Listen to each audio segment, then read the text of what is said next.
Hello everyone, as you can hear the games are starting, so I will come live sooner.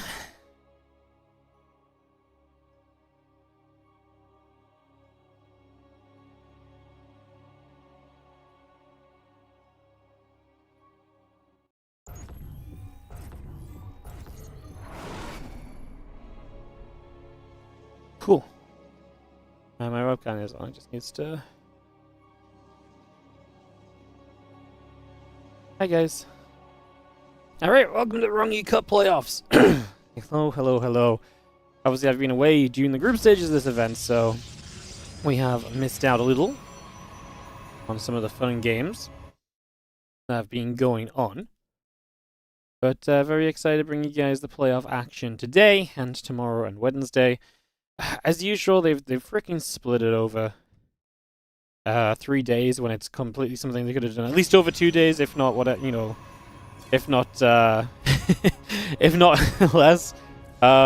Typical Chinese event where it's like anything they can do to make it difficult for everyone else, because there's no need for them to run on the Monday and interrupt all of the Monday cups, but they did. And like I say, that would make sense if the schedule required it, but it really did not. So a little sad, but that does mean our own Monday Cup is going to be delayed today until later on. So that's going to be a few hours from now in comparison to the usual expectation, which is going to be, usually it would be in 1 hour. Now it's in 3 hours. When I saw it was going to be playoffs on this day, I thought it was going to be long, so I set it up for 2 hours delayed. We probably would have been fine just delaying it by 1 hour, but as usual, no one tells us anything until it's too late. So yeah, TLDR, just the usual mess of people not coordinating with each other, and so everything is moved, and people well, I wouldn't say people are upset about it, but just makes life a bit more difficult and awkward. But we're going to be here for the next 9 hours, guys, because we're going to be on Twitch front page in the next hour. Then that will last for 8 hours, so we're going to have front page a day. Originally, I was going to move into Monday Night Weekly once we wrapped up WardiTV Mondays, but I think what we're going to do is we're just going to leave that, and we're actually just going to cast the replays of the RongYI Cup of some of the cool matches we missed. We'll also do that to kind of fill in time between these quarterfinal matches and the quarterfinal matches and the what's the other matches called, guys? Help me out here. The and the WardiTV Mondays itself actually just starting. So yeah, we'll kind of move through there and see what we can do and all of that goodness, etc, etc, etc. So without further ado, let's get into this. So we've got ourselves proxy gates and proxy setups all over the place. Robo Gateway proxy from Showtime, a straight up proxy gate from Hero initially going to be the starting point here. So a very intriguing way to begin as we get kickstarted on game one of what is a best of 5 match here in the round of 8. Definitely think Showtime can beat Hero, but whether he can actually pull it off is going to be perhaps another question. In a best of 5 as well, right? It definitely increases the danger level to this as we get set up into the opening moments. A couple of depths trying to shade through. 3 workers already go down from Showtime. I mean, Hero is going to be building his own robo facility, by the way, also on the map. So he's going to go proxy robo, but later, but he's going to get good damage done early to kind of make up for what will be a later robo facility in comparison. So that's going to be super interesting to see how that pans out in total. And you see these 2 Stalkers getting chased away, getting bullied out of here for the moment, and not being allowed to do much else. A couple Stalkers will hold the ramp, and the 2 Adepts sitting into the upper right-hand side. A few more Stalkers are going to show back up. We're going to have a little bit of looking around to see what we're doing here in the next few moments. Stalkers hitting Stalkers. Showtime's about to show up into the main base of Hero, so his chance to maybe get some damage done. This does go unseen, so he will find some counter damage here, but is it going to be enough to justify how things have kind of been going thus far? Well, that's the question. Going to find 3 workers, 4 workers. He is absolutely going to even out the worker count right now, so he is going to make good progress. 6 workers go down. Showtime is going to be loving that, but obviously he took the damage earlier, so he's a little bit more impacted by the worker loss at first, and this is him evening out the game more so than putting himself in the lead of the game for any amount of time, which is obviously what happened for Hero. So that's kind of the way in which things have played thus far. As we now have these few Stalkers turned up, a little bit of Stalker Center on that left side. The Prism is going to fly on over here and try and get a bit involved. Going to drop 1 force field down, and Showtime ends up playing the defense here overall, which is kind of wild considering he was the first player to proxy. He's building an Immortal off that robo of his own. He's going to get good damage onto the Prism, which I do not mind at all. He loses 1 pylon at the front. He will start to lose his gateways A shame he couldn't step forward there. He's scared of the force field, right? And if he wasn't scared of the force field, he could have stepped through and onto that prism, which was warping in quite a precarious position, honestly. And takes another shot with it, so Hero's not exactly being the safest possible Protoss with the prism play just yet.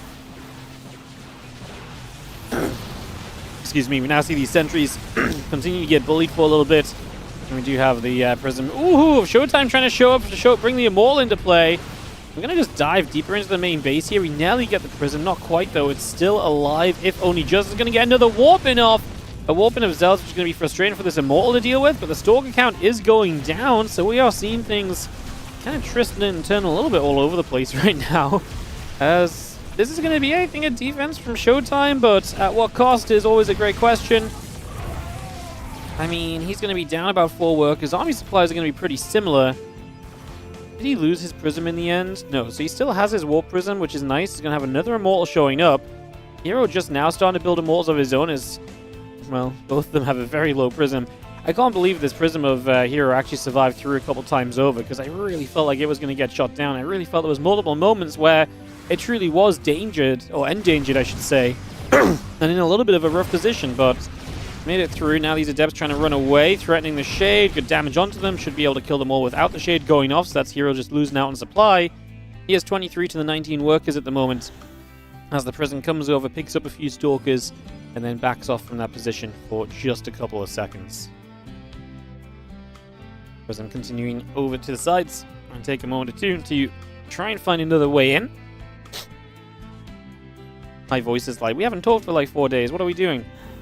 Excuse me, guys. Just need to try and clear the throat a little bit. As you are going to be seeing the Prism, obviously has to be super careful with 2 Mortals inside. You cannot let that go down as Showtime is retreating.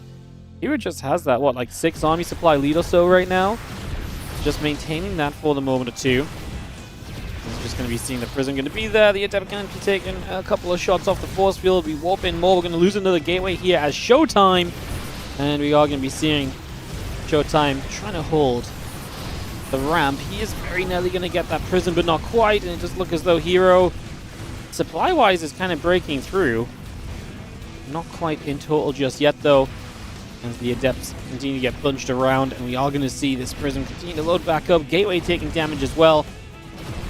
Showtime might just about be pulling off a defense here, but it really is just about.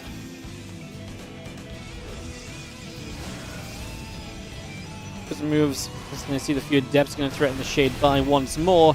As we try and move straight in over here, we are going to see the Prism loading up and taking a couple of moments. We are just going to bully our way in. Hero just says, I've got enough, and I'm going to keep this going. GG gets called, and Hero takes the opening game of this best of 5. Alright guys, give me 1 second. I'm going to go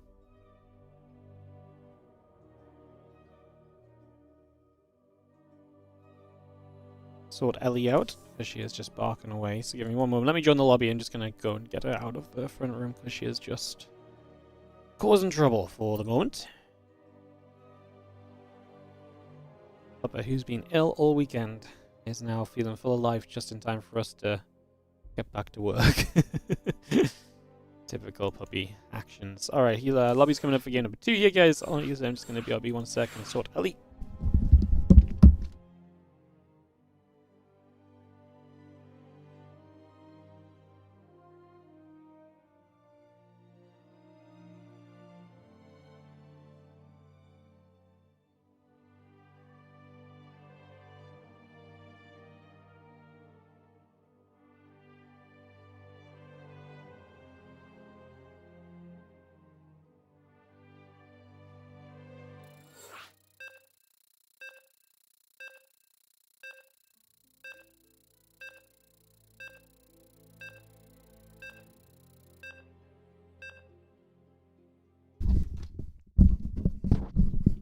Ellie has just got so much trouble on her face, it's insane.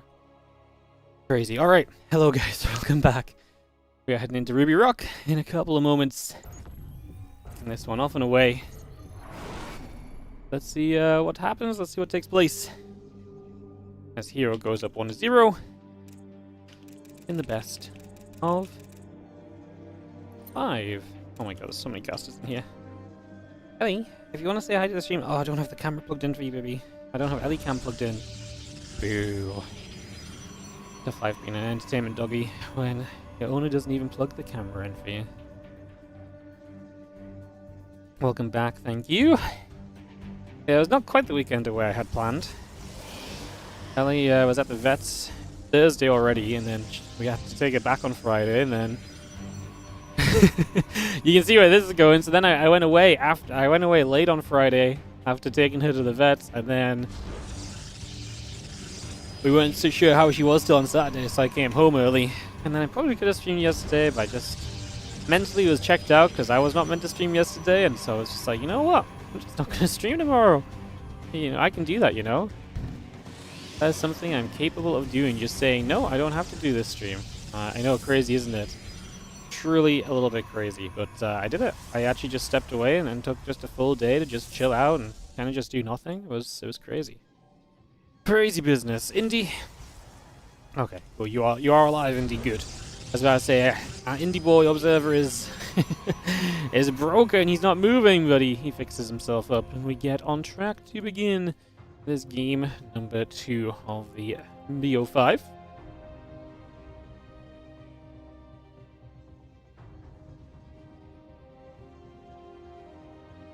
Taking the opportunity not to stream. Yeah, well, the problem was we didn't know how Ellie was, and we were all tired. I'd driven back late, and Helen was tired because she'd been stressed out about Ellie, and so I didn't want to wake Helen up early, and then it was like we didn't know if we were going to take Ellie out or not, so just because it was starting at 11, I was like, oh, I just can't be bothered to throw everything together to make this stream happen, and that's very weird for me because usually it's like I'll move heaven and earth to get the streams underway, but like because I was already mentally checked out of not meant to stream yesterday, the passion wasn't there for once, guys. I'm not gonna lie, the passion just was not there for once. I know, crazy. But was nothing too bad with Ellie. Yeah, we don't really know. She was just super tired. And then she decided to stop eating our breakfast, which is never a good sign, but then she started eating our breakfast. So we took her to the vets on Friday because she didn't eat her breakfast. After she'd already been to the vets on Thursday because she'd been like very tired and had red eyes. And just being a bit lethargic. And then, so she didn't eat her breakfast on Friday, so that wasn't good. So I booked her into the vets straight away. We took her to the vets. The vet said, see how she gets on. We got her back home from the vets. Boom, she ate her breakfast. I was like, God damn it, Ellie. All of our bloods and vitals were good and stuff, so we just didn't really know what to do, which is why I ended up going away. And Helen just wasn't sure how she was doing, so I came back early on Saturday, but yeah, it was a thing. She's definitely picking up, like her energy levels are coming back, so I think she just had a bit of a bug for a couple of days, but if you remember, she was very ill a few years ago, back when she was super young, so we're always very cautious about when she starts going off her food, or if she's, you know, not quite right, because we have had her be, you know, as ill as you can get. She was in hospital for like 2 weeks straight. So we, or doggy hospital. She was in doggy hospital for 2 weeks straight. So we don't mess around when she's not feeling right. So yeah, gotta take it serious. As you see, the robo facility coming up next, coming through on both sides. A nice start of the day. Hell yeah. It's going to be a long one as well, guys. Just to reiterate, so we're going to have Showtime versus Hero, then Classic versus Solar. We will then fill whatever time we need to until WardiTV Mondays, and then we will obviously go into WardiTV Mondays. And then when WardiTV Mondays ends, we are guaranteed to do a 9-hour stream today because that's when our Twitch front page ends. So we will stream some extra games from replays and stuff until our Twitch front page is up. So we are going to be here for the next 8 hours and 45 minutes. So we got a big stream for you guys. Like I say, some Twitch front page in the next hour or so should be starting up.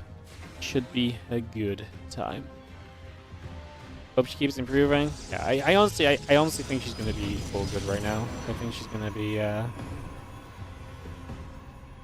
like she seems like she's getting better and better, to be honest, at this point. So sick animals are hard to look after. It's the worst when you just don't know what's wrong with them, right? It's like you don't know like can you do something to tell me what's up? And she's just like, she just doesn't act normal. It's like, I don't know why you're acting like that, because I can't read minds. It's rough. Trying to just guess and do the right thing and try not to worry too much, because, you know, in the end, this whole thing, maybe she just had like a little bit of a tummy bug. She didn't feel 100% when she was waking up, and it was like knocking her out a bit when she was tired. It's like, how do you know what it is? Stuff. That's my cast in the group stages. Well, yeah, we'll cover some of the group games, like I say, today. Kind of before WardiTV Mondays and a little bit after. Obviously, I don't know how long these games are going to go and how long those games will go later, but that will kind of depend on or change up a little bit of what we do. But yeah, we'll cover some of the group stage games. And I'm here today, Tuesday, Wednesday, so the next 3 days, and then I'm away for Home Story Cup Thursday through Monday. And then we come back Tuesday next week with some WardiTV Winter Cup action, and then into Winter Championship, and we've got some other stuff planned. And there's a lot kind of in the works, just these next couple of weeks are still a bit awkward because, like I say, it's Home Story Cup this week, and then in 2 weeks' time I actually go to another Pokemon event. The last Pokemon event I'll probably go to this year, unless I go to something like late in the year. I might go to something in May, but like it's one of the last times I'm taking like a weekend out, basically, my own personal stuff. So yeah, it's yeah, that's kind of what's going on. Just to give you guys a little heads up, and like I say, the next 3 weeks of streaming are going to be a little bit more on and off than usual, but then we'll be right back on towards the end of February and into March and everything. So hell yeah, as the sentries pop up them Guardian Shields and they get busy with it right from the very get-go, so they're going to get started out there, they're going to get things underway. Immortals coming up, Stalker and the Gateway coming online as well.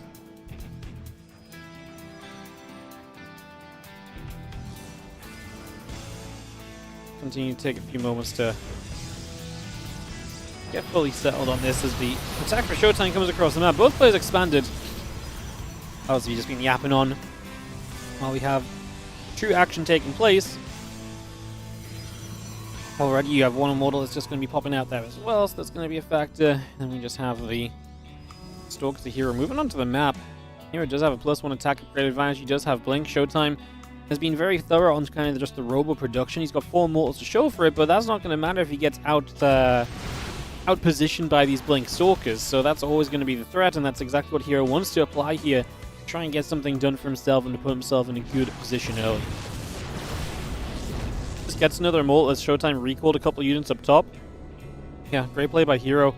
Just exposing the gaps and the holes in the defense and just really making, you know, opportunity for himself, basically, so yeah, able to put himself in good positions. Hero just doing what Hero does, which is good army movement, solid ways to find ways to be aggressive. It really is one of the things that Hero does absolutely the best, so let's see how he continues. We just get in here. Second time he's seen these gateways depowered by a Stalker Blink into the main base, and Hero just succeeding in kind of slowing Showtime down in a lot of ways, and if Showtime wants to get into a more normal game here, then it's going to be kind of difficult, to be honest, straight up and simple. Like, it's not going to be easy by any stretch of the imagination.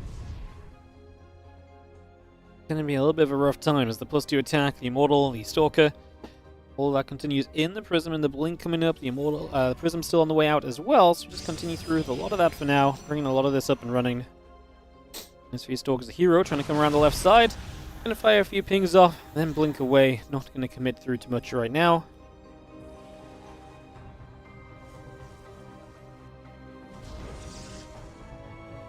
+2 attack is going to continue into play as well, so continue with that +2 attack right now. The hallucination taking a bit more damage again. A few more shots going to take some more hits. Who is going to be that Home Story Cup? I've got no idea. I don't know who they've announced or what so far. They've announced a few players, I think, on Instagram, so you can probably check the Home Story Cup Wikipedia. I genuinely have no idea. I would imagine just the usual culprits, though, the usual suspects would be the majority of my guesstimates if I had to guess who I'm gonna see there. It's usually a pretty similar lineup for Home Story Cup time after time lately. There's a couple changes, but yeah. You mean the casters? Yeah, great question. I don't know. We don't talk about it. I'll be there. I think it's me and Roddy, because that's usually who it is. Usually it's me, Roddy, and Loco, but Loco's not coming, so I think it's just me and Roddy. So that's as far as I know, and then obviously at Home Story everyone jumps into casts. But yeah, I think official casters is just me and Roddy this time. Unless they have a curveball that they've not told us about. Showtime really committed into this natural. I understand why, I get it. I think the position for him is obviously kind of, you know, developing in a bad way over time here, but this obviously was not it. You can see that this is going heavily wrong very quickly, and this is probably going to just be GG. Unfortunately for Showtime, because he lost a lot. He did kill 15 probes, he puts himself about 5 workers up. Is there a recovery from this, I guess, is what I'm going to ask. Is there a way to actually recover from this? Then maybe, right? Like, there's not a guarantee that this just has to be kind of doomed from here, so... Yeah, I mean, Stalks and the Immortals moving through. Just going to start going to the other direction for a moment. So we do have... Yeah, Prism's halted from Hero. I mean, he's just going to... I think the immediate issue is the counter swing, and also just the upgrades are very good from Hero too, so his skills just do damage, man. He gets a few Zealots in there. The Stalkers blinking in just do not care. They got rid of one Immortal super quick. Now the Immortals show up from Hero. I almost feel like Hero could have won this fight without his Immortals. The Immortals just make it a complete waltz for Hero overall, and it's going to be GG from Showtime. Hero is going to take game number 2 of this best of 5, and we are at a 2-0 lead. Just like that. Alright, so we will take a couple moments and get into another one, guys, but for now we are going to be at a unfortunate impasse of Hero being up 2-0 and a map away from taking into the next round. Excuse me, which is only unfortunate because we obviously want to see more games, and this does not exactly set us up in a good way to see more games, so we'll see what happens here as we take a moment to jump into game number 3, and we'll kick this off, guys. Just watching the front of the list to see if anyone is going to be there for us to jump into game with, get this sorted out, figured out, and into game. There we go. Perfect. Didn't realize they have a party set up. I'm not cool enough to be in the party, apparently. Ugh. Actually, to be fair, the party's only the players and the main admins, so it's not that bad. I'm not being that hated upon. I'm not being that hated upon. Alright, Showtime's readying. We're going to take a moment or two here, guys. We'll kick this off. Thank you for joining us today, as we are here in the RongYI Cup quarterfinals, and then after this we have WardiTV Mondays a little later on. Like I say, probably didn't need the WardiTV Mondays to be pushed back as far as it was, but it would be nice if they told us anything about these tournaments when the information was announced, right? Like, I thought these playoffs might be like double elimination. They're doing like multiple best of 3s or something a day, or best of 5s even. It's 2 best of 5s a day. We probably would have just been fine, but alas, we don't know that. So if you don't know it, you can't really do anything about it. As in the top right side of the map, up 2-0 is going to be Hero.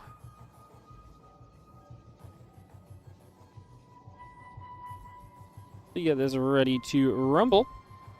He is up against the red Protoss in the bottom left side of the map. It is Showtime here for game 3 of this best of 5.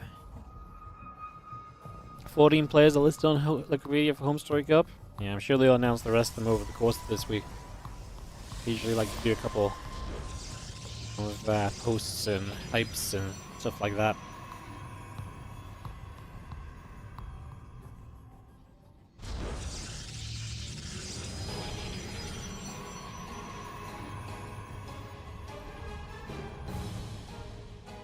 Similar coming through, the gate up coming up, next is on the way. He gets settled for a few moments here. Hero's up 2-0. I really don't even hate him going for this freaking Nexus, which is obviously in a lot of ways a little crazy, but he will show us the attempt of a Nexus first in the PvP. He did this last week against, was it Classic he did this against last week in the OSC? I believe it was. So good. My voice is not liking this at all.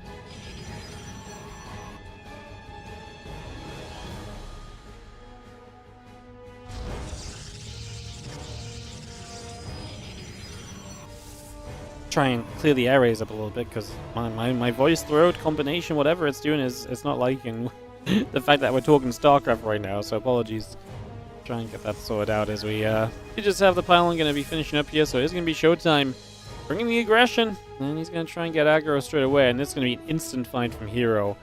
Bam! And the pylon is seen, just like that. Straight away we know what's up.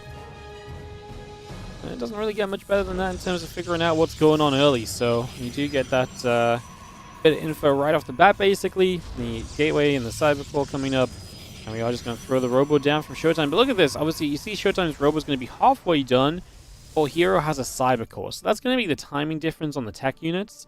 And even just the cybercore, you know, that means you can't even build stalkers or anything apart from zealots until like now, when the robo is halfway done. So that's going to be the definite opening here from Showtime. The question simply being, will he be able to actually do anything to take advantage of that or not? Which I can say is not even the craziest thing if you can't.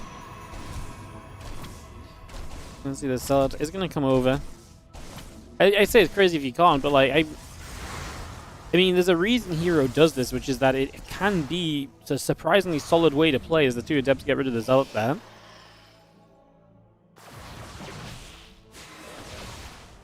Stork's going to shoot. The Adepts will take a little bit of continued damage for a few moments then. And Showtime's first unit's going to get pushed away a little bit. Hero coming over. Let's see what's up. Stalker and the Sentry still building. Warp Gate on the way through. And this Adept is going to try and shade forward as well. A couple of Stalkers still just chrono boosting for the moment. Bringing a lot of that up and into play. Get this Immortal out. And we can continue from here in the next little bit of time as we continue on through.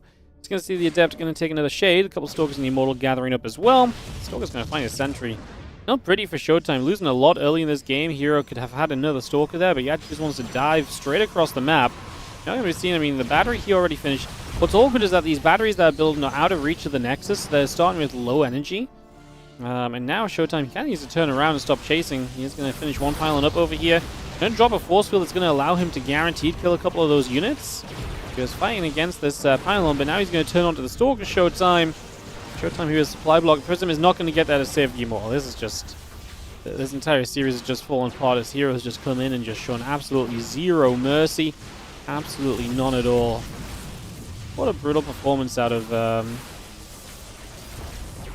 Hero. Just straight up, no second chances given. Just straight up brutal murder, pretty much. It really has been a bit like that, hasn't it? It really has just been a little bit like that, I feel like. Down. Stalker's going to shut down. That pylon right there is just going to get that pick off as well. I mean, that's nice from Hero, who right now is still holding on. I really feel like Hero's undone a lot of the tech advantage that is initiating this game. Losing the Prism is just going to be another kick in the face for Showtime, unfortunately, who ends up in a rough position from there as well. I mean, you really can't make this much worse than it is. I mean, just straight up and simple and honest. It just doesn't really get any worse from here, like...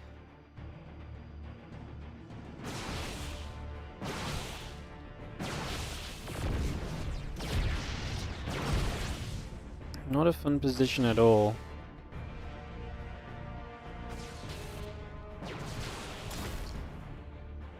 Stalkers and the Immortal just going to push back. Stalkers go the other way. The Immortal and a couple of batteries coming through as well as we continue to get that on the go. A couple more units just going to gather up. The Immortal is going to come stepping forward as well. So again, just trying to see what else is going on. A couple of Stalkers still coming about. And the Prism on its way through also just for now.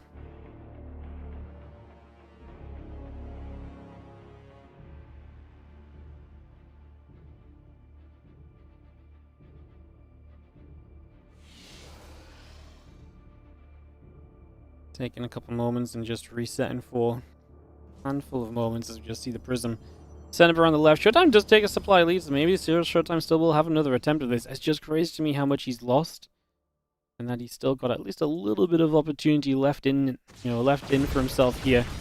At this current point in time, Stalkers and the Immortals just come about.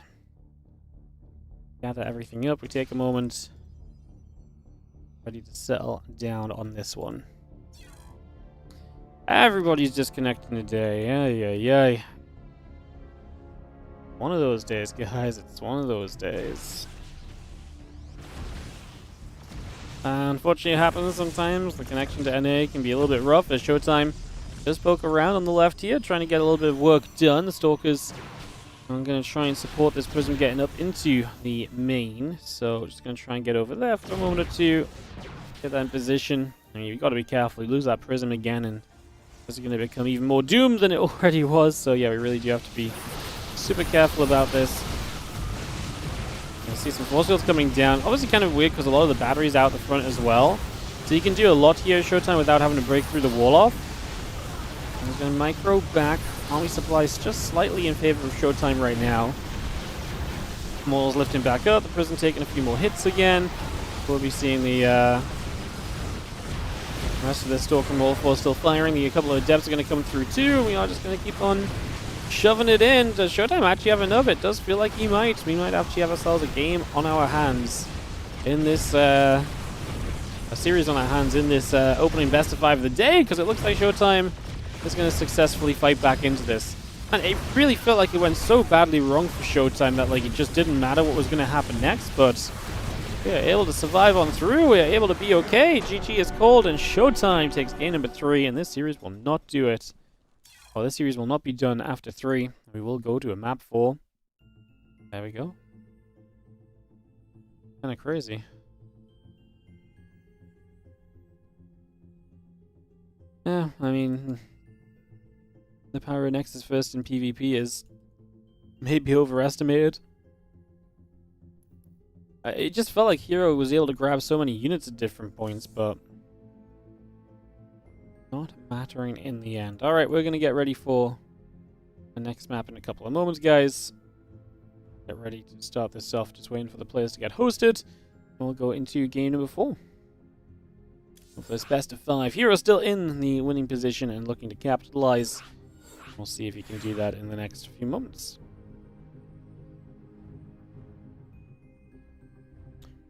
Diving straight in here. I'm getting ready to go.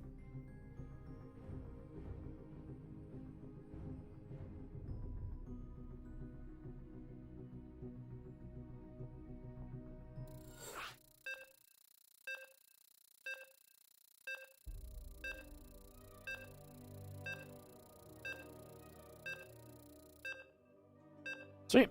As you can hear, the countdown is on, so we're not going to be long before we jump on in. And we get ready to kick off into Winter Madness for Hero vs Showtime Map 4. Our opening series today. In the bottom right-hand side, we're going to have ourselves the blue Protoss, who is still going to be in the lead and still a map away from advancing to the semi-finals of this event. This is Hero,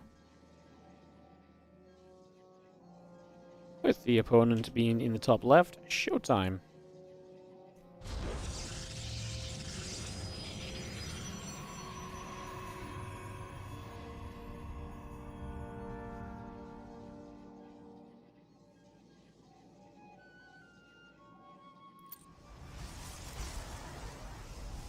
Find that indie cam, we get ready to go.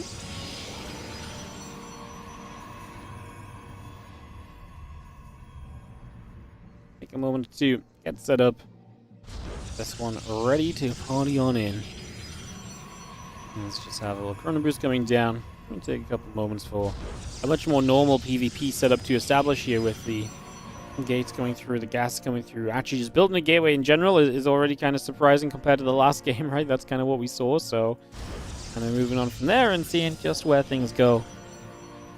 As we had a couple gates set up, the probes coming about, simulators coming through. A lot of that still coming into play right now.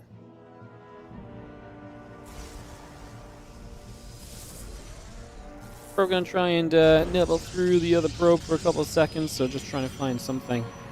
As we do have the Cybercore coming up, gates coming through and online, so again, a lot of this coming straight into place. Just for the moment, as the probe moves back over for a second.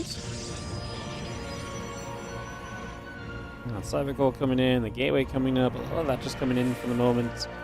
The probe is still building, and we just chase for a second, just going after that other probe. For a moment or two, keep on trying to push that back for now.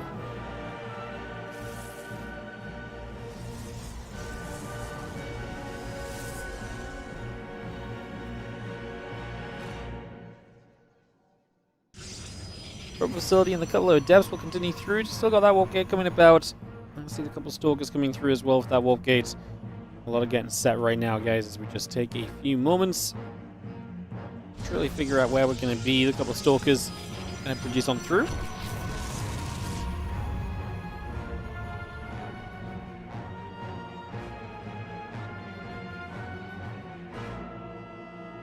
Here, just the proxy robo is wanting to up the ante. Proxy robo just such a mainstay in this matchup at the moment, which kind of crazy just how much of a mainstay it's been. It really has just been so valuable and so consistent for so long. Very funky to see, as we do have this immortal chrono boosting out of the robo here. Bringing this straight through.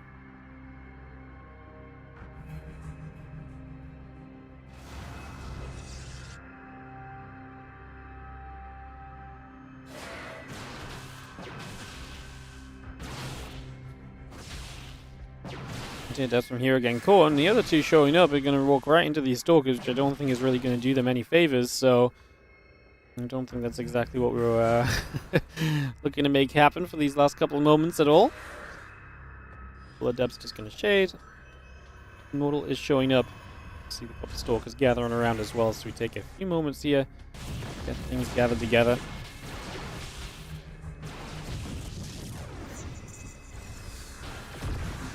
Poking up, Hero starts to do the damage. The Immortal being chrono boosted from Showtime cannot get to that soon enough. The sooner we're going to get to that, the better off we are going to be feeling.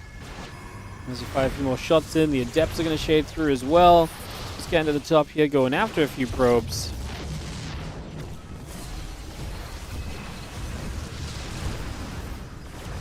Again, 5 workers going down just currently, so and a lot of those workers down. We continue through with this. We're going to lag out again.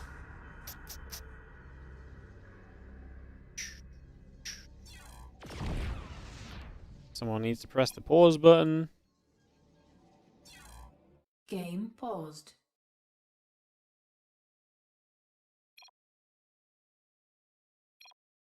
And we're going to get ready to resume back into it in just a second. Go gets called. 3, 2, 1, resume. There's just going to be seeing 6 workers go down from Showtime. You're not going to see the Prism sitting here. The Immortal's going to get rid of the pylon, depowering the gates. At least the Immortal shows up from Showtime, and he will be able to get a bit of defense going. Now he can try and repower his gates as well. These 2 Stalkers going to go after this pylon, but Immortal's about to spawn, so these Stalkers just have to run. And that means that for now, at least the Robo will stay powered here and will continue to produce through for the next few moments.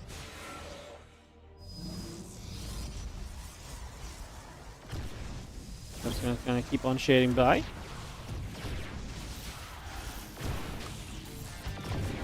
Prism coming back over. The couple more is going to shoot at the gateways. We are going to see the Adept and the Stalkers showing up there as well. A couple of sentries shooting onto the warp gates too. Damage being dealt, and we have ourselves these 2 Stalkers. Really want to depower the Robo, which you got to give them credit for. They're going to commit to it now as well.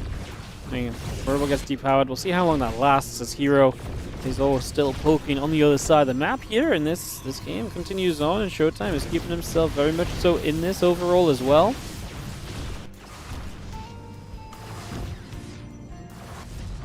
And Devs continue to come through, looking for a little bit of extra value. A couple of Devs going back the other way.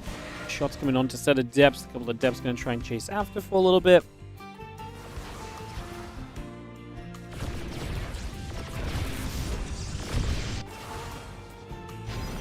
Gonna get rid of that pylon then. Again, just see the Immortal in the gateway and probes. Gonna build by for a couple seconds, just see everything else settling into this. Stargate's coming up too, so just gonna bring that straight by. We have everything else readying up for this next moment or so, ready to make a little bit of a push up. See the Prism. Gonna take a couple of shots here and there, nothing too crazy though. Overall, as you are going to be seeing. Ooh, kind of recall. I mean, that was a cute attempt to kind of get a unit out of trouble there. He recalled his Immortal to try and free it from the force fields. Good attempt, just didn't have enough time on it because the damage output was good. Hero just going to say, cool, I've got the contain. I'm going to throw a Stargate down at home and give me a tech choice out of this. And I'm also going to throw down the Nexus, looking to expand onto the Naturals. So we get all of that ready. And you see another sentry continue to warp in just for the moment. Bring that straight through here. And on we will go.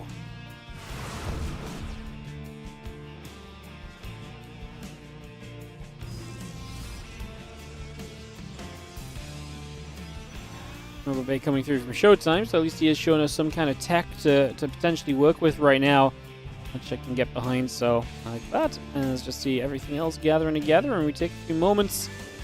See everything joining up right now. Also coming down, that Adept is already going to get hit.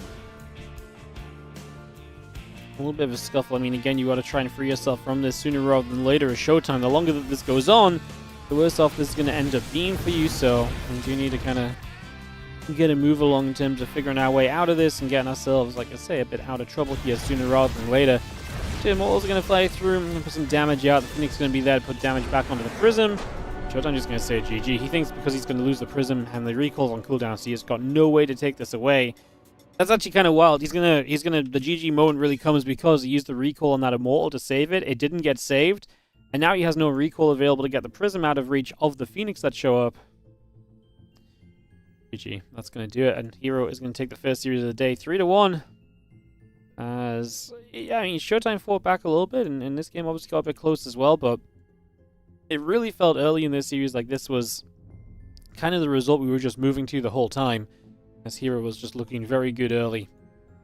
And was really looking to make anyone's life easier. Like I say, Nexus first in that third game mixed it up a bit, didn't work out, but Hero's the better player in the PvP on this one at the very least. Not really much else to go into detail on, I don't think, either. Just that Hero really was just the better player across the course of this PvP. Alright guys, so up next it's going to be Solo versus Classic. So we swap on to the Korean server for that next round matchup. So it is going to be ZVP. And we get into Solo versus Classic here in just a few moments time. So we'll kick that off in a couple of moments, get that ready to go. We'll be off and away into this very, very shortly.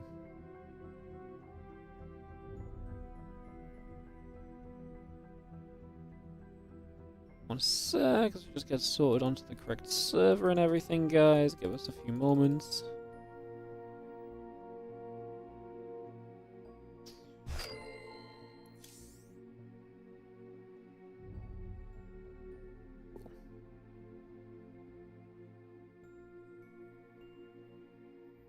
Wow, I got invited to the party and I got removed from the party. Unbelievable. So you finally get the invite to the Cool Kids Club and then just like, actually, not cool. I'm like, no!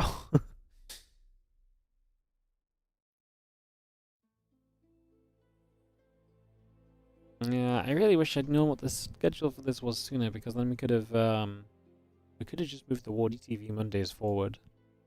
Like I say, obviously now the Monday time is set, so we're going to start at a set time no matter what. I'm not going to change it last second, but yeah. Not the end of the world, just a little annoying. Yeah, not the end of the world. So WardiTV Mondays will be in 2 hours and 15 minutes, guys. When this best of 5 presumably does not take up 2 hours and 15 minutes, we do have replays from the RongYI Cup group stages. We'll go through some of those just to kind of keep us casting, to keep us busy for a little bit.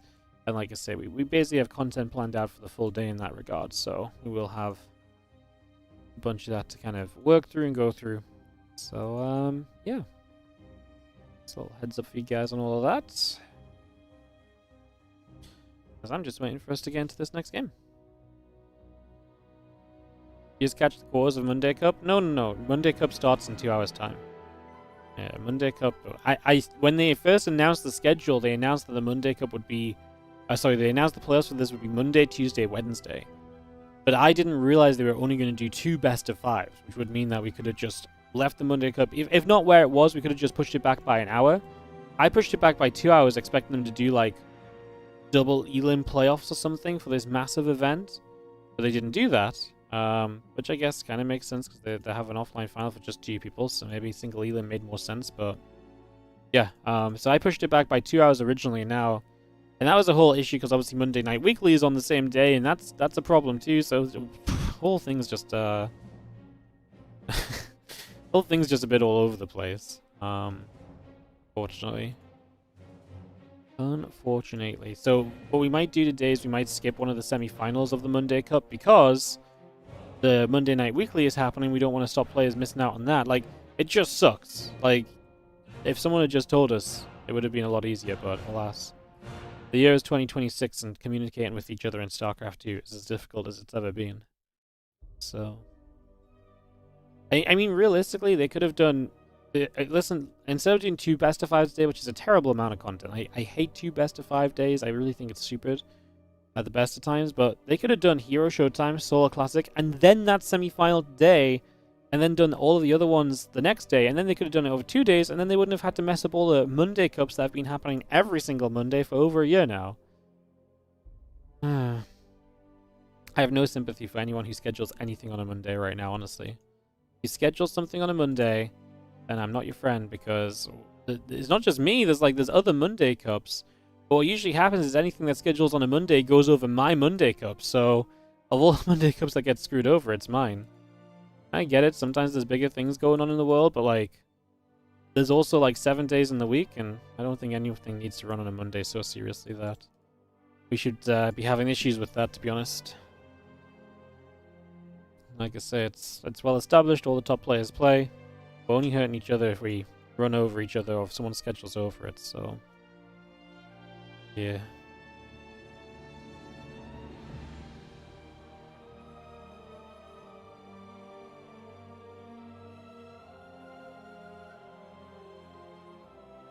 I'm gonna skip for Monday Night Weekly. Why? I don't cast Monday Night Weekly. Oh, I'm gonna skip for Monday Night Weekly? Oh, because... Well, but basically the TLDR of what went down was...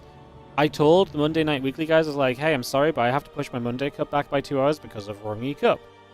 And they were like, well, that's not cool because that's our time slot. I'm like, well, that's not cool because, you know, the RongYI Cup's in my time slot. And they said, well... That's really bad because we have Twitch front page. I'm like, well, that's all because I have Twitch front page. And so they were like, well, can we make this work somehow? It's like, well, maybe you guys could start later. They didn't like that. So then I said, maybe maybe I could try and make my Monday Cup finish sooner by not making both the semifinals play back to back. Which I really don't love, but yeah, I mean, like I said, for the players as well, I would also like to let the players have the chance to play in both events because I really think it's silly that they miss out because, you know what I mean? Like, so I don't know. We'll see how quickly the Monday Cup moves along later on. That'll kind of determine what we actually end up doing overall, so. Yeah. Like I say, it's just a crappy situation. It's just unlucky that everyone apparently got front page for this day in January of all the days. Yeah.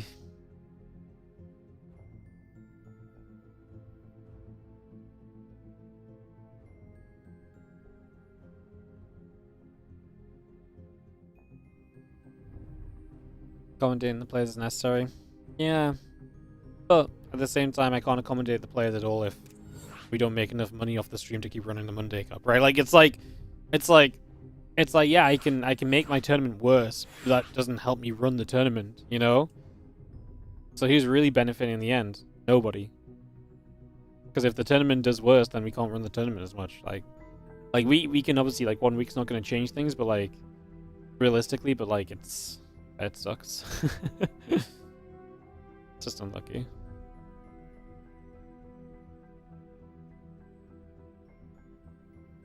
Alright, Silver's Classic coming up as we get ready to go in a second. Always juggling, yeah. It's not that big a deal. I just really think it could have been something that got sorted more easily, to be honest.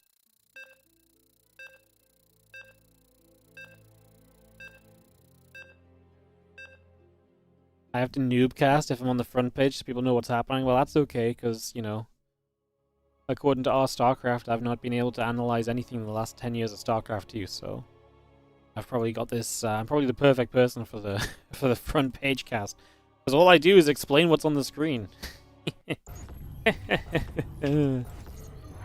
Little did they know they're actually just saying I was perfect for this job. In the top left, our blue Zerg play here is going to be Solar. Here from Falcons, taking on the red Protoss. In the bottom right corner, we've got Classic.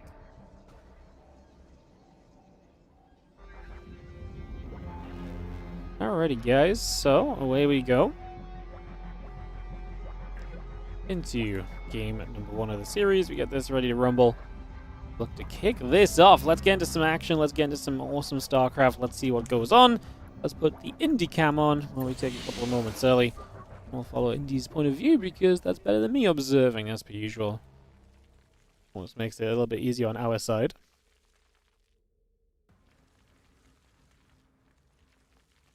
Grand Finals only offline is so weird. We're not going to talk about this again. Yeah, no, I very quickly, I don't disagree. I actually don't think it's a good thing. I understand that maybe that's something that just had to happen for this tournament to happen at all. In which case, fair enough. Like, I'm not going to say don't run the tournament, but it just sucks, no? Like, it's clearly degraded the quality of the event, because There's no way with this prize pool Raynor / Serral wouldn't have played, I think, if they didn't have to fly offline for the finals. So I think it's to grade the quality of the event. They probably could have done a much better playoff bracket than just this single elimination scenario as well. But alas, yeah. Alas, clearly they had to have some offline portion of it, which, like I say, I think is unfortunate, but such is life.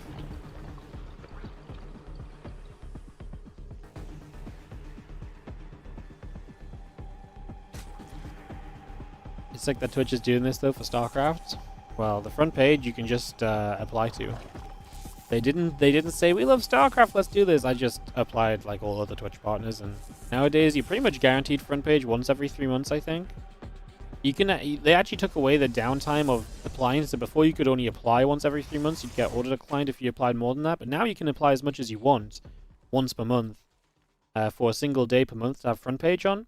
There's just no guarantees that will be that you get accepted. And like I say, I think that the longer it's been since you're on, so like I say, it feels like every 3 months we get accepted, which is cool. Honestly, like, front page was a very inaccessible thing for a lot of people on Twitch for a very long time because there was just no good system in place to actually get people front page, or to, you know, you either knew someone or you sent an email that went into the void, you know.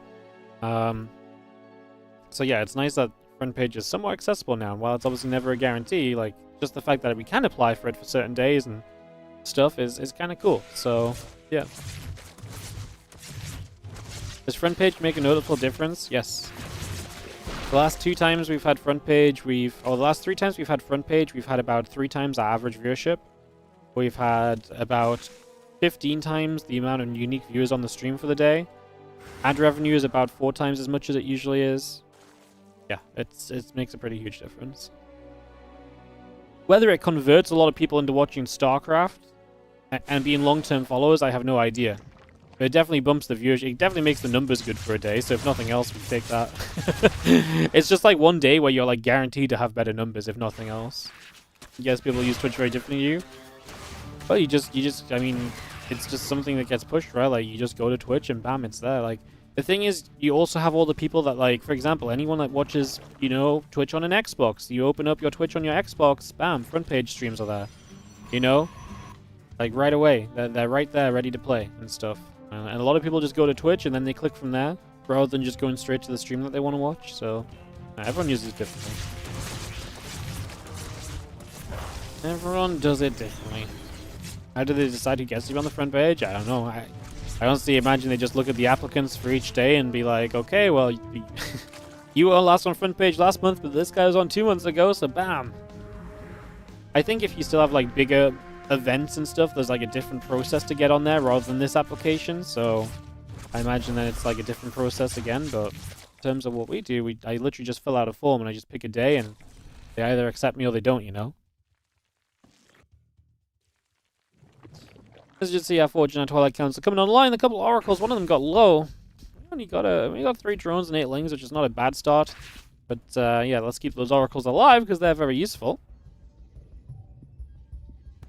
It's going to be seeing the again +1 the blink coming through, the Rotron on the way as well.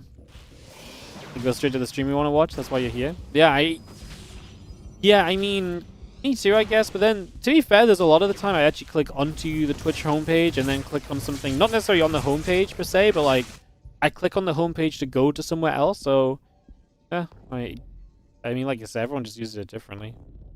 There's just that amount of people using Twitch that there is going to be traffic through the homepage, right? So, and obviously a lot of these streams on the homepage just automatically play. Like, you know, it's not like people are like, they have to click you from the homepage.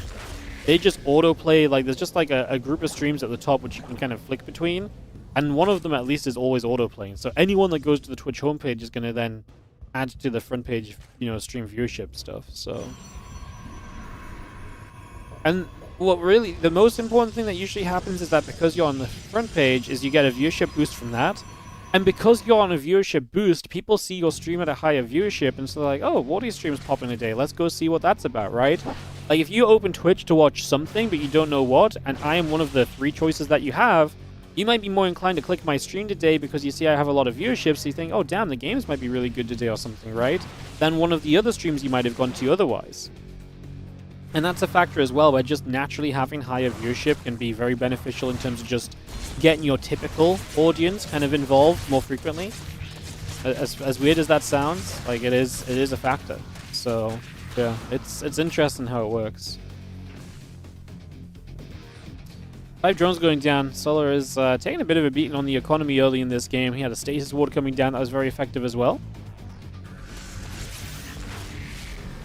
And charging the +1 sets up. We already went blink. +2 will start as well. Storm 2. Classic doing the typical classic thing, which is like, I'm just going to play oracles into blink, into storm, and everything else. He'll pressure a little bit with the stalkers, and the stalkers are on the map down to the bottom left-hand side, and they're going to start poking now. We'll see if the damage done so far is serious enough to kind of create kind of a gap in this game. I don't think it is. I honestly think we're in a pretty cozy position here as Solar. He's got a good amount of Hydras out. He just needs to get them here. He's got 13 Hydras on the map. So the fact that just not in position is the bigger issue than anything else right now, because he absolutely has enough Hydras and Lings to push this back. So any hits he takes from this at the moment is a little bit of a shame more than anything else. We do see a squad of units across the map. This is where the Hydras are. So they're on the counterattack. They're going to break in the natural, shut down the pylons there straight away, and look to open this wall off further. So yeah, this is exactly why. And the High Templars have just walked over to them. Okay, now the Oracle goes as well. I think we just F2'd a little bit there as classic. Obviously now you've got full access into the main base, so we just run straight up into the main. Take your pick of what you want to kill. Temple Archives is a good choice, but it's too late. He doesn't know that Storm's about to be done, but it's not a bad try to kind of deny Storm. Obviously, that's something that could be effective. The Forge is something that would be worth trying to get here. Just shut that down if you can would be fantastic as well, obviously. As we are going to see one Storm coming down. So Solar now knows Storm is available. He continues over here, and again, this counterattack really is what's dealing the damage. He's going to get rid of a bunch of the High Templars. So that's going to make it way more awkward in the future as well when it comes to trying to, reinforce, already have Storms to kind of play with. Funny enough, Classic only loses, 9 probes in total. I was like, did it reset? Because it didn't even feel like that many, but no. 9 probes only going down. That's kind of crazy. That's because he turned his attention to the Temple Archives, which then didn't even delay the Storm. It does stop you building new High Templar, and you killed the High Templar, so you do capitalize a little bit on this. We need the Lings here to protect these Hydras. As Solar is just a little slow on the reinforcements at the moment. I kind of thought there'd be a few more units showing up. These Hydras trying to hold their own, but no, he's going to have to back it up a few seconds, and that ain't fun. That ain't fun at all. Hydra's going to keep on fighting. The Zealot and the Stalk and the Archon keep pushing through as well. Couple more shots coming about. These Hydras still going. Couple more Stalkers getting shot at. Damage still being done across the board right now. A couple of the Zealots warping in. Temple Archives +2 attack. All of that coming through as well. The rest of the Ling Hydra still coming into place right now. Probes are going to pull away from the natural. A couple more moments to reset here as the base on the right side comes into place. That fourth comes through. Hydra Den building up 4 Hydras. Roach speed coming through. The Roach on the way. Drones on the way. Well, that production just coming straight in at the moment. Ling is going to get straight in after the couple of probes out of here as well. So just finding a little bit more damage for a couple seconds. I mean, we have got Solar still poised to try and fight in, but he needs to see success right now. If he doesn't see success right now, he could be in a difficult position. Roaches and the Roach speed still building up. We do have the Hydra on the way. These Zealots on that right side going to settle down as well. 10+3 attack. The Archon, a couple of cannons building through. You can see the couple High Temple pulling back over that right-hand side. So just, again, resetting themselves for the next couple moments.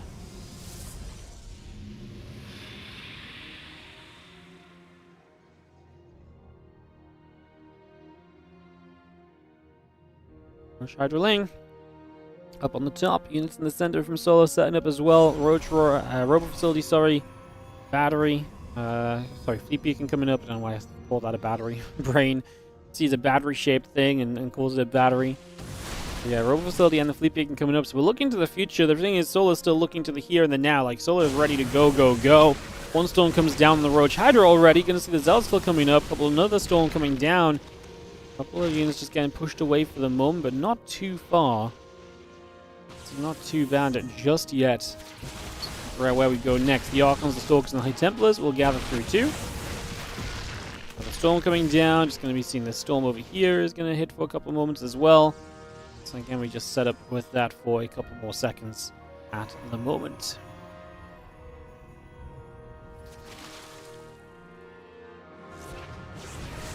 Roach Hydra, I'm going to get over to the right, kind of going to be taking some shots again, so we just take some hits. We are going to be seeing the Zealots coming through as well, so we continue with this as we go back the other way.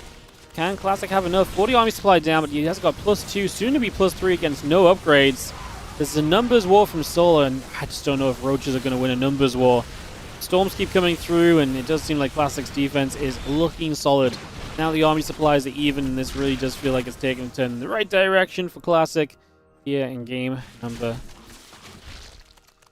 1 of this best of 5 series. Fun game. A little bit wild, a little bit kind of all over, but yeah, fun game in the end as the Roach Hydra continues through. That Ravager going to come over as well and try and round things out.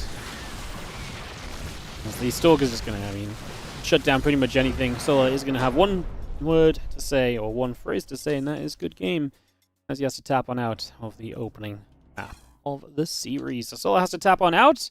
We're going to ready ourselves up for Game 2 of this best of 5 here in the RongYI Cup Playoffs quarterfinals. Again, it's a day full of StarCraft 2. Our front page just starts. So hello everyone on the front page. How are you doing?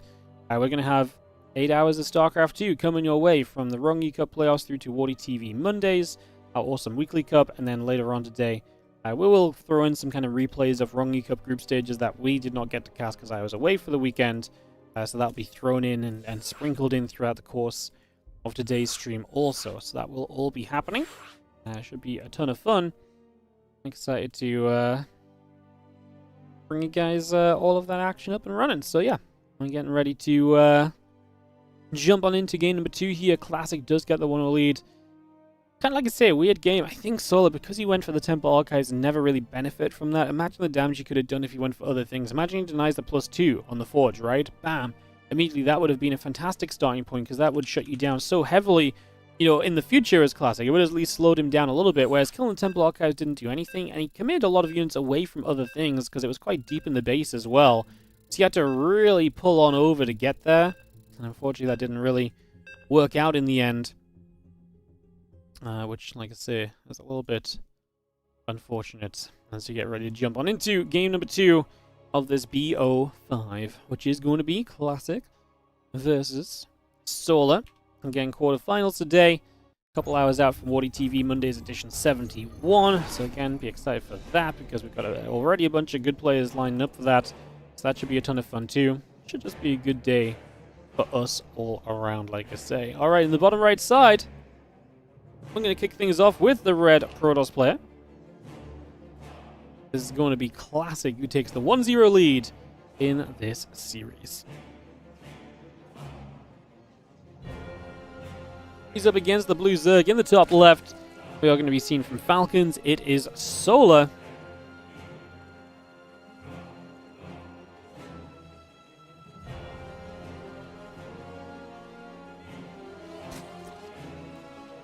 Game 2, Solar looks like going to be a bit more aggressive himself.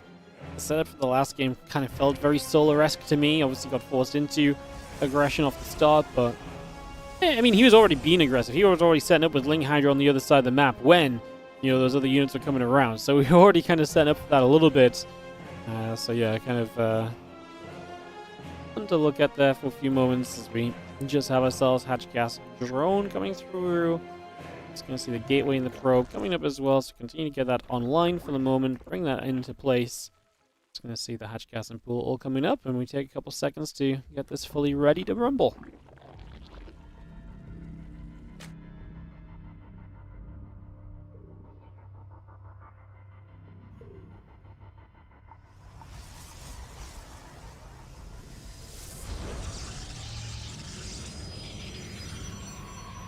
One probe will move out 10,000 feet with this interesting layout due to that kind of middle of the map expand. These bases can kind of push towards each other. And we do see that third base taking a fairly, good amount of the time kind of moving into the middle of the map and so on. So it's something that you kind of know is there and is definitely an option, like I say, is definitely one of those things we look at here. See exactly how it plays on this one as we take a moment or two to settle. PVZ does take a couple minutes to really kick off into the action, does take a moment just to, like I say, kind of get things on the roll, working out, and everything else here. There's GCR Stargate coming up, the Nexus coming through, the Adept and the Warp Gate coming up and online. Something speeding those couple queens building as well, so we just get that straight on the way. Actually going to come down over on this side as well. It's going to place that straight in position there, get that set up. It's going to be seeing the Adeptors continue to come over for another couple of seconds. Can be seeing the Stargate building through, and again we continue up with this for another moment or two. It's going to be seeing the Feelings going to come by. It's going to fire some shots off. Again, Link Speed, the Queen, and the rest of this taking a few moments to get set up.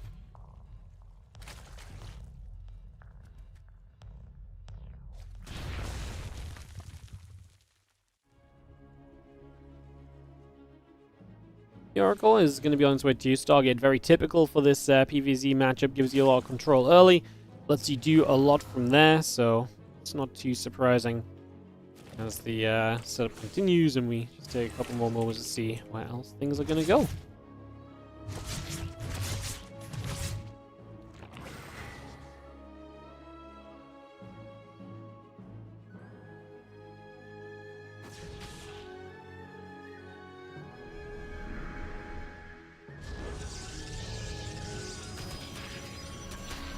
You can see the couple of units continue to move around, so again we take a couple seconds here. The Oracle will activate for a moment or two as well. I'm just going to see the Stalker helping to get rid of the Overlord for a couple moments, so again trying to see what else is going on.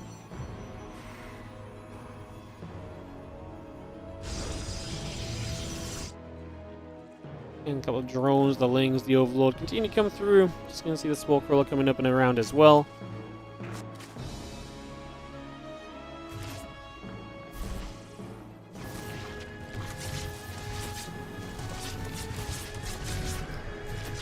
Queen. Some good damage out. Just gonna see the Lings coming to trap around. Also gonna see the Lings still coming over. So the Adept still taking some damage. A few shots coming through. Just for now still.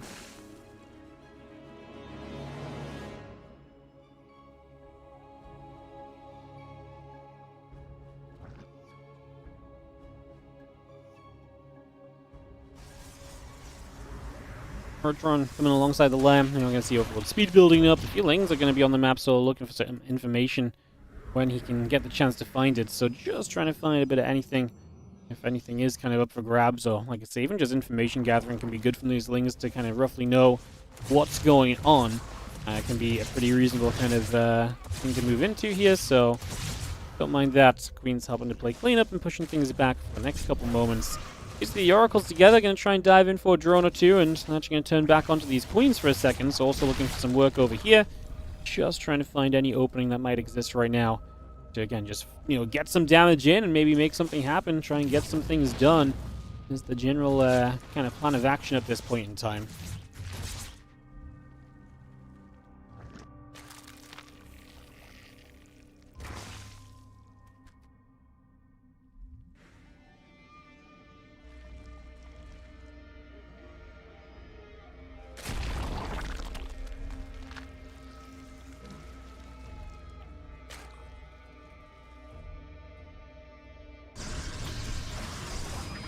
You can see the Feelings continue to move over then, so you take a couple of seconds on that one.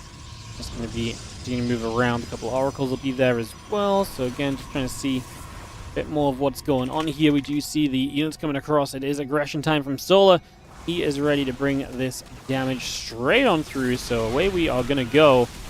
As we are pushing, and there's an Oracle going to hit, stays forward across the map, hits a few drones, but we got to play defense right now. Classic's third is so undefended at the moment, honestly.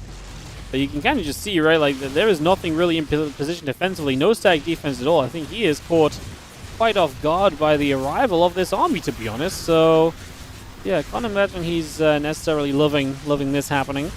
And just see the couple of units coming back around. 19 probes went down already. Now this Wolof is going to be in some trouble as well. And Classic, like I say, is trying to recover from this situation, trying to figure out, well, what do I do from here? What is my kind of plan of action at this point? And, yeah, to be fair, I don't know if there's really a good one apart from let's just micro the hell out of my units and just see if I can make something happen. But at the very least, you're on 2 bases from this, and you've lost a lot of stuff while going to 2 bases. Like, sometimes against these attacks, you can kind of give up on the base and just sort of be like, well, I gave up my third, but I kept everything alive, so I'm rebuilding nicely into the follow-up.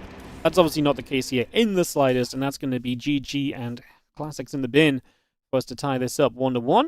And, yeah, Solo really keeping that one hidden very well until the moment came for him to strike. And when he struck, he really did strike pretty darn hard, to be fair. So, yeah, pretty decent going from him in that one. And that does take us to 1-1, and we go game 3 in the next couple of moments here as we get this ready to go. Live games, just live commentary. Live games, pretty much everything we do on the stream is live.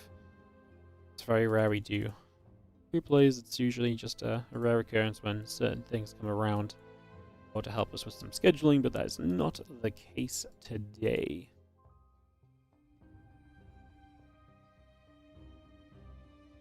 Yeah, we are live. There will be a couple of replays sprinkled in today, mostly because we're trying to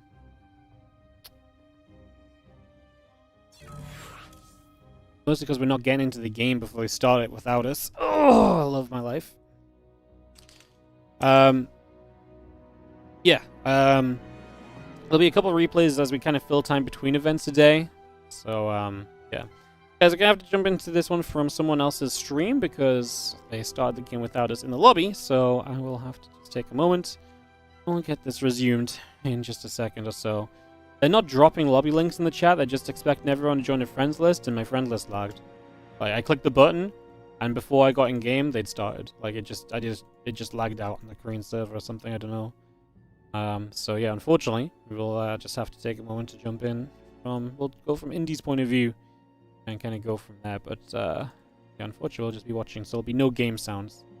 There'll be game music, but no game sounds, basically.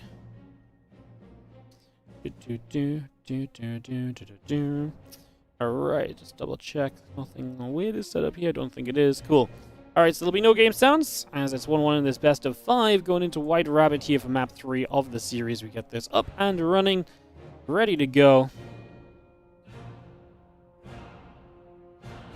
Kicking this off.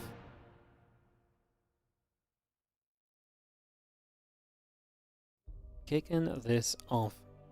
So, yeah, Solo obviously in the upper right, Classic in the bottom left, and we'll see what the setup is going to be here on this game 3.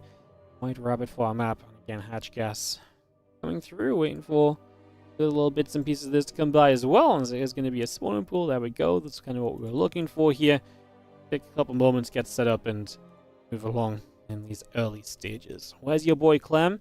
Clem will be, well, Clem is signed up for WardiTV Monday, so presuming he checks in, that's when you will see some Clem today, but that is obviously not a guarantee. He may not check in. I'm just presuming that he will, because he plays most Monday Cups as well, and he was pre-signed up, so that will be when Clem plays a bit later on. Obviously, we'll try and prioritize his games if he is indeed signed up, because people like watching Clem. TLDR, people like watching Clem. Who would have guessed? Just take a second or two here with Solar and Classic moving their units around, just having a little bit of a poke at each other, seeing what's up, seeing what's taking place.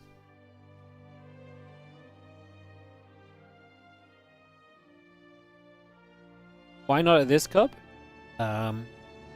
Because he's not on the schedule for the day. Probably be why he's not in this cup. He is in the playoffs, I think. I haven't actually looked at their group results. But maybe he's probably playing tomorrow if he's playing. I actually didn't see, but I presume he did advance through his group, to be honest. So, yeah, I presume he'll be playing tomorrow. Here's my answer to that. Probably moves away. That lane coming over, looking to get settled for a couple of moments. As we just see the drone is going to step over here as well. And also coming through just to see a bit of what's going on.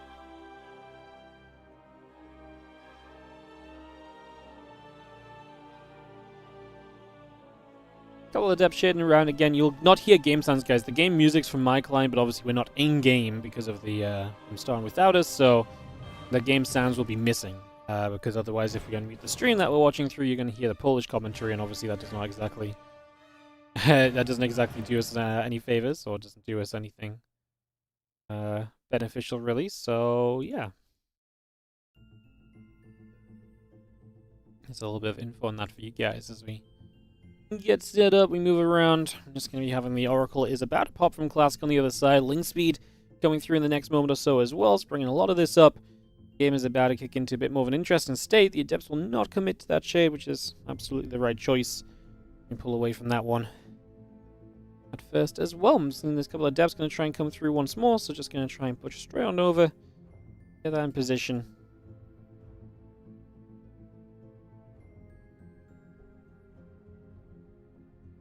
These Lings will, again, continue to threaten the Adepts if they want to try and move through. If it happens, it won't be allowed to happen easily or freely, that's for sure, so we're making pretty good work on ensuring that that is the case. A good job by Solo with the activity levels here to just make sure things are looking very sustainable for him in these early stages, keeping anything too crazy from happening. The Adepts are going to shade this time. We get 3 drones. It's not bad. We'll only get the 3. We actually go up to 5. Damage dealt elsewhere with the Oracles. The Oracles really combining through to really make this a worthwhile affair. Otherwise, it was not looking too hot. Twilight Council and Forge will both go down. Got those structures into place already. Again, Twilight Forge coming up, the Nexus, and the Oracle coming through. We got a lot of that on the way still. And a couple of drones in the lair continue to build. The Overlord coming up as well, so we keep building that through for the moment. Just seeing where this next few moments takes us. A Roach style from Solar. Obviously, he used the Roach aggression last game and saw success with it. Expecting kind of aggression in general from Solar throughout this series. Yeah, to me, Solar is absolutely one of the guys who is going to be, wanting to just be aggressive and keep on being aggressive pretty much throughout. So, expecting that to be a pretty much continuous factor. As we will see, the couple of Oracles going to slide through in toward the main and just going to hit toward a drone and then back away from it all. Deciding to get out of there for the moment, so a little bit of damage done, nothing too crazy. Just poking and prodding and seeing what we can do when we can. For now, one more stasis, but that's dealt with well. Again, we've lost overall quite a few drones at this stage. There's been multiple drones that have gone down over the course of this, and that, like I say, it adds up. It's definitely something you can't just ignore. But at least we're kind of starting to push these Oracles away. We're kind of securing ourselves against everything else. I'm okay with where Solar is at. Like I say, it's not being the cleanest of defenses early, but I think he's not taking so much damage he's in immediate trouble. This is interesting. He's going Spire, but he's also making a Dropper Lord. So I think he's trying to make this look as though he wants to commit to an attack, but the reality is he actually wants to commit into Mutalisks, in which case committing to the attack is kind of one of the last things on his mind, right? So I'm pretty sure that's the idea right now. The Oracles are going to grab a Queen up in the main base, so we're just going to be able to take that down, as well as a drone or two that spawned out. Oracles on the other side are combining. This double Oracle play is working wonders at the moment. And to be fair, again, a lot of damage done. To say, Drop Lord setup, not doing anything with it at the moment. The main play is going to be into the Spire. We're going to go charge here. We're going to get Storm. I do think there's going to be a little bit of a lack of anti-air for a little bit. Maybe that's why the Spire will potentially hit hard and heavy in the coming moments. I actually think there's a very good chance of that being the case. So let's see, though. So you see a few Lings going to move about. The Zealot's going to continue over. Lings move down to the low ground here for just a second or two, and we resettle ourselves. As those Lings still going to go and give it a shot to get after a few workers here, there, and everywhere if given the opportunity.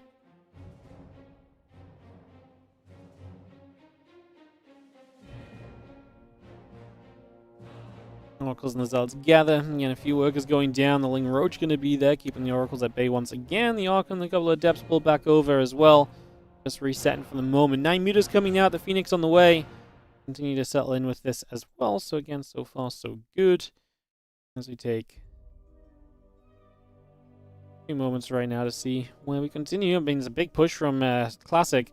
If we get rid of these Archons, the Mutas can obviously clean up everything else. You just need to get rid of this Prism. It's going to be a priority. Queens and Mutas alike going to try and cancel the Warp in. We started targeting something else there, because the Prism absolutely did not take all of the damage. There was 100% spread damage, so we kind of let the Prism live. Now it's just going to be Zealots, and they're going to cause chaos while Solo tries to play cleanup. If he cleans this up, he's got the advantage of the Mutalisks coming out of this, so we will have that kind of in our favor. But at the same time, we're going to take a lot of damage, because that's so many Zealots spread across so many bases at the moment, and that's going to just be, like I say, a big ol' issue. There just ain't no way, right? This feels like a very tough position to get away from. A couple more Zealots still going down. Plenty of drones have fallen. The thing is now you just know it's Mutas as well, and they're taking forever to play cleanup and to come onto the map and do anything, so by the time you actually get across to do anything right now as Solo, Classic's going to have multiple Phoenix available, and it's not like Solo's been rich enough to just build non-stop Mutas, so his Mutalisk count is not even super crazy good. And yeah, I think Solar is running into trouble thick and fast here in game number 3 of this series. GG gets called. Classic is going to take this up to a 2-1 lead and a map away from victory today. 1 map away from getting this done. Alrighty guys, we'll just take a moment or two and get this ready to go. I'll make sure I click the lobby link as soon as possible this time, just in case it takes a second to load. We don't want to get locked out of the in-game scenario once again. The game stands will be back in just a moment, guys, as we have Classic and Solo hosting up. You get ready for this one in just a second.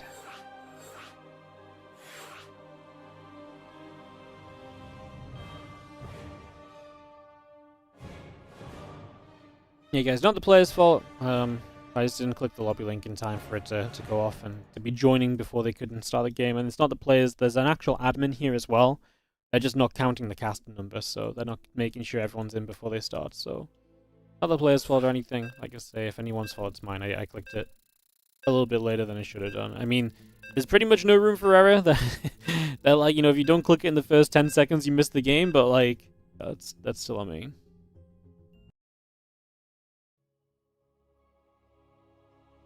It's the fact they're not even dropping a lobby link, man. They're just like, if you don't have someone on your friends list to join from, you ain't getting in these games. Brutal. Absolutely heckin' brutal. As we kick off into this next one, it is going to be game 4. And just like this, guys, we are on match point. This has been an absolutely speedy kind of day. And this is why I don't like 2 best-of-5 days. Like, 2 best-of-5s just don't take a lot of time. I'm just going to be real. Like, 2 best-of-5s is a pretty slow-going, pretty short amount of time, and especially if you just get even just 1 series goes a bit faster, right, then even more so. But like, if 2 series are both kind of like on the quicker side of things, then yeah, it goes very quick. So he's hoping that we get a little bit of a fight back from Sola. At least we get 5 games maybe.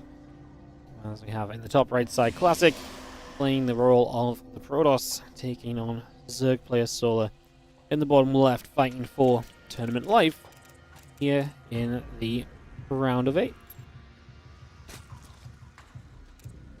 So many casters I have to click through to find Indy as well. Sad. Alright, Gateway coming up, Hatchery and the Overlord coming online. Gate Probe, a little bit of everything coming through just for the few moments here, so we just get that underway. Just settled into action.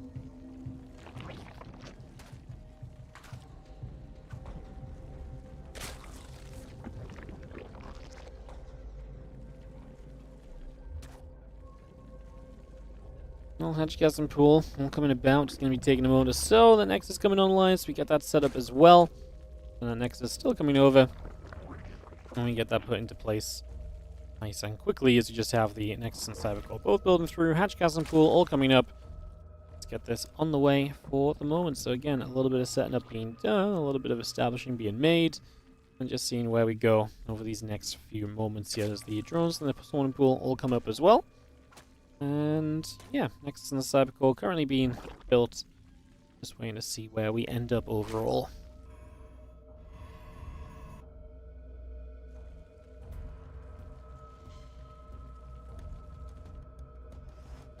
All shots coming about. It's going to be seeing that drone is still chasing that probe. The probe's actually very low, just about regens enough to not actually go down there, which is a little bit of a saving grace, honestly. Looked a little bit troublesome, to be fair, and could have been perhaps a bit of danger. We have managed to avoid for now, at least, as the Adept and the Warp Gate continue through. Just going to set up for that. Bring that over as well. And a couple of Lings just nibbling at the rocks for these next few moments. Again, Adept and the Warp Gate building by. It's going to be seeing the Overlord chilling out there. This Adept is continuing to come across as well. Zergling Speed will be building.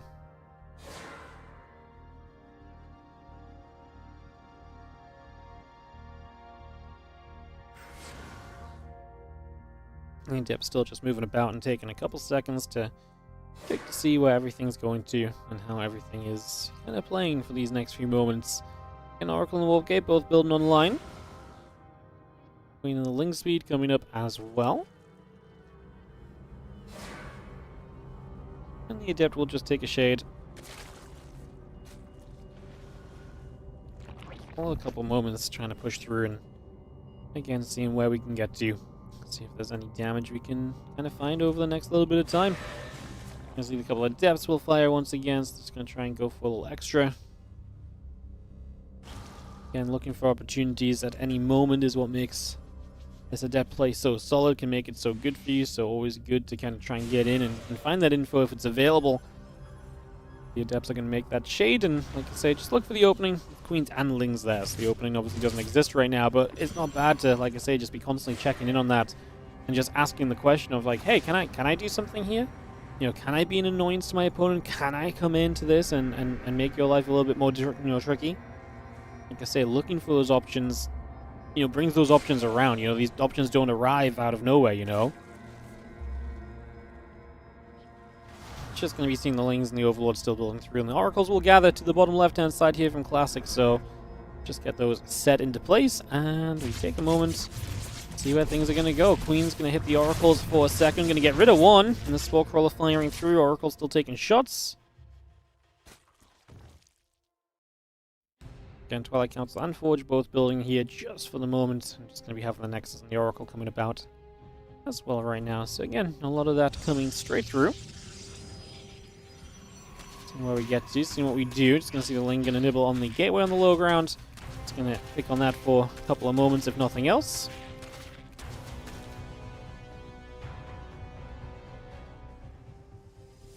Again, land drones, Overlord, that charge coming up too, so a lot of that's still coming by. Continue to get set here as the couple Oracles will gather together. As the Lings wrapping around, and they will go after another Adept for a second or so. So again, a little bit more damage being done once more. A little bit extra being done just for the moment. Queen's actually going to try and find one of those Oracles, but the Adepts are into the mineral line. They're going to create the threat. A couple of drones going down again. Solar having to stay on top of this as he takes the fourth hatchery. And still in a state here where, again, land the Roach Drone, but not really much of anything else going on right now. Oracle activating, the Spore going to hit back in return. Oracles come back over, a couple more drones go down. We actually lose an Oracle there, man. That was a shot from downtown, and it strikes and it lands.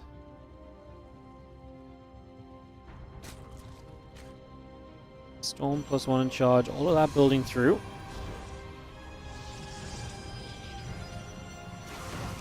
And the Immortal coming up, a couple of Zealots coming by.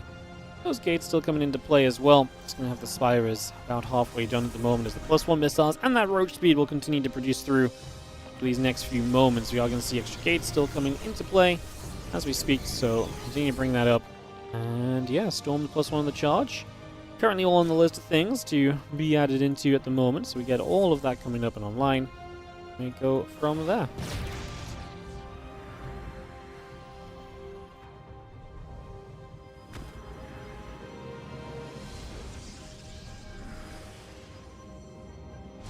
And Solo's going to get into the Spire behind this Roach play again. He's going to have the gas for about 6-7 Mutalisks. We'll see if he just wants to sit on these 7 or so and kind of, you know, go from that point, or if maybe he has another plan in general at the moment. I mean, there is, you know, there are definitely going to be options and choices that he could potentially go for, so see if he kind of has that in mind, or if he wants to, like I say, you can either go for like the big Mutalisk play.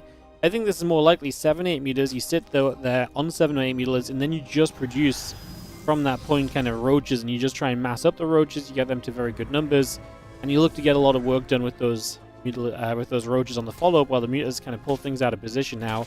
We are kind of catching on to the fact that Mutalisks are on the way. Phoenix production has begun from Classic, so he'll have a good answer to the Mutas. We actually are building more Mutas as well, which, like I say, kind of concerns me a little bit, because I would rather us just move into Roaches from here. But he's going to build the melee upgrade. Solar cancelled the +1 missiles, and so yeah, he's going to look to play Mutaling. And the Roaches were more of a fake out, or maybe even just something where it's like, okay, I'm going to build these in case I need them, but now he feels like he doesn't, so he cancels the upgrade, goes to melee instead, and switches this up, which, like I say, I'm just not overly in love with.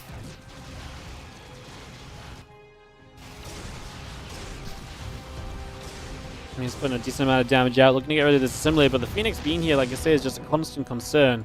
It's just constantly a way in which these Mutas get turned away. They don't do as much as they want. We're going to start building Corruptors as Solar because he wants something to stand in front of the Mutalisks and to tank those Phoenix shots and to stop the Phoenix from being that effective. So we look to do that right away as the Ling Roach gathers up. We take out those rocks already and just have ourselves the rest of these units moving back over. Meters gather again. And, I like them getting after the assimilators, right? They're, quick structures to get rid of in the grand scheme of things. They're on the outskirts, so you definitely can kind of jump on them and pick away at them. Up against Storm, soon to be up against the second Stargate. Going to continue to double down onto melee upgrades and Mutalisk production. You do see the prism across the map will not go down in time, so these Zealots get to warp in and they will look to force damage before this cleanup is made.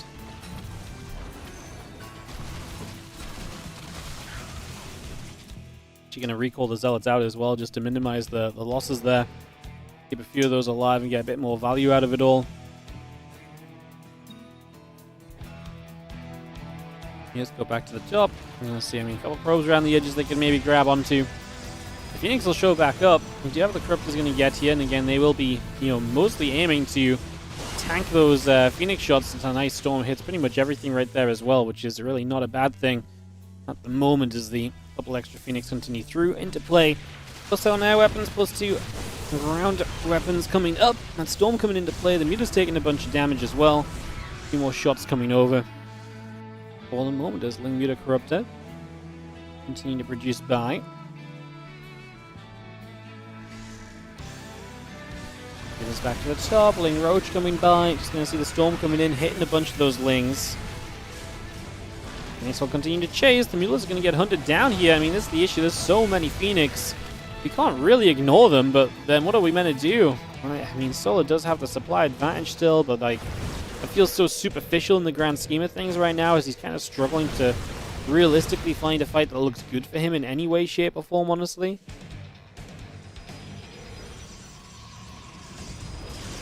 I guess you just keep trying with the Muta Corruptor and just trying to force your way into a position and try and get something done here. There's not really another alternative at this point in terms of how we approach this or what we do with this, so I guess that really just is the plan at this stage, and we just gotta try and send it and see if it's gonna be good enough. Phoenix coming back over. Phoenix are there to shoot the Mutas back the other way again, so again, put a bit more damage out. A little bit more being done still. Ling Bane Corruptor building. Maybe we can get enough Ling Bane up, we can be competitive on the ground, but not overly convinced by that. Right now the Phoenix are at least doing a decent job of... Sorry, the Mutas are doing a decent job of kind of, forcing some of the Storms to use. Now Funko is going to DC.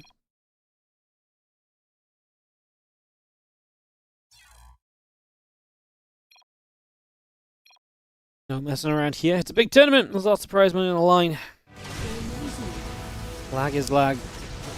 Unfortunately, it's going to get you removed from the game as we resume into this. Corruptors, Mutalisk together going after those Phoenix. A couple of Phoenix going down. The slow Banes. They don't even have Bane speed, but actually AFK. They could have waddled into that mineral line because I don't even think Classic was really paying attention. Oh, I don't love this for Solo. I feel like the Mutas are all on the way to dying. He's rebuilding a bunch of them.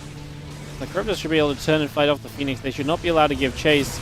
And I really feel like Solo just forgot about these Banes. They were slow, but they could have hit the mineral line because I do think Classic was distracted enough that Solo would have seen some success with this. A little bit of a shame in the grand scheme of things as we just have Muta's showing up. The Ling's trying to get to the front. Solo is maintaining that supply lead, so he's doing a good job there. But again, at the end of the day, is it good enough? I will ask again and again. As our Corruptors continue through, going after a couple more of those Phoenix once more. Muta's just going to sit overhead here, and they should be good enough to get rid of this force. I do think Solar is absolutely making this work. I was scared at points, but now we've actually worked our way through that Phoenix count. These Mutas are going to be a little bit better protected. It is, I think, fairly okay to kind of think that this is looking a little better than what it was once upon a time. Definitely feeling a little bit better than what it was once upon a time, if nothing else. It turns out still some Zealots across the map. Classic's just going to say GG. He doesn't think he can deal with all of the pressure that's coming his way. And so Solar will tie us up, and we will go to a 2-2 scoreline. We will go to Game 5. We'll have a deciding map between Solar and Classic here on this one. So we'll get this kicked off in just a second. And get this ready to go, guys. I'm waiting for our lobby link to come through. Well, actually, no lobby link. Waiting for our in-game joining abilities to open up. Kick this off and we'll get this started in just a few moments. Alright. Classic goes in game. Joining him. Make sure to do this nice and quickly so we don't get lagged out of contention to watch. As we get to go here on Tourmaline. Alright, Tourmaline coming up. Final map of this series, guys. Like I said, this will be the last game from the RongYI Cup today. We do have WardiTV Monday starting in an hour and 20 minutes. So, in an hour and 20, we'll have WardiTV Mondays. Before then, we'll do some replays from the RongYI Cup group stages and just fill our day with a little bit of entertainment there. So, that's the approach we'll be taking. That's how things will proceed. Thank you for joining us, and let's get ready to kick this off into, like I say, Tourmaline for this next map as we get started here and ready to go. Side and game in the top right. My red Protoss player is a classic. Taking on the blue Zerg. In the bottom left-hand corner, we will see Solar for Game 5 of this PvZ series. Off and away we get to start. Extractors coming down, drones coming up, probes in production. And get things on the way. Initially, building this out into position and seeing where things will get to. Let's find Indy. Jump on his cam. That's properly ready to begin. See what the players are going to come up with for these next few moments already. As we just have the hatchery coming about, the gate and the probe coming into play as well. So just getting that in position right away. Start that off. This all rolling. Solar the Madman made meters work versus Phoenix Storm. He did a bit, didn't he? He did a little bit. Yeah, he's very good at kind of finding the scrappiness that allows him to be competitive but not throwing the game away, which is what happens a lot of the time. You know, a lot of the time when you see the Zergs playing with this sort of comp against something like, you know, what we just saw, they just get carried away, and it's so hard to pick, because you have to pick a lot of different fights that are going to generally overall be bad for you, but overall you can make good for you, and I feel like a lot of Zergs lack the finesse to really kind of pick those fights repeatedly, because some of these fights you have to pick where you're going to lose a chunk of units.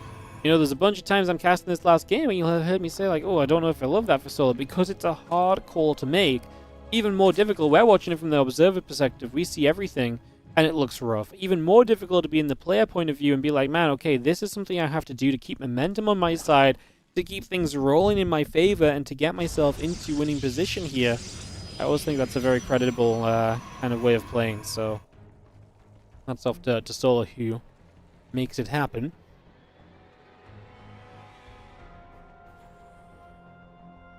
And he got it done here in a Game 5. I feel like we might have seen the end of the Spire, though. We are going to see Classic going to throw a forward Stargate down onto the bottom of the map, so he's going to throw that in. Get very aggressive with that right away. Use that as a starting point here. There's a couple Queens, a couple drones all coming through. Ling speed is building as well for now. A couple Lings is going to go get in after that probe. Probe taking some damage, taking some hits. Taking a few shots initially. Seeing where we can go. And the Stargate, Depth, Warp Gate, all building up. Hatchery and that Ling speed coming by. The Queen just gathering together for a few moments as well.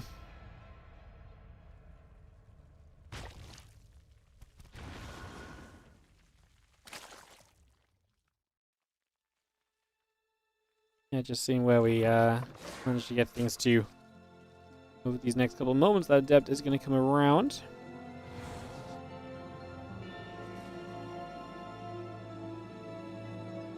Couple Lings, Queen the Ling speed, and all these little bits and pieces just kind of poking along for the moment.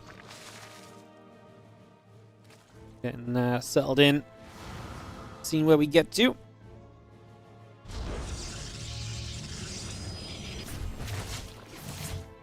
Marco will take a bit of a flight through some trouble. Nothing too bad though.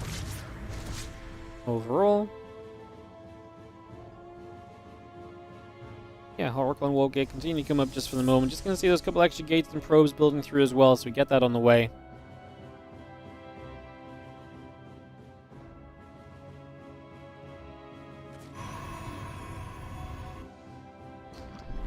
Okay, it's Twilight coming through. Oracle's activate. Gonna find a Spore Crawler right there. Gonna be a pretty easy grab. 12 more Lings. Still just producing on through. And again, Twilight Council and those gates building as well. Continue to get that on the way at the moment.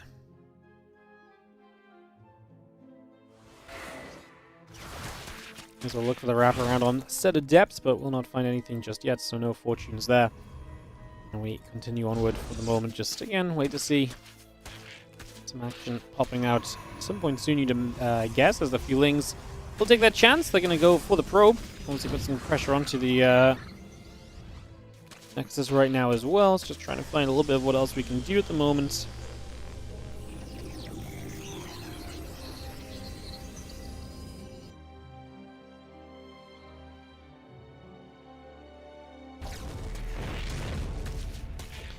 Yeah, Resonating Glaive's coming about. Stargate gets depowered for a couple seconds. Just going to see that dropping for a few moments. The Lings with a good surround here on these Adepts. And again, doing a decent job of this right now. Things will wrap around. An Adept for a few more moments. Another Adept or two warping in.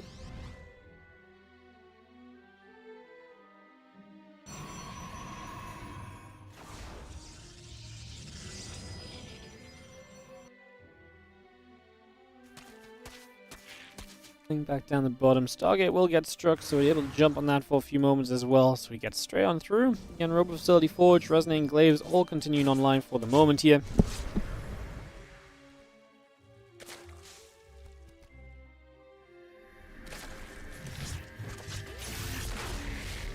Up into the stasis, just going to catch the drone for a few moments too.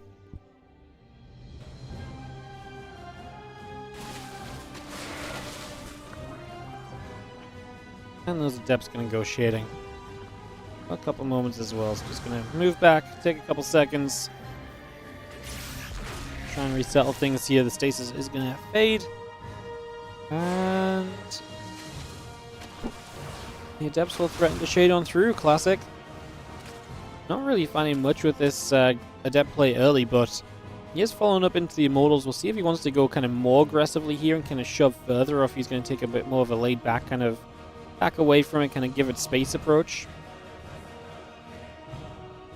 Hard to say what the goal will likely be here in the next few moments as the Adepts still gather. A little bit of the Ling Roach moves over as well. It's just going to step straight over them. And you have the Roaches. Will take that moment to join together as well, and surprisingly, the Adepts will threaten once more. I mean, hitting this fourth hatchery is nice. At least we're getting something from these Adepts, and map control that is genuinely seeming to be beneficial. Cancels the fourth base. And hitting the fourth so far forward means the Roaches have to step forward, which maybe opens the backdoor attack pathway as well. I mean, that's obviously what you're trying to utilize here as Classic. It's something you're trying to take advantage of, even if so far it's not necessarily going your way. Those Lings are going to get here surrounding these Adepts. 7 drones going down. The Baneling Nest still producing through. The drones, the missiles, and the roach speed building as well. A lot of that still continuing to come up for the moment. Hawkeye's about to finish. The gate's still building through. Storm and the Charge coming up as well.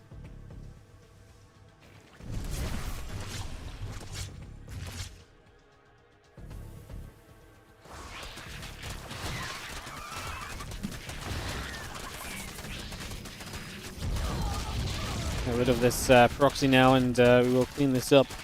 In that bottom right corner, being a tricksy game from Classic through and through. I'm just going to see the Roach Ravager Ling continues to set up. I wonder what we're going to do here. Let's see, Roach Ravager Ling setting up the missile upgrade and the Overlord speed all building as well, so we get a lot of that coming through.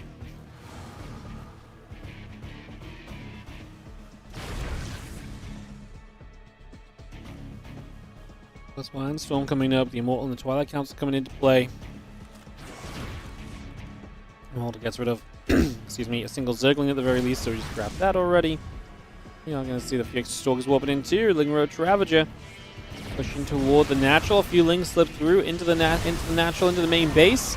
Bane's going to come in from this bottom side. They don't have speed, but that was the only Storm that we had. So these Banes are going to get to fully connect on the army. That's going to weaken up so much of this. The defense having to happen in the main is absolutely going to be a distraction during this as well. And so that was a pretty darn good fight just because the Banes were able to do so much. Next time around, you'll have Bane speed. Classic is going to hope to have more Storms available, I would guess, to try and help him counteract that, because that was kind of the issue. Just ran out of High Templars to storm with, and those Banes able to close the distance. Like I said, Bane's to be done very soon here. We will see what we do in terms of like how many Banes do we morph. Are we going to send this in the next moment or two, or what is the plan? We're just going to commit here. I don't mind this commitment early. We can catch a few probes with the Banes. I mean, I feel like the earlier we commit, the better, because his opponent might not have Storms available once again, so denying the High Templars a chance to come into play is pretty big. But you are also attacking with just kind of Ling Roach Ravagers. Solo looks to get this done with this army composition. Is it going to be good enough? It's a fantastic question. We don't really know right now. As these units continue to join together here, the few Stalkers, the Zealots, the Immortal, looking to be the defense at the moment. Solo's still up about 40 army supply at this point. There's a couple High Templar. Storm's not going to be as effective on the Roach Ravager, but place it well and you can still force them to turn around and to reconsider their movements, which is pretty much exactly what happens on that one. It doesn't do a lot of damage, but you can't afford to send it. When I say it doesn't do a lot of damage, it's because the Roaches are tanky enough to sit in Storm for a second or so and then move away. Whereas obviously, you can't sit in it still for the full duration. That's still going to freaking hurt. Storm still does a lot of damage. You just have more time to move away from it with the Roach Ravager that can tank the initial shots of the Storm. As we are going to see the breakthrough trying to happen here from Solar. He's going to get rid of a bunch of the tech units. Zealots are warping into the top side. He is winning the fight on the bottom, though. I actually don't know if he needs to peel back right now. The Zealots are going to have to run through a choke, so I felt like that was going to happen anyway, although maybe pulling back actually just helps enable that happen. Roach Ravager keeping on trading. These few Stalkers getting pushed back the other way as well. And we've seen a couple of these Zealots taking some damage. The Roach Ravager coming back through. The Stalker's still taking hits. Solar is 150 to the 84 supply overall, looking to make his way to the semi-finals after a full 5-game series. And it is looking as though it's going to happen at this current point in time. More shots coming out, a little bit more Roach Ravager coming through, just still pressuring, still pushing, still trying to deal as much damage as possible. This Immortal takes damage too, and Classic has no choice but to say GG's and to give up on this one. That is going to do it, and Solar is going to go 3-2 victory screen for him and advance into the semi-finals of the competition here. Congrats to Solar, who plays a great series and a difficult series at that as well. Not easy to kind of come through some difficult positions there, and ends up, obviously, as we see, in a lot of trouble at points, but able to come out better for it on the other side. GG's. Well played, Solar, and he knocks Classic out. Let's just show you guys exactly what that means in the RongYI Cup after day 1 of the playoffs. Again, this is the end of the playoffs in the RongYI Cup today.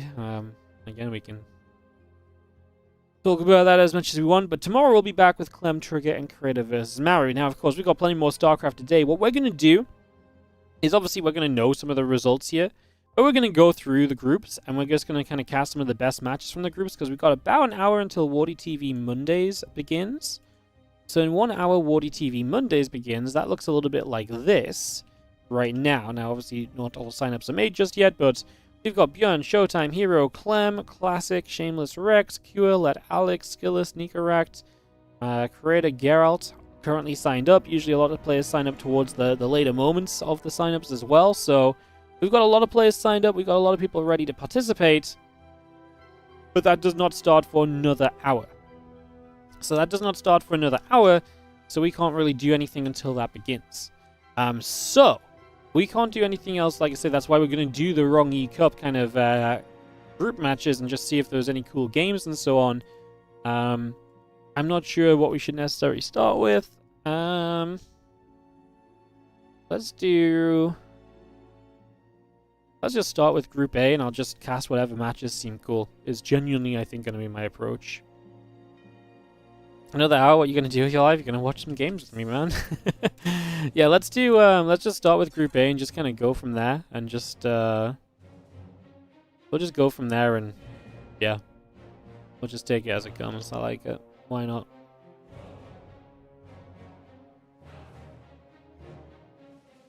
We'll not do every match of the groups. I just want to do, like, what I would call the better matches. Like, if I saw this in the bracket, I would be like, oh yeah, let's cast that one.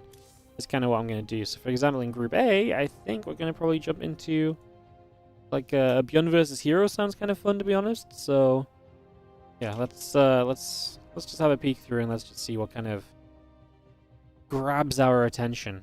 As, okay, this is going to be fun. Let's try and do this, guys. 1 second.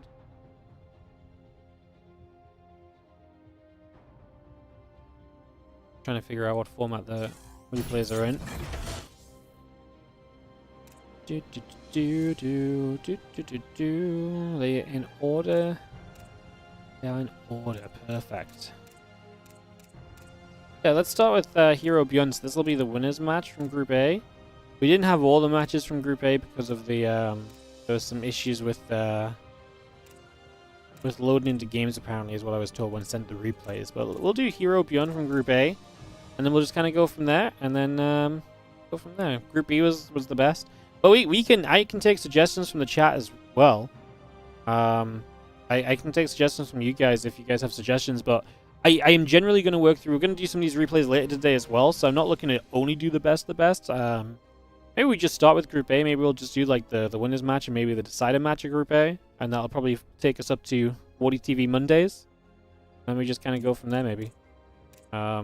I don't know if that's even maybe too long, but yeah, maybe we kind of just take that approach initially, or maybe we just do one series. Either way, I'll be a couple moments, guys, when we come back. More StarCraft as we continue through. I'll see you guys in just a few. We'll come back and we'll do Beyond Hero when we return from this quick break.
Alright, hello, welcome back. How we doing? Good to see you guys. Thanks for joining us. And yeah, excited to kind of give you guys some more StarCraft 2 today. Like I said, we're here for the next 7 hours still, so big day, lots to happen. No worries about any of that. We'll definitely be here for, like I say, a good long time today, so looking forward to giving you guys all the content, the games, and all of that goodness. Alright, so yeah, we're going to dive into this Beyond Hero series. So like I say, we're going to do some replays from the RongYI Cup for like an hour, basically. We're going to do this series and see how long it takes, and then see if we have time to even do a second series. Then we have WardiTV Mondays in like an hour, and then it's just Monday Cup, and then we'll do some replays at the end to wrap it up as well. But like I say, it'll be a 7-hour stream from this point on still. So lots to do. Let me just find an observer to jump on here.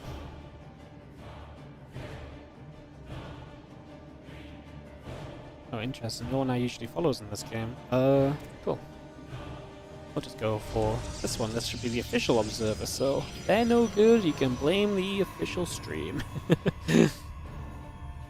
Cool. Alright, so we get to business and we get started here in game number 1 of this best of 3 series. So it's just best of 3 in the group stages.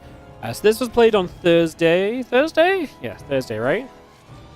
This is the group that we didn't get to cast because I was here on Thursday, but it was OSC. So we were doing the OSC Championship, and obviously we couldn't really partake in anything else while that was going on. So yeah, we didn't get to do anything from Group C. Sorry, Group A, unfortunately. But we'll kind of work our way through this one here. Like I said, we'll see if we've got time for another after.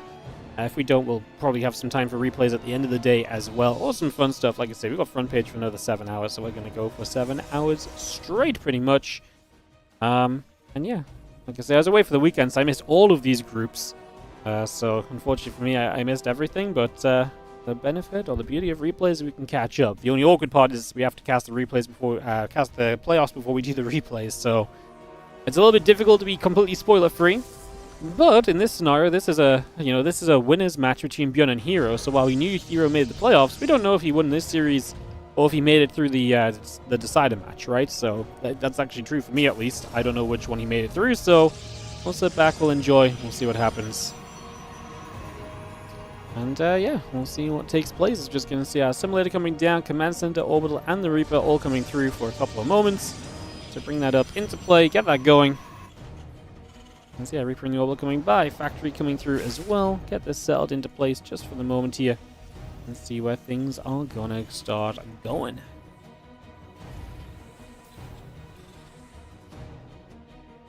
That building by, that warp gate coming up as well. So again, everything kind of looking as it should just for now. Just gonna see the Adept and the warp gate both building into play momentarily. And everything pretty normal first few moments here. Wondering kind of what direction this series is gonna take. Bjorn and Hero always have kind of intriguing games. A lot of the time, Hero does just look as though he's maybe that little bit of a step ahead of Bjorn, and Bjorn relies a lot on the chaos and the multitasking, and if it doesn't work, he starts to try and kind of go later, but by then, it's kind of a rough match for Bjorn, actually, because that chaos I'm talking about is something that Hero kind of thrives on too, but then Hero is also very good at the later game. I feel like it's so rare that Bjorn tries to set up for the late game without trying to do something first, and so I feel like Hero almost always gets the edge between these guys throughout the early stages of the game. And then it's very difficult for Bjorn to play kind of into the later stages from that point, so... But we'll see what happens. As we move through this, I'm just going to be seeing a couple of Marines coming about. The Adept is going to be right there as well. Just putting some pressure on, keeping an eye on things. Thank you, by the way, Pieman Jr. for the 35-month resub. And Mightiest Chicken coming in for the 33-month resub. Do you guys hear the dings? Did you guys hear the sub dings? Because I didn't. And now I feel like, for some reason today, everything's changed on my OBS compared to what it was last week. You guys do? Okay, so it's just me that didn't hear them. That's all good then. In that case, I think I know what's happened. It's just weird that it's decided to change today. When it was already kind of set last week, so... all good. It's just changing without me doing anything. Love it. Alright, a few Marines going to fight back. That Depth will go down. A couple Stalkers get forced out of here as well, so they do get pushed away just for the moment. I'm just going to see a couple of these Marines still getting cleared out. So get a bit of pressure, and look at this follow-up from Hero. Very Hero kind of style. He's like, I'm going to go Dark Shrine. Of course he is, because that's just exactly the kind of thing that Hero does. Builds a Dark Shrine, tries to go DTs, and he's going to try and get kind of, messy in the start of this series himself. Never mind waiting for Bjorn to kind of maybe make this game interesting and get aggressive. He's going to get aggressive anyways, right from the very start. Get that set up, and there we go. As a couple of Widow Mines going to go bang bang. Couple probes fall immediately. Stalker's still trying to push through. The SCVs are going to get there. Push these Stalkers back a little bit. It's going to continue forward. Just going to see this Orbital still taking some damage as well, so we will see that taking a few shots. A couple Marines, the tank, and the Banshee will take damage as well. These mines still alive on the other side, because they can get set to basically be used again, which is really nice. See that Stalker just going to poke. The medevac will already take some damage. So a few shots coming straight through. This DT gets scanned and it gets cleaned up by the Marines and the tank combining. This one of mine only goes for one worker here, so that's not a bad little bit of defense. So what of mine just get us. This one gets a Stalker, to be fair. So that's actually pretty neat. I mean, Stalkers are not cheap units. Anytime you're losing those to mines, it's generally going to be seen as a bad outcome. So yeah, not ideal. As the Raven tank and Marines all continue up, the SCVs are producing through, the probes are building by. Continue in with a lot of this at the moment as the couple tanks are going to settle in. We scan for the Dark Templar, just going to make a grab on that. And that command center is still going to come into place here over the next few moments.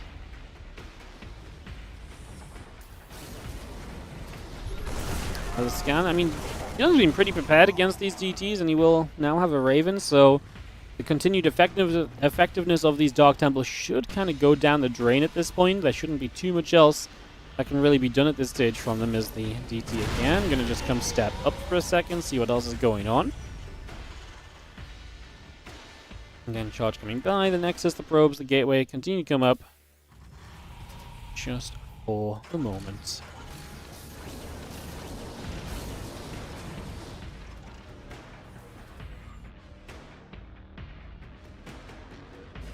Again, a couple of barracks coming by, the engineering bay coming up, so we build all of that straight through here.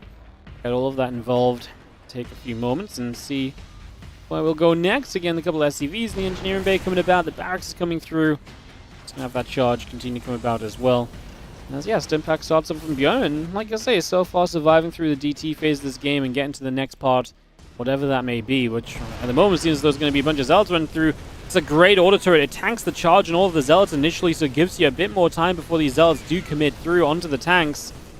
It just doesn't really feel like this Marine count is going to be getting it done right now. It feels as though Bjorn is going to get bullied back. Great force field on the round to bully him for going up that ramp as well. Now he just turned onto these SCVs, so a couple of SCVs begin to drop pretty much straight away. That's now 19 workers killed.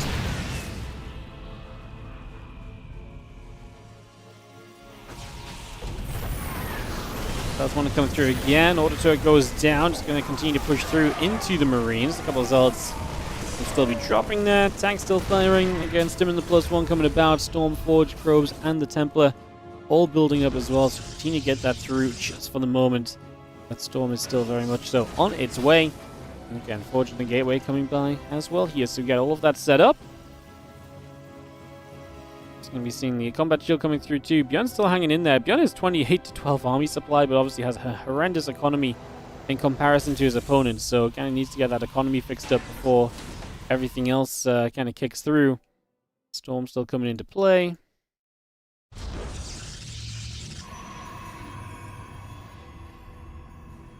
And drop a pylon down. Gates and the Zealots continue through for the moment.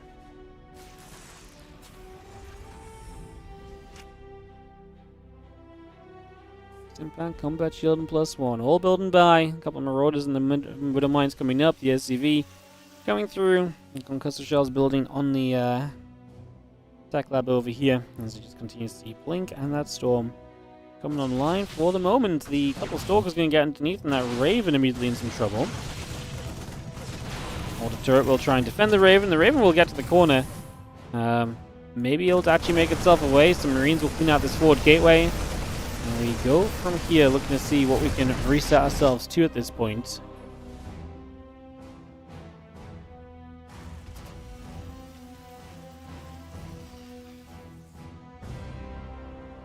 It's just resetting for a second or two. Again, Marine Marauder Medevac. All on the way, and Bjorn will try and at least do something with this bio army. Don't get me wrong, I don't think he's in a great position to do a lot with this bio army, but he's going to give himself a chance. He's going to make or try to make something happen, if nothing else. However, we do just attack in again here as Hero has a lot of stuff, hits the feedback on the Raven, Storm on the ramp. Loses a lot of his Zealots quickly. We are going to dive through here as Bjorn looking to get the High Tempo. That's going to be unsuccessful. He's going to kill one, but then everything dies because he goes through multiple Storms to try and make it happen. Now the drops come back home. What is interesting is that this is mostly High Tempo from Hero, and so they don't really stand up for themselves very well, and you'll kind of seeing the repercussions of that a little bit as 10 SCVs go down already.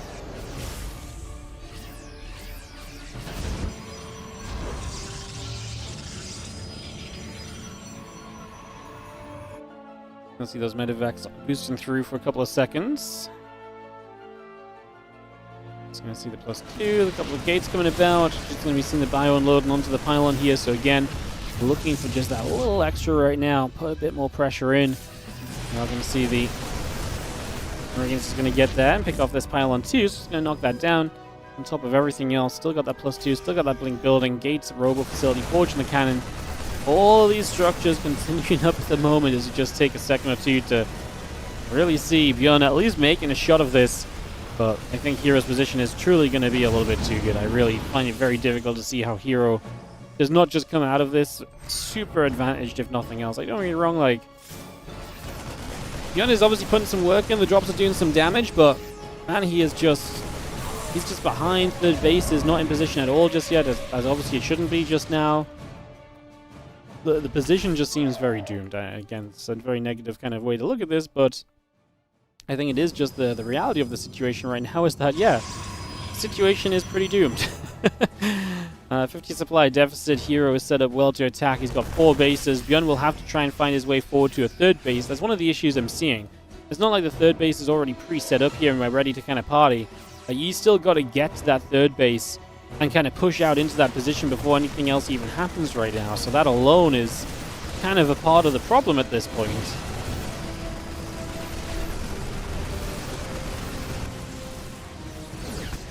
Oh, wouldn't mind shots going to go from these zealots as Bjorn.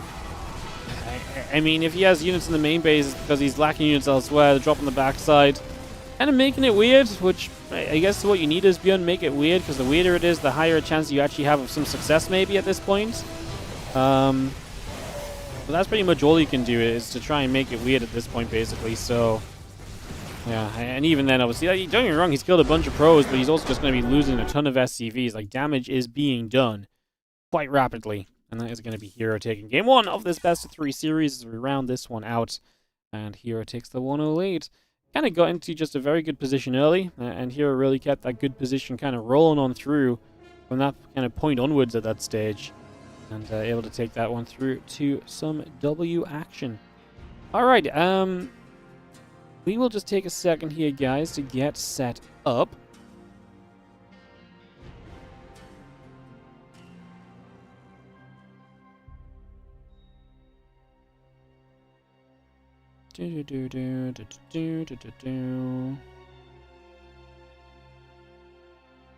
Cool.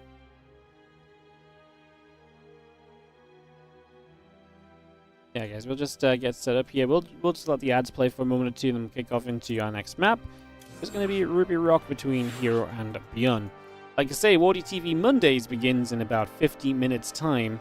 So when that starts up, we'll obviously be swapping straight to that. We just had Shin sign up as well, so that playlist is going to continue growing over the next 50 minutes, over the next better part of the hour, as obviously we move towards starting time, and then we'll be covering WardiTV Mondays to give you guys continued action a day. That's going to be our main show of the day, and then WardiTV Mondays will wrap up, and then we'll, like I say, probably come back to some of these replays to round the day out.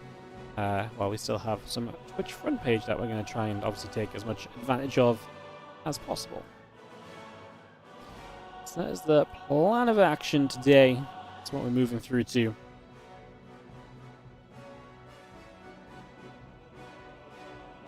Like I say, just give it another minute or so for some ads and we'll kick right back into this. But let me know what's up. Let me know how we're all doing. If you're over on the YouTube and you have a moment, do consider hitting the like and the subscribe button as well. Was that this button? Boom. You want more? Subscribe on YouTube.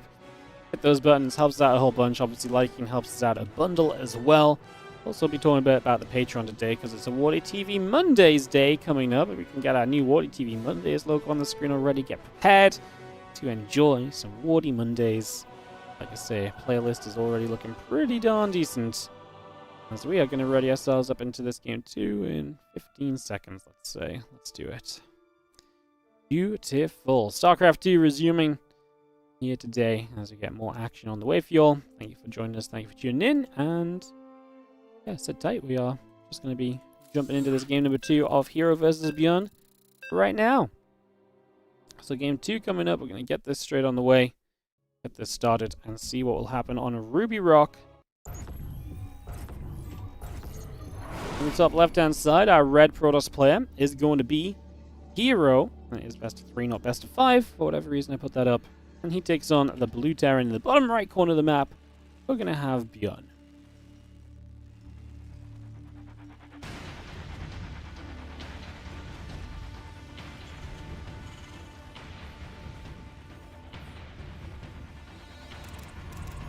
Game 2 of this BO3. Hero looking to advance in first place of the group. Bjorn looking to take this to a third game and give himself a chance to advance in first place as well still. Make it to those playoffs, which again, single elimination really feels like anything is kind of possible when single elim in the playoffs, even in best of 5, so interested to see how that pans out here. As like I say, we get this started off and ready to rumble. See where we're going to take things.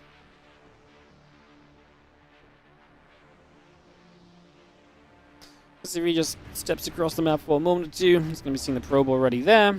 And just have ourselves the gate and the probe all coming up. The barracks and SCV and an engineering bay coming about also. So again, a lot of little bits and pieces just coming up at first. And a lot of that underway.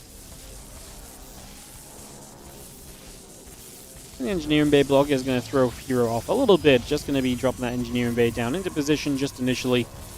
And those probes with a good surround going to force the cancel on the engineering bay. So engineering bay will go down right off the bat. Now the factory and the orbital command coming through. Marine producing in as well. Continue to get that going. Continue to get this set up.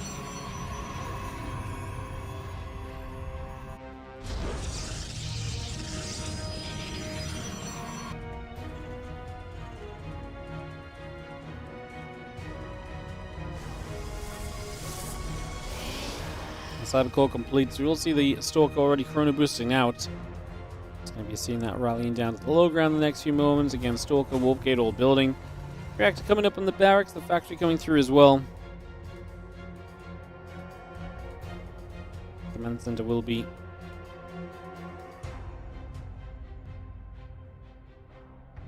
on its way.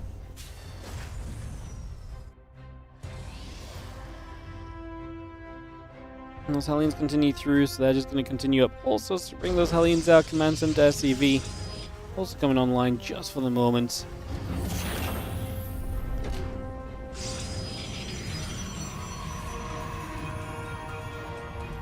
And the rest of this coming through just for a second or so, so we just get settled in. I'm being kind of boring casting right now, but it's just early stages.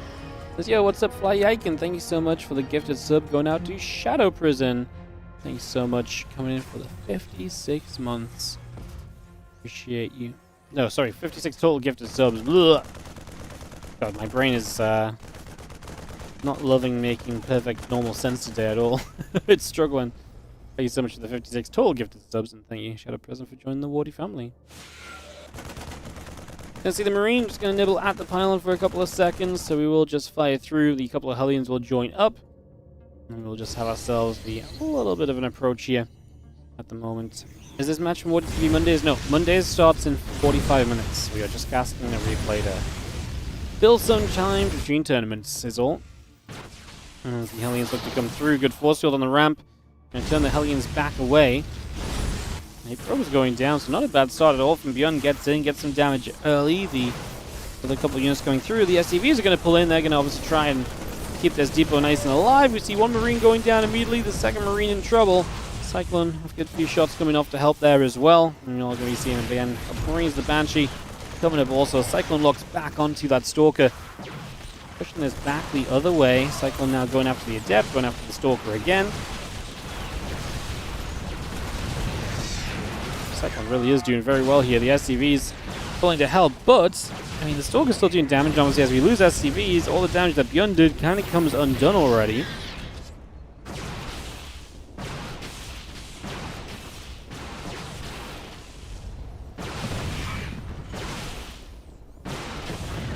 And he's kind of getting kills as they come back. So Bjorn ends up losing a lot, and Hero's just going to sit out the front here and kind of dominate this position a little bit. So he's going to look very good here for the moment, as you are going to see these units trying to move in.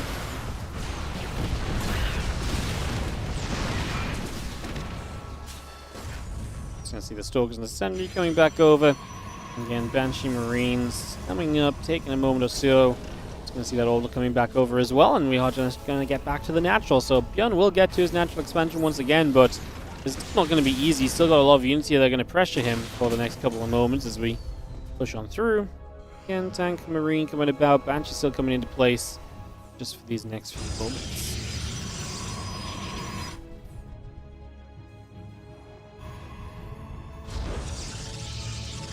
Battery and Stargate building, so we are going to see Hero Stargate as the follow-up to all of this. Obviously, this was like 4 gates of pressure, so very aggressive. Does not have a lot of tech behind this, and hence the Stargate's kind of interesting because now you're delaying something more useful like the Twilight upgrades to well, get an Oracle out for some vision and some harassment.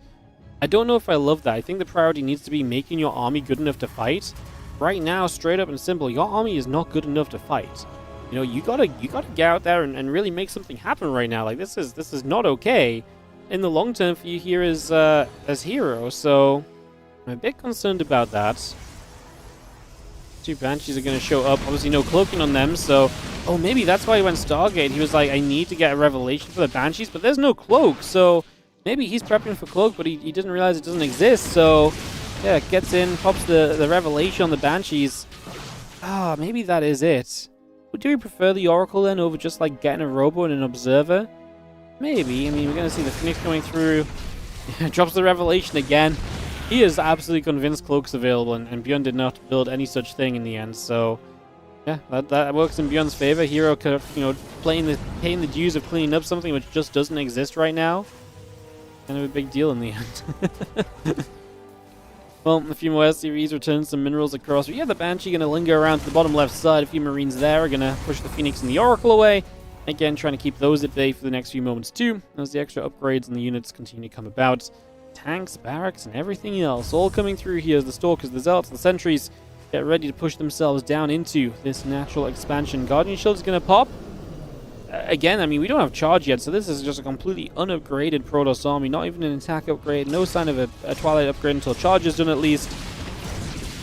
And yeah, just very, very kind of whatever kind of army, because even when charge finishes, it's 7 Zealots in the game is not a lot. So we don't even have the Zealot count right now for this to really be terrifying. Obviously, we are on 4 gates. The gateway count is decent enough to start building that Zealot count up a little bit higher, a little bit more heavily. And Storm's still chrono boosting through. It's taking a couple moments. Again, the charge coming about as well, bringing that straight in here. Just for now, getting this set up. Seeing where we go. Storm will be finished in a couple moments. So again, getting that wrapped up here. And that will be the tech choice from Hero that I actually think really can start to turn this game around a little bit. Like, you know, Storm definitely does a lot to kind of push you in the right direction. So I'm a big fan of that. I 100% think that can be a way for us to, like I say, get a little bit more back on track and kind of get back to doing what we're meant to really be doing already. Storm's about to be done. The units of Hero on that right side starting to kind of crash into the units of Beyond. Not going to do anything yet. Are we going to go there? Observer? No, you just want to watch Storm. Beyond just clearing out that forward gateway. And now you do see the rest of this kind of coming about for a moment or so as +1, and the combat shield coming up. We get a lot of that on the way. Just going to see the bio gathering around here. Guardian shield is going to pop up as well. Going to see the rest of this continuing through for a couple seconds. Seeing what we can do is we just have the bio. Going to have to be cautious here. Nice Storm coming down. A couple of tanks getting damage done initially. But that was our only high Templar with Storm. I think we've got one more, but this bio force is not far from being able to jump onto this Protoss army. This Oracle going to get caught in amongst this as well. It's going to be some damage taken too. So this definitely starts to add up and definitely feels like it's starting to go just the wrong way in general right now. Things definitely not looking too pretty at the moment. Medevac's loading, pulling back. That blink is still on the way through as well. Trying to see what else we can do here. Bio just pushing over now. 40 supply lead in this stage. It's going to be seeing the Marines still pushing up. Zealot still taking a little bit of extra damage. A few more shots coming through. We'll see a bit of Bio unloading here, and a couple of probes will take some shots as well. Now the Bio going to chase up for Pylon, for Probe, the Nexus. Looking for all of that over these next few moments. Bio continue to pull back. A couple of Zealots just keep going down. Beyond's supply definitely going the right way. In the end, like, Hero got to a lot of the tech that he kind of needed, just he didn't have enough of it to really make it super impactful, basically, by the end of the day. I do think that's going to be kind of the killer for him. I would have liked to have seen Hero, like you said, just... I get it, the Stargate was necessary in the end because he needed Revelation against the Banshees, or at least he thought he did. But those are the kind of things that obviously, and then the Banshee still got damage done, right? Like, those are the kind of things that put Hero into a very difficult position here overall by the end of the game, so... Yeah, a little bit of a rough one on the side of Hero, but... Well, he was up in the game in this series. It's not done yet, but we're definitely in that kind of direction right now. As this Bio Army still chases through, the Oracle's going to get hit by a Widow Mine. Not that that probably changes too much, honestly. Just one more thing to note is beyond pressures, it's a lot of Zealots and there's still Storms, so you still got to respect this army. You can't just go running into it without thought. Definitely got to kind of play this carefully still. And try and play this out correctly.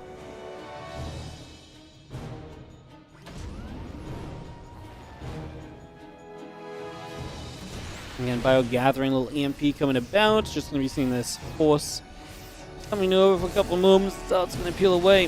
Going to be seeing the Bio jumping through there. The Zealot's going to get jumped on for a couple of moments. Going to see another Widow Mine shot going to go off and just hit onto the Zealots for a second or two as they continue to try and scarf her out of there. So just trying to make their escapes and keep themselves busy. Beyond 148 to the 120 supply. It's definitely not over yet. I mean... Hero's gone up to 4 bases, and this kind of, you know, supply lead for a Terran has been seen many times before, and it just has not been enough to really then come through and end the game, so I guess let's see as this Bio Army takes a couple steps back. The Zealots again melted right off the bat. I think the army splitting from Beyond is actually going a long way to helping. I think that part is actually, you know, seeing him, you know, have some extra success. See the units pull back up to the top side. The Ghost looking for an EMP, hit the High Templar, hit them twice. Now going to turn back to the Frontiers, the 3rd base. Taking damage as well. Just going to be seeing the Zealots are still coming through. Everything else still coming over.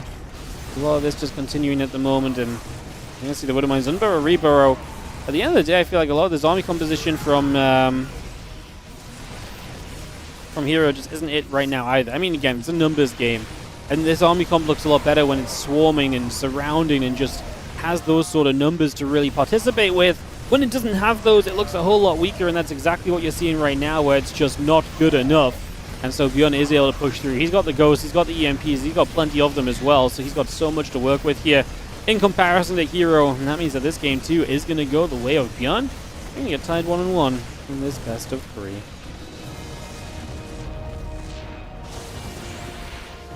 Is this a live replay? No, this is not a live replay.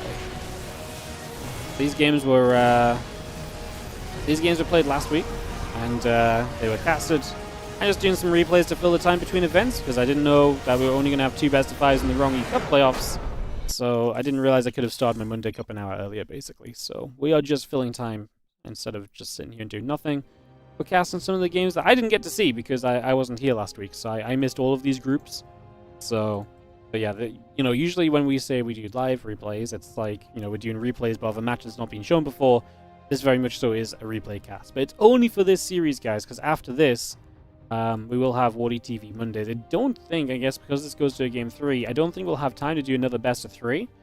So we'll probably do the rest of... We'll finish this series of Beyond versus Hero, and then we'll just get ready for WardiTV Mondays. So we'll probably have a little bit of downtime, but... like I say, it can't really be avoided without us just being late for the Monday Cup. There's no point me kind of starting a replay series and then being distracted because I have to do the admin and the seeding and stuff, so yeah. I'm live. Yeah, I'm live. I mean, I just call this replay casting. Because sometimes we do replay casting, but the replays have never been seen before, right? And I like to call that, like, live replays because the game is essentially live in the sense of it's never been seen before. It's the first broadcast of it, you know? But we're just picking names for things right now, so...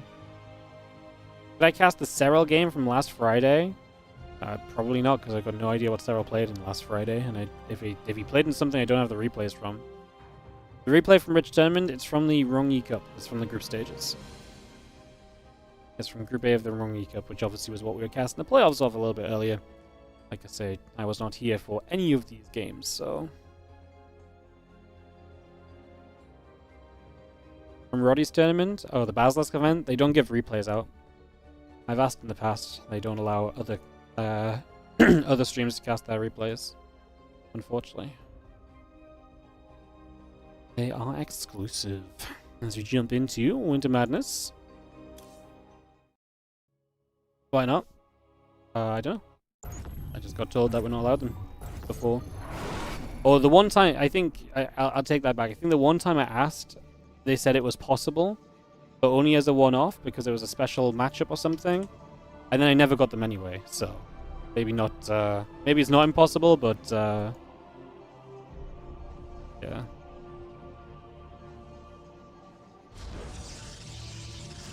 Well, will I cast Home Story Cup? Yes, I'll be casting Home Story Cup. I'll be leaving for that on Thursday, which is why I'm not here Thursday through Monday. So today, tomorrow, Wednesday are my last streams before some Home Story Cup action. Like I said, I'm traveling there, so well, Home Story's Friday, Saturday, Sunday. I just can't stream Monday or Thursday because I gotta fly. Unfortunately, my direct flight to Dusseldorf has disappeared from my airport, so I have to I have to fly to London and then London to Dusseldorf, and it's just the whole thing, so I'm back to having like 7-hour travel days for what used to be like a 1-hour flight. Such.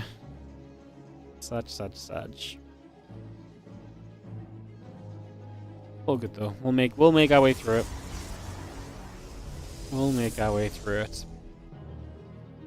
Alright, game 3 here between between Bjorn and Hero. Winners match deciding game. When it advances straight to the playoffs, the other would have to go down through a decided matchup.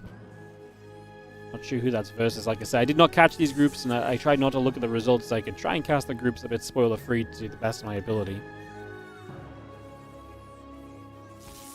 It's just going to be having our probe and the SUV going to hit each other, the Reaper and the Orbital on the way through, taking a couple moments, getting some hits in, firing some shots just for the moment. Manzana drops down and get this underway. And that probe just going to end up leaving the main base for the moment.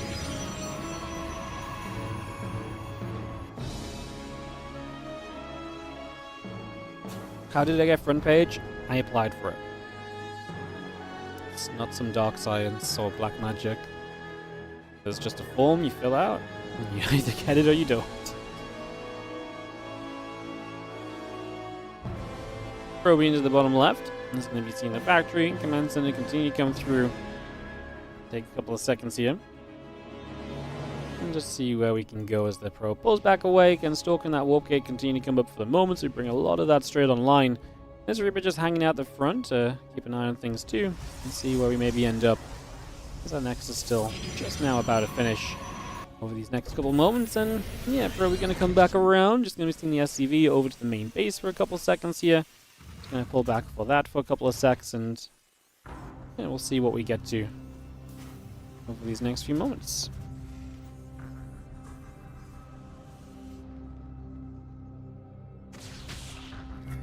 Stalker going to shoot. Reaper takes some damage. We are going to see a couple of Marines are popping out.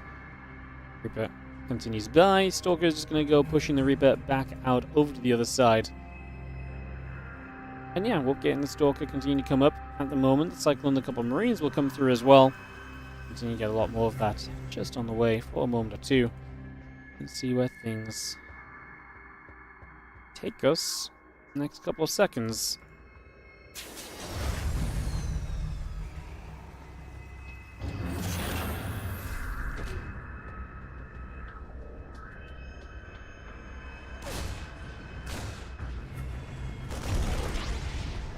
Reaper shows up, and got a couple of shots in.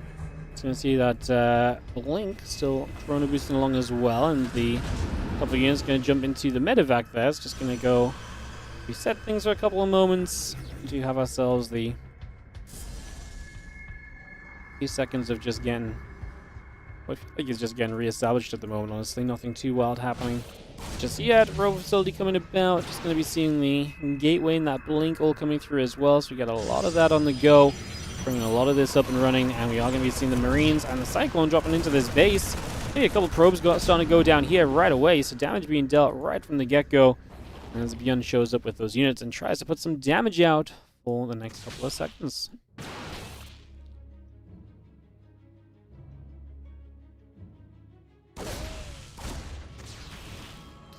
Stalker's there. We push the Reaper back the other way. So again, we put a little bit of damage out the other side for the moment. Just going to be bringing that through. We take a couple seconds. Just going to see the Cyclone, a couple of Marines dropping by as well. So you see this Medevac taking a few more shots also. Just a little bit being done there. And the Stalker's going to go poking onto the SCV. So SCV will take a few shots of damage as well.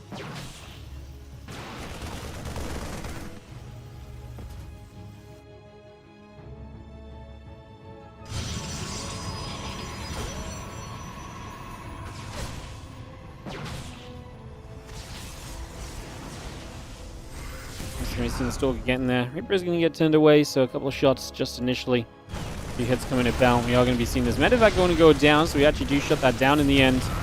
Do knock that one away.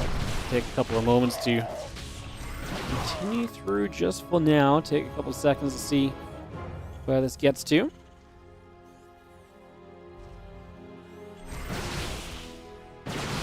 Coming back across. Now we get into the main base. These Stalkers blinking up. They're going to get rid of Blink, so things are becoming a little bit troublesome here, to say the least right now. Like, things are not looking too hot at the moment.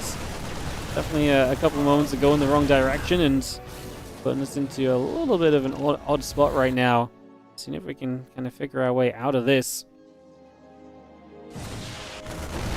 And get ourselves out of some trouble here currently. Just going to be seeing the Stalkers. Going to try and fight the bunker. I mean, the pressure is going to keep up from Hero, so he's going to keep that going as well.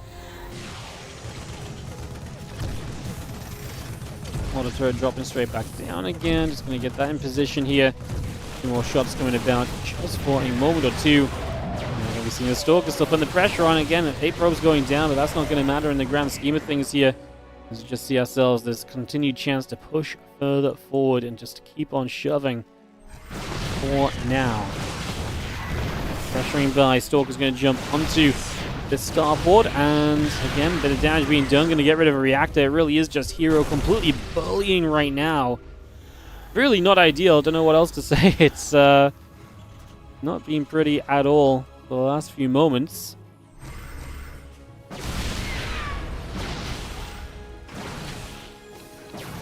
Stalker's going to keep on firing through. A little bit more being done. You can see that prism coming about, the Stalkers gathering around. Again, we see the rest of this continuing through for a couple moments here as well. Trying to figure out where we can take everything, but in the grand scheme of things, I do think that this is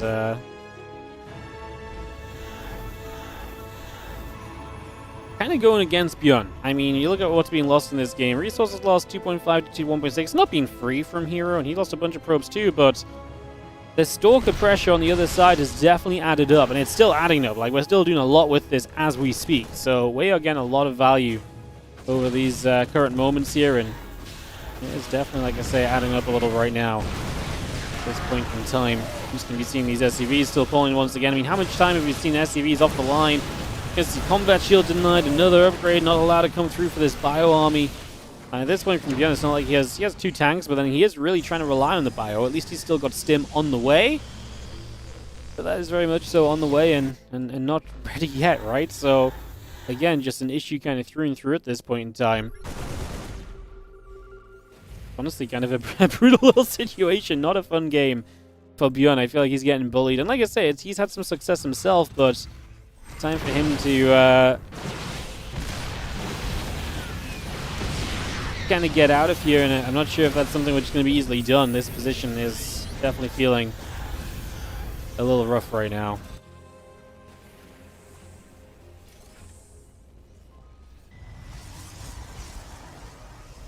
Armor upgrade is coming through. Just getting everything else on the way.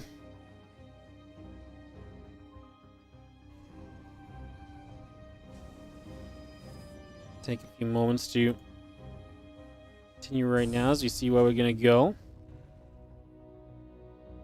The next plan of this is the Stalkers will head down to the front, ready to make a bit of a move through. People already going to take some damage, so a few shots coming about right there as well. Just going to see the bio stepping forward, trying to deny this and trying to just say no, no, no. Not going to let you do that.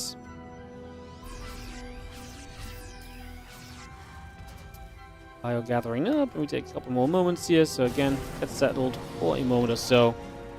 Just see where things will end up.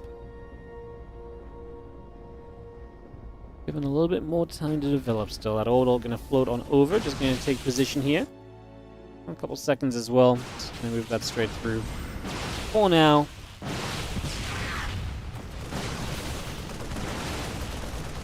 So we've seen the tech load going down again. This time it's just concussive shells, but man, it keeps adding up, right? Like, it doesn't feel good when this is just continuously what is kind of going on. Just like up in your face. Like, it is. It's not fun. It's not enjoyable.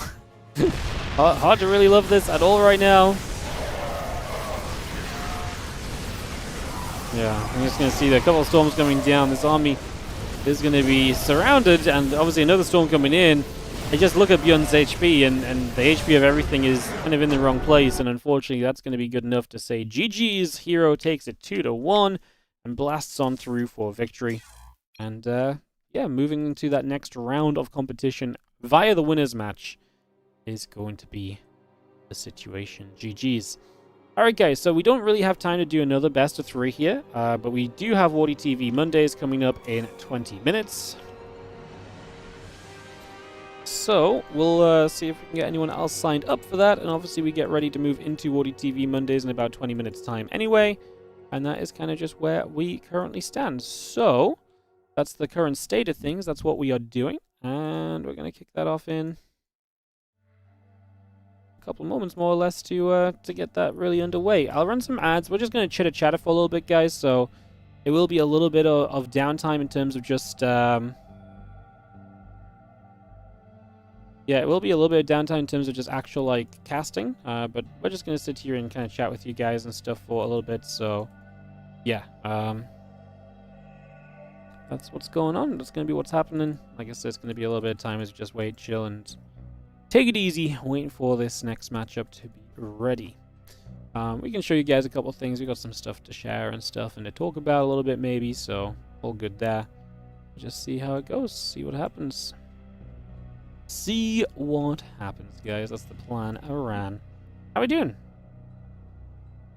What was that best 3 if not part of the Mondays? That was just replays from the Monday Cup. Not the Monday Cup, from the RongYI Cup. So that was just some replays while we took a little bit of time to get ready for the Mondays because we had nothing to do. Mondays are starting later today because of the RongYI playoffs, which we didn't know how there was only going to be 2 best of 5, so I pushed it back 2 hours. Probably could have just pushed it back 1 hour in the end, but like I say, I didn't know, so I can't really do anything about that, unfortunately. And such, and hence here we are. And hence there we are. Who is 25 GTA Legend K? That's... I mean, I don't know if you're going to know them, but that's... I know they are someone who's played a... They used to run Team GTA, which is a French team. But yeah, I don't know what answer you're looking for here outside of they are just... someone that's signed up. Max Back Solar, Harstem signed up as well, guys. So yeah, the playlist is looking good for this Monday Cup. And like I say, that'll start up in about 20 minutes time. We'll be doing, obviously, seeding and stuff and so on, so it'll take a bit of time. But that is what we're going to. It's just a case of waiting around and make sure that we can get into that and all of that good stuff properly, effectively, and everything else. Beautiful. I could replay another run from RongYI. I mean, we've got 20 minutes. If there is one that fits, then I don't know which one it is because I don't know how long the games are without spoiling them, you know? So, usually a best of 3 doesn't happen in 20 minutes, so that's why we're just going to chill and chatter. Is the later Monday Cup also happening after hours? Yes. Which is why that today we might not do the semi-finals 1x1 today, because we might do them same time to try and avoid overlap with the other cup. Like I said, I talked about this before. It's unfortunate, it sucks, but what can we really do? What can we really do? Not a lot of anything, to be honest. We just gotta get on with it. Just sucks that tournament's still scheduled over us. We're only 71 weeks into the Monday Cups, but maybe by 150 weeks, you know, maybe 3 years in, people will be like, huh, maybe we shouldn't run stuff on the Mondays. Because there's already an established tournament that happens there. Is Harston playing today? He is signed up. Yes, he just signed up in the last few minutes or so. If you guys want to see the player list, I'll bring it up on screen for you guys to have a little bit of a peek at. So, just to run through, not everyone is checked in necessarily, but this is roughly who you're going to see today. Björn, Showtime, obviously this is not seeded either, guys. These matchups are not set. It will change when we do the seeding. Björn, Showtime, Hero, Clem, Percival, Classic, Shameless, Rex, Cure, Solar, Let Alex, Shin, Skillus, Nikoract, MaxPax, Nice, Harston, Creator, Geralt. Those are the notable names I see scrolling through. So I have Cyril's Discord. Yes, I do have Cyril on Discord, but I fear for why you ask. I should try rage baiting him. I'm not going to do that. If Cyril wanted to play, he'd just sign up, man. It's, you know, Cyril's a big boy, you know, he can sign up to his own tournaments if he wants to, you know, like he doesn't need to try. He doesn't need to be pressured into it. You just send a message to Cyril from Twitch chat. Hey, you guys go wild. If you can convince him, go wild, but I'm not gonna message the guy to play my weekly cup of all things. If I was gonna message Cyril to come play in something, it might be something better than the weekly cup, you know? So just at a mild guess of how I might use my message to Cyril if I had one. Instead of Twitch plays Pokemon, Twitch messages Cyril, yeah. Alright guys, how's everyone doing? Obviously WardiTV Monday's coming up, edition 71, like I say, just an awkward kind of 15 minutes while we kind of wait between events, but we are going to go into that event, so it is coming, it is going to happen. Appreciate you being here, and a bunch of YouTube viewership as well, so hello everyone. On the YouTubes, again, like and subscribe if you have not already. We really appreciate that support. It goes a long way and it helps us out massively. So thank you so much in advance if you do decide to click those buttons. Am I going to come to Epic Land in February? No, no shot. It's a terrible time. Almost definitely. 19th to the 22nd. Yeah, that's the first weekend I'm going to have home in like 4 weeks. So no, unfortunately not. Maybe in the summer I can come to Epic Land again. I like going to LAN. I'm away the weekend before that. I'm away this week. I've just been away this weekend. I'm away next weekend for Home Story. Like, need some time, home time. Tell my dog I said hi. I will let her know. But she's probably chilling out. She's had a rough weekend. She's not been well. We've been at the vet. She's had bloods taken and stuff. So she's feeling better, but she's probably just chilling at the moment a bit downstairs, and if she's chilling, I would very much so like to not annoy her because, yeah. I mean, she's actually got energy back today, so she probably doesn't want to chill, but I also appreciate the chance to just, like, not have to deal with her barking if she's currently sleeping. Because Helen's out at the moment. Helen's at the hospital for something today, so Helen's out, so there's no one to control Ellie if she gets rowdy, you know? No one to control her, unfortunately. Chilling not optional today. Oh yeah, you get so demanding. Jeez, so demanding.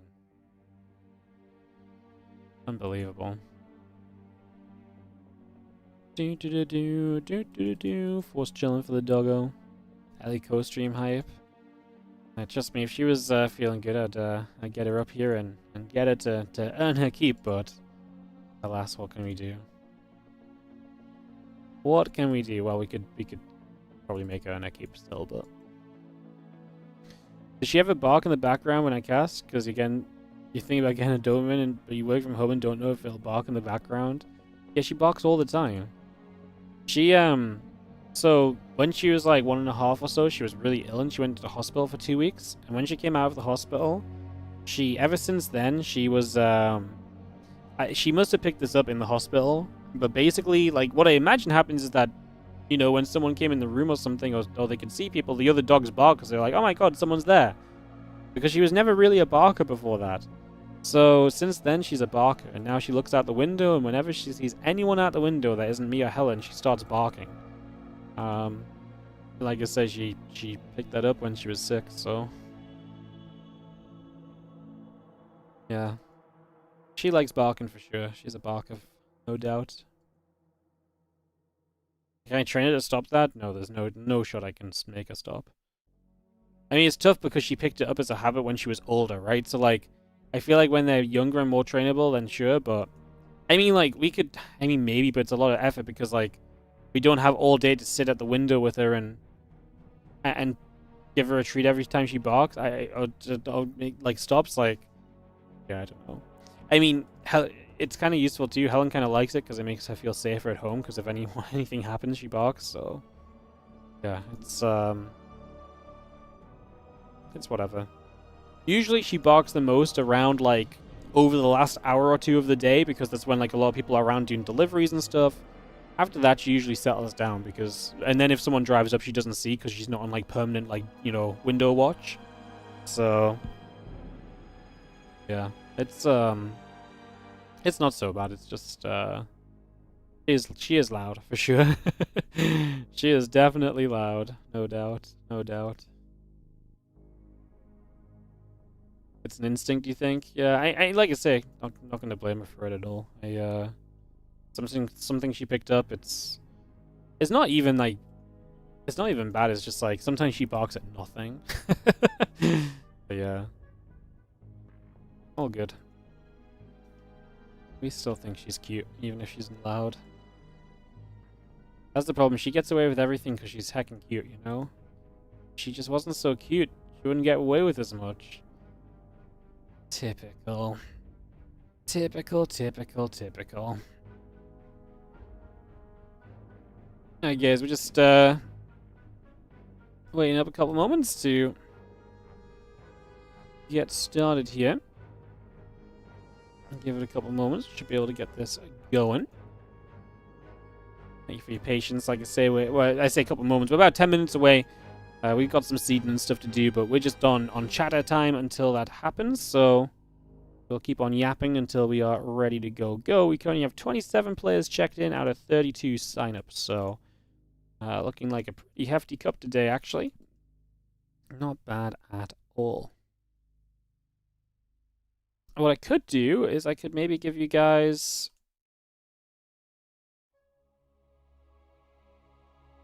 I can maybe give you guys a little bit of a look at our WardiTV 2026 series hype video again. Obviously, we revealed this last week. We're back onto WardiTV tournaments now, so we could actually show it again and just use that for 30 seconds and figure that out maybe. Does that sound cool to you guys? And I'll take a quick moment while we watch a vid. I'm going to presume you're all just saying, yes, absolutely. Let's see if this works. Like, let's see if the audio even works, because last time it was a bit messed up, so let's see.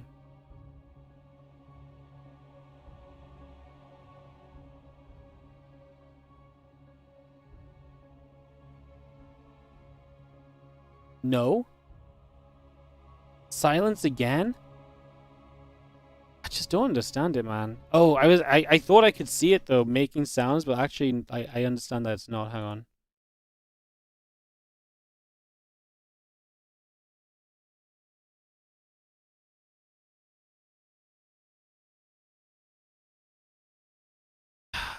What's annoying is like everything's just changed since last time. Hang on. Oh, massive fungal growth comes down and this Bioforce gets caught. That's not the trade Clem can really afford at the moment. Alright, let's try this again. Fungal growth comes through as well. Okay. We'll try it this time, guys. It's because it's... For some reason, the settings broke and now the settings are fixed, but then, like, now my settings are gone. Like, now I can't hear my monitor. Like, now I can't hear it. Welcome to the WardiTV 2025 Championship. It's Championship Weekend. Oh, massive fungal growth comes down and this Bioforce gets caught. That's not the trade Clem can really afford at the moment. Blaze, just going to be seeing the fungal growth come through as well. Oh my god, those parasitic bombs have just killed absolutely everything. Oh my god. Here we go, Reynolds going to dive in. He does drop a mega fungal on everything. He's going to refungal as well, as this commitment will happen. It's going to be on the way already. We're going to get this Colossus quickly. We dive on it. The Stalk is blowing through for the siege tank, but leaves the Colossus unprotected. Units from the other side, SCVs. Clem is now picking up individual Marines to dodge Stalker shots because that's the level that we're playing at. On the high ground, so the tank will go down. These Banelings are going to get massacred though as Clem just says no. And you're ready to blow up on the Adept. Oh, the worst Adept shade of all time. Classic is your WardiTV 2025 champion.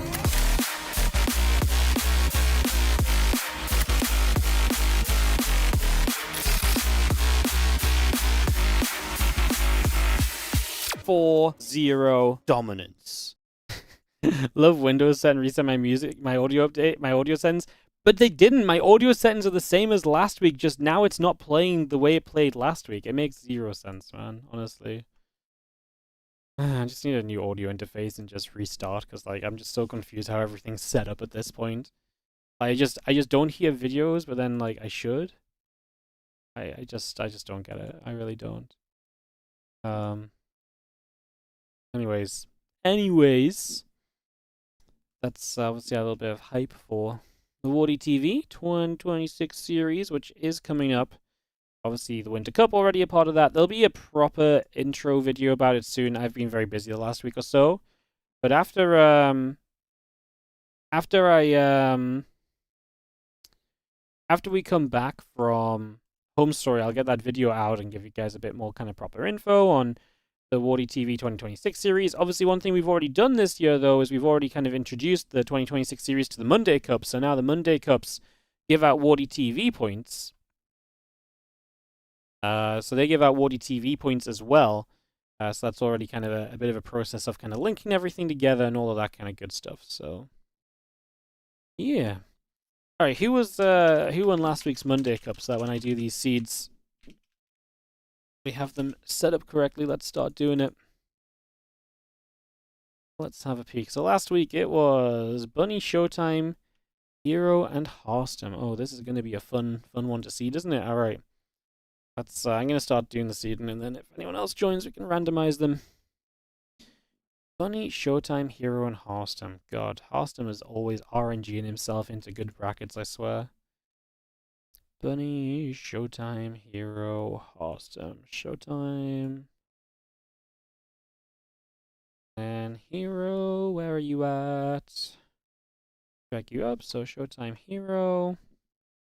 Awesome. Bunny's not signed up, and then everyone else, we start to just rearrange, guys. So don't mind me for a couple moments. Just doing some seeding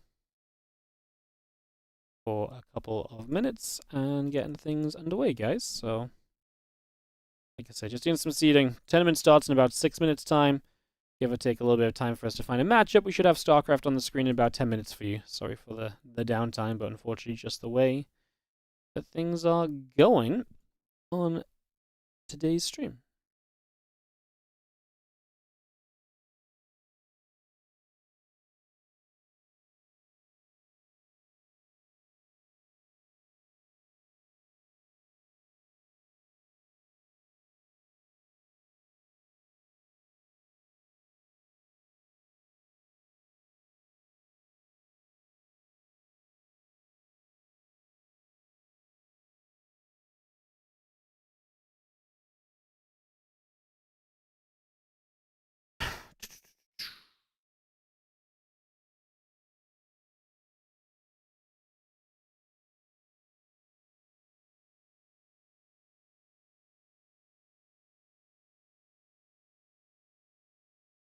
Alright,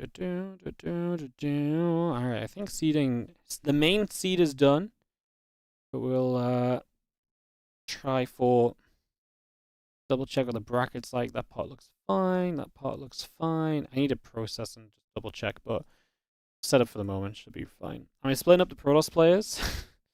There's no splitting up the Protoss players. It doesn't matter how much you split them, there's always more. There's always more. You can never get rid of all the Protoss players, man. It's not a real thing at all. Not a real thing.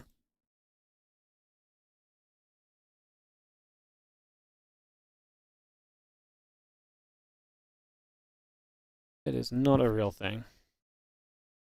I will hop on over to NA though, and I'll get my other accounts set up for NA as well. So we can add them in.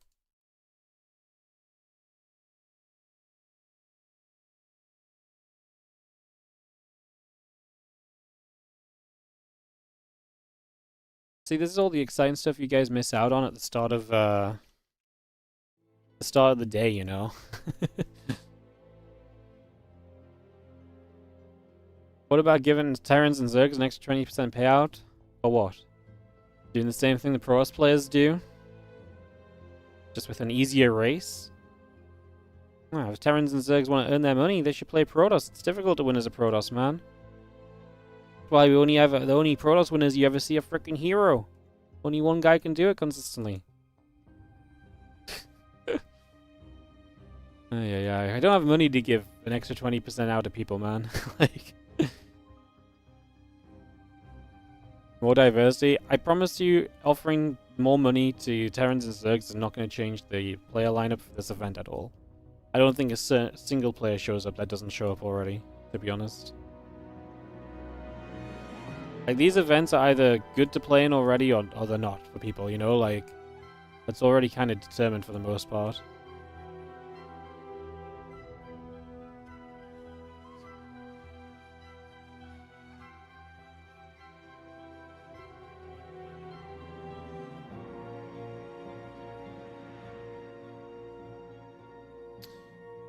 Alright, we are a few minutes out, guys. We are a few minutes out, and we get ready to go into this next bit of action in terms of the WardiTV Mondays. We're having a couple extra check-ins, but it doesn't seem like it's going to be too substantial. A lot of our players not checked in are at the bottom of the bracket anyway, so that's not going to change much there, but we'll drag them around just in case.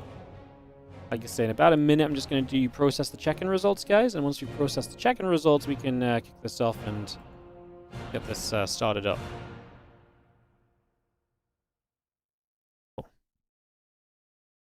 Cool. Alrighty, guys, yeah, we'll take a couple moments, we'll get ready to go, and kick this off very shortly for WardiTV Mondays. I'm just going to I'll be 1 second, I'll be right back, and then we'll get this season done, and we'll get started.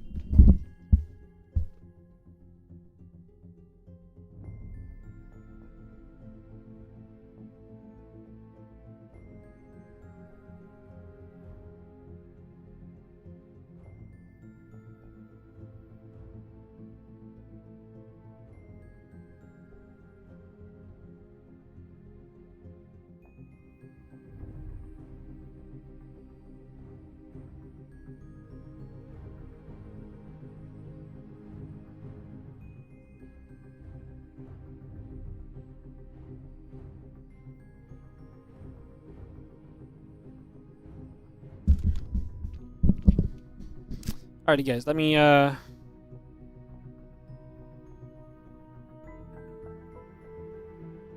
just double check the seeds are okay. So Showtime, Percival, Ryong section seems fine. Hang on, let me process. Alright, so Showtime, Percival, Ryong seems fine. Geralt, Nikoract. Pure Beyond Creator, a bit brutal but not terrible. Classic Rex, nice. Sure, Hero, Shimas Yakov, Solar. Some Hunter, Christiana, Max Packs. Yeah, we're good. Clem, Max Packs round of 8, but no one's meeting anyone super early pretty much, so.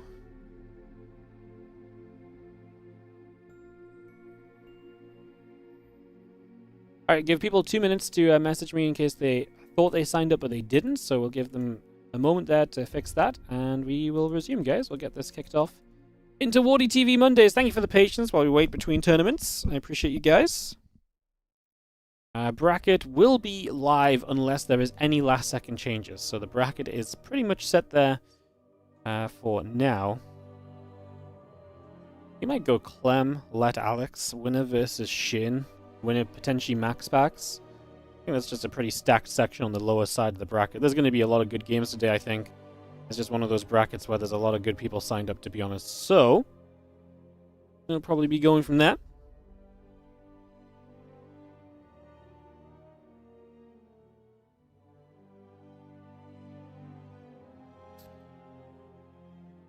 And get this ready to start up, guys.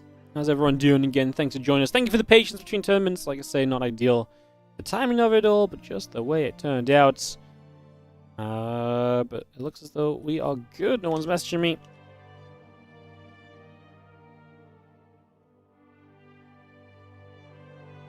Perfect. Just tell everyone the usual details. We're going to hop to Europe and we're going to go Clem versus Led Alex to start the day.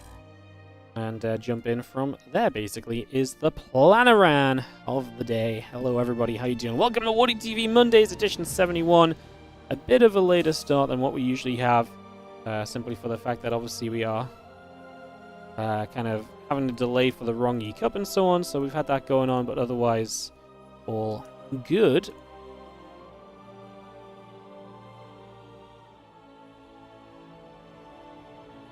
So yeah, all good otherwise. Let's get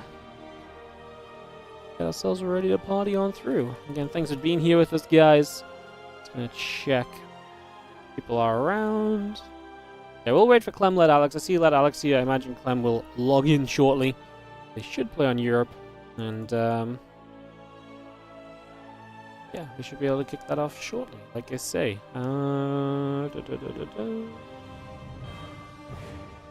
Leo. You don't see Clem on the bracket. It's because they're right at the bottom. You just need to, if you drag the bracket to the right, if you like click on the bracket and drag it a bit, it'll unbug the bottom. It gets stuck sometimes. It's a bit weird, but yeah, it's just an issue with the site basically. Can't really do much about it. But, yeah, if you just click it and drag it a bit, it usually gets resolved pretty easily. It's just a visual loading bug kind of thing that goes on, which is annoying, but such is life. Such is life. So yeah, we'll wait on Europe for Clemio to come log in. It's later in the day. He should make it online soon. And yeah. I think we should go Beyond Credit. I mean, Beyond Credit is a great match, but I actually... Don't get me wrong, I'd like to do Beyond Credit, but I would actually just like to just lock into this section of the bracket, because Clem, Led Alex, winner versus Shin, for example, is pretty darn good. So I'd kind of just like to lock us into that section and just kind of go from there, and just just go back-to-back games, I think. So yeah, Beyond Credit would be good. I'm not going to deny that. Maybe if Clem doesn't show up, maybe it would be really good. Maybe we should go Beyond Credit. Maybe we should go Beyond Credit. Credit into Kira. No, I don't want to miss the Clem games, man. Clem games are good today. We're feasting. If Beyond Creator starts, we can go Beyond Creator, and I'll keep an eye on maybe holding Clem Shin. If it does come to Clem Shin, of course, upsets can happen. But Alex has been impressing us lately. I think Clem's quite the hurdle for him, but yeah, we'll see. We'll give it a go for Beyond Creator then. It's very rare for Beyond not to immediately be online.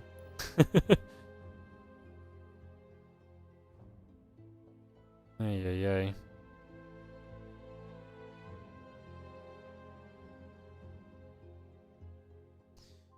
Alright guys, couple moments. Try and get this ready to go. Like I say, waiting to try and find Beyond, but I don't see him.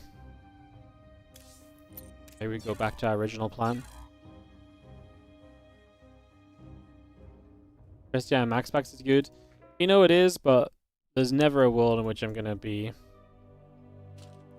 There's never a world I'm gonna cast a PvP in the first round when we have choice. The people would be upset, to say the least, you know? People would be fuming. Honestly, to be fair, it's just like, it's not even that I don't like the PvP, it's just there's such a good chance we play PvP later in the day. So it's like, if we watch PvP now, we're kind of doubling up the matchup that's most likely to happen later on as well. So, I'm trying to avoid it just for that reason. Good bracket though, man. There's a lot of good matches in here. Should be a really fun one. Yeah, excited to see kind of how it turns out. Excited to see what takes place. So it should be a fun little day of games as we get ready to go. In a few moments, guys. Getting ready to kick this off shortly. Just making sure everything's good. I asked for the invite. We'll go Clem versus Alex because I didn't see Beyond online. And when I hop back to Europe, these guys were online and ready to go. And I do think we'll be pretty... I do think Shin's match should be quick, so we should be able to kind of follow straight through into round of 16 games. Pretty much straight after is what I'm thinking. So, yeah, that's, I think, the route we're going to take for the day, guys.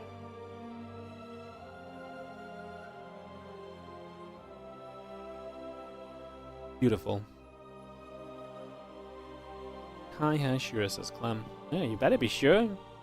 Can't deny me an invite to my own tournament game. Who's this kid think he is? Let me just set up my in-game screen for the Monday logo as well already. Perfect. Turn that on. Sweet. StarCraft starting soon. Again, thank you for the patience, guys. Obviously, like I say, a bit of downtime between events couldn't do much about, but we get ready to rumble. There's no other casts because it's later than usual. Well, Rec should be casting later. But yeah, can't really help that. Like I say, just kind of unfortunate. Rex usually plays then casts. Usually plays then casts. Awesome came online to stream this then, wow. Yeah. Is he still alive? Does anyone know if Hostum's died yet again? I know he's died 3 times. 3 times? 1, 2, 3. Yeah, I know he died 3 times. I really want him to make it to a dungeon, man. He's playing. Hostum will probably cast this when he finishes playing, and then do WoW after, if I had to guess. But I also don't know what people's plans are. I'm not psychic, so that is just a guess based on what normally happens. It obviously does have room to change as well, so don't take my word as gospel. As Clem throws an invite out, we get ready for some Ruby Rock here. Just ready to go. Ready, and GLHF getting called. And we're ready to go into this, guys. Thank you again for the patience. We wait for some games to start up, but it's time to continue the StarCraft 2. As we are going to be live for another 6 hours of StarCraft. We'll see how far this Monday Cup takes us. Hopefully about 4-ish hours in. Would be nice. As we have into the bottom right-hand side to start us off, the blue Terran player in the opening best of 3. Definitely a favorite, not just for this match, but obviously for the day in general. It is Team Liquid's Clem, as he is up against the red Protoss in the top left corner of the map. We've got Alex, or Let Alex, as we kick off into game number 1 of this best of 3. Starting this off right here on Ruby Rock, our first matchup of the day.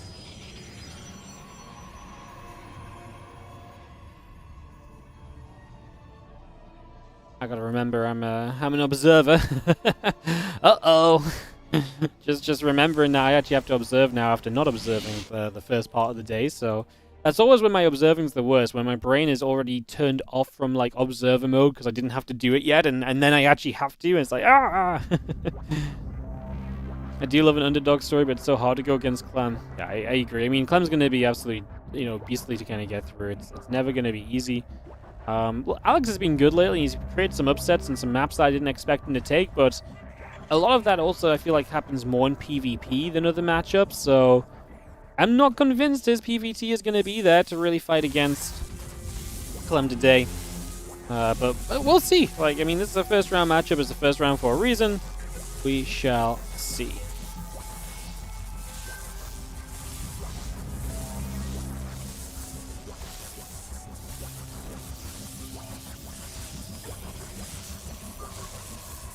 Probes are going to come through. I'm just going to be seeing the cancel on that engineering bay. Probes are going to get that. So we saw it with the first probe coming down the ramp quickly. So that definitely helps the SCV coming through. And we just have Nexus Cybercore building by for a couple of seconds here. So we just get that on the go. Take a moment or two.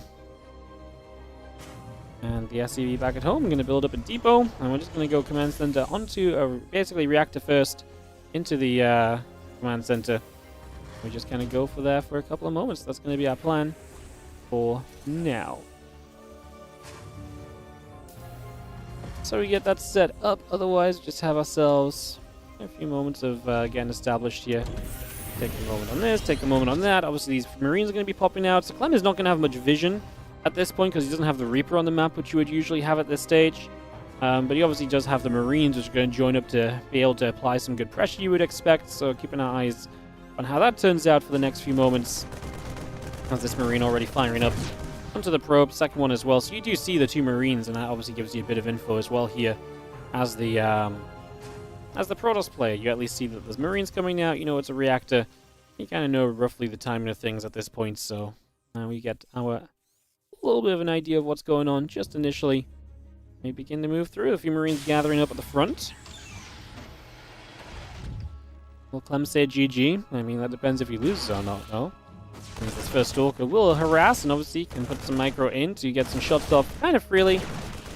Taking a couple hits here and there, obviously only shields going down. Clem pulls the hurt Marine back. So it's just going to ensure that that doesn't do too much. We pull back forward, the Marine steps through once again. Again, Warp Gate, Stalker, Twilight Council, all building through from Let Alex in the early stages of this opening game of the WardiTV Mondays. 71 Marines. Kind of want to go across the map. He has a Hellion now, which can stop the Stalker a little bit, because it means you can actually always get shots off on it, so you'll stop the regen. There's a hallucination here as well, keeping an eye on things. The Marine's going to go back home. The hallucination won't see it as we actually lose its existence right there, so it's going to go down, so that's not ideal. And we resume. Again, Blink coming up, the Warp Gate coming by, a couple of gates and the probes all building, the Medevac Marines and the Widow Mine producing as well. To continue to get that on the way just for the moment right now. Get that started. Italian pulls back over in this direction. We just take a second to see if there's anything to be done. Once again, it's a hallucination. So keeping the sentries very active and making sure these sentries are sending those hallucinations forward again and again, looking to try and catch up on as much info as they can get. Medevac loads up, a couple of Widow Mines, and they're going to just peel off to the side. The Marines are going to step through and just going to, again, zone the hallucination for the next few moments. And just stop that from doing too much else. On the top side, the Stalker stepped through. I'm just going to see the Hellion turned around for a moment or so. Again, Blink coming up, Stalker's on the way. Nexus building by. And take a moment or two for now as the Raven continues to build as well. Medevac up top, 2 Widow Mines inside of it, looking to make their play forward. Again, Blink and the Nexus coming through. Robotics facility starting as well. The Stalker's already going to be here to push the Medevac back the other way. Now just going to be seeing the Raven about halfway done at the moment. So just going to see that Raven halfway through. Going to be fun to see if that allows us to do much here. Obviously keeps you very safe in case of DTs. It gives you harassing options. It gives you good kind of tools to utilize on your army as well. So it's not a bad way of kind of approaching this. So I'm going to see that hallucination. Going to take a couple shots at the Raven for the moment, and obviously doesn't do any damage, but it just lets you know that it's there. So Alex knows that that's something that could potentially come across and harass him, etc. in the coming moments as well. So again, it's just a little bit more information to be working with here for now. Means the tank is going to be there again, pushing back a little bit, put a bit more damage in for the moment. Got a little bit more done, and we continue to chase these Stalkers away here currently. So push that back. One Marine going down. The Raven just going to be chilling. Just for the moment. Again, we settle here to see where we go. For the next few moments, just going to be having the Marines and the tanks coming about as well for a couple of seconds there. So they're just going to move over. Charge, Immortal, +1 in Stim. All these good upgrades coming through from Clem eventually. But he is, most importantly, moving in position right now with Marine tank and these mines. This position definitely get into a position where we can maybe get something done. So keeping our eyes on this and seeing where we go to, as we just see a couple of these units getting jumped on already. And Alex not really having enough is what I was kind of waiting to say. I was just making sure he definitely didn't have some extra kind of coming in off screen. For a moment I kind of believed, but then I think the belief was truly meant to be not long-lived. As we just have, again, Stim Combat and +1 all building up. Marine Marauder coming through, mines on the way. Stalkers, Zealots, and the Immortal setting up into the middle of the map as well. Just going to get that ready. Charge is about to complete.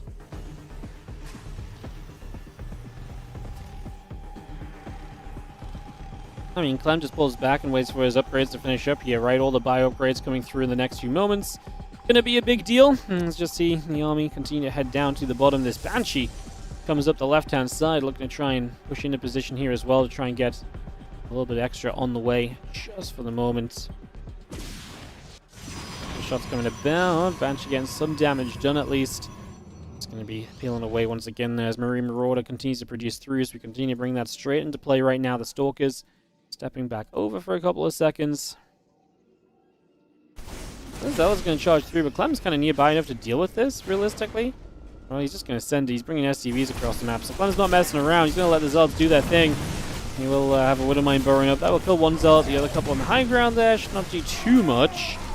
And Clem obviously gathering everything together. He's going to catch this army middle of the map. Let Alex, we do not want to be here when Clem is, like, Clem's full sending it, so I can understand if the Stalkers are here to blink, but an Immortal should never be in the middle of the map, right?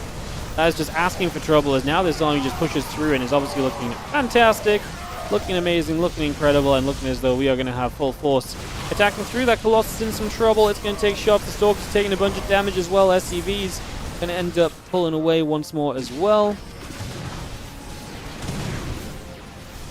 18 SCVs went down. Clem did not maybe make as much progress here as he wanted to. But Alex is actually bringing off a little bit of a hold right now. These two medevacs are going to load up. They're going to boost away to the top side. The rest of this army pulls over to the right. And Clem is going to have to retreat away. I mean, he's got a third CC that, funnily enough, just the fact he has a third CC is a bit wild considering he pulled the boys. But he is going to be sent back home. 10 workers down. Army supply kind of similar, but not really, you know, an incredible place to be in, realistically. So, yeah. I mean, there you go. That's where we sit right now. As Clem is actually in a little bit of trouble here in this game 1 of the best of 3. Absolutely in a bit of trouble right now. Well, let's see what he can do. Obviously, he attacks around the map. Alex is looking to go across the other side, which I like. But the problem is he's going to put himself all in because of this. If he's going to do this, he needs to go. He's waiting for the second Colossus. Then he may have the power to bust down the bunker. He needs to get the Colossus on the SCVs to stop the repair. If you don't stop the Colossus from the bunker from being repaired, you're going to waste so much damage output onto it. But Alex doesn't break through yet. Of course, he's got this drop distracting him at the same time, and that's making his life a whole lot more difficult than what it would be otherwise. So that is definitely making life tougher. Definitely making things, like I said, trickier. And keeping this from being a clean, simple scenario overall, for sure, as well. Going to be seeing the prism sets up again. A couple medevacs are going to get ready to move through, so they're going to come across and make their way towards the upper left-hand side. Here we go. This time the bunker will fall. SCV's not pre-pulled onto it. Clem definitely has a supply issue. I mean, don't get me wrong, he has got units across the other side. He will pressure. I'm just not convinced he's going to do enough. I mean, right now, these units are just going to fall back. These Zealots maybe don't want to be running through because they're going to basically allow the bio in the back to trade freely, while everything else isn't supporting. Like, if these Zealots are fighting, you want the Colossus to hit at the same time. Clem's killed the third base, but Led Alex is kind of holding his own. It's 43 to 56 army supply. I'm worried he loses too much over here by kind of committing into this position still, but maybe it's still okay. I mean, the bunker across the map is, the bio across the map is still doing damage. Obviously, Led Alex wants to make sure he does as much as possible here, and he is going to jump onto these Marauders. It looks like in the end this was a good choice, but turn around and fight properly. Well, Clem's derping as well. Everything is derping. Colossus in some trouble, but extra Zealots showing up as Led Alex is trying to push through. Clem is now in the natural. Alex decides to recall to fight off the natural attack. The Colossus will die instantly, though, because you recall into this army. He will chase us away. A couple Stalkers left at the end. The Prism's still alive. That can pull back 2 now. As we reset a little bit, Clem is still a 3-base player. He just needs to put the bases in position, and that's the issue, as Led Alex, I think, has just not done enough in the end. He does grab one of the medevacs here, though. He'll get a few more units. I think that Alex kind of has to go, which I don't love that you feel like you have to go, right? Because if you're going to force the issue, that's where you maybe don't make things really work for yourself. But do we really have the luxury of choice right now? Probably not, realistically, at this stage. Probably not.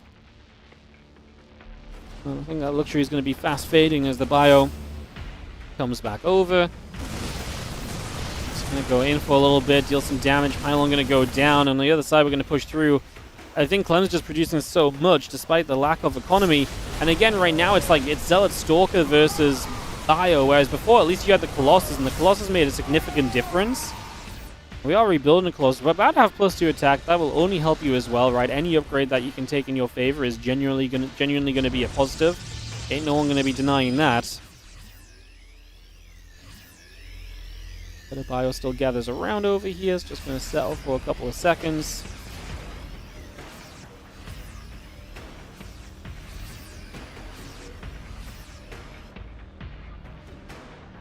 I don't know, man. Like, I mean, I like the Colossus being here, but I do think Clem is rebuilding. Like, the numbers are coming up for him. He is heading in the right direction for this overall. I just don't think Alex actually has enough at the end, as this Prism gets turned around by a Viking of all things too, so we actually are going to have damage output able to come through onto the Prism and actually push that back the other way, so that's not going to help you either. Do we actually just not have enough in the end? We might not. We might not. Again, it's coming back the other side, just going to be seeing these Zealots going to try and charge forward onto this Marine Marauder force. Looking to dive into this right here. Trying to see what we can do so far. Oh, the Vikings going to get rid of the Prism. That means these last few units are going to be in trouble. GG is called. Oh, man. Alex had it. He was very close to having it, at least. And Clem just a little better on the multitasking. A couple of the decisions in the moment. It's championship extremely weekend. impactful in the end. Oh, massive fungal growth comes down and this Bioforce gets caught. That's not straight. Clem can really... Sorry, I didn't turn the video off from before. I didn't realize. This is why I would like to hear the sounds that are being made on all of this stuff, and it just doesn't work. I'm so annoyed, man.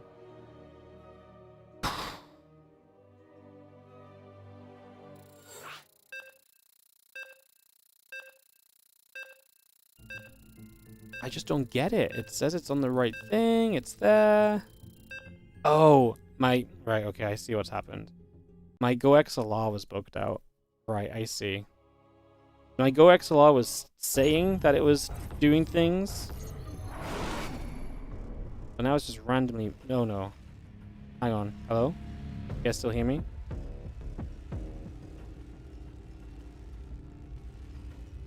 Right, I fixed it now. Now I should hear the sub dings as well. Thank you so much, Incubus, for the 62-month resub. Yeah, okay, now it makes sense. Right, I fixed it again. Turns out it was my GoXLR being shit. Who knew? Who knew the stupid audio interface was going to be such a problem in my life? Alright, let's get back into it, guys. Sorry for that. What the hell was that? That's the WardiTV 2026 Pro. Don't mind that. It was just the video started playing when I came out of game because I set it up in a dumb way. I probably shouldn't have it on my main screen. I should have a separate scene for it, but yeah, whatever. Bottom right, Clem is the blue Terran up a game in this best of 3, but man, that got close with Led Alex really giving it all. And very narrowly getting the upset. That would have been a hell of an upset. Even just taking a game against Clem would be a hell of an upset, you know? So that would have been incredible. Just for that story, if nothing else. To be honest. But yeah, not meant to be, apparently. Not meant to be. Alright, let's see where we go. Let's see what happens. I am observing, so I gotta move the probe over. Let me get ready to rumble. Winner of this plays Shin. Yeah, I mean, that's kind of the expectation, right? So we're expecting to see Clem Shin as our next round matchup. And that's kind of why we jumped onto this section, so we could probably just follow through onto that for the most part. Let's just have ourselves the probably going to turn around. SCV is going to be right there to help us out for a moment or two. And yeah, Nexus, Cybercore all coming up. The Factory, the Reaper, and the SCV coming by as well. So we'll bring this all online for the moment. Get this going. And away we go. Again, that Factory coming up for a couple of seconds. We just look to see where things will go. For a couple more moments. Yeah, the probe heads back home. As the probe heads home, let's see where everything else goes for, like I say, a moment or two here. Getting this up and running. Probe goes scarpering. The Reaper shows up. Get some damage as well. Obviously, Reaper will be annoying. No Reaper in that last game, but gonna get the Reaper up in this one, so a little bit of a difference between the players right away this time around.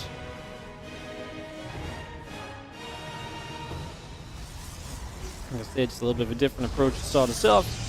As you see the Reaper hopping up, Reaper hopping down, Stalker comes over, Reaper takes damage. Just for the moment. 2 shots coming about and seeing where we go. What's going to be that? Reaper gets turned away.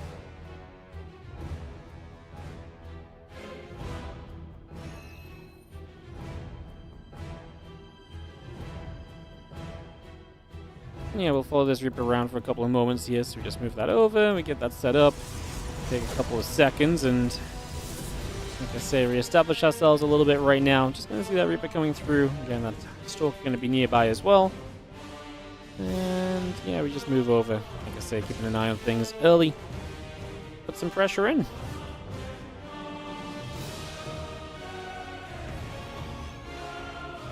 Moves off. Again, Blink and the Warp Gate both built into play already, so we bring that straight up and online right now.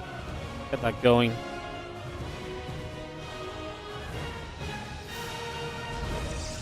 We've seen the Reaper going to fight here. Stalkers will take some damage, so a few shots coming about. Stalker's going to go back the other way. The Reaper will come back through for a couple of moments, and we are just going to be seeing where we go from here.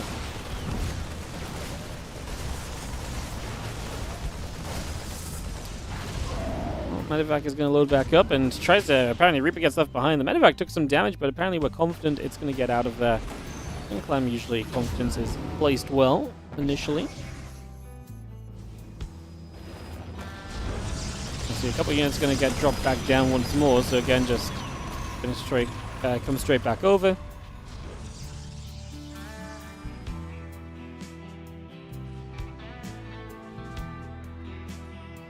We're seeing the medevac loading back up. It's just going to relocate here for a couple of moments, get reset.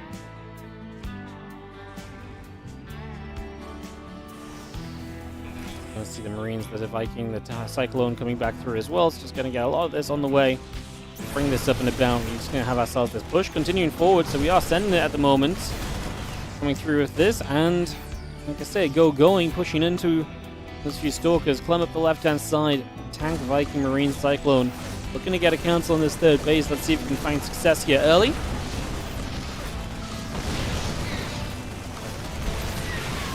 Shots coming through. Battery going to run out of energy, going to run dry. Hallucination goes down.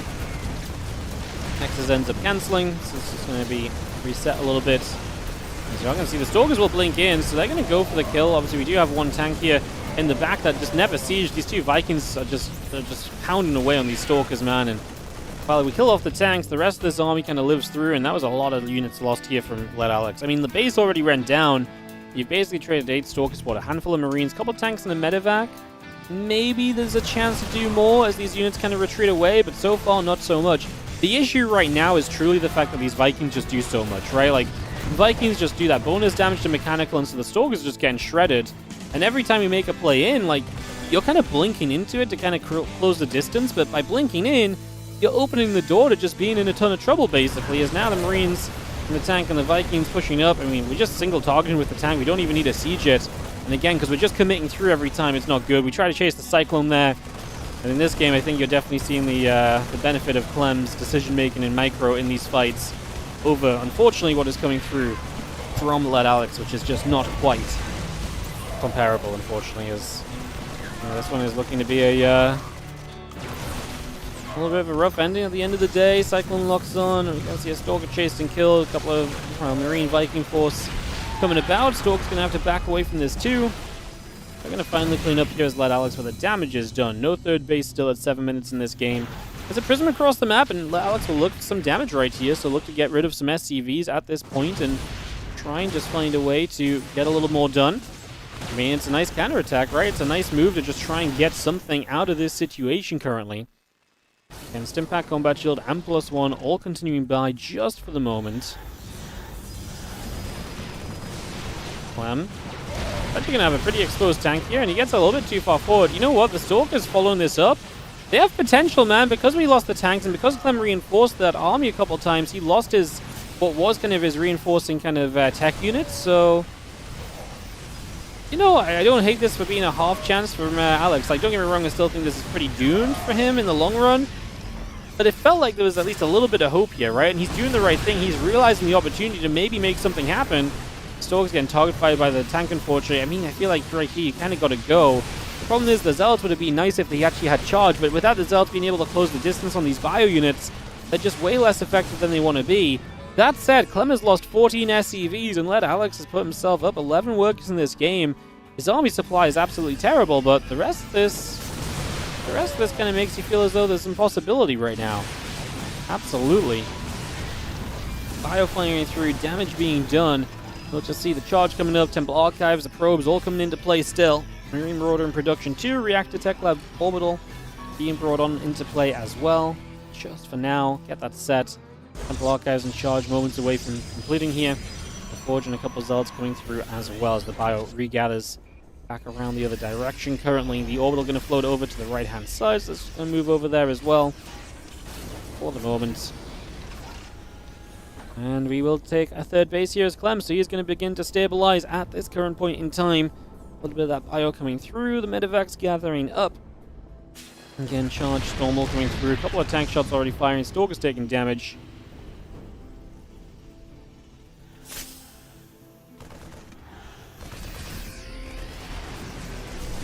Prism back in. SCV's forced to pull, but Clem has a Viking, which is most important because it means he'll kill the Prism. Recall is just too late. If you're going to recall, we had to do it way sooner with the Viking on top of you. So again, just a little bit of an error from Lad Alex, because that's just a recall that goes on cooldown and energy that gets used that was never needed to be used. So unfortunately, that does become quite costly, because now the Bio Viking force regathers, the Medivacs join up, and we get ready to push forward a little bit. These few Stalkers just checking through initially, and just going to have to be a little cautious right away. Clem is going to come chasing. This is where I think we're going to see the true power of Clem's army and just how much of an advantage he really created for himself, kind of with the earlier pushes. And like I say, while Alex did a great job of bringing himself back into this, I think this is the push that's really going to make this look as though there is not going to be much opportunity at all, unfortunately. So we have a couple high tempers. We do actually have Storm, and getting credit to Alex. He's done a lot of cool things in the background of this game, like getting to Storm, and so I feel like a lot of lesser players would have not been able to kind of get to this point, right? They would have rolled over and died already, or now they would have just had gateway units still instead of having some kind of splash damage and tech available. Alex is really honestly playing solid. It's just he's playing against a guy called Clem. You might have heard of him. He's a world champion, and it's definitely going to be a helping hand in kind of being the difference here. Up 1-1 upgrades obviously helps Clem in these fights too, and it's obviously always going to be a massive advantage having the full set of upgrade lead. The Storms were decent, but we only had a couple High Templar, and they are now gone. I'm only worried for Clem because actually he does not have a great way to get through the Zealots quickly.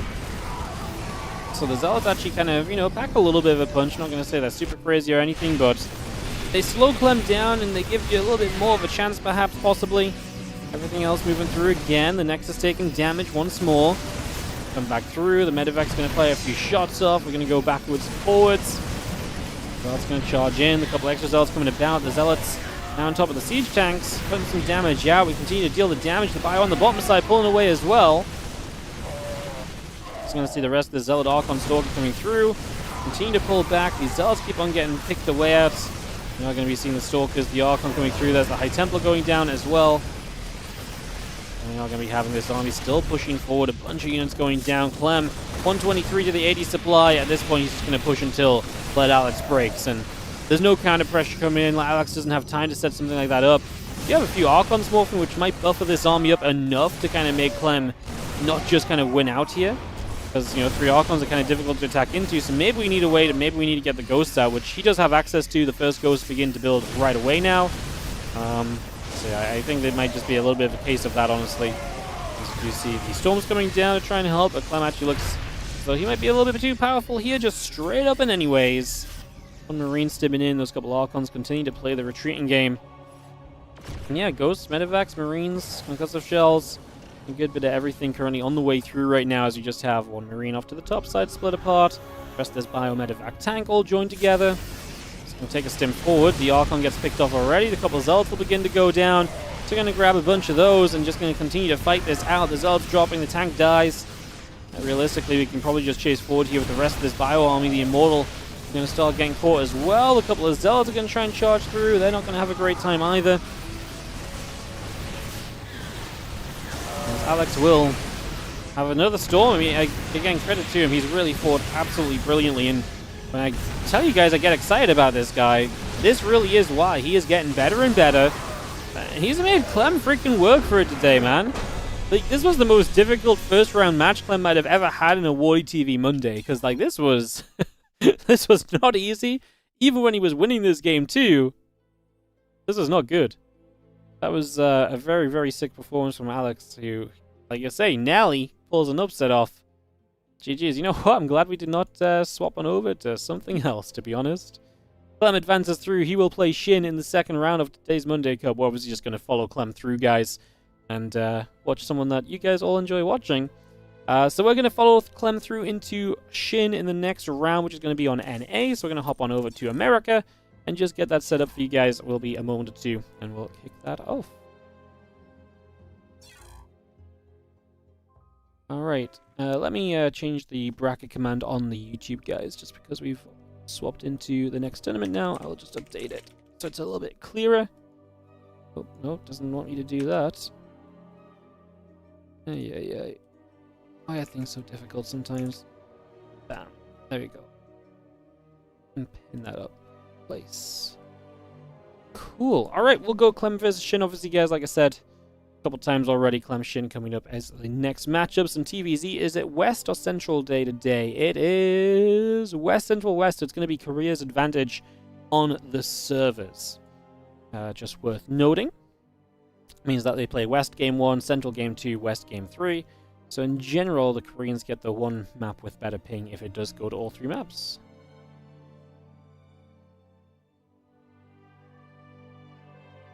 Do do do do. Alright, well that's Clem Shin for the just gonna double check no one needed admin assistance. If they did, I would have ignored them for a while, but no, we are good. Looks as though everyone is smooth sailing. Anyone still in the first round? Percival, Young expected, Nikoract perceive, cool, Young Creator expected. Okay, all the first round matches that are still going on are kind of the first round matches which are between strong players that you expect to probably take a moment or two. Man, I feel like Seamus and Yakov end up playing each other so frequently. Just seeding, like I said, it is randomized. So yeah, the seeding is randomized beyond the top few. We do a little bit of declumping in case like a lot of heavy hitters face like round 1, 2 in like one section of the bracket sometimes, but for the grand scheme of things, we generally things are moving. First of all, Showtime would be a banger. There's a lot of bangers in this bracket in general, man. But yeah, we're gonna follow Clem. As oh, Christiana 2-0'd MaxPax. MaxPax out in the first round. Man, his PvP is not it right now. It's so crazy to see someone who just... It's so crazy to see someone who kind of has been really good. And especially like MaxPax, like his PvP was dominant. And like if you think MaxPax was going to get worse at PvP, you'd think it'd come down to like a more kind of a level kind of showing or so. But I feel like MaxPax's PvP has just dropped off a freaking cliff. MaxPax has not made a run in WardiTV Mondays for such an extended period of time simply because of his PvP. I mean, the last time we saw him in the finals was a few weeks ago, back in 65, and that's kind of a long time for MaxPax to not be in the finals. It's very rare he goes that amount of time without a showing in the finals. But it's because he keeps getting eliminated on PvPs, man. Like, it's really crazy. Also, I'll tell you guys something that is actually very crazy. Clem has not won this tournament since edition 57 back in October. Clem is our all-time leading player in terms of WardiTV Mondays, but that is not going to stay true if he does not start winning some of these cups. It's been a hot second. He was in the finals 3 times since he last won, but he lost to MaxPax, Solar, and to Trigger. So, we'll see if Clem can make a run today. His bracket definitely got easier with MaxPax knocked out by Christiana. Still going to be fun to probably watch Clem in that next round, if he makes it there, but it is going to be Clem versus Shin that we are jumping into, and we are readying up for. Let's get this one rolling, guys. Ruby Rock as we enter Clem versus Shin, best of 3, TVZ. Get this ready to rumble. Alrighty. Let's do this, guys. We're loading on in. Loading screen is about to finish. Our second matchup of the day here on WardiTV Mondays is going to feature the red Terran off up to the top left-hand corner of the map. It is going to be Team Liquid's Clem. And he is battling against, in the bottom right, I believe currently teamless, the blue Zerg player, Shin. For some Terran versus Zerg action. Guys, I'll just take a moment at the start of this best of 3 to say, of course, this is a WardiTV event, and WardiTV events are powered by you guys. If you guys are enjoying the content and the tournament today, one of the best ways you can support the WardiTV Mondays and the WardiTV 2026 series and all the events we have here is with the Patreon page, as you will see on the left-hand side of your screen, patreon.com/WardiTV. 100% of anything you pledge on Patreon goes directly into WardiTV tournament prize pool, so it's an amazing way to support the content you see on the stream, because it will support the players and it will give the players more tournaments to play with more prize money available. So do check that out. Again, that is patreon.com/WardiTV. 100% of all pledges go directly to prize money and help us to run this tournament as well as all the other events as well. And do check it out. Like I say, if you're enjoying what you've seen today, you've got a couple dollars to spare, check out the Patreon. We want to keep on pushing that Patreon, try and get it to grow. Because the more we have on Patreon, the more we can kind of put in as a foundation level of prize money into StarCraft each and every month. So you check that out. Thank you for listening to the Patreon sellout, as Scorpion SC3 with the 6 months in advance sub as well. to make it 11 months in total so far. Thank you so much for the generosity and the belief in the next 6 months as well. Appreciate you. Thank you so much for supporting. Thank you very much indeed. Thank you, thank you, thank you. As we have the SCV making its way down to the bottom right-hand side of the map. And while we're just taking another moment or two to set up here, guys, obviously we are on the Twitch front page today, hence the viewership being a bit through the roof. If you're watching from the front page, come say hi. I'd love to hear from you guys. I know a lot of people watch StarCraft in the past, or kind of, you know, is something that's interested people, but they don't always follow. If you've got any questions, always feel free to ask away. We always appreciate you guys. And thank you so much for dropping by, whether you're just passing by or whether you decide to drop in and watch for a little bit. Nice to see you guys. It's ENM7 with the 25 sub bomb. Boom! Just like that. To take him up to 600 total gifted subs on the channel. That's crazy. All right, you guys, I'll put this Reaper on follow for a second, and we will say thank you from ENM7. 25 gifted subs going out to Time to Rock, Potato Wizard, Rich Jack, Morg96, Scarlet Shadow, Night Force, Sabali, Patcott, Morg1982 ZP, Erepi, Devil6666, Frank Swale, Grezola, Nature Heals Everything, Simba Racer, Frenchie, Tadano, Gnau, Fina, Fribble. Any freaking subscriber money worth with that name. Harasselhoff, Dimitri SE2, Savaldia, Insanity, Bucket of Mind E-Crossing, Tagar91, and Cupertino.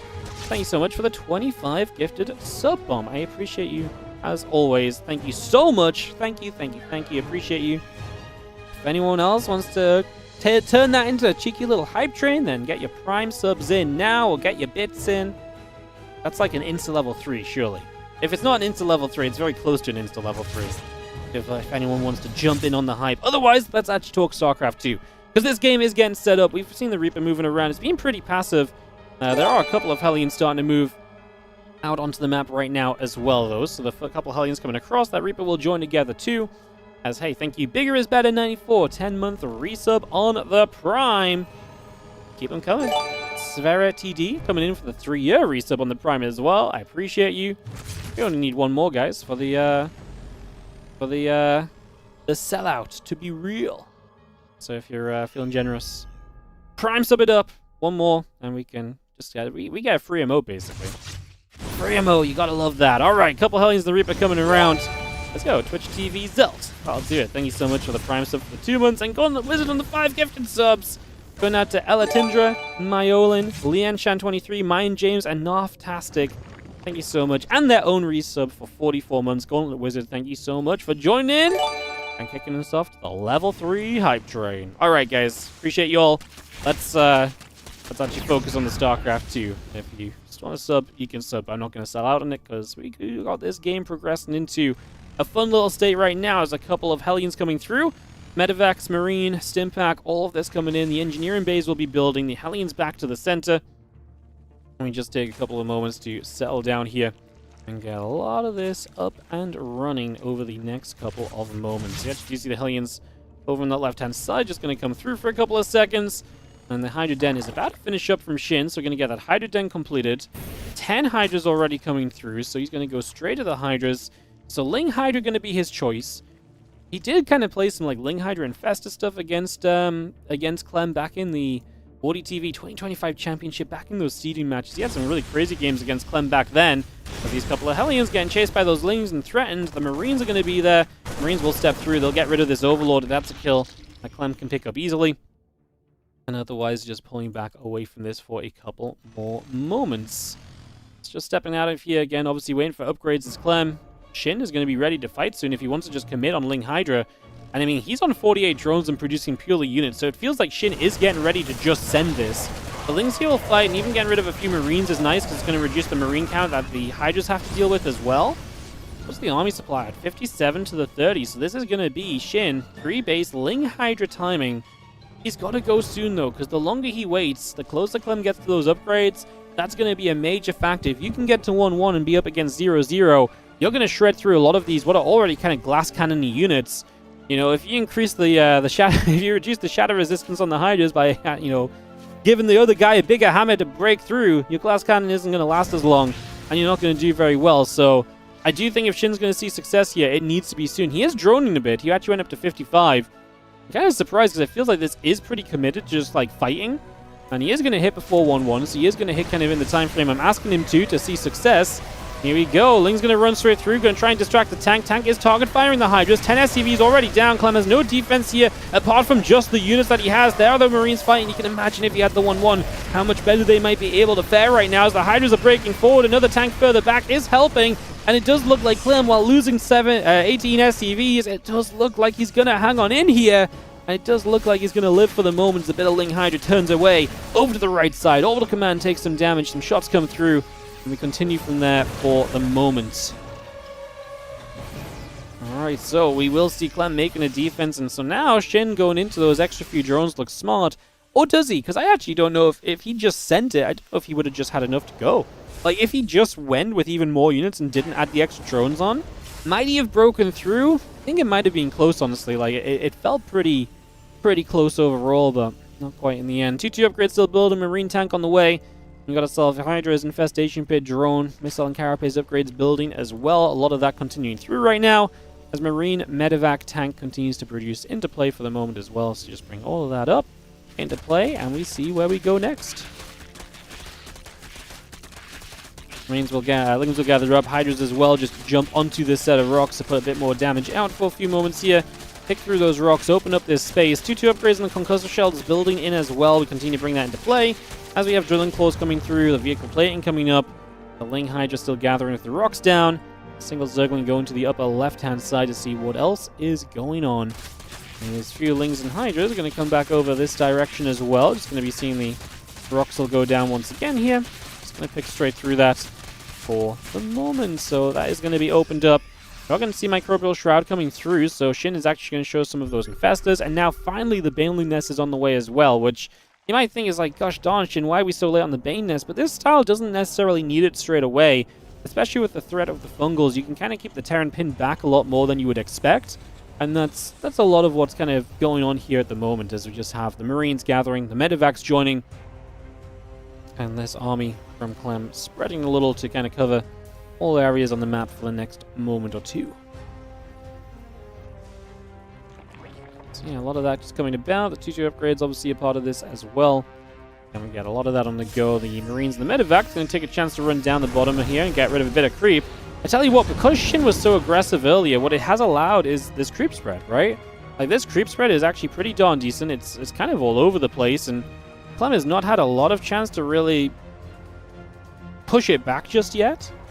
So it does give Shin a lot of control on the map right now, and these Hydras here just going to jump on these medevacs. We're going to get one, we don't get two, but still not a bad effort to get the one initially. Down the left side, the bio going to settle. The Ling Hydra infested, turning the other way. It's going to see a couple more creep teamers being picked away at already. Again, just going to be seeing the Baneling speed coming about, +1 melee, +2 carapace coming up as well.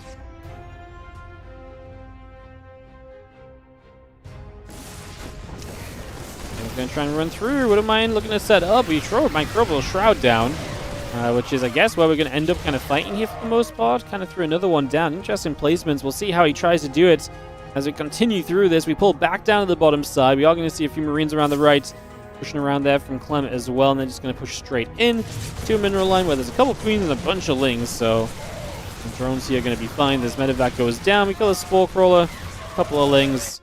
Very whatever, considering the fact we lost a full medevac worth of units. Also very whatever from Clem. We're late enough in this game that one medevac, you know, is not going to be the end of the world, especially when it at least distracts. And he has pushed back a lot of the creep in these last few moments as well, and he's going to continue aiming to do that. It's kind of headed good also because it lets you know where the infestors are, make sure there's nothing burrowed up. Looking away, we got a couple Widow Mines in the back are going to start burrowing. Good fungal growth landing on some of these Marines. We do have a little extra to come through. Microbial Shroud will protect some of these Hydras, but they're moving out of the Microbial just to get in reach of the Marines, and that's the issue. Is if you're always kind of restricted by the Microbial Shroud, do you just sit there and kind of wait around, or do you move forward? Hard to really say what the overall correct choice is. Like I say, it's why Microbial Shroud has not seen the love that you kind of thought it might when this kind of got changed, because it's just so hard to position your units correctly in that Shroud while also still having an impact in the game. Definitely, like I say, does up the difficulty of the entire situation. As fire comes back over, that Overlord will take a few shots, so some damage being done here.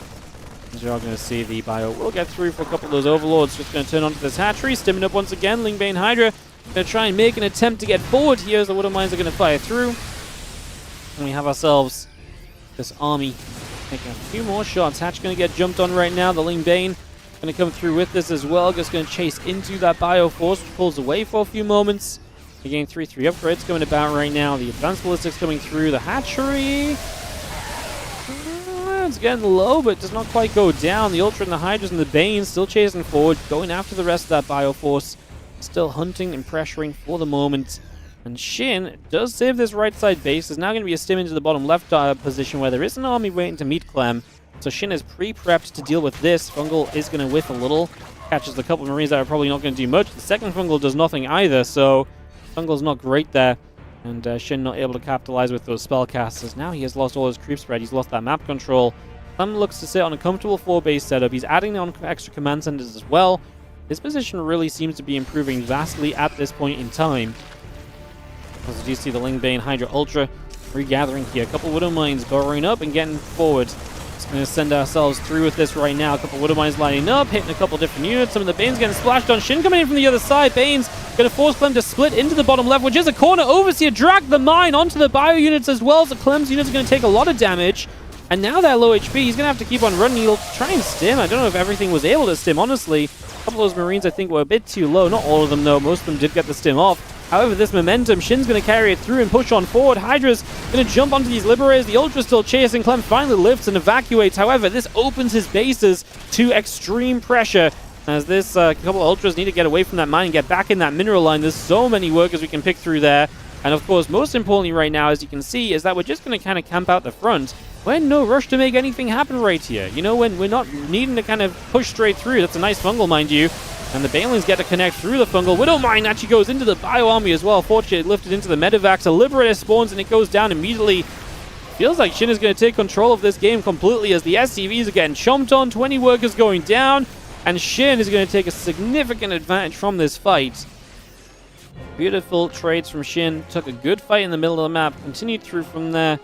And now we'll see if he can do anything extra from this position.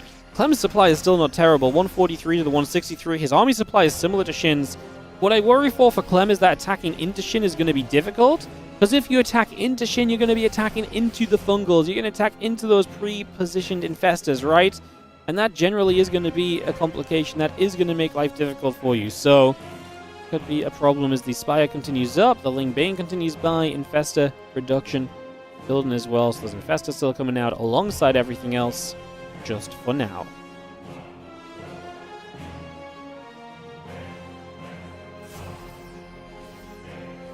Biostims to the upper right. Hatchery going to be set up there. Ling Ultra Bane over to the left side. Getting to toward that bottom left-hand side as well. The rest of the Bio coming over. Hatchery is going to cancel.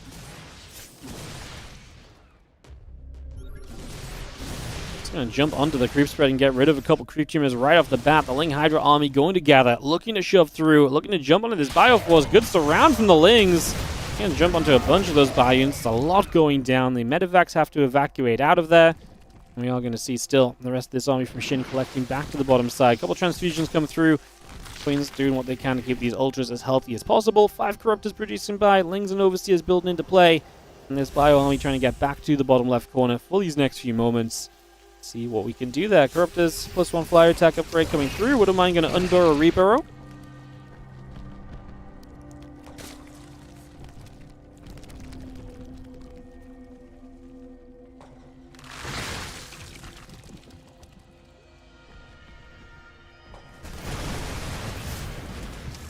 Fungal. Land on a few of the Liberators, but not on the Bio. Going to continue to chase upward here. Drop some Microbial Shroud down. I wonder if it's worth just the damage he's resisting while moving through that position with the Microbial Shroud. Ultras are going to get on top of this army at the end of the day, and they are going to deal damage. As you can see, they are chomping. In the end, though, I mean, the Corruptors have to get rid of those Libs. Honestly, if the Corruptors get rid of the Medivacs too, and this army can't heal, then it's kind of just doomed, because eventually an unhealable army for the Terran player is just going to fall down, because if it has to stim again, it's going to be in even more trouble. And then things are going to be just be in a rough position through and through. The Bio retreats back to the left side. A bunch of additional Banes coming up right now from Shin right here. It's just getting all of those set up. It's going to be seeing the Ling Ultra heading to the bottom left-hand side. Just going to go straight into this Orbital Command. Widow Mine is good. That Widow Mine, how many kills did he get? 14 right off the bat. Hits a lot of the Lings and just reduces their numbers heavily. And Bane Ultra just gonna step through, just gonna be seeing the couple of shots coming about. Widowmine still taking damage. Gene chase forward again. Corruptor's gonna come straight forward. Medivac getting shot at. So the Widowmine gonna go off onto the Corruptors and the Banelings.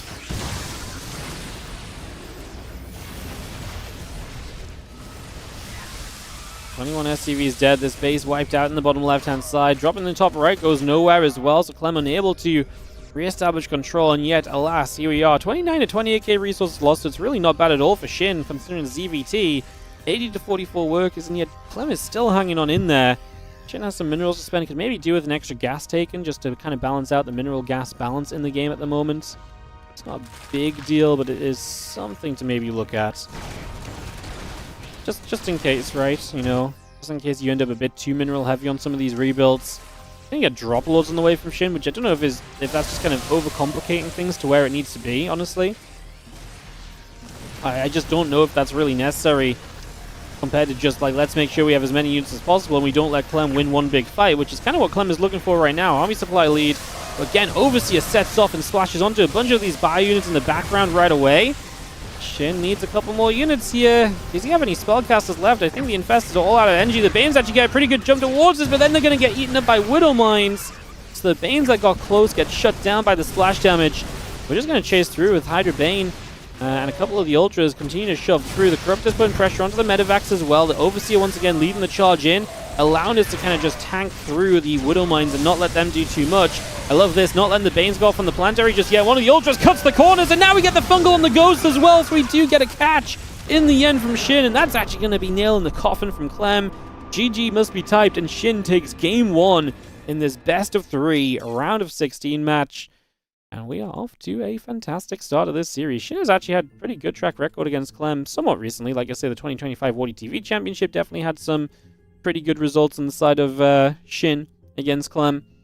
And yeah, here we are now with Clem down a game. Shin leading this series.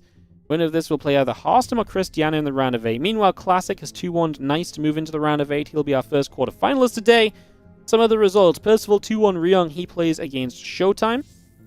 Geralt is going to play Nikoract. Kira is playing Bjorn, who came out 2-1 over Creator. Hero is playing Shameless. Shameless won 2-1 over Yakov. Hero is playing Shameless. Solar is playing Skilless. That's still ongoing. Hearthstone vs Christiana and Shin vs Clem. Those ones we've already discussed in terms of how we got there. And here we are. Cool. Then we're just waiting for the lobby to come up for Shin Clem next game. But I think Clem's in the replay for a second, which is why it's not being hosted already. So just take a couple moments, guys, and we'll get right back onto this and get this ready to resume. Thank you for joining us, and thank you for hanging out. Let's get into our next game in a couple of seconds. Like I said, just waiting for Clem and Shin to ready on up. Clem's out the replay now. I do think he was just checking the replay, so should be able to jump into the next game of this in a second. Winter Madness will be the map, and like I say, Shin is up by 1 in this BO3. Oh, now everyone wants to cast this game. Everyone missed game 1. They realized how cool it was. They're here for game 2 as we jump into Winter Madness. Second game coming up in just a couple of seconds, guys. Counting on down into the map.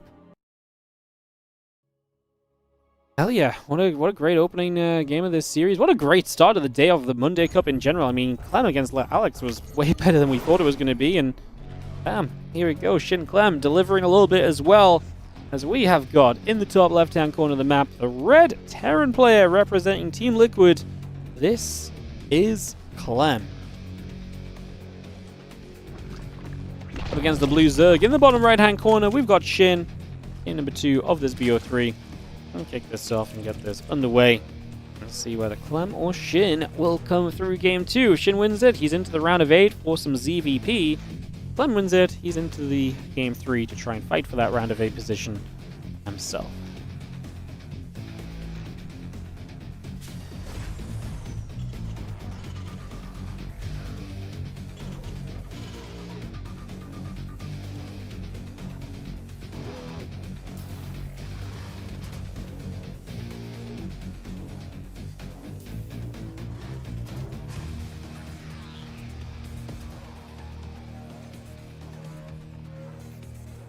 Alright, so Clemshin, game number 2. Great game 1.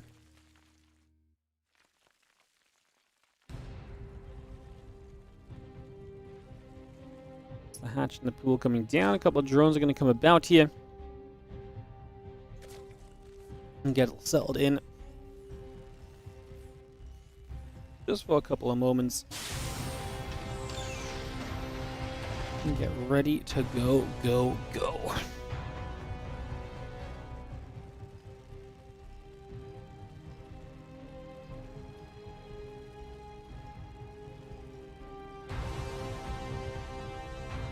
Stealing Rex's camera for a little bit, and he's obviously excited about Clem's polar bear. Who wouldn't be? A polar bear of a StarCraft legend like Clem is. It's definitely worth a zoom in every now and again. As the CC comes up, SCV and the Marine on the way. Depot building. A couple Queens and the Lings coming about. Overlord on the way through. Continue to get this settled in just for the moment as the Overlord's still checking up to the top and seeing what's going on.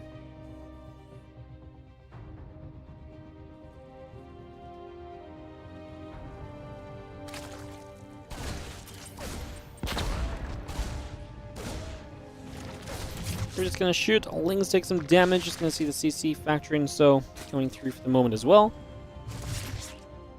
CC's building.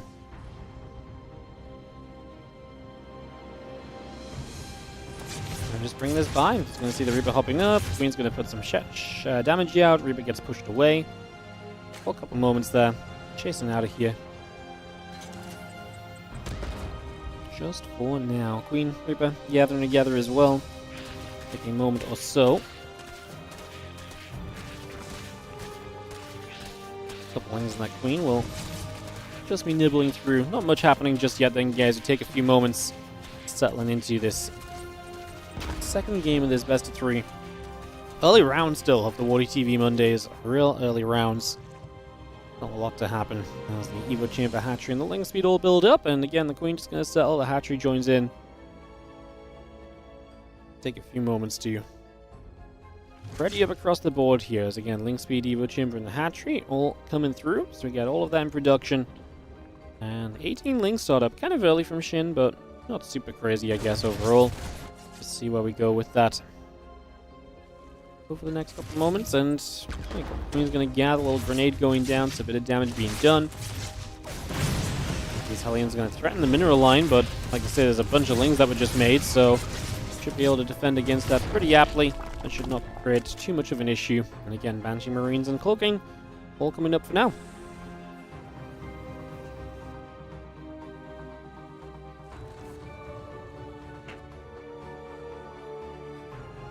Things take a bit of a run. Just gonna go exercise their legs up to the top of the map and see if they can cause any trouble over here after dealing with the first couple Hellions. Still a couple Hellions on the map as well. Sorry. Yeah, because he didn't actually kill them, but he is actually going to run in now and try his luck with them. So, he kills one, the other stays alive. It's kind of low, right? I mean, only 2 Hellions from Clem, and then he's moved straight into reactoring the Marines again. So, getting that Marine count up early rather than focusing on Hellions does mean that, you know, heavier Ling counts early on could be effective because you're not going to have the Hellions as part of the defense.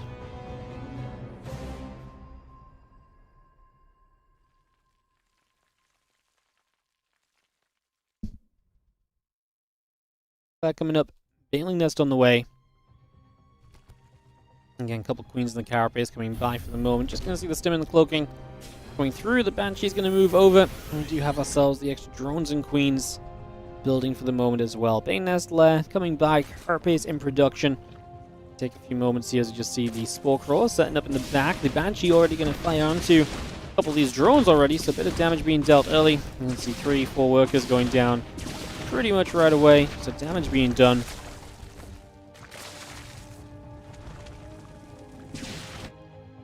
Banshee peels across. Obviously 5 workers, not a bad start. And the second Banshee about to show up to try and cause some trouble as well. Again, last still building up here. 6 drones dead. 1-1 upgrades in the stim pack coming by. There's the Carapace and company come through. Also, just going to see that Banshee continuing to move around, so 2 of them together looking to just cause as much trouble as possible here at the moment. Queen's going to be there. Banshee's getting pushed back just for the moment.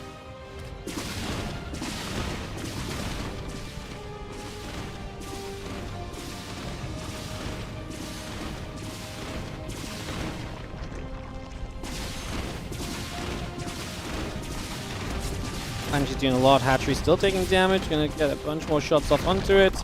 Hatch cancels, rebuilds back onto this 4th base. Just gonna get that reset for a moment or two. And man, these Banshees have really found every bit of value that they can. Low HP, just about scarpering out of there for the moment.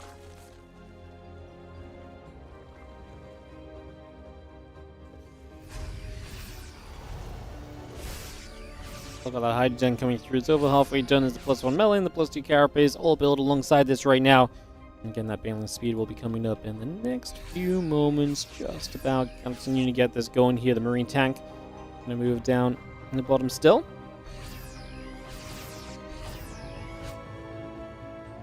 Just going to keep moving that over right now. Again, the Groove Spine is also coming up. Army settling. Just going to have a hatchery here. Going to get stimmed too. These Banes kind of crushing in. We just pull back. Tank shot. Gonna be decent once again. Just going to jump back onto the hatch once more. So again, we come back over straight away. Keep applying the pressure as the Ling's going to get a wrap around. Siege tank is going to go down. Now the Marines have to lift back into the Medivacs here and just escape away with that, pulling that away. It's going to see the factory dropping down onto the reactor.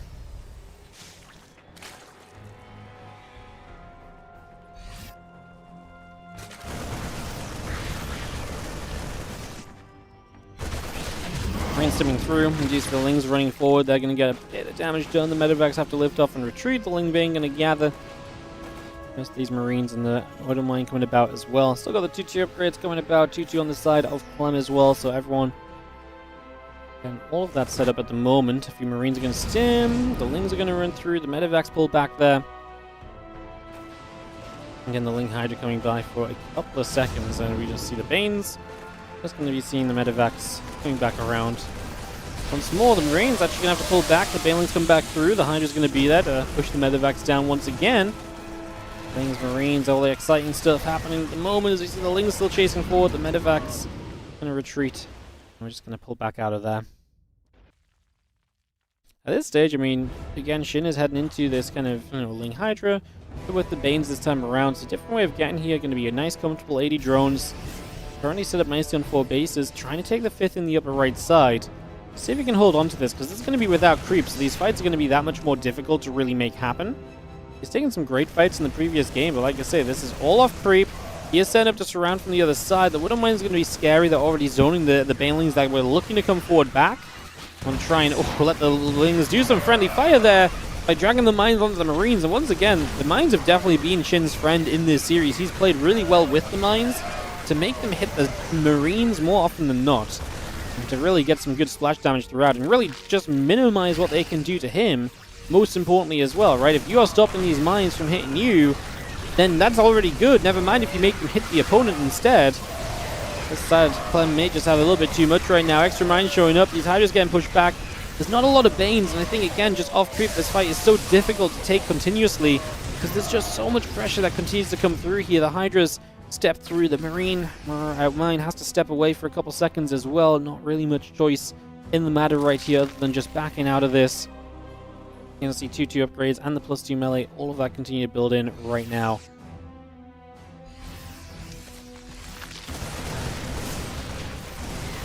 Firewall fight. Just going to see the Ling Hydra stepping through. We're just going to be seeing the Hydras loading and firing as the Medivacs retreat. So Clem has to get out of there. I mean, he's very low on a lot of those Medivacs. Is Shin close to anything that's going to save him?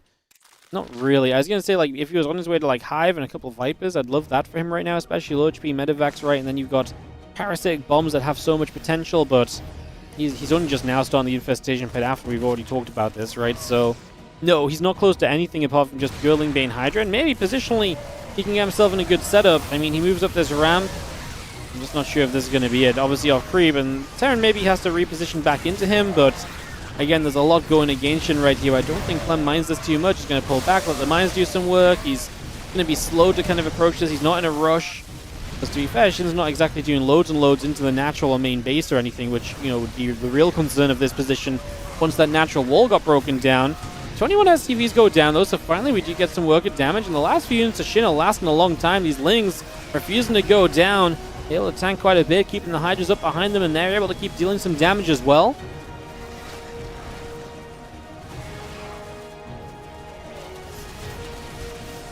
truly not a bad effort as the Lings coming through. They get that reactor. Starport taking damage. The rest of the Lings and the Hydras go back toward the Marines, the Marauders.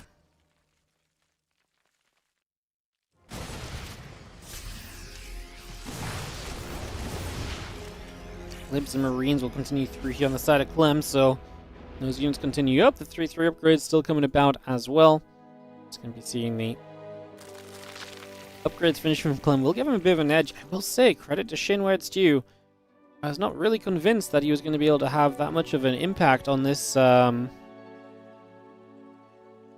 I really felt like Clem was just going to be looking pretty comfortable and playing cleanup, and that's just not been the case at all. So credit to Shin. He actually really turned this fight into more than I thought he would. He found a lot of work damage in the end, and yeah, Clem is not in that pretty of a position coming out of this in the end as I thought he might be.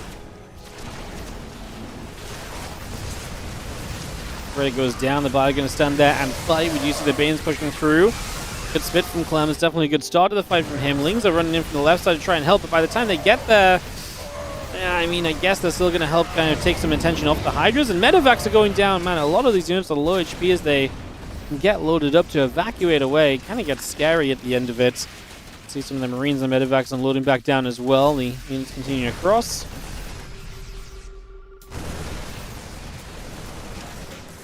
I'm just repositioning, knocking down the rocks, opening up the middle of the map. Of course, no creep spread there, so difficult to jump onto him right now. As you still see the rest of those Lings going to loop back around the left-hand side, escaping away currently. Lingbane reducing through the couple Hydras on the way by, plus 2 missiles coming up. Ultra's Cavern producing as Shin finally looks for a late-game answer. However, Ultras are going to pop into a world that, you know, where Liberators already exist. We may not have Ghosts yet, but Libs alone are going to deal with Ultras pretty well at first. Depends how many Ultras he really gets up to quickly right now, so we will see.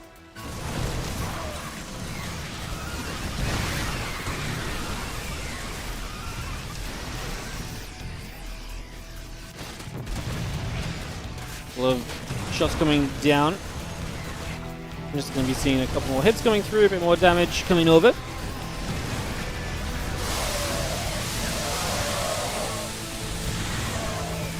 Hits coming through, SCV's going down.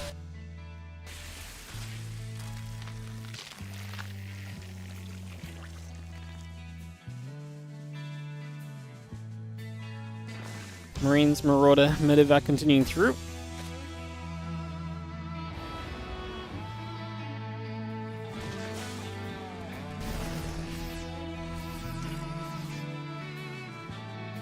Medevac's going to try and drop back down, trying to come in once again.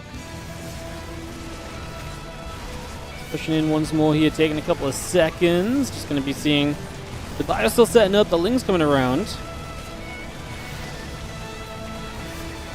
going to see the Marines again able to get rid of the hatchery. Liberator going to fire, a couple Queens going down, damage being done just for the moment. Just going to be seeing the rest of the Hydra Bane coming back over as well.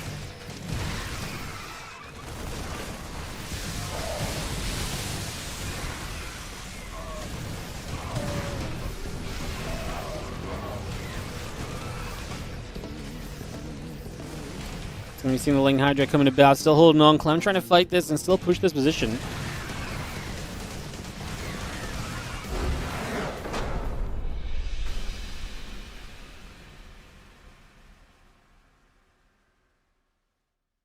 And Clem is going to have enough to take this and make this 1-1. Guys, we have an admin issue. This never happens, so give me a moment. And, take a quick peek at this.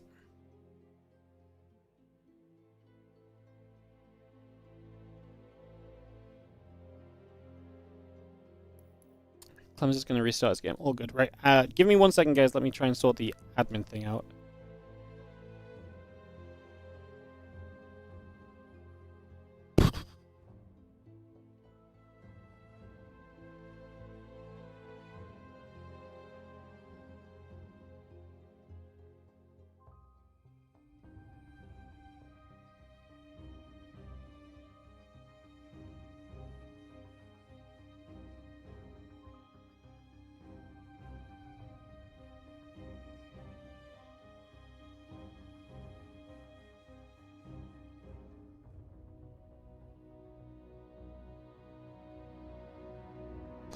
Does anyone know if there's a way, if you PM someone on StarCraft 2, that the whisper you can only see the whisper one way of what you've sent, but not the other?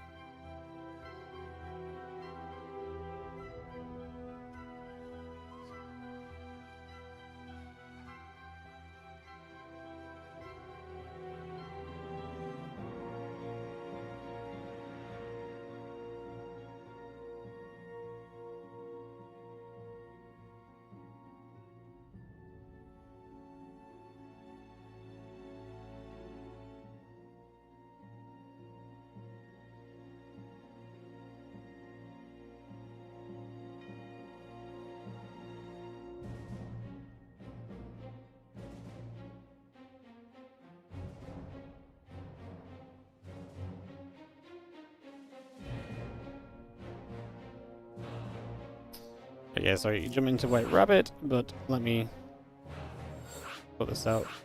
I guess it can happen with offline mode.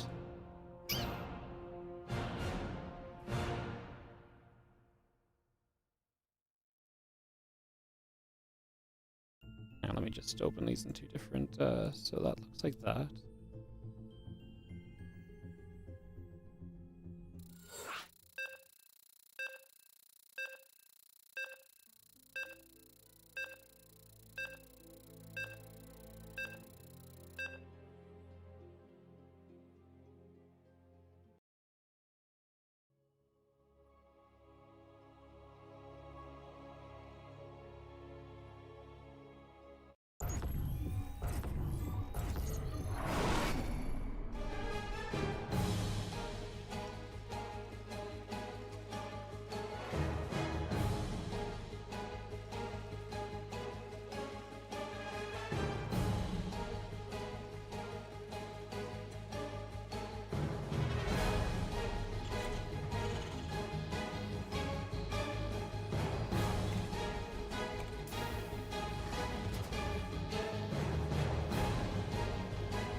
Okay, sorry, give me 1 second, just admin thing. Give me a second, it'll set up. It is a pool first from Shins, we'll see if anything exciting comes of that.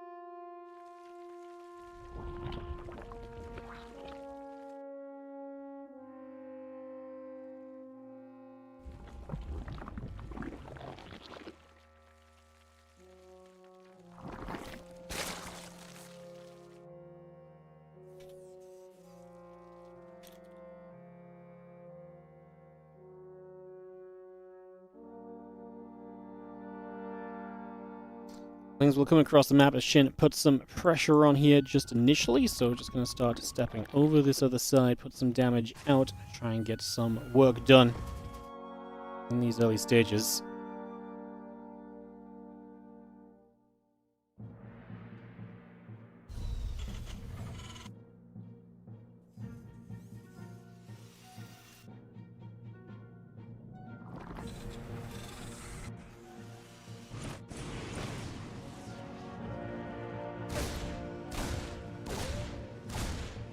We're gonna fly drone will take some damage.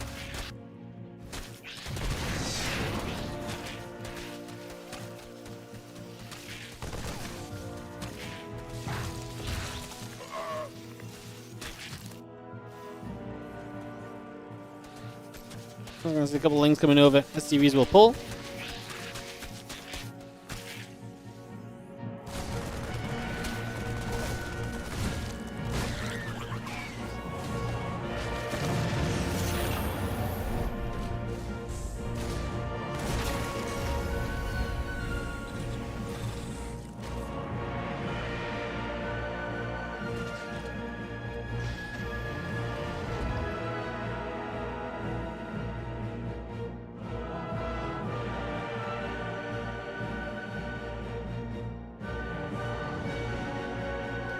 It's coming about. Just gonna see a couple queens going in again. Sorry, I'm just sorting this admin thing, but I think we're almost sorted.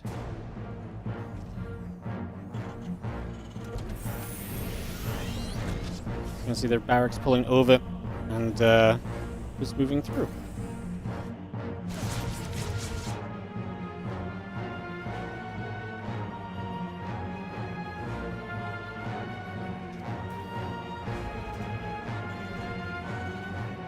Stopwatch coming up, a couple of Hellions going by, Command Center coming in.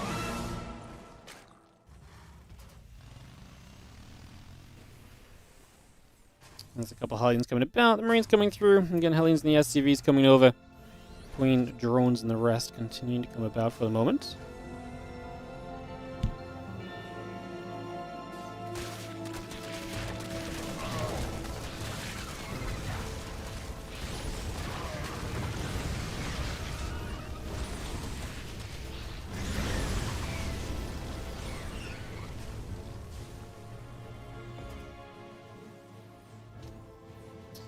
Cool. Alright guys, just undoing a walkover.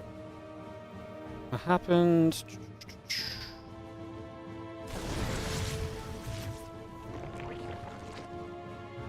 Cool. Alrighty, we're fixed. Hello! Sorry about that guys, really unfortunate, but it's very rare we have an admin issue, and basically from what I can tell, two people were talking to each other, and one person couldn't see the other guy's messages, but was wondering why the other guy wasn't talking. But it looked like on the other guy's screen who saw both messages that he was replying. Because you imagine you're just like, hello, are you here? I'm going to try veto this map. Hello, go. And the other guy just sees like, you know, he sees it as though he's like replying to his questions. Very awkward. It's sorted. They're going to play. They're going to get going. So, yeah, not... or just, I think just one guy's client bugged out and couldn't see messages. And it just became a little bit awkward. Anyways, into this game. Sorry, guys. A couple of Lings get through and SCVs go down, so we are going to see some damage dealt as the Lings continue to drop here for a couple of moments. It's going to be seeing the cloaking coming about, engineering bays and the barracks coming through, lair drones, carapace continuing to come up, and just going to be seeing the creep team is still building as well. Have that lair still coming through, the extra creep coming by, evolution chamber coming up as well, get that going. And again, the stim pack building from Clem as he keeps some pressure up, a lot more Hellions in this game than what we've seen previously, so... a little bit of excitement there, perhaps, as we figure out what will come next from all of this. These few Hellions are going to join up with a couple of Banshees. Try and put some pressure on as well. Just try and see if there's any extra we can do. Put a bit more damage out. And getting some damage done for the moment. 1-1 upgrades, and the rest continue to come through as well. So again, we get a lot of that on the go. The Hellions will chase. The Lings will take damage. Continue to push back just for a few moments as these Lings... yeah, I don't really have anywhere good to run to. They try and run across the map. Not much to do there. Going missile upgrades here from Shin. He's going to finish that lair in a second, and I presume he's going to introduce the Hydra Den to accompany these upgrades. Nothing else really adds up to make too much sense just yet. So I would say that that probably makes the most sense right now. Just going to see the Queens coming over and a couple of Banshees flying through for a couple of those creep teamers as well. So just, again, bring that through, get that going. And yeah, the Hellions are going to turn away from a couple of these Queen shots. 1-1 upgrades and stim pack all building by, the missile and the carapace coming up as well. And those Banshees still putting some damage out on this right-hand side onto this hatchery. So, it's going to come through with this for a couple of seconds.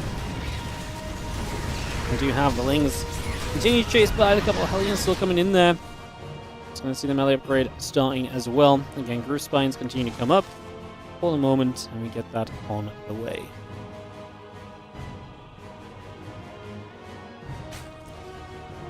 Yeah, melee and missiles coming about, the Groove Spines coming in. It's going to be seeing the Hydra still building through. Lings will chase a couple of SCVs coming about. Just going to see the tank unloading, the Banshee is going to get going as well. Zerglings continue to come by. Just going to be seeing the Marines continuing over to the factory. Going to drop down into position, and we still see those 1-1 upgrades coming by for the moment. So again, getting that all set up just for the moment here, and seeing where we go next. Chain speed will be on its way, and we got a couple of Lings looking for the run by already as Clem has to protect this mineral line over on this left-hand side. SCV is getting jumped on pretty quickly. The Banshee going to be there, damage being done. Banshee continues to put some work out. The Marines are going to be there, tank as well. SCV is again just pulling into that corner, and the Lings continue to take a bunch of additional damage. Just going to be seeing again the medevac pushing forward. Is going to unload the siege tank once more out to the front. Gonna get that on the way. Marine's gonna fight through. Queen or 2 going down. Now the tank gonna get jumped on. A couple Lings and the Hydras around the left side. Does expose those couple of Hydralists though, and they start to drop pretty quickly. They now load back into these medevacs. We escape away so far. +1 melee, +2 carapace, muscular augments all building by. And Hydraling Bane coming through as well. Extra drones producing up. And this army of Shin recollects back to the center of the map once again.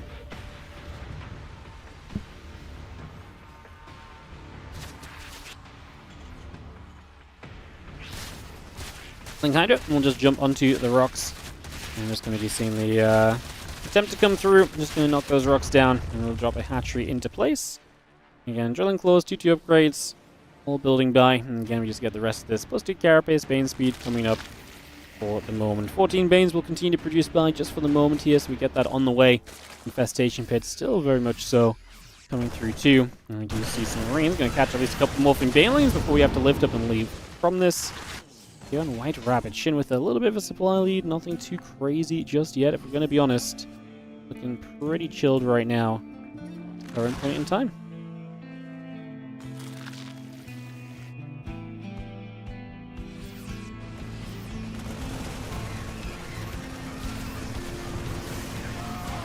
Hydra's going to fight, just going to be seeing the Marines, going to get jumped on as well, Medevac taking more damage.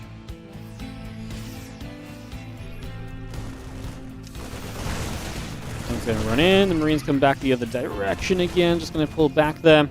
You see the Ling Bane, thinking about that right-hand side attack. It's going to be seeing Clem continue to fight with those Marines, pushing the Lings and Banes back once again. And Hydra Bane going to get back around the center. A few Marines getting rid of some more creep tumors here. And again, just a nice scan coming down, a little bit more creep getting cleaned up. +2 carapace about to finish from Shin. Will give him an upgrade lead for a little while until the 2-2 kicks in from the Terran.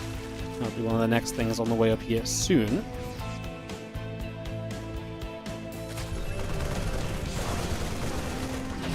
I going to fire? One Zergling gets picked off. A couple more Zerglings get picked off as well. It's going to be seeing the Hydra Bane continuing through as well. And the rest of the Marines will unload. Hydra is going to bow Marines.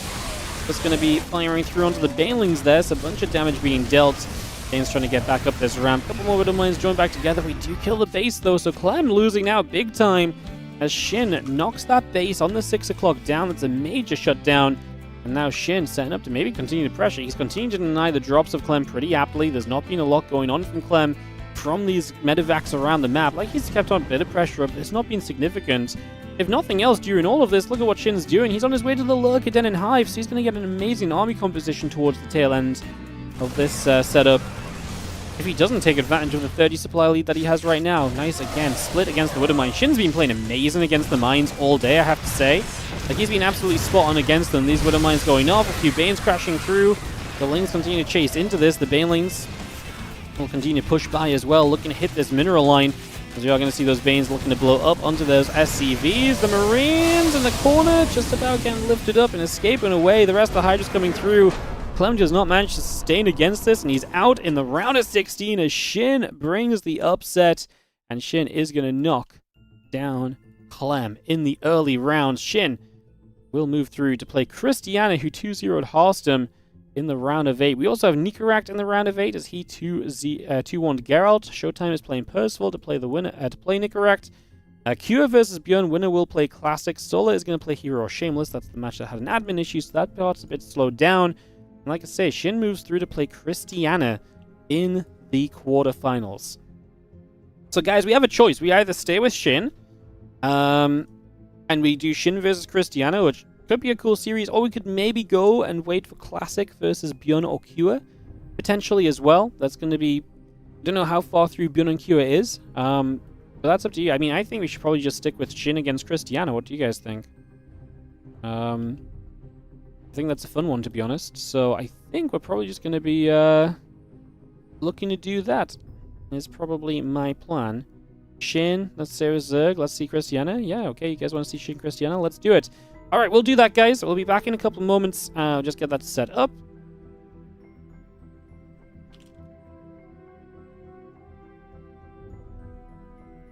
But I'll be a couple minutes, guys, so we'll go Shin Christiana. When we come back, more StarCraft 2 in today's WardiTV Mondays. Thanks for joining us. If you're enjoying on the YouTube, don't forget to like and subscribe. We really appreciate if you have the chance to do that. It goes a long way, helps us out a bunch. helps more people find the stream. We've got 600 viewers on YouTube right now. We had 4,000 early on Twitch. It is a crazy day so far. Appreciate you guys. We'll be back in just a couple. I'll see you guys after this.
Welcome back, guys. Sorry, just got settled back in, and obviously was not gonna slow the players down while I just got a headset on and everything. But we are ready to resume. After a crazy result in that previous match, Shin knocks down Clem and advances here to the quarterfinals, taking on Christiana. He knocked out Max Packs, a section of the bracket. I said at the start of the day, this is a Clem Max Packs round of 8 most likely. And neither of them made it here.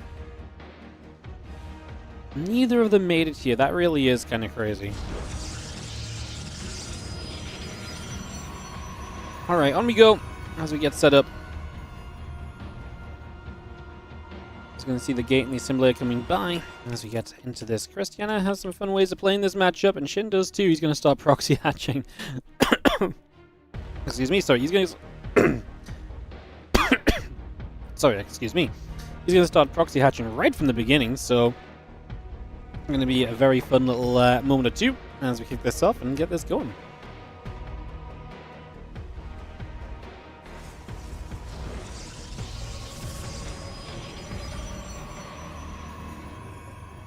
Am I ready to 4-bet Kev a little? I think I'm always ready for that, mate. Nothing like a bit of Home Story Cup degenerate poker to remind you how little sense the world makes. Yeah. He's going to be seeing a hatchery coming around. A Zealot and a Probe just going to nibble up at that hatchery for a couple of moments. Zealot will Chrono Boost, Cybercore in the gateway. Continuing by, as you have the assimilator coming through as well. So just going to get that into position. It's going to be having this hatchery getting into position right there. That's a commentator's curse. What, calling Max? I don't think it's commentator's curse to call Max back to Clem around a favor. That's just the way the bracket went. That's not a caster curse. Picking the favorites to get to not even the finals, but the round of 8. Oh, we had some. I wouldn't say Max Max's bracket was tough, but obviously he's not loving PvP at the moment.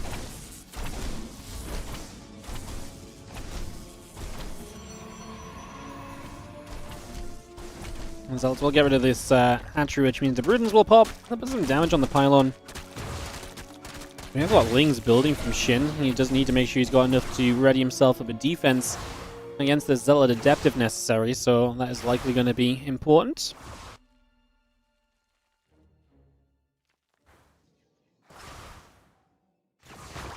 Adepts coming through, a little kill on a drone. Couple of Adepts building up, Warpgate and the Stargate building. The next is coming by. Link Speed, Queen, Overlords and a drone building as well. Couple more Lings. Going to be involved with that for the next few moments, so we get all of that set up and see the Lings gathering around. And just reset ourselves here for a little teeny bit with these couple of Zealots. Going to be met by the Queens. Good damage output right away, right? Starting to deal damage early. The earlier you deal that damage, the better off this can typically turn out for you, you would imagine. So we like that. Like that a lot, in fact. And yeah, not going to be able to do much here as Christiana. Shin definitely has put a stamp on this game and tried to take control super early on this one. Has definitely been the plan for him so far. Lings, Queens, the Zealots coming around. 4 Adepts is quite sizable. It's actually a lot more damage output available here from Christiana than I thought. And Shin is about to have a Ling speed, but he's not got many Lings left right now. So Christiana doing a good amount on this counterattack. The Zealot and the Adepts together, pushing themselves through one Queen, now looking for another. Now these Lings wrap around, now these Adepts getting caught. Now damage really does start to be done as these Lings wrap around for a couple more Adepts as well. And a little bit extra done towards the end of this one.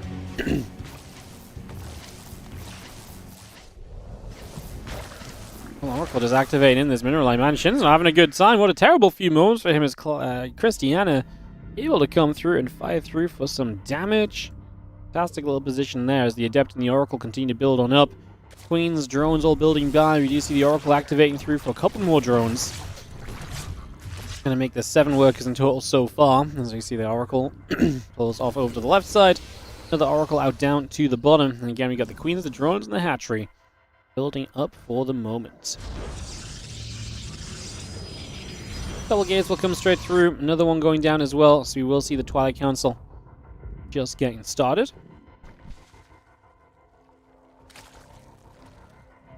Yeah, a couple gates, a couple probes, the Adept. All of that coming straight through. The Queens and the drones still building by. And just see the Queen's going to gather back down toward the natural. Units moving through into the center. As the Oracles move through here. It's just looking for a little bit extra again. Twilight Council and the gateways still coming by as well.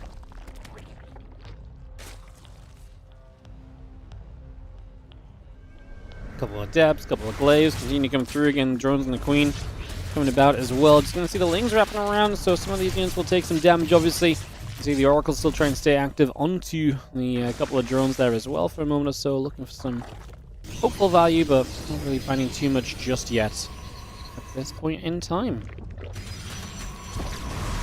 That's going to chase. The next is going to get chased as well. Just going to see the Lings wrapping around the Adepts and hoping to find some value here for the next moment or two. You'll see the Glaives coming up. That land, that Rotron building as well. All of that coming online just for now. So you do have a lot of little bits and pieces just coming online right here. So we take a few moments. Again, that Glaive's coming up, the Probes and the Nexus coming online. Also just little bits and pieces. As you do see. Man, Glaive's really nearly done. I mean, we're going to need Roaches here as Shin. So at least the Rotron's going to be done, but honestly, hard to really, hard to really love it overall. With Depth's coming about once more, still trying to see what else they can do.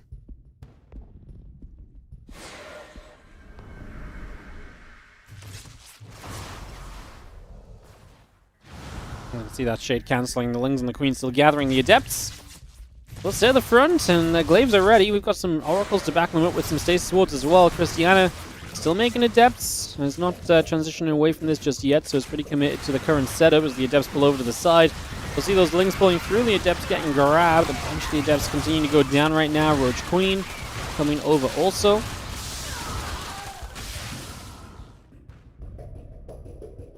Again, Lings and the Overlord speed coming up, so we're going to see Shin getting aggressive in the end. The Oracles, can they spot a little bit of what's going on here? Can they identify what is happening to help us kind of rectify things? Because things are getting a little out of hand, to be fair. Like, it's kind of a little crazy up in here. Drop load on the way, the Ravages and the Queens. Bunch of extra gateways coming up from Christiana, but he's only really going to have Adepts. Now, he still has a bunch of Adepts, but the Adepts don't do good damage against the Roaches, so I wonder if this shove from Shin is going to have a bit too much supply to it, and also a little bit too much bulk to it. I'm really just looking at the Roaches here as something which I think are going to be kind of a big problem in the tail end of this whole thing. By the way, some further results. Actually, no, we're about to have action here, so ignore me. Let's just see what happens as the Roach Ravager commits through. The couple of Adepts get chased. Stasis Ward 1 pops. Stasis 2 pops. The Adepts will continue to fight. The Ling's trying to run forward.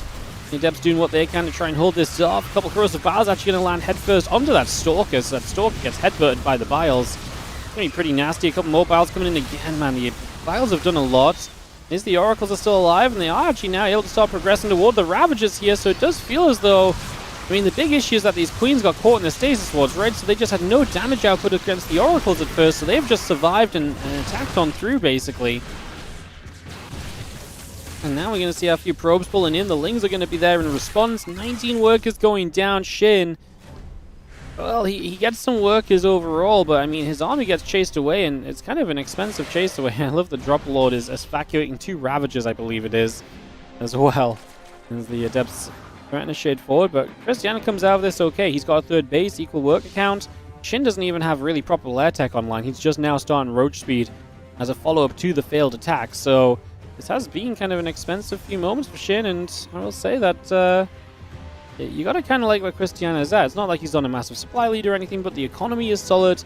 I guess the only thing for Christiana is he's also still only on Glaved Adepts, so maybe we need to do more there to kind of work ourselves out of this current position right now. Like, maybe that's something we actually need to work to in these next few moments. Roach Ravager, Roach Speed all coming by, so a lot of that just still coming up here, getting that set up. I mean, we're going to go again here as Shin. He's just pulled back to basically regroup and to join everything up.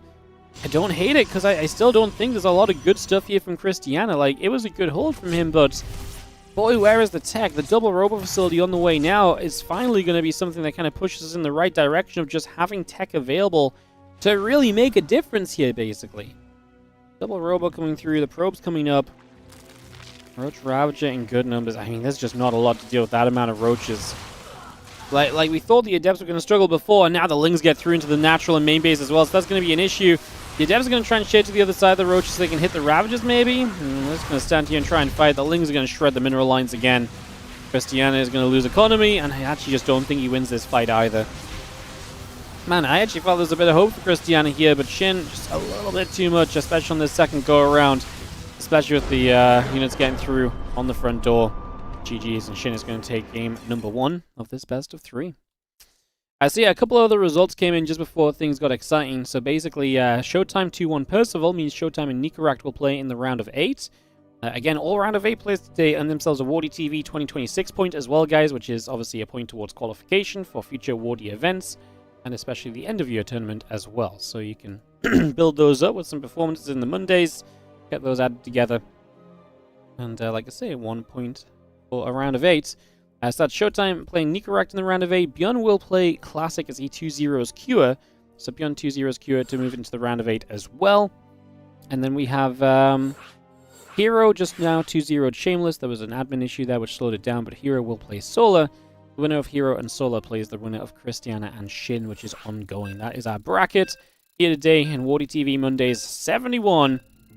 As we get ready for Tourmaline in a couple moments' time. ZVP continuing up. Just going to get this straight into play here. And let's jump into Tourmaline. Let's go into a game number 2 with Shin up 1-0. I've gone here a little bit too soon, but all good. Countdown's now on. Let's start this off in the top right-hand corner of the map. We're going to have ourselves the blue Zerg player. This is going to be Shin. Up by a game in the best of 3, taking on Christiana. Our red Protoss in the bottom left corner of Tourmaline. Very exciting. Alright, game number 2 coming through right now as away we go. We set off into this and begin to party. What's up, Loco with the raid? Hello, everybody. Oh, Loco. On a half day or something? Ay. What do we call this? 4:50 p.m.? Man's already finished the stream? Yeah, unbelievable. Thank you, Mickey Varix, as always, accompanying the Loco raid with 1,000 bits. I appreciate you. Thank you so much for the generosity. Thank you so much. First stream after the operation, taking it easy. Yeah, I too try to put myself in for some operations to get off streaming as well every now and then again. Hope you're doing good, mate. Thank you so much for the raid. Welcome, everybody. You're watching Shin Christiana. This round of 8 could have been Clem versus Max Pax, but Shin beat Clem and Christiana beat Max Pax. So if you are excited for some ZVP right now, you think, oh, Shin Christiana is an interesting match. That's why we're here, because these two have beaten absolute tournament favorites to get here, making this a very exciting matchup, as one of the two will get a chance into the semifinals from what is genuinely a very difficult section of the bracket. And the drone moves up, the probe will chase a little bit, hatch gas pool coming down. There is a proxy hatch across the map as well, by the way, so as I'm chatting with Loco, there's a proxy hatch coming down. Similar start to last time. Shin kind of felt like he was in a bit of a rough position from the start last time, but recovered from it. I don't hate him going into this again. I always think there's potential with the hatchery, so I don't think this is too bad at all.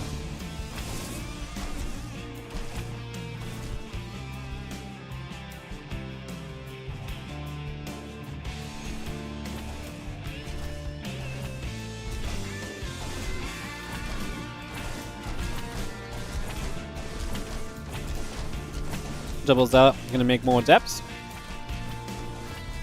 I wonder if Christiana follows up against this differently this time. And obviously Glaves. I would be surprised if he did the same thing twice, especially after it didn't work for him in the first game and now it's a similar setup. It does make me think that we maybe switch things out a little bit. The Zealots need depths. We'll shoot through. Hatchery will take a bunch of damage. We'll be going down in these next couple moments. The Hatchery will fall. A couple of Broodlings popping out. The Zealot need depths. We'll gather to play defense against the Broodlings, and that doesn't really do much of anything. We'll get up to 2 more depths, which is exactly what we did last time. So it's going to be 2 Zealots and 4 depths to go across the map. And force Shin into some units, which, like I said, I did like the start from Christiana last game. I felt he dealt with this well. Yeah, he's delayed on the Nexus, but then he really came across and did damage after, no? Like, it felt like he forced a lot of units and he slowed Shin down and kind of made Shin pay a little bit for what he'd kind of, added to this entire mix of things that was going on as well. So I guess we'll see what happens as we continue through here. Game 2 here on Tourmaline is going to have these units moving across from Christiana, and Shin will not have link speed straight away. The Queen's going to be an important part of the defense as well, so all eyes on those to see just how much happens in Shin's favor in the next few moments.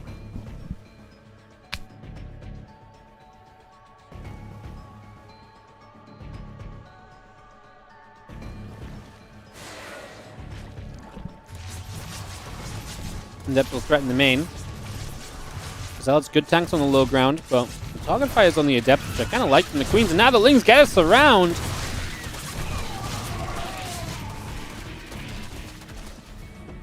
That's a way better defense from Shin this time than it was last time, so that puts him into a more confident space as the Oracle phase of this game is about to start up. Oracle's hitting the map. We'll start to look to see what the production and tech is behind these Oracles from Christiana soon.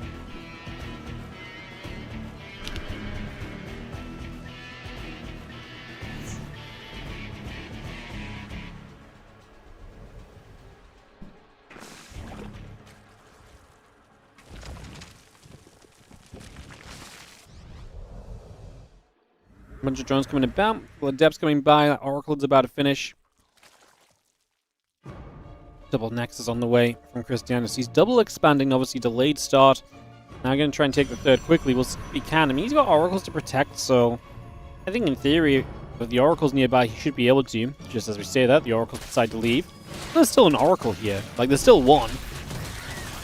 As long as there's one, you would imagine there's probably going to be a decent amount of hope to just defending against this, I would say, so I'm going to say we're too worried about that. There's the Ling's backed up, drones on the way through, Ling's in the Queen Hall building. Yeah, I mean, the Adept's going to try and threaten. The Oracles don't do much just yet, so Christiana unable to really find that damage so far.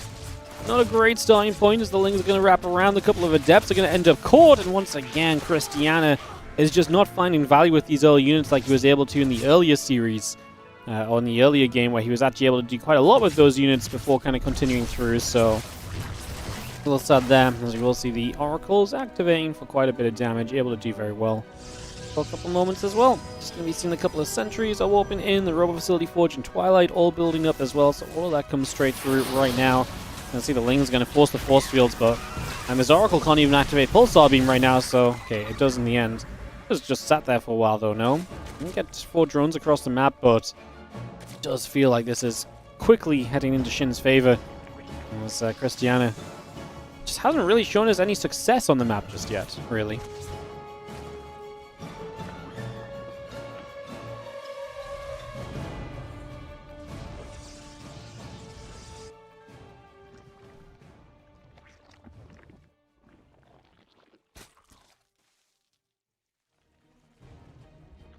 You know, I kind of want to see more like...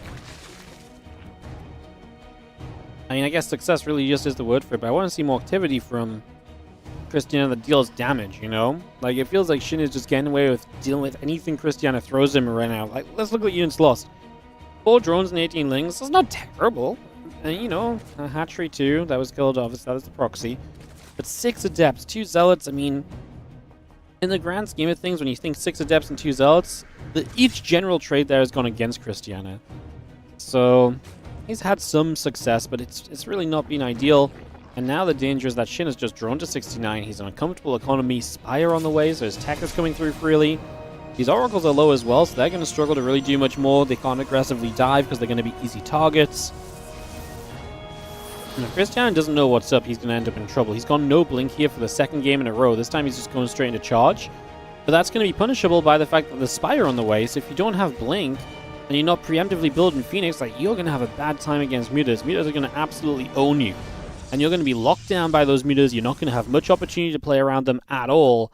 Like, this is going to become a very miserable game very quickly if you can't figure out a way kind of out of this, you know, yourself very soon. So, I don't know. I mean, the Archon obviously will help, but the Archon is slow moving. Where the mutas are going to dive from base to base, the Archon just cannot keep up and provide the pressure it needs to realistically make, you know, a good stand or a good fight back or anything along those lines, basically. So that's genuinely an issue as well, as we do have a couple Oracles just making their way around. They get a couple drones, sure, but did we see the Spire would have been the better question, I guess. Have these Oracles sighted what's going on?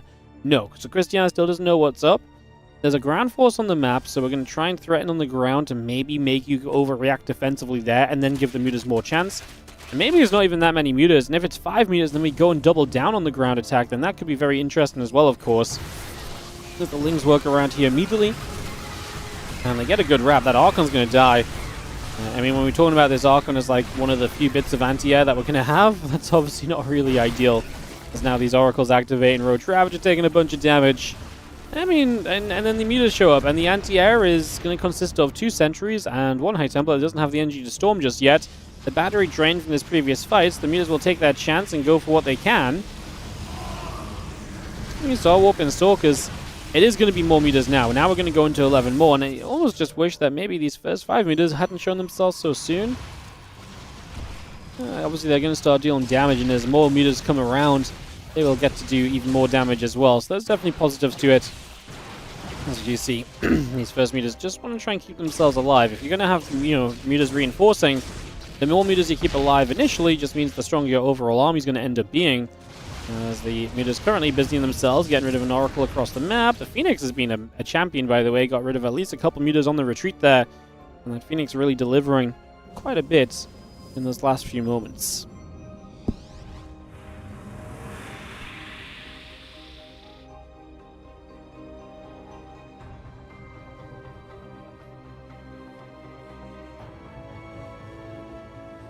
Credit Red's due. Christian is very brave. He's out on the map with that main army.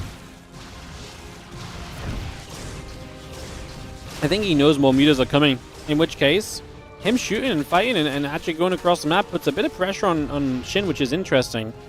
Does Shin pull back and say, well, you can't fight my meters, or does he just commit to the base trade? He's going to commit to the base trade. I mean, meters are ideal for a base trade. They're hyper-mobile. They can go everywhere. You got a bunch of bases versus a 3-base Protoss. The base trade definitely suits you here with Shin, so I don't hate it. I just don't mind it from Christiana either. Like, he was underprepared against the meters. There was a lot more on the way. I think this is kind of accelerating the game, but I think accelerating the game is absolutely fine in this case. And I don't love him kind of trying to return home. Just because I don't know if he really gets home in any amount of kind of time sufficient enough to really make a change here. I mean, army supply is good for Christiana. But like I say, the meters can just fly out. But obviously, I think Christiana just knew he had no probes on the map, and so he has to defend his bases. But then he has to be really careful with these Phoenix. Like, there is a chance for Christiana to win this game. But he has to be super careful. I think, honestly, Shin...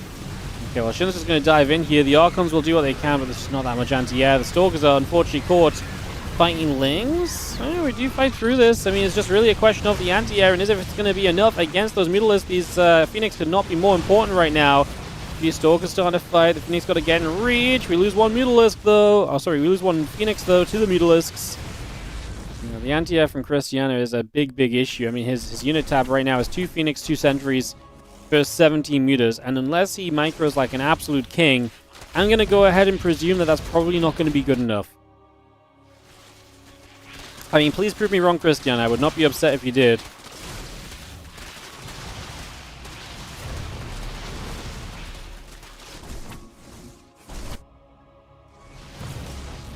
South Sentry coming over. Mita's going to gather overhead. The Roach is going to be there to help. It's going to jump on through. The Assimilator going down. The Warp Gate taking some damage also. I mean, I'm not showing the production tab because the unit tab is what really matters here. These are the last few structures of the Protoss. Like I said, Christiana has no way to build. He's going to type GG. He's going to get out of this round of 8. It's going to be Shin to 2-0 his way through to the semi-finals today. So Shin into the semis. Good run from him so far. He'll play Hero or Solar in that round of 4. And that will be coming up potentially next. I'm not really sure where the other matches are at. Let me do some stream hopping, guys, and try and find out maybe where some other games are at. Although I don't think there's many other people streaming, so that might be difficult, to be honest. So it's Showtime versus Nikoract, Gun versus Classic, and Hero versus Solar. All of them are underway. Just wondering if any of them are going to be like going to another game still. I think Hero Solar started kind of later, but let's just hop to Korea because there's 2 matches on Korea we could maybe get into. I think Nikoract Showtime is one of the first to start, so it's less likely that Nikoract versus Showtime is going to have a match for us. Beyond and Classic are 8 minutes in game, and Solar and Hero are 4 minutes in game. So, going to be a couple of moments. Hey, Roda, only casted matches placed on the replay pack for this month? What happens with first Showtime? It won't be included. Yeah, I don't collect replays from the players. I don't make them email them to me or anything. So it's just casted games. Sometimes it also includes games that other people casted. Sometimes we get those replay packs from people and we share those as well. But yeah, I don't collect because it's a little bit too much admin work, to be honest. Which is sad because don't get me wrong, there's a lot of great games. But it was nice when a bunch of other people were casting the event as well, because people just used to cast it all. But yeah, maybe for like Yeah, maybe some days we really should just hunt them down. Alright guys, I'm just going to take a quick moment off screen because I've got my apple to eat, so I'm going to have my lunch. And I'll see you guys in a couple of moments, and we'll figure out what's coming up next. I'll give you guys an update ASAP. BRB.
Alright guys, only BRB long enough to eat quick, and we are back waiting for one of those other series come out of game. We do have a result. Nikoract 2-0 Showtime. Last week's runner-up in Showtime takes the L to Nikoract in the round of 8. And Nikoract is so dangerous in TVP. Like, the consistency maybe isn't completely there yet, but man, he is so dangerous. It's so cool to see. So we are going to have either Bjorn or Classic versus Nikoract, and Hero or Solar versus Shin is the current way that things are going to, guys. So we are just waiting to figure that out, and we'll get into that soon once we have that little bit of information available.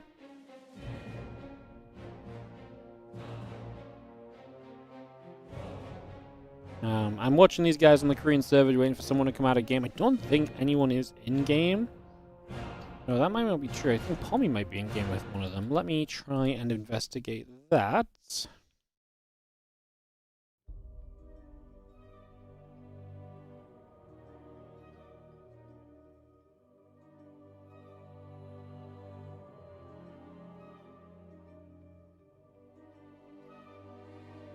I don't know if he's live on Twitch, though.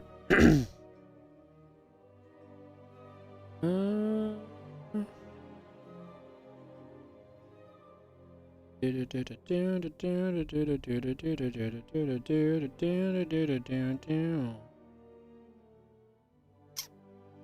he's not live. Maybe on a different platform, but I don't know where to find that. Yeah, so no info right now, guys. Just waiting for the games to get wrapped up, and then we can move on through. But yeah, thanks for joining us today. We are on Twitch front page, so if you're joining from the front page, hello, welcome. We cast StarCraft 2. We run StarCraft 2 tournaments. It's a great game. It's very fun to watch. Thanks for stopping by, or swiping by, or accidentally listening, or actually just deciding to hop in and see what it's about. Appreciate you guys. If you're from the front page today, let me know.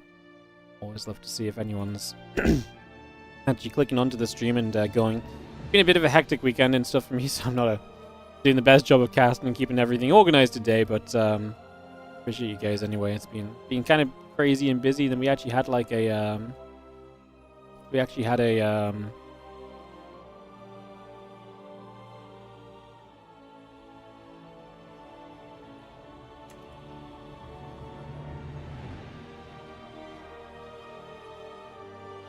an actual admin issue today too.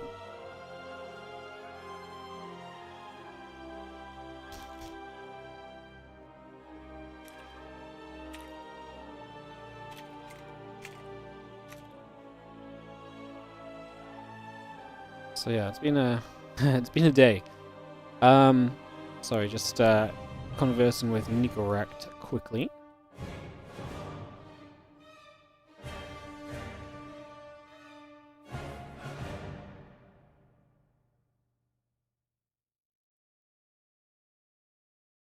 Where's the button that says my sponsor stream worked so well you can't put down Marvel Rivals and you don't know who half the heroes are? Really? That's awesome. Yeah, the Marvel Rivals stream went pretty well actually. It was pretty cool. I like these little Twitch sponsorships that pop up. They're basically just bounties, but they work a bit differently. It's funny because like I never capped out bounties anyways because I'm not a variety streamer, so people don't stick around for variety content.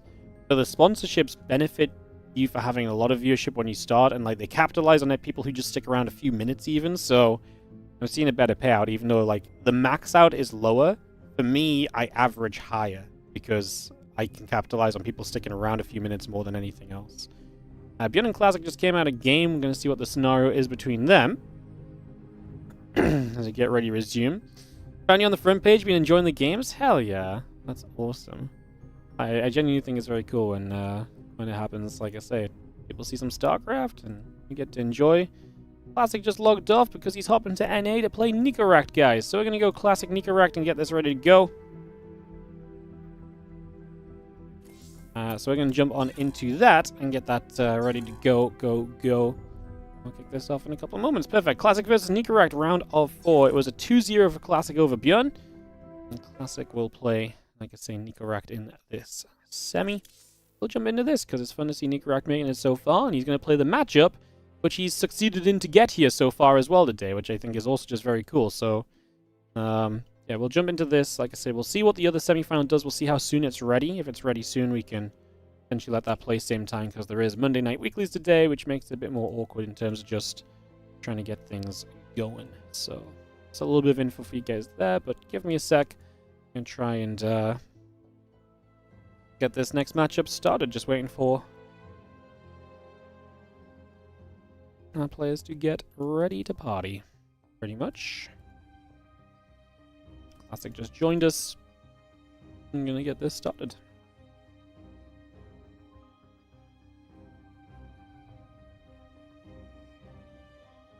Perfect. Perfecto. What's the YouTube link? You can find my channel with the exclamation mark YT, and you can find it from there if you want to check it out.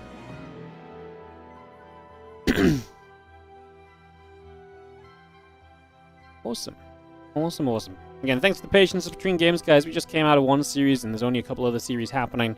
Obviously, you have to wait for a match to be ready before you can dive in. One of the only real unfortunate things that they never fixed in StarCraft was being able to join live games as a spectator, kind of as they're happening. That would have been really nice. So, yeah, that would have been really nice, but unfortunately, that never got added. That would have been such a nice thing. It would have saved us so much downtime. We never have downtime again unless like players are AFK or missing and stuff. We basically never have downtime again. It's crazy. So much content potential that will never be realized. Throw the party invites out. It's like they're already vetoing. Perfect. All right, we'll get this ready to host up, guys. It's going to be Classic versus Nikoract in a few moments' time. And get this ready to go.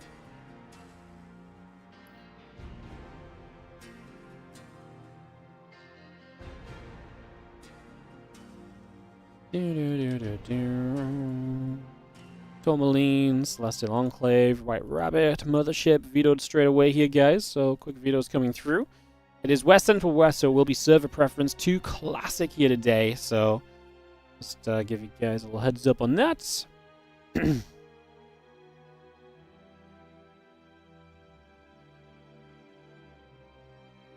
Am I planning on dedicated qualifiers for sub-regions like Oceania or Latam?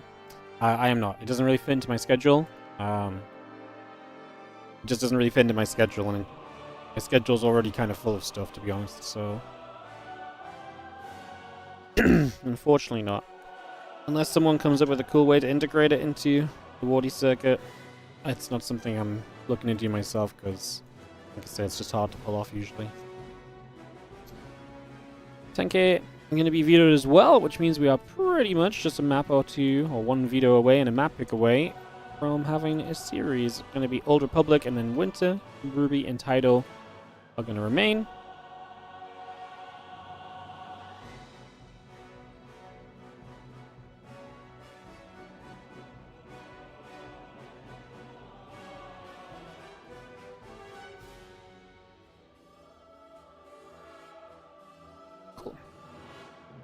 Alright, just waiting for map pick from Classic, and we can go into this, guys. Kick this off.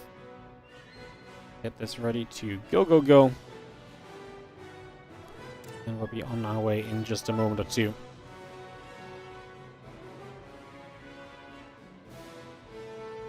Do-do-do-do.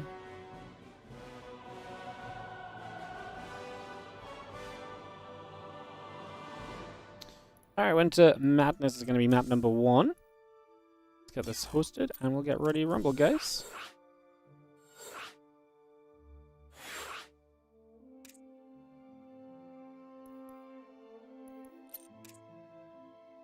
Perfect. Should be into this in a couple moments, guys. Get this ready to go, go. In just a few.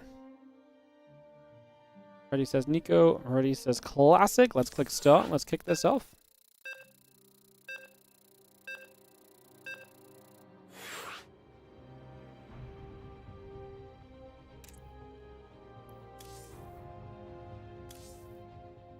A caster, apparently. Try this again as we go into Winter Madness for the game, guys. Get this ready to go, go.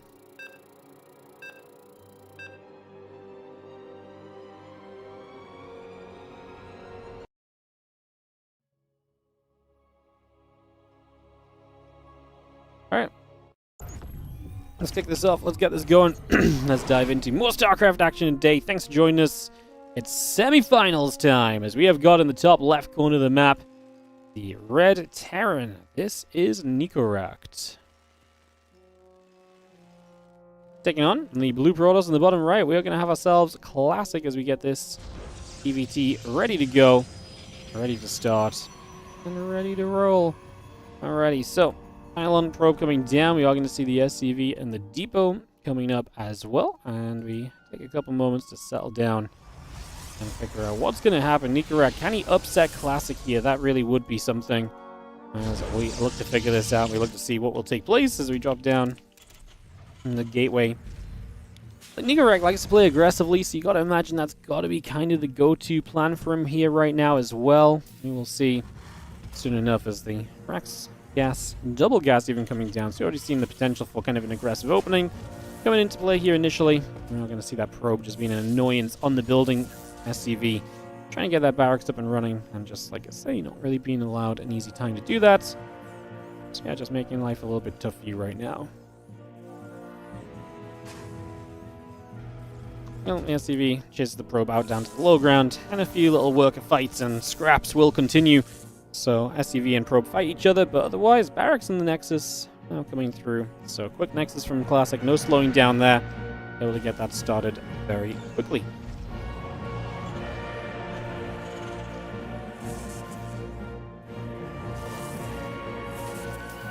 Probe will nibble at the SCV, so SCV will do some, will take some damage initially. Reaper in the factory, continue to come up as well. I'm just going to be continue to bring this through for the moment. Again, the orbital coming about, the factory still building. Got a lot of that on the way in right now as we just have Nikoract. Man, what a run from him. Taking down Showtime, he took down Geralt to get here as well, so he's having a great run. Obviously, taking down Classic would be a monstrous run on top of that, but Nikoract really has been continuing to just improve massively lately. Been great to watch him again, just a play we've been seeing sign up for this cup week after week after week after week. And then, you know, every now and again we see him with a good result. He took down Max Packs once or twice in this event last year. So, yeah, it's just been really fun to kind of watch him play and improve, and then you get days like today, he makes the semifinals, and like I say, taking down Classic ain't easy, but it's a great run already from Nikoract into the prize money as well for the top 4 today, already making himself, yeah. No max packs today.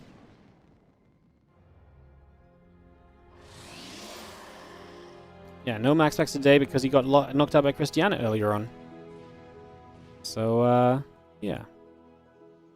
Cyclone, couple of Marines commencing coming through, the starport coming up. As we see our Stalker on the way, Cyclone, the Marines coming through. I'm just going to be seeing the Warp Gate and the Twilight Council coming by as well.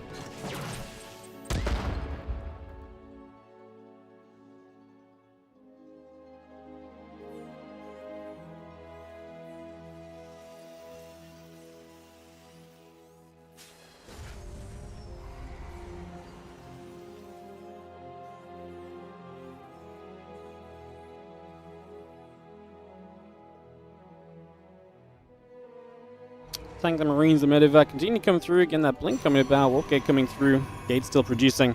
Just going to see a couple Stalkers and the Sentry coming up and online right now. Again, the Warp Gate and the Blink continue to come across just for a couple of moments. We just have ourselves the CC ready to float across toward the Natural.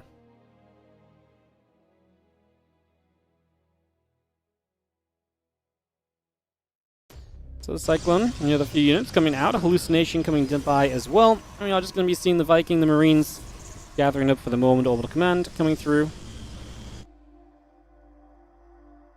It's going to be seeing that Hallucination moving across. Medevac is going to head down to the bottom right side, so Nikoract looking for some damage early. Looking to get down there, and we are going to be seeing the chance to get going. Robo Facility just going to be coming through, and the Viking is going to get onto the Hallucinations, just going to knock away at that these next couple of moments. So we continue to go through this. Big push to the front, and it's going to show up. There's a battery back here. Probes are going to pull in. Probes will die quickly. Stalkers need to get rid of this tank. It will fire a couple of times only. We had 5 workers. Not a bad start. We'll see if it's enough. That's going to be seeing a bunch of these probes continue to go down, so a bit of damage being dealt. Workers still dropping here. 12 workers continuing for the moment. Just going to be seeing the Cyclone locking on. The Marines coming back over. Just going to see the Stalkers still coming through as well. I mean, honestly, Nikoract's done very well. 12 probes is nice and all, but he's only 26 workers himself, so he does kind of need to do as much as possible here. He wants this pylon, which would have maybe stopped the warp in. That would have been nice, but it doesn't happen. Now Blink is going to finish. These last few units go down, and I do worry that there's potentially going to be a counterattack from Hero that's going to be very difficult to stop, basically. And I do think that that might be a concern in the coming moments of this game, quite frankly. So, yeah, I do get a little worried about that as our Stalkers get rid of this Viking that was maybe looking to reinforce. That's one more unit going down, and Classic is just going to start sending it out to the other side of the map.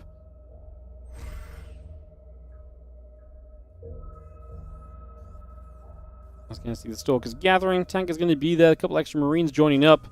Continue to bring things together right now as we just see the Stalkers and the Immortal gathering through. Going to blink straight onto this siege tank here, but that's a misplay. The tank on the high grounds didn't do a lot. While we will kill one tank, we'll see these Marines coming through, and they're able to push this away. The SCV's there, helping to push this back as well. Another couple tank shots, and Stalkers going down. Classic is going to kind of reel back from that, so not a bad moment or two, as you are just going to see the Nexus coming down onto that third base. Siege tanks building, +1 attack upgrade coming by, Stimpack coming in as well. I'm just going to be seeing Charge, the Prism, and the Temple Archives coming up as well.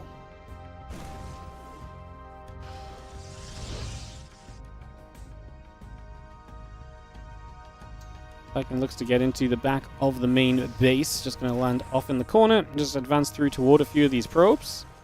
Look to put some damage in as a couple of those workers will start to drop. 3 workers going down, 4 workers going down. That's going to see the 2 Stalkers are going to go in after the Vikings. The Viking will get killed as well, and that's going to be that being picked off on top of everything else right now. Still got our Storm and our Charge coming up at this same time. 5 more probes killed is really nice from Nikoract. I mean, he's still 5 workers behind the game because he was committed to doing a lot of this damage, so he's been trying to get a lot of that done. And let's just see again, Stimpack, Combat Shield, and +1 continue to come up as well. A lot of that will continue through. Prism will come around, Immortal and a couple Stalkers. They come about as well as they head up towards the main base. The couple of SCVs will continue to drop. The Immortal taking some damage. A bunch of workers going down right away here, so a bit more being done just for the moment. 3 workers being killed off already, so a bit of damage being dealt right now. And just seeing the upgrades continuing through as well. Stim combat +1 continue to come by. Again, a lot of the rest of this just coming online still for now. Seeing where we go. Prism around the left side as well. Storm coming up. It's going to finish as well. Big splash damage there. Something that oftentimes makes the difference in these scenarios. The SCVs are pulling those, so here we go. We can absolutely see where this is going. We can see what the plan is going to be. We obviously know where this one's heading to. So off and away we start as we make our way over. Big push from Nikoract, looking to end this game super quickly right now. As the SCVs continue to come by. Just going to see a couple of medevacs are right there. Storm coming down, readying this push in the next couple moments. We are going to be seeing a couple of zealots in the front already. Nikoract is trying to find his way forward. There's more High Templars and Stormers available. There's not a lot of healing available, which is going to be concerning because I think any Storm you take right now is going to drain so many resources or so much energy off of those medevacs and kind of really keep this from being able to do too much. Another Storm coming down. We're going to push down this ramp here as Classic. This looks like a defense if you ask me already, as his numbers are looking good. GG says Nikoract. And Classic takes game number 1 of this best of 3. Alright, so going to be seeing Classic taking the opening game of the semi-final, heading into game 2 in just a second to see whether or not that will continue in his favor. Our second map here will be Ruby Rock. Alright, so unfortunately for Nikoract, the aggression started off well, but he just was a bit too committed and he lost just a little bit too much. So in the end, it was quite expensive. And we have to reset and refresh, and we go again here now. Game 2 coming by as Nikoract readies, and Classic says go, go. We're going to kick into this and see what game 2 has in store for us. Nikoract, again, typically quite an aggressive player, so maybe sticks to some kind of aggression here for the upcoming moments. We'll find that out in just a few as we get this ready to begin.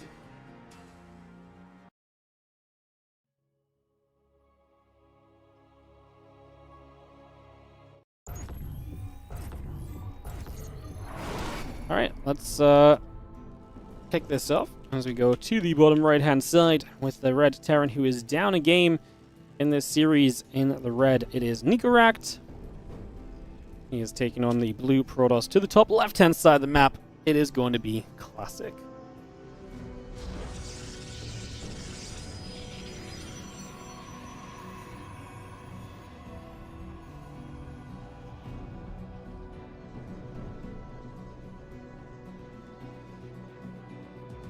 Alright, game 2 of this best of 3 series. And as we kick this off, SCV's on the way, probes coming by, depot coming through. A little bit of a chrono boost on the Nexus as well.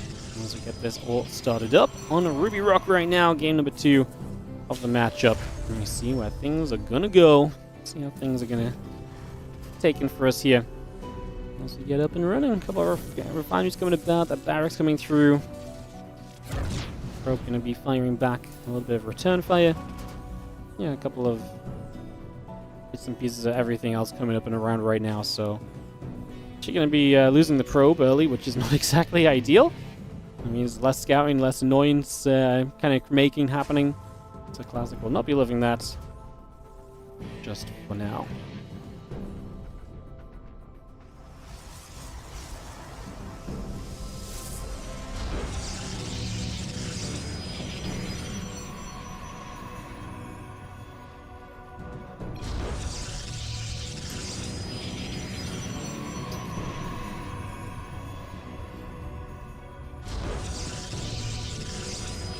Okay, it's going to see that probe kind of coming through for a couple seconds. Just going to be seeing the Reaper and the Factory coming up. And get this Nexus and the Cyber Core on the way by. Getting this ready to rumble here. And getting ready to go, go, go. It's going to have our Nexus coming about. Cyber Core coming through. Factory, Reactor, all building.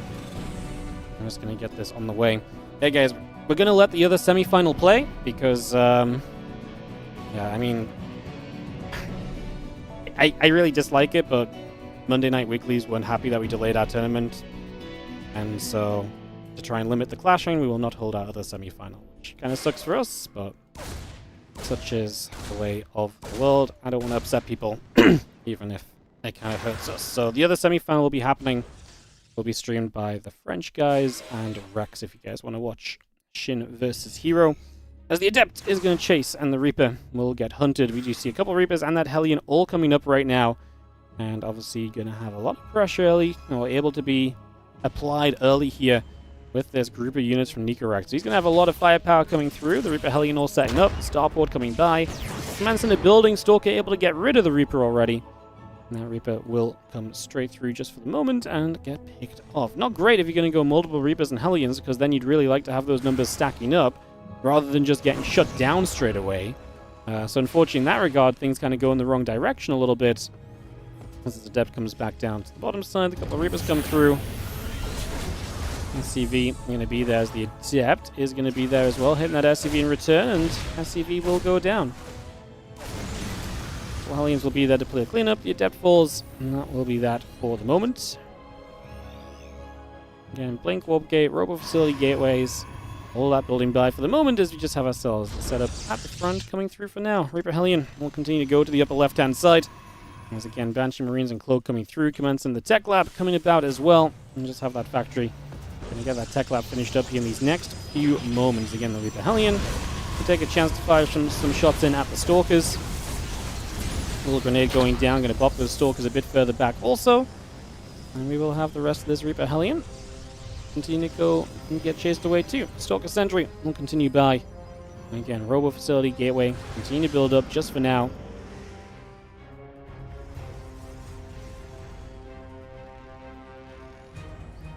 This Nation flies to the bottom right-hand side. Again, a couple of Reapers and the Hellions still join up together. The Stalkers and the Sentry kept at bay. Nice little grenade just to threaten for a little bit there, right? Nothing too crazy, but just keeping a good eye on things, making sure everything's kind of staying in check for the moment. The units will regather back to the top side again here, so again, look to see what's going on just for a moment or two, as the Reapers and the Hellions will get back around to the left.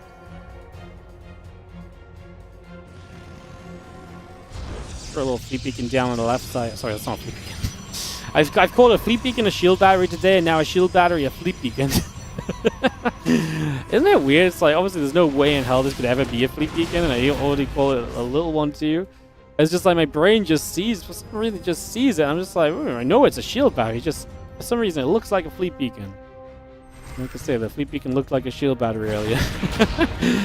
A little shield battery at the front just to play a bit of extra defense. This first bit of Reaper Hellion has not gone anywhere just yet though, so no fortune on that at all. For the moment, as the engineering bay and the barracks, the SCVs and the Marines all continue to come about. We get a few more Stalkers going to continue to advance their way down to the bottom right-hand side, so looking to keep on pushing. As the Stalkers will shoot, a few Marines are going to come back over, and we will just have those Stalkers going the other way. And again, a couple of barracks are still building up. The Marines are coming through, charging the Immortal, coming online as well. Stalkers will just take the jump forward and go in after the Hellions and the Reapers for the moment. Well, 2 or 3 workers go down pretty quickly. We still see the charge, we still see the Temple Archives, we still see the Nexus on the way through. The Stalkers just get underneath. The Banshee will be killed. The Observer going to unsiege, and the rest of the Stalkers continue to the bottom right-hand side of the map for the moment.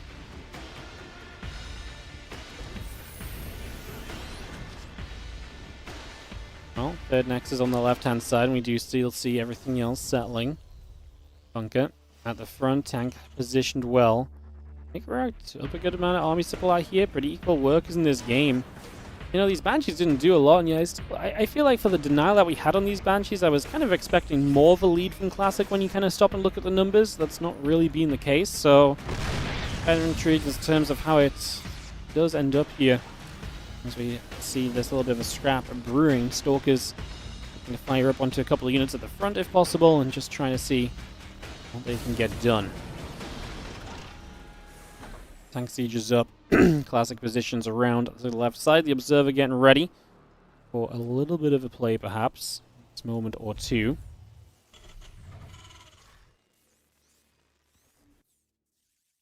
And the Stalkers gathering. Prism in the Storm. Both building up as well.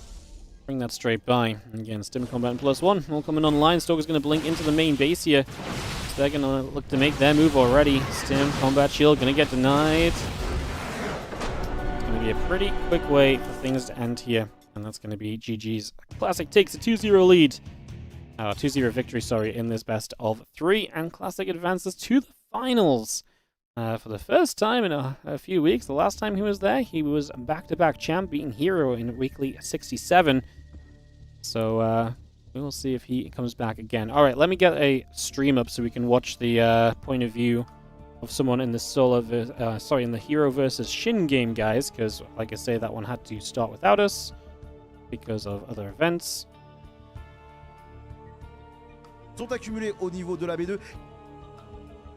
Fortunately, we let other people stream our events, so we can at least jump into it from a different point of view and have a little bit of a look to see what's going on. So this is what's happening over in Shin vs. Hero. There'll be no game sounds, guys, because, like I say, I had to let them start early, which really feels like a shame when we could have waited 5 minutes and just joined it from the start. But alas, what can you do? Hatchery got... there was a Hatchery proxy hatch to start us off here, so the proxy hatch came down on the natural of Hero. That's why from Shin's vision there's still a bit of creep there. And Hero's follow-up right now is to go into Glaive, so Shin kind of playing a similar scenario to what he played against Christiana. I was watching a little bit of this one on my other account, and while we were watching that TVP as well. And so yeah, it's been a bit of a proxy hatch and now into this Glaive's follow-up, and we're kind of just joining at the point, I guess, where things are going to be a little bit exciting here in these next few moments. So you are going to be seeing the Lings moving around a little bit as well. Just going to see the couple Queens gathering up right now. Just going to be stepping over, and Resonating Glaives coming up, Melee Upgrade and the Bane Nest both coming in, Lings, drones, all producing through just for now, and all ready to roll. Adepts will make their way to that upper left side, so making that push through, as you're going to see the Lings coming about, and running by, tap back into the game, fix the FPS, we're fixed, cool. I know exactly what just happened there. Tapped out to fix something. Been there before. Well, these Adepts continue by. They will continue to look for some opportunity. So they will look for their chances as we do see the Adepts continue to fire. But in the end, they're just going to shade back and not really do too much else of this just yet. As you do see the Lings, the Banes, the Melee Upgrade all continuing by. +1 blink. More Adepts in production currently. Again, a lot of that coming up as we speak for the moment. So we'll get a lot of that coming through straight away. I'm just going to be seeing... yeah, with the Melee Upgrade, the +1 attack, and the Blink coming through, a lot of possibility for the future here of just Hero getting to the next stage. Interesting we're going Melee, because obviously it is still Adepts, and there's still a lot of Adepts. So being Ling heavy right now, like, I get it, like, Hero's going to follow up onto Stalkers, and that part is going to look a lot better for you as Shin with this Melee Upgrade. I was just concerned that right now, like, he still has all the Adepts as well, so the Melee Upgrade may not look amazing due to that, but I'm not really sure just yet as the Oracle comes through. Double creep team has actually go down. Nice catch from Hero, who as always is going to have some good crisp movement with that Oracle, and just always finding, it feels like, opportunities and chances to take advantage, get work done, and all the rest over the course of this one. +1 and Blink coming over as well. Let's continue to get that going just for now, and otherwise seeing where things will settle here in just a little bit of time as we do set these Adepts back on the map. So we had to recall them just before. So recall's on cooldown. Keep that in mind as we come to press forward here a little bit. I'm just going to be seeing the Adepts kind of shade through, and they're going to cancel that shade. Just going to be seeing the Groove Spine still coming up, +1 missiles as well. Ling's still producing. The Ling's actually going to get us around here, and the Banes are going to start threatening the surround as the Lings are going to get the catch. A bunch of these Adepts going down so far. So good damage being done. That is going to be the cleanup, and Shin. Now he's going to have essentially +1 melee just against a Stalker opener, and I like it for him, honestly. Like, Blink and +1 just finishing in the next moment or two, so it's not going to take forever, but it's not going to be quick either. Like, I don't know, man. Like, the Stalker's just got that Blink. I was going to say, if there's a few more Links here, maybe we can do more. Maybe he doesn't need to. Hydra's on the way. Get some Groove Spines, get some upgrades, and we can maybe send it. Hero's on his way to the Robo Bay and the Robo Facility, so he's not far from setting this into the next stage of this. Just going to see the Oracle still stepping through. Bailey's still getting picked off. The Lings are going to grab a few more of those Stalkers as well. And so it's all going to be that, again, try and push things back one more time. So pull back over the other way. And again, +1 missiles and the Bailey speed coming over. Hydra speed coming up also. Again, +2 charge, thermal lance, all of that continue to come by over these next couple of moments. So again, we set up here. You're keeping a bit of an eye on what exactly is going on. The Oracle going to take some damage as well. Queen's very nearly able to get rid of said Oracle here. And just going to be seeing the, again, Hydra Ling Bane coming up too. So a lot of that continues into position. Ling's going to hatch a few of those stalkers just in the middle of the map. I mean, these Colossus need to work wonders, and the thing is, the Colossus are popping out like now. They're going to be maybe just in time. Even so, like a lot of the buffer for the Colossus is going to go down, which means this mineral line is probably going to be in a ton of trouble. Which means that in general, I think Hero's just in trouble. He's going to try and get some Hydras towards the Colossus. No speed on those Hydras, but the range is kind of rough. It's going to give the Colossus a much better chance to sort of stay alive here. If we chase this Colossus into the natural and don't kill it, this feels disastrous for Shin, as Hero is getting a cleanup. What a defense from Hero, man. Those Colossus were so freaking clutch. They could not have come in at a better point of time, quite frankly. Plain and simple. They really could not have come in at a better point in time. Just as simple as that. Spire coming up. Hydras coming through Queen Ling's old building. Just going to be seeing the Sentry, Thermal Lance, and the +1, +2 attack upgrade building as well. So things only get better for Hero from here, having those Colossus properly upgraded. Shin's going to see a Spire. Now, I don't want to think he's going to go Mutas, but are we going to go Corruptors to fight the Colossus? Or, like, because I feel like that's the only real viable way to go from here, but not sure what's going on. Game sounds are low. That's because we're not watching in-game, guys. This is another stream. I was forced to start my second semi-final before we were ready to go, so we have to just watch from someone else's stream, sadly. So yeah, sorry about that, guys. I will say, I don't think they should be casting the WardiTV Mondays with the Monday Night Weekly branding on, though. Ay. What is this? Oh, we gotta crack down on these on this branding issue, guys. Unbelievable. We got the Colossus, 4 of them at once now, and that's going to be brutal. I think that's going to be game pretty much. We are just going to shove on in, pick this away, and, I mean, 10 Corruptors on the way. I just don't know if that really saves the day, right? Like, at all, man. These 2 Colossus that Hero built was so clutch. If he didn't get those Colossus, like, he was doomed. He was losing so much. He was in such a rough position. Yeah, that's, yeah, I just don't see the 4 Colossus dying. Even if the Corruptors show up and kill everything, that's so much supply committed there. I just don't see that realistically being good anymore. So, GG's. And we are going to go into our second map of this in just a second, guys, which is going to be on Tourmaline. Alrighty, so give me a moment to get this hosted, and we'll kick this off, and see if Shin can bounce back to save us from a PvP final. Because that's what we're on the verge of, guys. If Hero wins here, it's Hero Classic. In the finals, a rematch from WardiTV Monday 67, and as well as a bunch of other events where they have played PvP recently.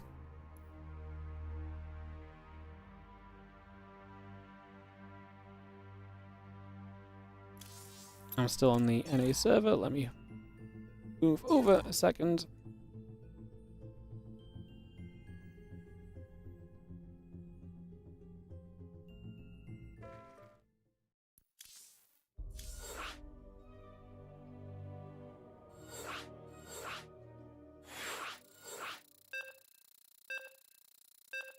Alright, game note 2 coming up.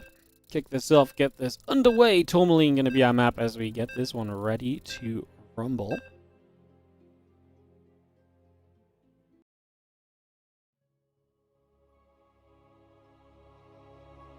Kick this off and get this rolling. And as we get into Tourmaline, we get this started up. Let's go. In the top right-hand side of the map, our Blue Protoss player here, representing T1. It is going to be Hero, and he is up. Big game in this best-of-3 semi-final, looking to make the finals today.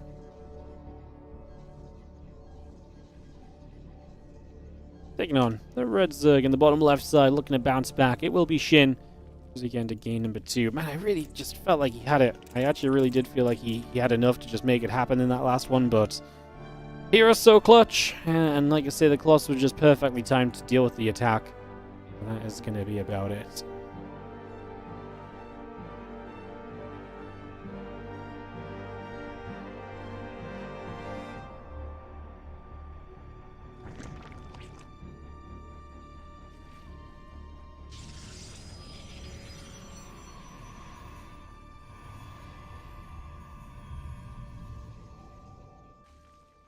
Yeah, similar building by. Just going to be seeing the hatch, the drone, Going through a couple seconds.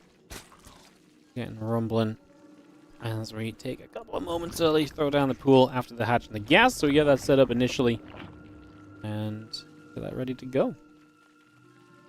Donating for Wardy Mondays, the Ko-Fi link. No, the Ko-Fi link's for a different tournament, guys. If you want to support WardiTV Mondays, you use the Patreon page over on the left side of your screen. Support me on Patreon, patreon.com/WardiTV.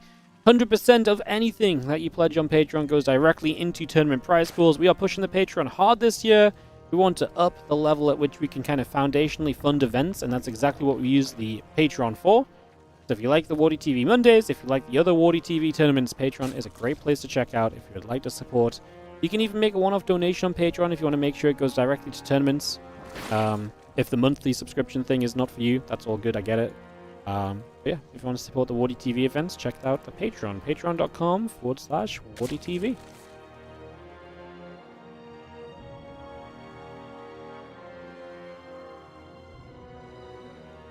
Make SCT great again. We're trying, man. I mean, SCT still is great. We just gotta keep it great, you know? Just gotta keep it great. It's gonna take a lot of community effort this year, I think, but if there's ever a community to make it happen, then it might just be the StarCraft 2 community.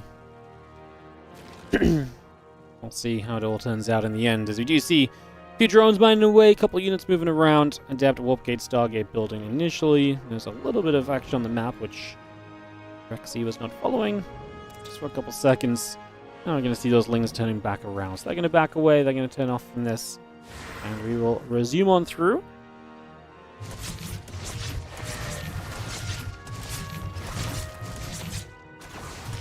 The drone's going to pull in, just going to see the Adept taking a bit of damage already. Just going to be seeing the Queen, the lings gathering about. Again, Warpgate, the Oracle, the Adept continue to come around for the moment. The couple overlords, the Queen and the Hatchery, building as well.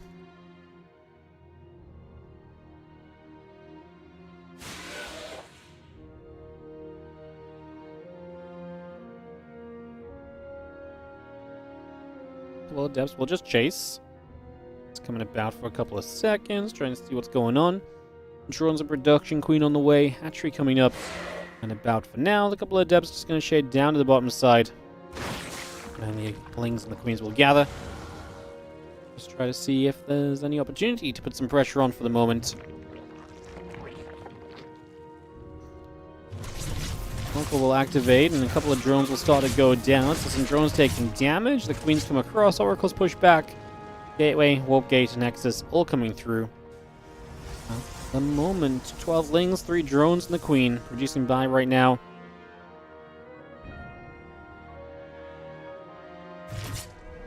Queen's going to put a bit more damage out, and that Oracle already taking quite a few shots there.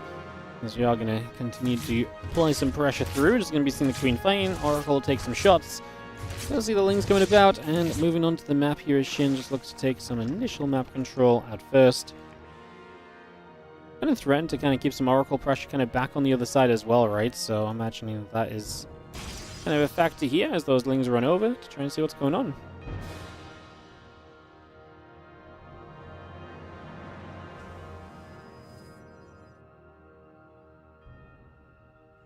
By the Council on the Forge, Nexus as well, a couple of probes continue to come about. Just going to see everything else continue to gather through, so we just get settled in here for a couple of seconds. Queen's going to be there to hit the Oracles away, keep them back a little bit. The Lings coming back through as well, so again, everything gathering just for now. And we're just drawing it up together, so again, we get settled in here for a little bit.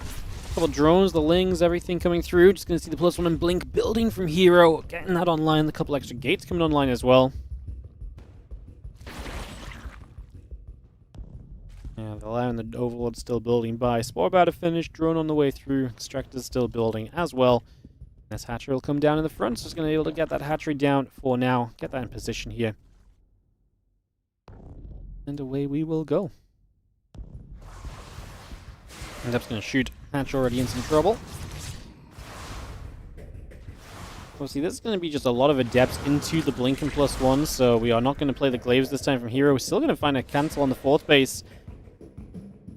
And these Lings unsure about fighting those Adepts, unsure about the surround, especially because You obviously have the oracles that are going to threaten there as well, right?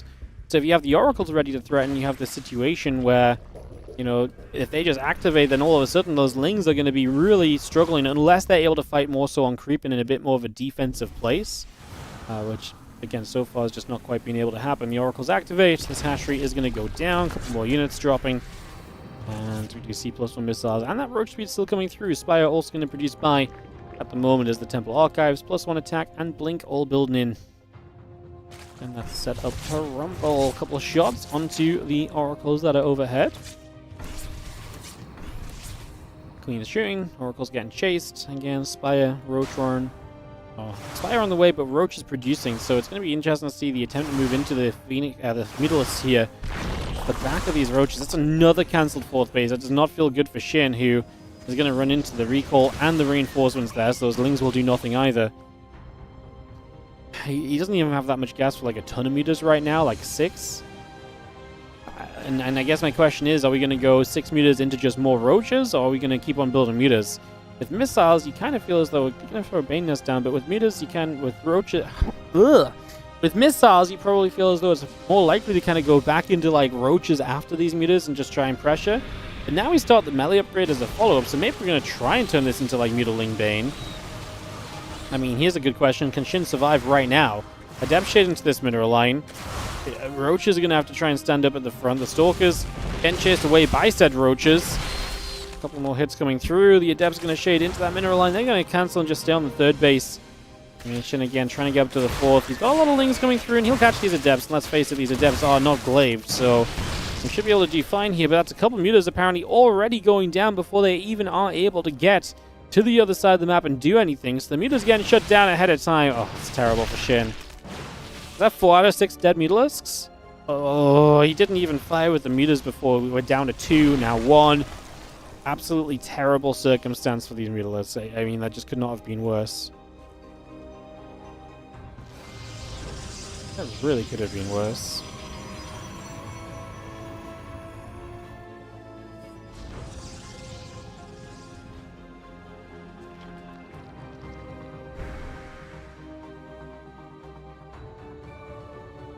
Well, +2 and Storm charge all coming up. Continue to get that going at the moment. Just going to be seeing the Hatchery at the front trying to come down as well. 5th base. Going to get in there soon. Just going to be seeing the Lings, the Ravagers gathering for the moment. Get a little bit of pressure on to these Adepts, a Bile as well, to finally clean them up. Now we just have Zealots showing up. Do we have Banelings ready? I don't think so, right? If we had some Banelings ready already, I'd be a bit more of a believer. Hey, Corrosive Biles, now they're getting an Oracle, which is nice. We got the High Temple in the back. The one Mutalisk is like, storm me! Storm me, I dare you! Don't think that I mean, good try by the Muta. Put some damage out, but I'm just not believing it's gonna be good enough. Yeah, you gotta try though. You gotta try. A couple more shots. Ravagers and Lings getting turned the other way. We are gonna see these few units backing it up as well. So just falling back out of here. Roach is still producing through, +3 attack. The Mothership and a couple of Tempests building as well. Just going to see an extra round of Banelings morphing in. The Roach is coming up. Circling's producing. Queens will continue by as the Zealots. It's going to dive onto the bottom side here. The Roach Ravager coming over. I'm just going to be playing cleanup, honestly. Like, he's going to get knocked down at the 4 bases again, but he kills a lot of Zealots in doing so. Am I copiuming myself out of a PvP final right now? I might be. Bane's on the other side, got a handful of pros, but not really as many as you would have liked. We kill all these units, which looked possible before we get stormed to death and stasis to death. Then maybe there was a way. Maybe that would have been a way. Unfortunately, we'd get stasis and stormed to death. And Shin taps out of that. I mean, supply-wise was maybe still okay for Shin, but he's working on such a worse army. He's up against Tempest soon. Reality was this game was pretty over. And that is going to leave us to a PvP final here today between Classic and Hero. Alright, Hero versus Classic PvP, a rematch from WardiTV Mondays, edition 67, which is the last time Classic was in the finals. Hero won since then. I mean, Classic won that last time. Hero won since then, edition 69. Hero and Classic played many other finals against each other in this tournament series. Yep, Classic won in 34. Oh, so Classic is 2-0 in the Monday Cup finals against Hero, which is kind of cool. Classic, our fourth most winning player with 5 WardiTV Monday titles. To Hero being the 3rd place, he could go 2nd place today. Hero has 17 wins and 13 second places in the Monday Cup, but he is 1 win away from overtaking MaxPax to take a sweet 2nd place. So there we go. How exciting is that? Very, I'm sure. Alrighty, guys, players will start videoing. We'll get some ads down just to get them out of the way for this final. Best of 5 coming up in a moment or two. It is going to be Classic. It is going to be Hero. After this, we are still going to be live for 3 more hours. So however long this final takes, and then we will keep on being live. We're going to cover a bunch of the RongYI Cup replays. So those replays from the tournament we were doing the playoffs of earlier. I completely missed the group stages. So we're just going to go back through and probably just do a bunch of like winner and decider matches of the groups. And just kind of work through those. For an hour or 2 extra today, and then probably also for a little bit after RongYI Cup playoff action tomorrow and Wednesday as well. Cool. Cool. Alright, we'll just wait for Classic and Hero to PvP it up in a few moments. What's the prize pool for this usually? It's $400. So $200 to first, $100 to second, and third and fourth take $50 each. Which is pretty much the gold standard for weekly cups nowadays, which is expensive as well, by the way. Like, this never used to be the gold standard before ESL, but yeah, it's the kind of the gold standard nowadays. All right, we will get ourselves ready for this Classic Hero, guys. They are videoing up. We get ready to send it. Get ready to send it, and of course, guys, don't forget WardiTV points on the line as well. 5 points for a win, 3 for 2nd place. I know these guys are licking their lips like, oh, we've already guaranteed ourselves 3 WardiTV points today. Here are currently the top of the WardiTV standings with 10 points. Classic is a bit further down, if I'm not mistaken. He has 3 points, so actually win today might push Classic up towards the top 4 or so. Not that that's a big deal just yet, but that is something we're going to keep following throughout the year, as those points will mean access to WardiTV events as the year goes by. Is it all crowdfunded, or do the participants have to pay... sorry, my words. Oh, is it all crowdfunded, or do the participants have to pay a fee? No one has to pay an entry fee. It's just 100%... it's 100% crowdfunded, and that's why we always mention that if you want to support it, check out the Patreon page at patreon.com/WardiTV. Because 100% of that goes into tournaments like this, as well as everything else that builds into the WardiTV 2026 series. So check that out if you want to support it. Otherwise, let's get back to this, guys, and we get ready to go. If you do want to play the Monday Cup, it's also open. You can come and play any Monday. Usually we start a couple hours earlier, but obviously today we started a couple hours later just because of the fact that there was the RongYI Cup event on. Next week will not be on a Monday either, guys, because everyone is going to be traveling back from Home Story Cup, so it will not be live on Monday next week. We will have the Monday Cup on Tuesday for everybody's favorite scenario, which is WardiTV Mondays, not on a Monday. I know you guys are licking your lips at that one and smiling, thinking this is brilliant. Get to bully Wardy about the tournament name. We need a standing command for the WardiTV points. Sure. Can do that for you. Add command. Do I have a 2026 command yet?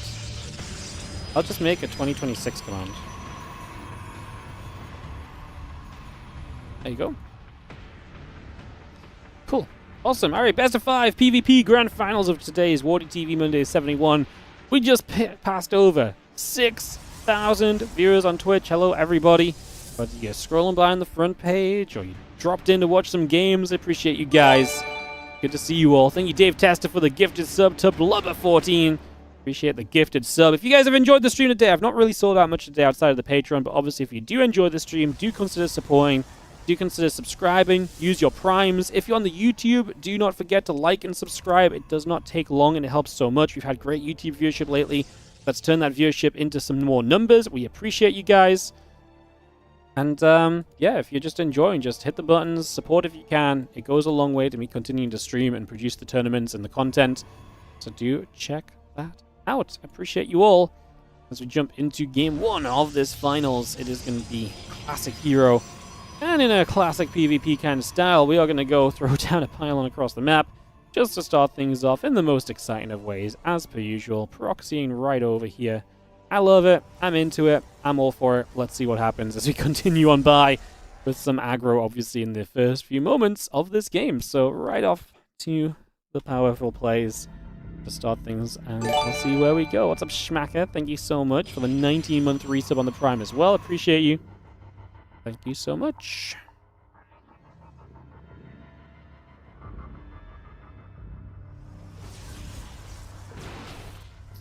So we're going to chase the probe down for just a couple of seconds. The probe getting hunted, robo facility, stalkers, the warp gate, all of that coming up for a moment or two as well, so we get that on the way. And yeah, that warp gate coming by. Getting settled here just for now. Seeing where things get to. A couple of stalkers in the warp gate building. Gonna spread out. A couple of these adepts going to try and come up this ramp as well. As we will just see, a couple of adepts going to be there to get chased back by the stalkers. Robo facility coming online from Classic. I love how close this is. Obviously, Hero with the fast expand. And Classic looking to capitalize against it. And the Robo just in like almost a disrespectful position. You know, he's like, I'm going to place this right here, and I believe there is 0 things you can do about it. And Hero's like, well, I'm going to show you. At least he hopes he's going to show him, because otherwise it's going to go badly wrong very quickly. So let's see, I suppose. As we get this started off, we are going to see the couple stalkers are there to push back around. A couple probes still coming through also. And we are going to see the Immortal getting pinged, so we're going to lose the barrier on the Immortal. Now we're going to take some big shots on it. No Prism yet, so this is the dangerous moment where if you lose the Immortal right now, you can't save it with the Prism. It's all well and good having the Robo be close, but in this case, it felt like the Robo was so close we put our Immortal in danger before we really needed it to be.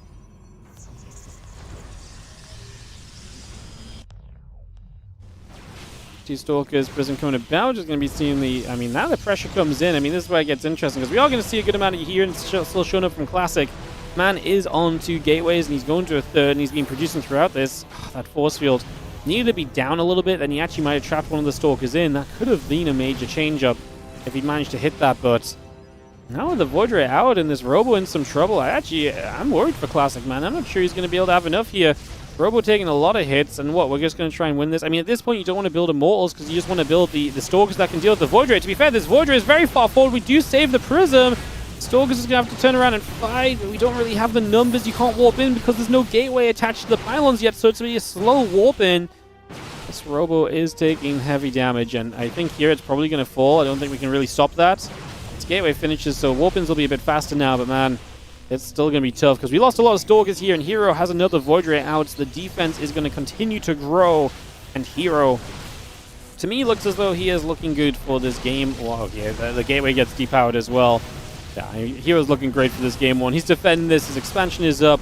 And Classic just got a little bit too involved, a little bit too soon. We got a little bit too feisty too early on. My goodness. Unfortunate. Alright, well, we will see the Stalkers in this Void Ray. Back around to the left-hand side. Just going to move those back over once again. We do see the couple of pylons coming up. The gateways coming about. Just going to see the Stalkers coming through. Probe still chrono boosting. And we are going to be seeing... I mean, Classic just going to basically just run in and just say, hey, let's see what I can do. I mean... To be fair, like, you're in a terrible position, so this is better than doing nothing. You know, this is better than just pretending that this is going to be okay and you're just going to play a normal game. So I like that part of it. I just don't love the rest of it as we see this Prism continue micro. A couple of probes coming over. They're going to continue to fight. I mean,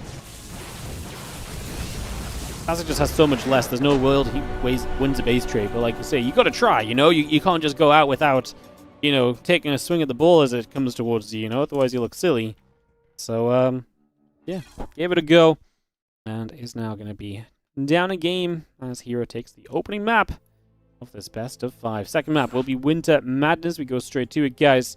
We have enough ads kind of banked up, so we shouldn't have to play them unless we get a couple long games here. So, we're looking at a nice little ad-free casting scenario, which is always lovely. Appreciate you guys.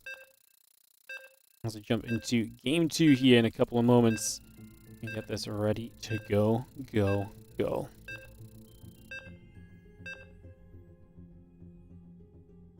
Alrighty, guys. So, game number 2, Classic versus Hero. And kick off into Winter Madness for this. Let's jump into our second game. As we are going to have in the bottom right-hand side, the red Protoss, who does take that 1-0 lead. Again, he's 0-2 in WardiTV Monday finals against his opponent. And he turned that stat around today a little bit and become the second most winning player in WardiTV Mondays. It's Hero in the bottom right corner of Winter Madness. Top left, the blue Protoss player is Classic. I've had a lot of fun winners lately in the Mondays, but obviously Hero and Classic are some of the guys that have won it the most. Hero 17 wins, Classic with 5. And MaxPax took an early exit today. He's at 17 wins. Clem took an early exit today. He's at 21 wins. So like I say, it's a chance for Hero to, I think for the first time, actually make the difference and kind of break through into MaxPax's kind of second place that he's held for such a long time in this.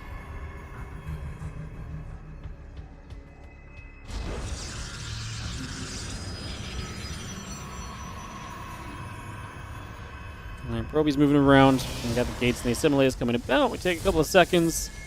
What's up, Magic FR68? Hi, and thanks for your work. No worries. Thank you so much for watching. Appreciate you.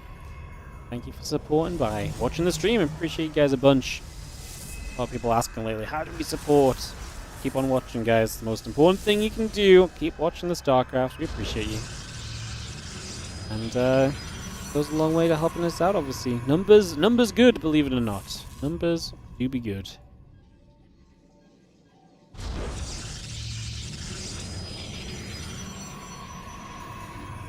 Have the Cyber on the gateway coming about right there. So just going to get that set up.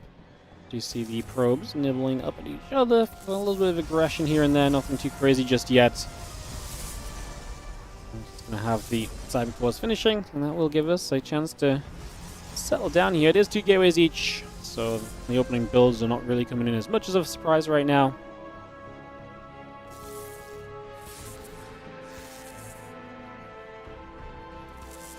Again, just nibbling through, chasing over, trying to see what we can do for the next couple moments.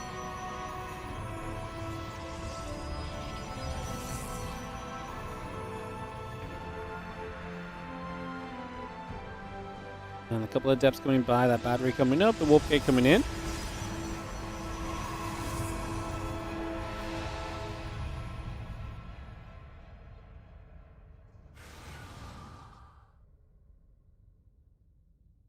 Steps will gather. I'm just going to take the shade down to the bottom side. We've seen the probe coming over. It'll cancel on the pylon initially as well. Just going to get that settled. A couple of sentries in the warp gate coming by for now. Robot facility, stalkers, warp gate building up for the moment. A lot of that all coming through.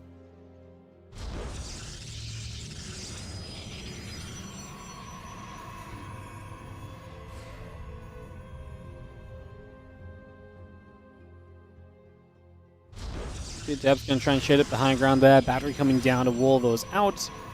Not let those break on through. A couple of Stalkers on the other side from Hero will try and clean them up, and they're going to try and shade away, but the other 2 Stalkers are hunting them, so these are some very dead Adepts. You cannot really make a good getaway with them when the other 2 Stalkers are on top, and they're going to continue to deal damage, so Adepts in trouble. One goes down. We're going to attempt to shade with the other one to at least make a getaway with one. I don't think Hero can catch the other shade up with the other Stalkers, but good try. Honestly, and a pretty decent effort at making things happen there. So, like I say, not bad at all. As that gateway comes down, takes position. So we're just warping in alongside this. That Prism's still coming up. Robot facility and Nexus building by. Just going to see a few units defensively on the natural. Hero will put some pressure on as he tries to take a little bit of an edge here over Classic early. This time, one Adept gets in. We're going to get a Prober, so I mean, it's just so much more effective with 2. It's so much more effective with 2 Adepts, but alas, we do not get that option here. So we do shade a wave without dying, and so the Adept can be annoying a moment or 2 longer still, and try and keep in this and try and just keep things busy and frustrating and everything else. Some of your Stalkers still gathered together, and you see the Stalker Sentry joining up as well. So just take a couple of moments right now.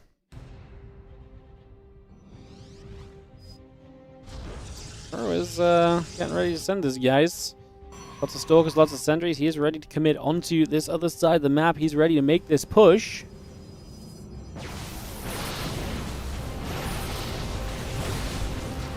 see a couple of units dropping down. Good force field there. The Immortal obviously has batteries helping it out. We do a lot of damage with the Immortal before it goes down. It got a lot of shots off.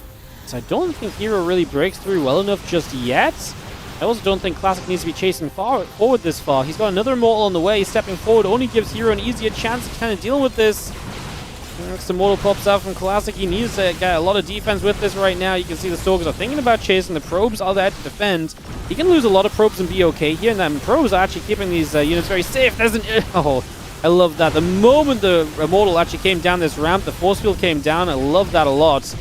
Is it enough, though? Because for Classic, even though his Immortal did a lot, I'm going to warp in 2 more Stalkers. A new Immortal is due soon. He's going to lose Stalkers as he warps them in, which is unfortunate. The Zealots are annoying because now the Immortal has to constantly just run. And he wants to try and target fire down Stalkers. He's missing them because the Stalker micro is impeccable from Hero. Another Immortal about to show up. We are going to be seeing the warp in of 3 more sentries, and that just means you can force field whatever you want, wherever you want it to be. Bam, bam! And you are trapped between 2 force fields. Those are some pretty nice force fields, and that is going to be Hero looking to take a 2-0 lead. Beautiful attack from him. The micro was absolutely spot on. GG, says Classic as he gives on up in this game number 2. It's not very often you see someone like Classic with all of the G's typing out of the game. Jeez. G's quite literally, as that is going to be game number 2 going the way of Hero. 2-0 lead. And we are on track for a formidably fast final. Is that what's going to happen? You know, this always happens when we have, like, great viewership off the front page and stuff. We always have, like, a surprisingly fast cup. Like, it always ends, like, just so much more quickly than... You know, sometimes we have, like, 4.5 hour cups, and it's like, bam, front page a day, bam, 3 hours. There you go. Like, god damn it. Not fair. Play longer, guys. Come on, Classic. Let's bring it back. Surely. I mean, Classic and Hero trade games all the time. I do think you can bring it back a little bit. As they take a second to chat to each other. Let's see if the translate gives us any fun.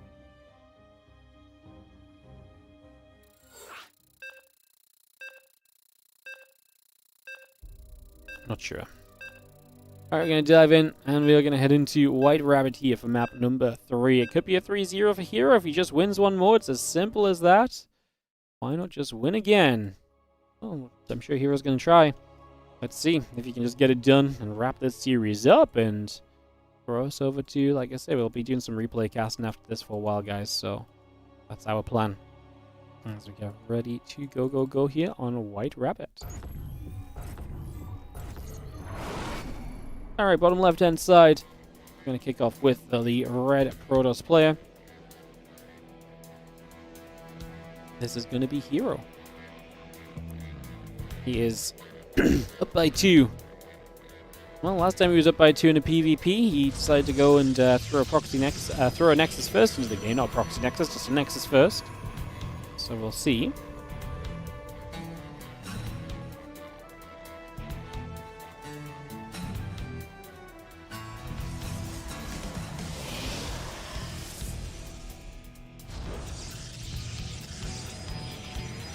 Here, bottom left, Classic in the upper right. 3 in a row is what he needs to turn this around. Can he do it? As he had a 2-0 winning streak over Hero in Monday Cup Finals.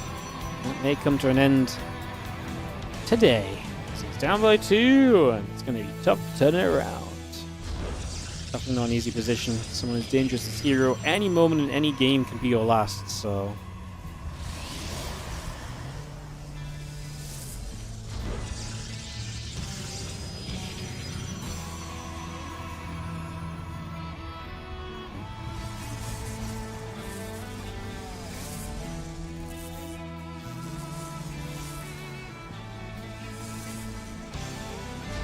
Proby, chasing Proby around. Let's see, Gates, Cyber Cores coming through. Yeah, it's held for a few moments.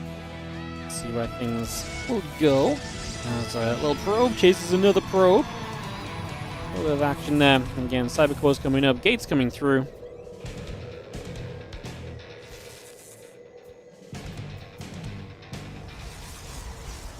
Probe chasing probe for the moment, as you just have.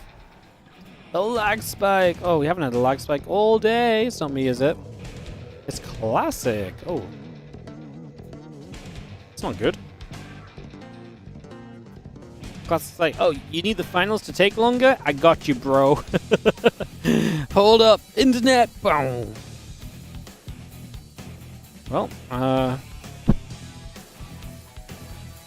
yeah, we'll give it a moment or two, and obviously this is probably going to mean a little bit of downtime for us here, guys, to get this sorted out. Hopefully, Game paused. whatever it is. Well, he didn't drop from the game completely. Says Hero.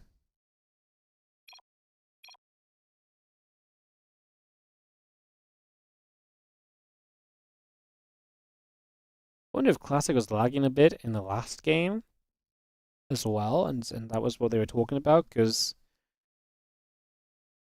I think Classic said something. I didn't really understand it at the time, but maybe it makes sense that he was lagging a little bit. So we'll take a moment here, guys, to get this sorted. As take a few moments.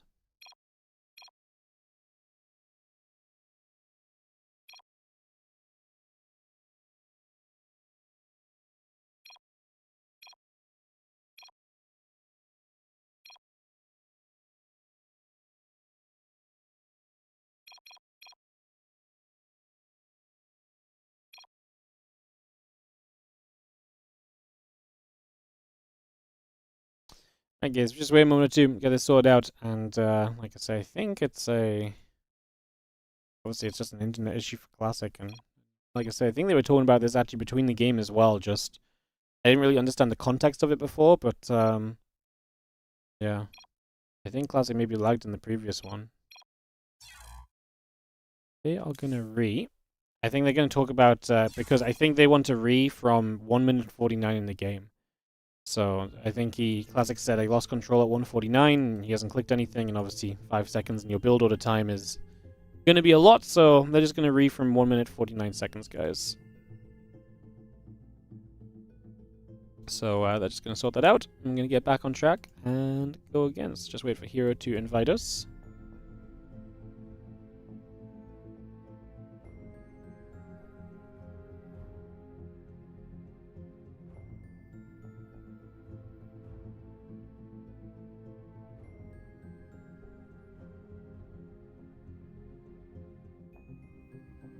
Cool. Just waiting for them to sort that out, in case we will be a moment to get this back on track.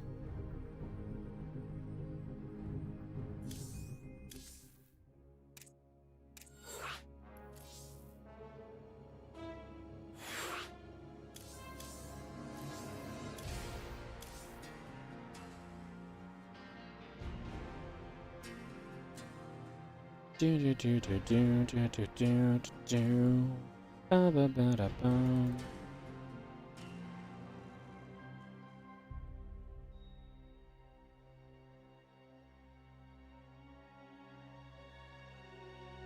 Alright, just waiting for Classic and Hero to join the lobby. Out of all the people that have joined, they would be probably the most important to actually get invited in.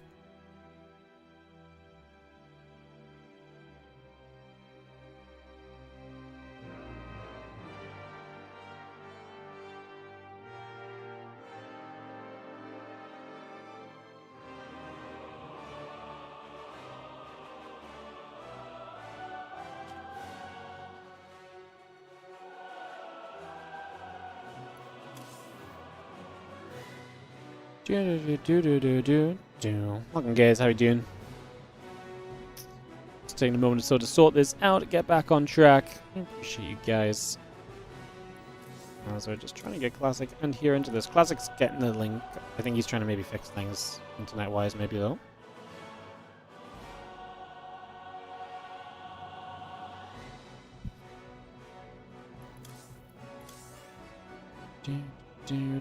Classic's relogging. Cool. So Classic's just going to relog a second, guys. We'll get this back on track.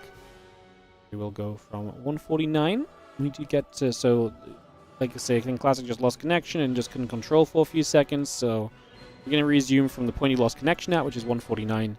And just, that's something we can do in StarCraft 2. We can recover for the game from any point. So we just go back to when Classic lost connection. We go from there.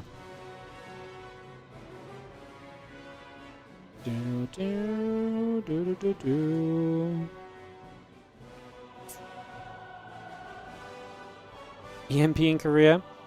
I don't think there's an EMP. I think Classic just, I think Classic's internet's just been a bit dodgy. I think he's resetting his internet right now, so he's actually just full on resetting, which is obviously completely fine. Take a moment or two, sort that out, get back on track, and we can get back on track ourselves.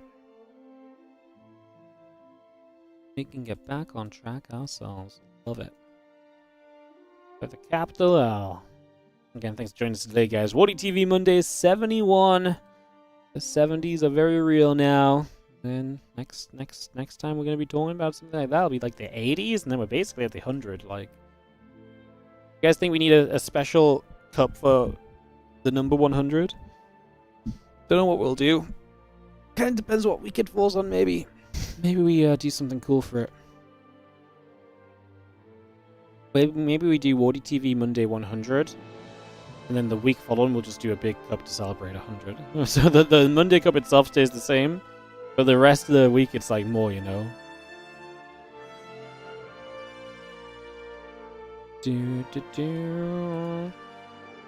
100k prize pool? Sure, let's start crowdfunding, guys. Let's go.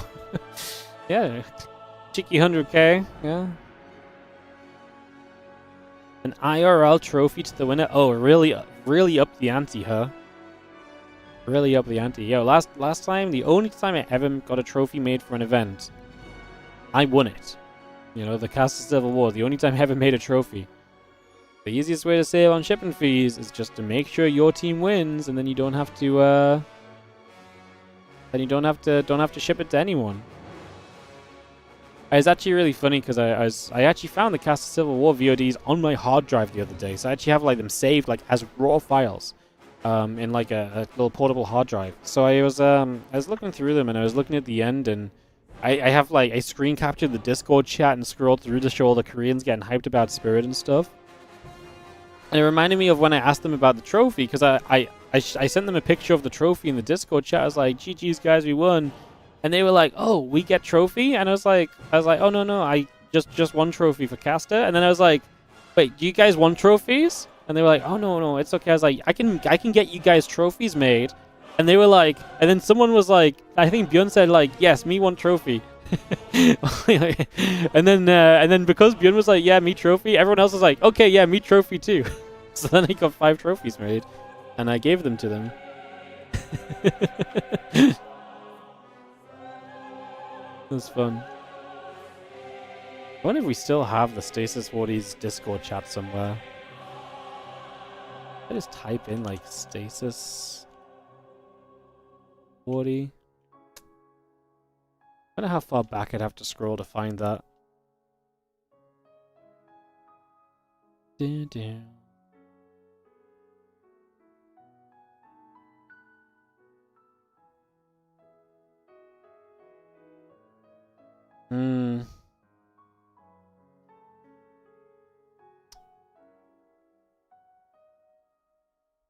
I actually found the...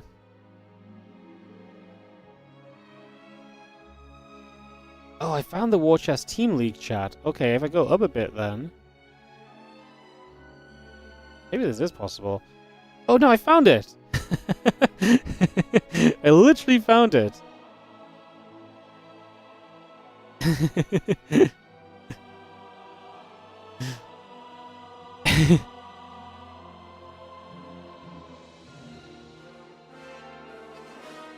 Yeah, Spirit said only for caster captain, or you have 5. And I said I can make extras if you want them. And Classic said your trophy, it's okay. And then Björn says laughing, he says I want. I say okay, I will get them. And then Classic said I want too. And I said I will get them made. And then Saul was like, but does it not expensive to send to Korea? I was like, I can send to one person and share, or I bring to Valencia. And I took them to Valencia in the end. There you go. And then Creator showed up in Korean and said, what is everyone getting? A trophy? I also want one.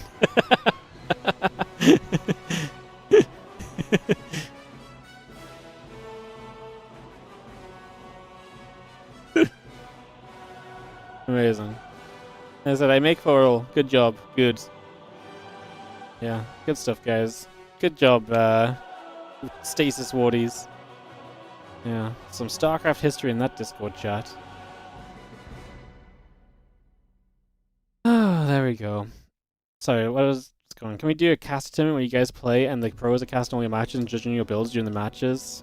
I mean, we that used to be the caster invitational, but that's not something I ever ran. I don't really not that I dislike the caster invitational or anything. Obviously, I just I never really found the same sort of like passion for it, I guess, as others, because like the casters invitational really sucked for me because I was always like I would say I was always pretty well placed as like the guy that was just outside the top 8. So I pretty much always won one match in my group that was pretty much a walkover, and I pretty much always had one match in my group that was completely screwed and I was never going to win in. And then I always had one match that was kind of very close, but I was still outmatched in. You know, so like it's basically like this came around every like year or two, and it's like cool. We're basically playing 3 best of 3s where only one matters, and I'm always the underdog. So yeah, I'm just complaining, making excuses. Making excuses, guys. Typical Wardy. Ay. Yeah. It was always really frustrating because, like I say, like if they did like a second one, which was like, say they did the top 8 guys and the second 8 guys, I think I'd have a really good chance of kind of making a fun run, and then it'd be really fun. But like basically it was always just like you sign up and you practice for 1 best of 3 where you're like 600 MMR worse off, and it doesn't end well. Alright, we're still just waiting for Classic to return, guys. I presume he's resetting his internet or so. Do I remember the FFA for Cast Civil War? Yeah, I do. A banger.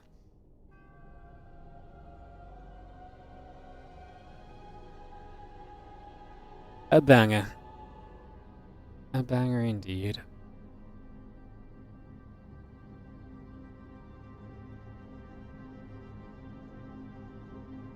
I didn't add enough cheese to my play. Oh, I did. I proxy Ghost Academy. I proxy Ghost Rushed Fear Dragon.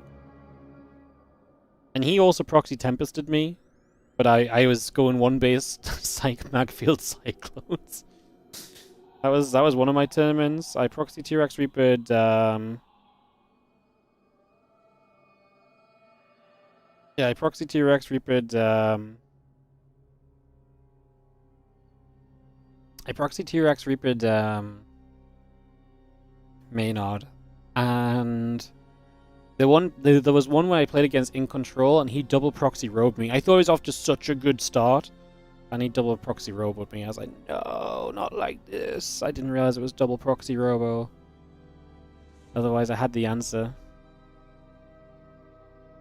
Proxy Ghost was really good, man. You just EMP the probes and you just right-click them down one, because then the Ghost one-shots probes, and if they don't have to attack... Yeah, this build was disgusting, and it, like, my level is really fun because it was just stupid, but it was good, and it was like...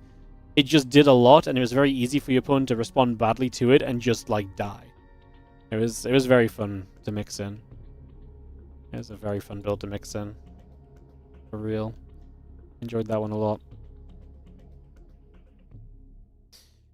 We're just waiting, guys. Classic is restarting his internet, so we are still just internetless for Classic, unfortunately. But if we do get any further info, I will obviously let you guys know. But for now, we are just waiting. For now, we are just waiting.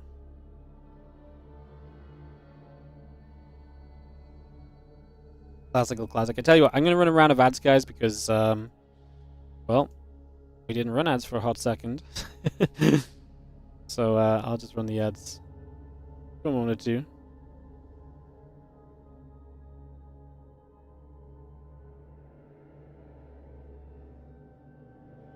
Classic is trying to connect.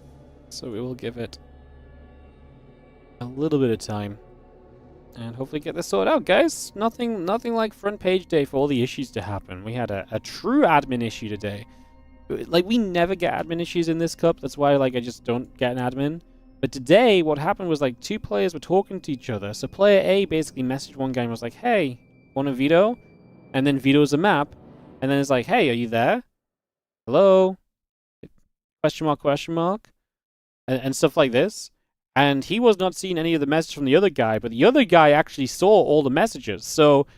The other guy's having a full-on conversation, and because the other guy's replying back randomly, just checking to see if the guy's back from being AFK, he presumes, it sounds like the it seems like the conversation is going back and forth. It was funny. So the conversation went something like this. So basically it was like, it went like this. It was like, hi, go, go. And then the other guy said, hi, go, go. And then we say, mine is, veto mothership. And then the other guy vetoes winter in between. And then, we redo another map. And then after a while, it's like question mark. And the other guy puts in like question marks as well, because they're like, where are you? And then more question marks, why no veto? And then the other guy's like, hello. Hello, why no veto as well? So one guy's literally having a conversation. The other guy sees none of the messages. And then they both report each other for being AFK. One of the, like actually just kind of funny, because one of the guys was like, I think he's being very disrespectful. But he actually just didn't see any of the messages, and they were just accidentally having a conversation. It was a good one. That was a good meme. Like I say, that's just an accidental conversation. The other guy just thought the other guy was completely AFK. Yeah. This happened over, like, this wasn't just back and forth either. It was like over the course of like 10 to 15 minutes, because every 2 minutes they'd come back and like try and type something to see if the other guy would respond. And obviously, one guy was like, he is responding, but he's making no sense. And the other guy is just like, well, he's just not responding to me at all, so I'm just going to keep on waiting for him to show up. I wonder what the chances of that are. That's so funny. But that's so funny because the like I say, one guy was like, alright, I think he's being really rude. Like, why is he being disrespectful? The other guy just literally never saw any of the messages. Anyways, all good. They played and it was all sorted. Just kind of a funny moment. Funny one. Like I say, we're trying to wait for Classic, guys, but it is obviously not looking pretty right now. He is not back. So we are. Oh well, he's coming online actually. So I think he's on his way back right now.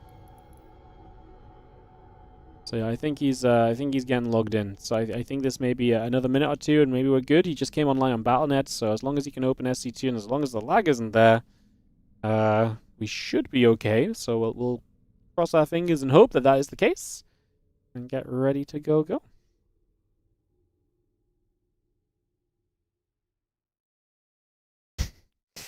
Yeah, this really was a funny exchange.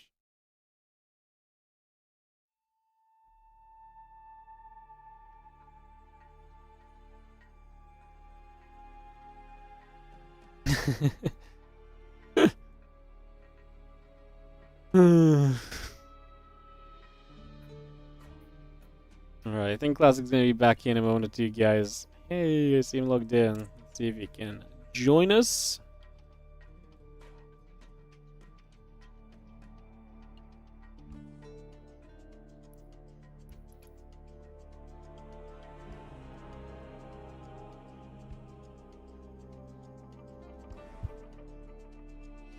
Alright, we will get into this in a second too, guys. Getting this going, seeing if Classic will ready.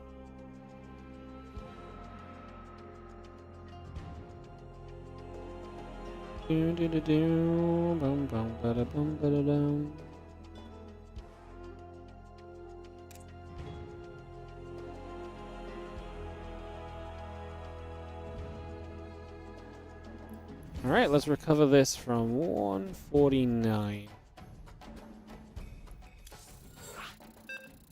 Cool.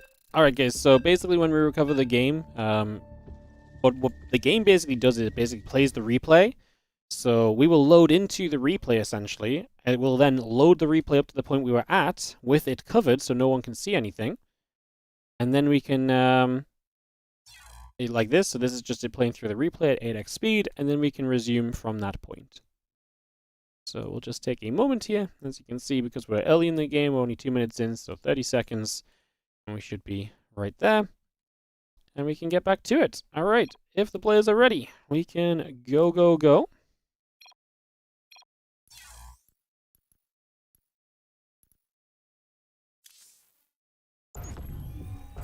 I was going to say, I do have the power to pause this, but I couldn't see where it was. Alright, so we're back at it, guys. It is a 2-0 lead for Hero in this grand final. Sorry for the delay. Classic with some internet issues and hopefully fixed right now. Let's see if we can turn it back around and get back on track. So, game number 3 here. As you see, 2 Adepts on the way from Classic, 2 Stalkers on the way from Hero. Warp Gate beginning from Hero, but not from Classic, so unless he's going to build something techie in the next few moments, that feels like a mistake. Oh dear. I tell you guys right now, not starting Warp Gate is a mistake, and yeah, okay, he goes to it now. Okay, so he realizes. So, Warp Gate starts, but that's very late, so it's going to be a delayed Warp Gate. There was nothing he was saving up for there. There was no reason he couldn't have started that sooner, so that is just not great. Like I say, that's not ideal at all. As we are going to throw down a gateway on the other side of the map, so we're going to get that ready. Stalker Gathering, Stalker Sentry, Warp Gate all coming up. We get a lot of that on the way through here. We get this going. And again, a couple of sentries in the Warp Gate coming by once again. So we get that going. Just going to see the Stalkers coming through. The Stalker going to shoot, and the Probe going to take some damage. And as we see, a little bit of poke across the map initially. These 2 Adepts will try and get in, but there is going to be the potential to wall off. Oh! You get in with 1 Adept, and if you want to get your Stalker back in here, you have to let the wall go down to let the 2nd Adept in as well. So, okay, that's a bit awkward. We are going to lose a sentry on this other side, so we will take some damage there. But man, there's going to be 6 workers killed, and Hero just ends up with a little bit of a disaster. The battery just came down a moment too late. A mistake was made, and Hero is going to fall behind early on the probe count. That said, he is, up against an expansion of Classic, and he's looking at pressure. Well, it's not great to be pressuring with less workers than you were intending to. He's on 3 gates, 1 proxied, and he just wants to apply pressure super quickly here as Classic tries to step forward and trade a little bit. He's got a battery to fall back to. He will start a second, realizing what's going on. He's building a robo, so we're going to get to where we need to be soon here for Classic, as he's about to finish his Warp Gate, and he'll get some Warp-ins ready soon as well. That's going to be seeing the Stalker. Going to go down. Sentry popped a Guardian Shield. We're going to pop a Guardian Shield in return. And that is going to mean that both players are taking a pretty respectable amount of lessened damage. I think this is so far looking good for Classic, who, don't forget, Robo's finishing soon. You get an Immortal in this scenario is going to be great. Plus, you're up the base, so you can afford to pull a few probes in just to tank and to help you out. And that's exactly what we're doing. A little bit of lost mine time. Some of these Stalkers very low. We get back to this new battery. We get another Stalker picked off and another one. And I think Classic is right back into this series, perhaps, because this so far looks like a defense. We're not done yet. We've got another, the Immortal on the way. We can go high ground, though, and walking up that high ground is going to be very difficult to really justify, so it's going to be seen a force with actually trapping these Stalkers in. And another battery finishing. I think this is done. With an Immortal popping out, I just don't see how Hero gets enough to really break through now. I just don't see how we really get enough to break through at this point. As this Immortal comes over, a couple of shots coming around. See the Immortal stepping down, and we are going to see these Stalkers push back the other way. GG's this Hero. The Adepts getting in, doing so much damage definitely throws you off, but then also it slows down the initial bit of momentum on this attack. That's GG's, and that is going to take us to game number 4. So we are going to fight back here in this WardiTV Mondays finale. Always good to see. As we get this ready to kick off any second. See what this map 4 is. We'll get this ready to begin. Oh.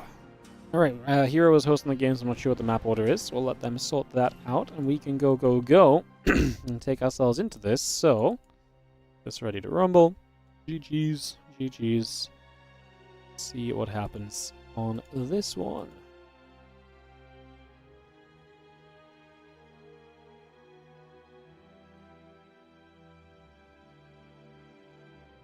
Do.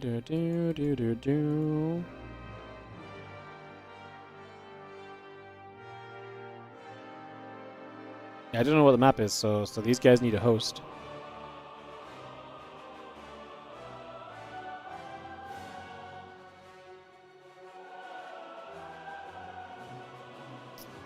Alright. Just remind them, because obviously I just rehosted the replay and it's been a while, so just try and get them to know the dealio.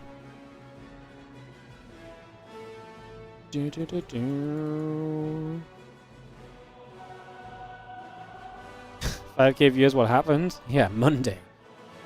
This is a normal Monday for me. It's not a normal Monday for you guys. Put some respect on the WardiTV Mondays, man.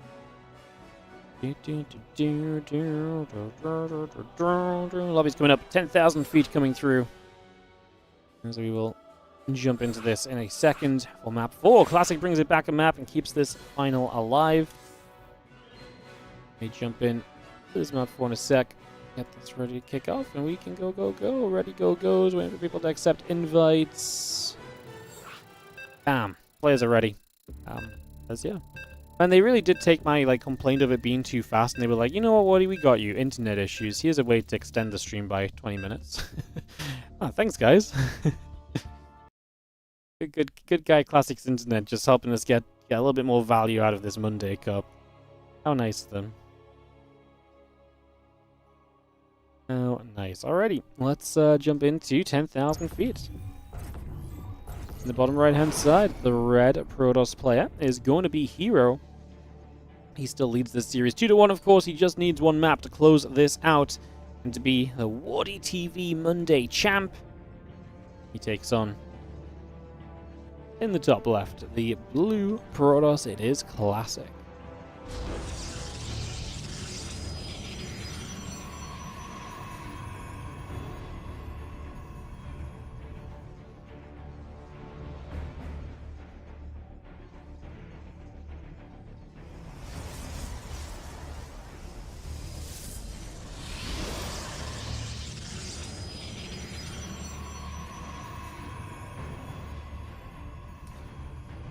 Next coming through, gates and the assimilers coming by. Take a second or so to get settled in for just a moment and see where we get to, see what we're going to go for.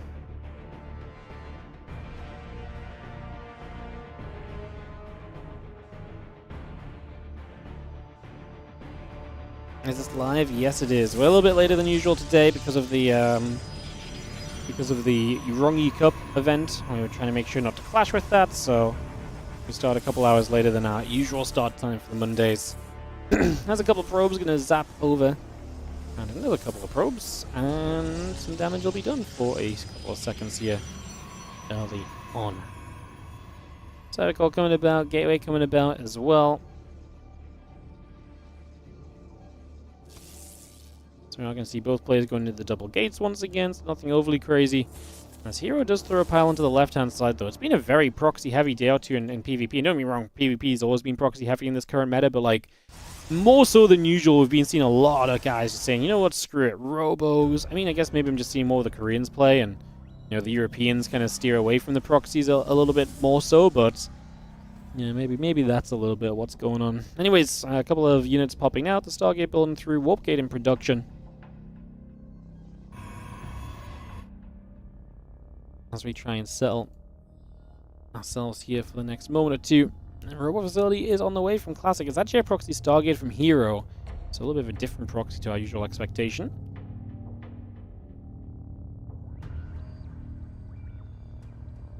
Robot Facility, a couple of depths, the Warp Gate. All of that coming by. You see the probe going to check around the left-hand side there. It's going to be seeing the Stargate finishing soon. The Warp Gate's still coming about, and the Stalker's settling over as well. Probe is going to spot this. A good scout by Classic. He's going to see the Oracle on the way, so you immediately know what you're playing against. He's going into the Robo, so potentially put some pressure on himself from here. As Hero will begin to expand behind it. Classic trying to get across the map with the Adepts, but they get found by a Stalker already, so they are going to be seen. The Adepts are going to try to attempt a little bit of a shade through for the moment. And this Probe still nibbling at the pylon for these next few moments.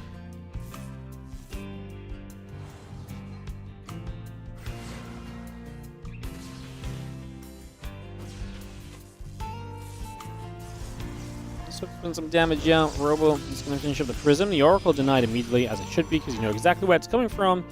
Even take the Stalkers into the Prism, they will go and try and deny the pylon, it would seem, heading in that direction to shut down the Stargate from the future. Then Robo, next is all building through, the Stalker coming up. Prism continuing by just for a second or two here. And trying to see what else we can do.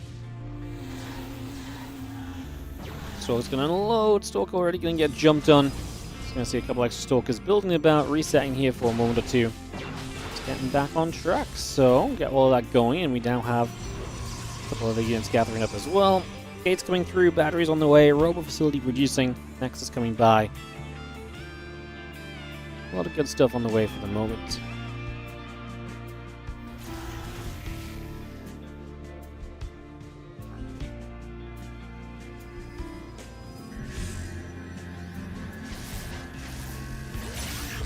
This just catches a couple of probes, nothing too crazy. Stalker's Sentry just going to come down. A couple of probes going to get chased for a few moments. Just going to be seeing the battery coming up. That's a good force field from Classic and keeps a lot of those units away while he can kind of bully his way into position for a little bit there and get a little bit of something done. So, not a bad moment or two. Just going to see the Nexus, the Immortal, all building up. A couple of probes coming through as well. So, we got a lot of that on the way. Bringing a lot of that into action for the moment.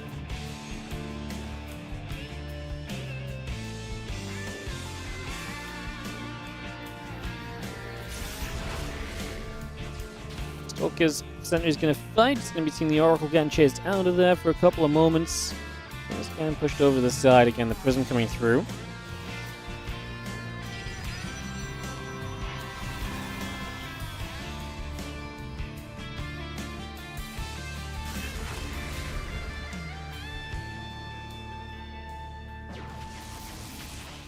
So Oracle still taking damage, but still taking attention as well. So Hero doing what he can to just keep the attention of his opponent on him for a little bit.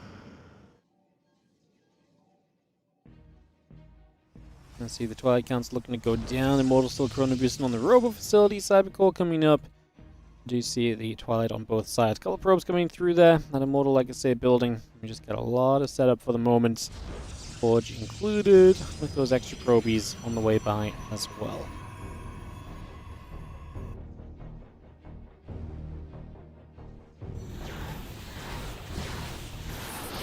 So force field coming down, a couple of Stalkers have to load back up. I like what Classic's done with this Prism, really applying a lot of pressure and keeping things pretty busy for the most part. I think it's been very, very cool to see. As we now have a bit of a step across for a moment or two and get set here. Let's see what happens next. Oracle going to go throw down a couple of pulsar beams towards some probes, so getting some damage dealt.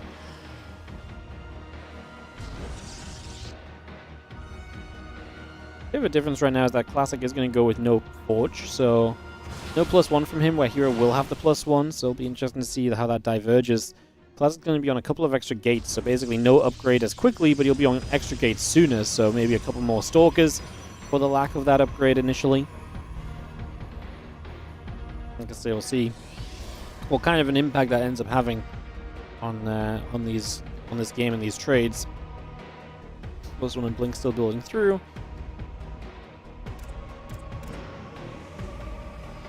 Oracle.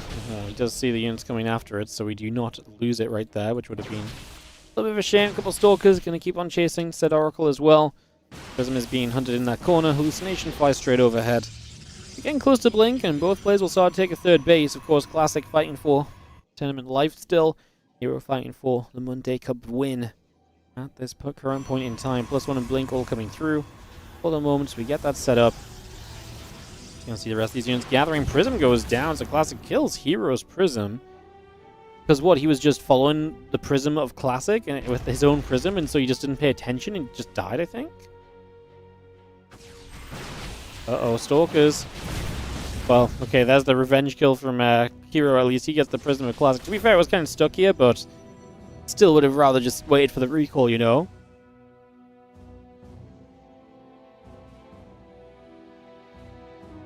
This one charge coming through, the Immortal coming about, Stalkers and the Gates coming over as well.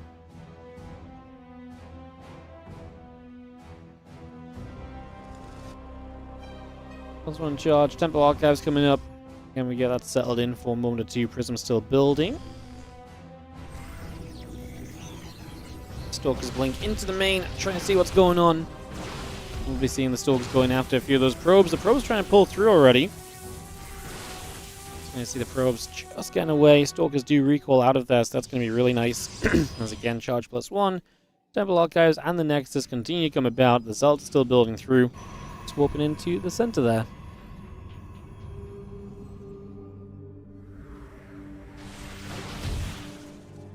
We do go for a little bit of a shove, so we are going to go It looks like Hero wants to move out and get across the map. Supplies are pretty even.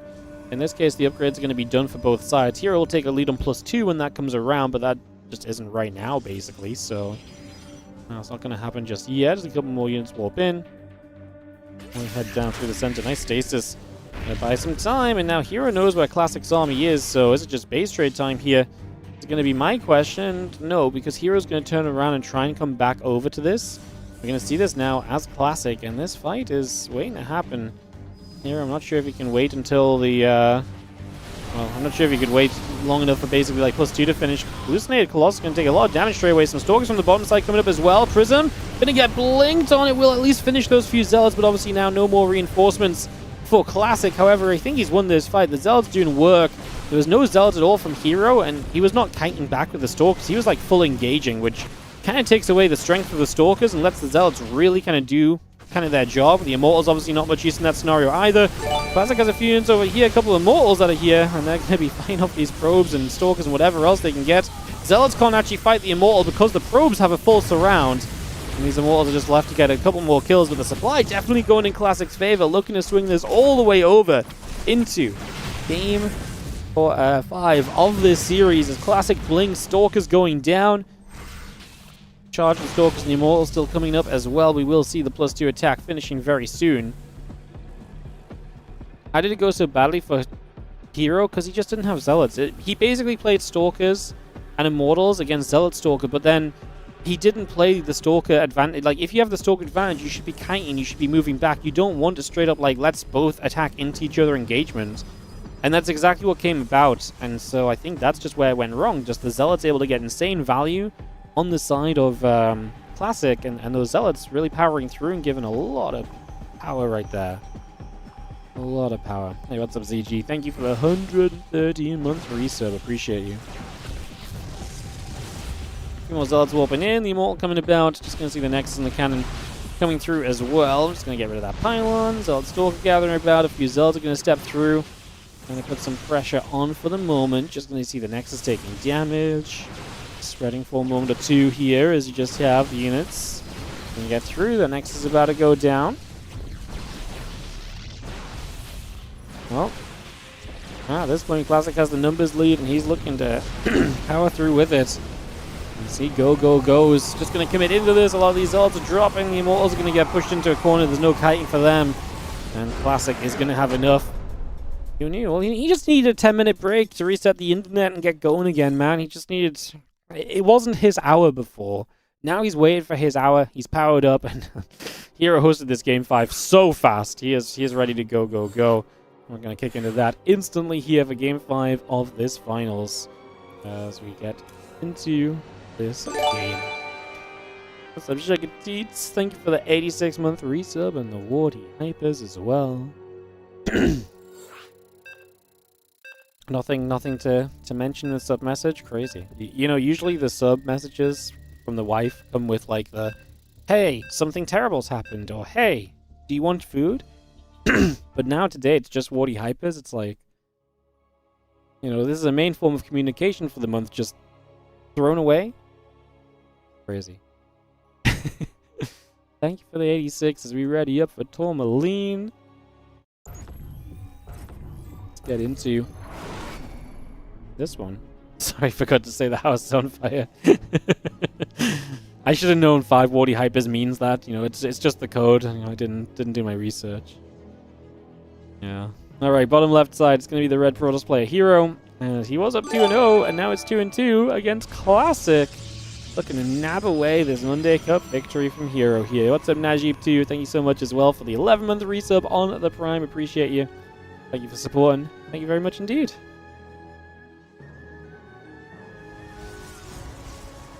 Thank you as we kick off and get this one on the go. Chrono boost on the Nexus. Settle down. Gates coming up. Get this on the way. Look to see what we're getting up to here. A little simulator going to come down as well. And the gates just building. The simulator's coming by. So far, so good.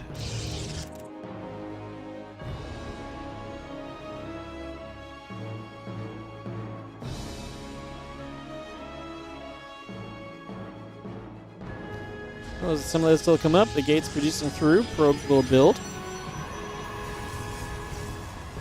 move straight over and try and see just what else we'll set up for here over the next couple moments. 2 gates each. It's been a fun series. There's been a lot of different varieties kind of thrown out there. Everyone's kind of, been doing some very different things and stuff. It's been fun to watch. Excited to see how we continue through this as we come to a conclusion. Again, will Classic win for his 6th WardiTV Monday? It would be his 3rd in the finals against Hero that he wins. Meanwhile, Hero looking to take 2nd place all time in the WardiTV Monday standings, which would be his 18th victory over the course of, I believe it is, 31 finals today. His 31st final out of 71 cups. It's obviously a pretty bonkers stat as well. Well, that probe just moving through. Take a second here and see where we get to on the opening build. It's going to be Adepts versus Adepts, so they come up on either side. The Warp Gate coming over. The battery is building.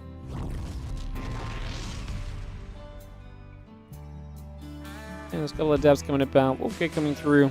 Sentries all on the way. Everything looking pretty cozy there just for the moment, so looking reasonable for now.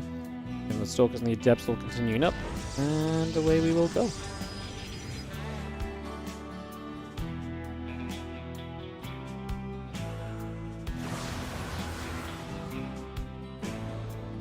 A couple of Adepts is going to go shading by. We got the Adepts and the Stalkers all building. Just take a moment to see where this goes.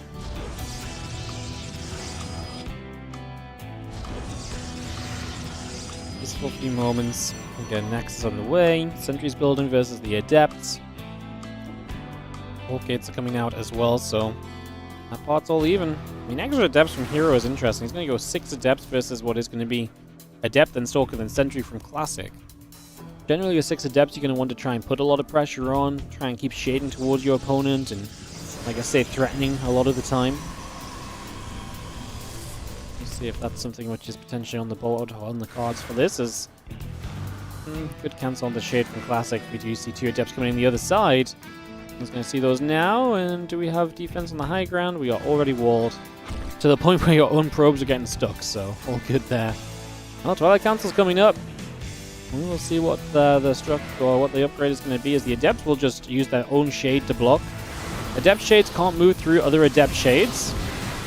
Although that went wrong right there. I'm not sure what happened. If the Adepts move out of the way, I wasn't looking anymore. As the commitment on the low ground comes through, and that's going to be 8 workers killed. Just like that. Hero gets rid of a bunch of workers, but is now behind massively when it comes to army count. I love the Dark Shrine, because Classic wants to get aggressive from this. And so eventually the Dark Shrine provides you guaranteed defense against someone who's unlikely to go Robo after losing probes early. So you're going to basically kind of put your eggs in one basket, but then say, they're in one basket, but it's kind of weighted in my side, I've got the better handle out of the 2. So, yeah, I kind of like it. A lot of investment to the DTs. I mean, does Classic get anything done right now? If he doesn't find anything right away here, this could be rough. Force Field's coming down to try and block this around. Probe's just going to pull in. Now we see the battery finishing. Is that going to be good enough? It might just be a couple of these probes trapping in Classic. I'm going to get rid of 1 probe, I think, only. I'm still going to try and keep fighting here. The battery is now drained of energy, so he wants to do more, but there's no reinforcements for him, so he has to back it up, and that Dark Shrine is ticking closer, and there is 0 detection available as the PvP is about to end in the most Protoss way possible. No detection against those Dark Templar is moments. I mean moments from ending this. Now, the warping will have to come from across the map. So that Robo that just started from Classic has a mild chance. It has a mild chance of still being on time. Because these DTs have to walk across. Not the biggest map in the world. Let's see what they can do. As away they go. Dark Templar are moving. Robo going to be done shortly. We do have a sentry. We could force field to buy time. The DT's halfway across the map. Robo, what, 15 to 20 seconds away from being completed, plus the observer build time? Classic has to have a sharp eye for these Dark Templar, by the way. If he spots them, he needs to start pulling back, and I think he just spotted them. He's watching for exactly this. He could pull the probes into the main, and he could just force field. He could just walk up this ramp and force field, and that's absolutely fine. Or just hold position, doesn't even need a force field yet. Now we force field on top of the ramp as we move down to keep the probes and other units alive. Observer pops out. The DTs are pretty committed here. They can't really get away from this. We're going to kill, what, a pylon? Oh, beautiful blink. Blocks the DT's exit pathway as well. Wow. What a defense from Classic. And oh no! Hero messing up on the other side. He let his battery finish. So the probes that are meant to be rallying elsewhere onto the map are just stuck in the main? Oh dear, I don't even know how long that's been going on for, but that's a disaster. Mistake from Hero as Classic currently capitalizing, putting himself into a great place right now. This is bad, man. This is so many workers. This is, what, 8, 9 workers already that are meant to be moving to the third and so that Hero has set up during the DT harassment? Oh, what a disaster. He just never realized he didn't cancel the battery. He's just not gone back to look ever since. He's still not realizing. Oh, Hero, he's got a 12 worker lead, but it's like he doesn't. It's like it doesn't exist. Classic is building the next. He's gonna probe up. He will catch up on probes if his opponent is straight up not. If his opponent isn't actually using his workers, believe it or not. A little bit of a fight gonna break out here. We do have obviously blink backs. We have an observer available as well. Classic finishing his base very shortly in these next few moments as we're going to see. Oh, he realizes! I know, no, look how many probes are stuck in the main! Hero is on a beautiful economy that just hasn't existed this entire time, so all of that worker lead has barely given him any advantage at all. And now Classic will get a chance. I mean, he's like a minute away from equalizing the worker count, so there's just not a lot of time for Hero to actually take the advantage here. Oh, that's not a good blink. Well, it's kind of going better than I thought it was. I guess. It wasn't so bad overall. It still wasn't pretty. At the end of the day, Stalker's the Immortal going to fight. A couple of shots coming through back in return for the moment. Trying to find a little extra here. Charging the +1 coming up. The gateway's building through. And chase over for a couple seconds as we move in position.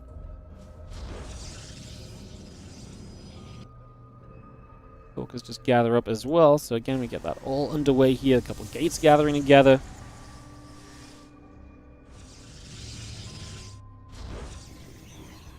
Classic supply still looking good, man. Army supply good. Worker count catching up. Like I say, Hero not mining the entire time with all those probes really is a bit of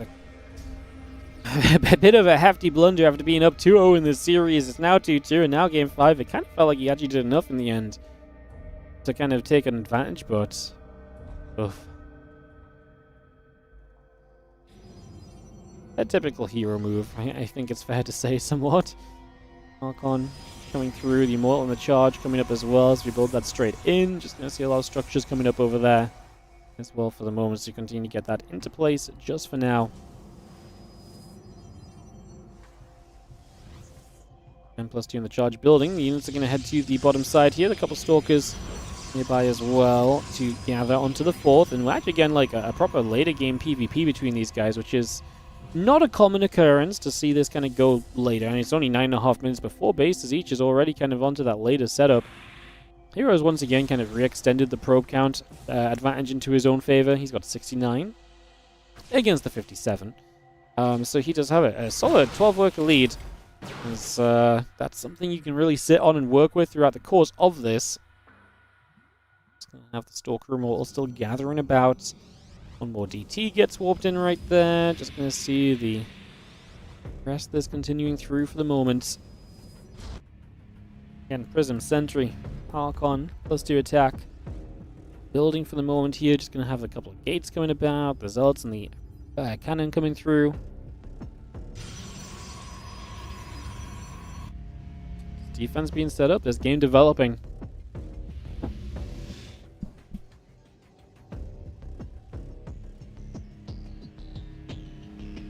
Just trying to look for the differences. I mean, Hero has the 4 mortals. So yeah, Hero has 4 mortals. It's kind of a big deal to the 1. So that's nice. It's not the end of the world. Classic has more Stalkers, which I would say at this stage of the game are typically less useful. I'm not going to say they're useless, though. I still feel like there's going to be a bit of value there, perhaps. Oh, Hero's going to be the one to engage in initially. Classic has a couple of high Templars still, not an Archon in the background, not ideal. As this fight breaks through, it's looking okay for Classic. Hero is warping straight into the fight. Obviously, Classic should be able to do that as well. Classic is also up against Hero's Prism, which means that maybe there's some more micro potential there for Hero to kind of save some of these units. Archon's getting low quickly and falling. A couple of the Immortals getting jumped on as well. Just going to chase through. In the end here, these Stalkers maybe should have jumped onto the Prism more so than the Immortals. Because if we save these immortals, that'd be huge. A couple DTs show up as we are going to have the Observer. Is safe, though, from Classic, so he still has the Observer. Nice morph from the Archon, just absorbs a couple of shots. We do lose the Observers there. One Observer still left. No, it was actually Hero who lost his Observers. Classic kept his alive, but Classic's supply is not standing strong. He needs Warpins, but he doesn't have money banked up, so Hero just has 48 or 37 supply. Still has 3 Immortals. Can the Zealots do work right now? I think there was a moment where you probably could have gotten rid of the Prism of Hero, and if you got rid of the Prism, I think that would have been massive. Instead, he went for the Immortals. I think Hero's going to have enough in the end. He's going to get the Prism now with these few Stalkers, but it's just way too late. So many reinforcements came in during the fight that maybe could have been shut off, and that might have made the difference. I'm not sure if he could have got the Prism. It felt like it was there. Maybe it was a bit of an overcommitment. We're going to try and chase this with the Zealots now. He's just going to try and warp in more, but Hero honestly just has so much. 2 Archons that sat behind his own row of Zealots, and Classic is not going to get it done. Hero will become the second most winning player in WardiTV Monday history for at least 1 week. We'll see if he's back next Tuesday. No Monday Cup next week because of Home Story Cup travel, but next Tuesday he'll have a chance to extend that and maybe even start to chase down Clem in the standings. How very exciting. Oh, GG's, guys. GG's. Hero gets through the blunder of the probe stuck in the main and is able to survive on through. And we get to go. Us noobs just don't get it. Blocking those probes was a winning move. Hero's just like, I can't win the game if something doesn't go disastrously wrong that people laugh at me for. Like, how would they ever remember that this game? Like, it would have been boring if I just won. Now it's a remember that time Hero did this? Like, it's marketing, you know? He's not just winning. He's winning while making, you know, truly a character around himself, you know? He's marketing himself wonderfully. That's clearly the plan. Clearly the plan. Alrighty, guys. The beauty of today is that we have a couple hours left on the front page, so we are not going to wrap up this stream right there. So this is not going to be in the StarCraft. What we're going to do is we're going to go cast a few more of those RongYI Cup replays. So we're not here over the group stages of the RongYI Cup, the Chinese event.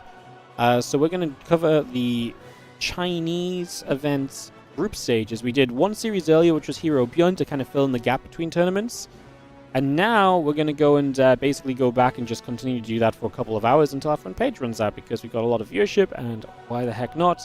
I want to catch up on those games anyways, so that's what we're going to do. So there's more StarCraft coming. If you want to hang out with me, I'll be live for, like I say, another couple of hours still.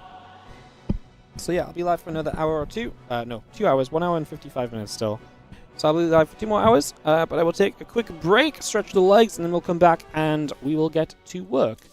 So I'm pretty sure we're going to start off with, I think we'll do, I think my goal, because I want to use these replays over the next couple of days, so I don't want to, like, just go through a couple of them and just be done.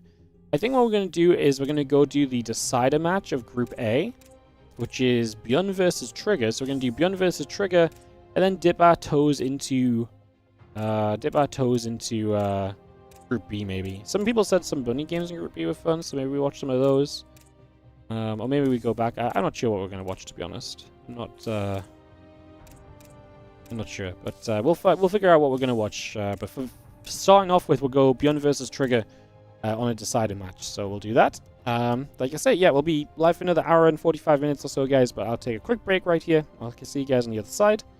BRB, what's up, Imp King? Thank you so much for the 2-month resub on the Prime. Thank you for supporting. Appreciate you. Yeah, I'll be right back, guys. I'll see you guys in a sec.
Welcome back, everyone. Just having a quick little snack. It's been a lengthy day so far already. Oh, baby, you just missed the snack. That's okay, 'cause you're on a diet, so you don't have any anyway. No, I'm not eating anything.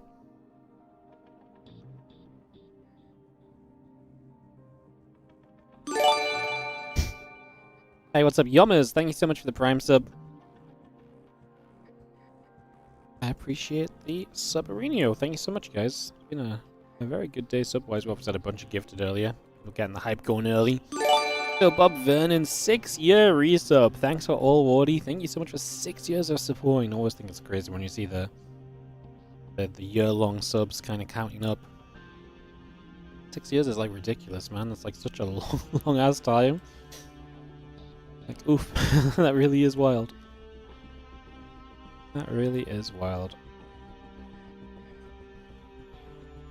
Alrighty, we are going to be going into Trigger vs. Beyond, so we're going to do some RongYI Cup playoffs. Let me just, not RongYI Cup playoffs, RongYI Cup replays.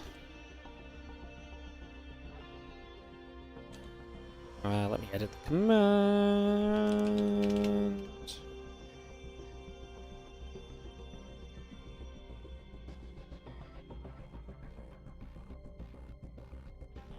Casting some RongYI Cup group games that I missed over the weekend.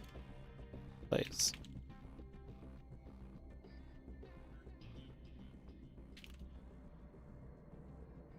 Cool. Just update that. So we're all set. And we can resume, guys. Thank you for sticking with me a few minutes just while we take a couple moments and get reset. And like I say, come back for another hour 45 of StarCraft 2. So we're going to start off with this Trigger vs. Beyond series. I don't know what we're going to do from Group B after. I'll probably just pick and choose, but we're probably going to cast the majority of these groups, I'm realizing, because like I've got like tomorrow if we do 2 playoff matches in RongYI, and then on Wednesday 2 playoff matches, then after that, like I don't know what I'm going to cast. I'm going to cast these basically, so we're going to cast a bunch of these, so maybe we skipped over a bit of Group A, but I think it's okay. Maybe Group B will just start in full and just kind of start that off and just see where we go. I think it's very reasonable we end up casting maybe the majority of Group B, C, and D over the next few days, so we can maybe skip a series or 2 if it's a mirror match that we don't like or something, so yeah, I think that's probably what we're going to do, because I ended up moving the WardiTV Winter Cup games. I ended up moving those because of the, well, just because of some reasons. I mean, mostly the RongYI Cup playoffs, but it probably would have been fine, but I just wanted to play it safe, and now I've played it safe, and yeah. Alright, what's up, guys? Let's go into this Trigger Beyond series. Perfecto.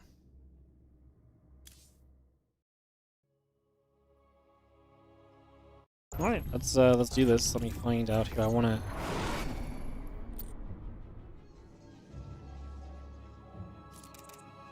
follow and take you guys in game. Alright, so this is some RongYI Cup playoff action. As we obviously had the Monday Cup wrap up, we still got some front page time, so it makes perfect sense to take advantage and to keep on casting. There's no reason to stop the stream just yet, as the TLDR that we're vibing with. So yeah, hope you guys are all doing well. Thank you for joining us, and let's enjoy this best of 3 between Trigger and Beyond. So this was from Group A. This was the decided matchup. So I believe they played a couple of times in Group A, because I think Beyond Trigger was one of the first series of the group originally when I looked at the groups. Might be wrong on that, but either way, I think this is a rematch, and we'll see how it pans out as we just have ourselves a Brax Gateway Simulator coming through initially, and get ourselves up and running, and see where we're gonna go to. Very, very exciting. How's everyone doing? Let me know what's up. So good to see you guys, of course. Amazing to have you guys for some games. Obviously, our main content, the Monday Cup, is done for the day. But like I say, some extra replayed games, some extra bit of casting, me getting to catch up on some of these games as well, and just see what everyone's up to lately, and you know, see what these players are bringing out in a pretty big event. Pretty fun. It's just gonna see the Cybercore, Probe, Brax, and the Engineering Bay all coming up just for a moment or two. So yeah, everything coming online. The Engineering Bay block Forcing the Nexus from Trigger onto the third base location. As soon as Beyond sees it, he cancels the engineering bay, gets that money back, gets ready to build his own command center in the very near future. Single gas, so he'll have the minerals pretty quickly. When are we going to see WardiTV versus Clem? Yes, when are you guys going to see me get absolutely massacred by Clem? I'm sure that's something everyone's waiting to watch. Yes. I'm sure Clem is... the problem is, guys, is that Clem is practicing, you know? Like, he can't just kind of rock up and jump into game with me, you know? He's got to warm up for a while. He has to drop his MMR by a few thousand and then really learn how the brains of people work at this level of StarCraft 2. Only then can he really truly show his true potential against what I have to perform. You'd watch that? Well, I'm sure we'd all watch it. I mean, it'd be fast enough, you know. So 2-0, 47 seconds? Oh well. Yeah, you might not watch it. It might be during an ad break. The amount of time it takes. 2,000 subs, yeah. 2,000 sub goal, boom. Clem WardiTV, best of 3. Sure. If you guys get me to 2,000 subs, I will challenge Clem to a best of 3 and get murdered in 5 minutes straight, I'm pretty sure. Probably embarrassed. I don't even want to know what he would do to me.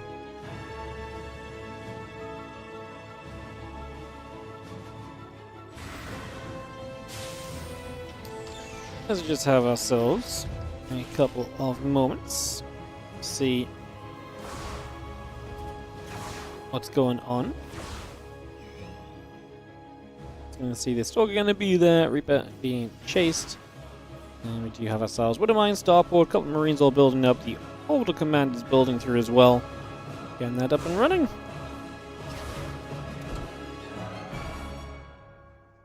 Medevac, Marines, the mine. A lot of that coming straight through at the moment as we just have the Robo facility building up right now. Getting that underway. And we do have the Reaper just sitting on the ramp for a couple of seconds as well. So just get that all set here. For now, get this under, let's say, wraps and see where we're going to be able to take things. Few Marines gathered to the low grounds that Beyond just going to set up with this. You're not going to be seeing the Robo facility, the gateway, and the Blink continue to come about. Marines and the Raven coming over. If I did a subathon SE2 tourney, I would probably get over 3k subs. What does a subathon SE2 tourney look like? For every 20 subs, we add an hour to the tournament. How do we extend the tournament? If we have enough subs already banked, we just make it another like $400 cup. And we just bam, we just send it off. Or we just do different formats and stuff or something. Yeah, we just have players on call all day.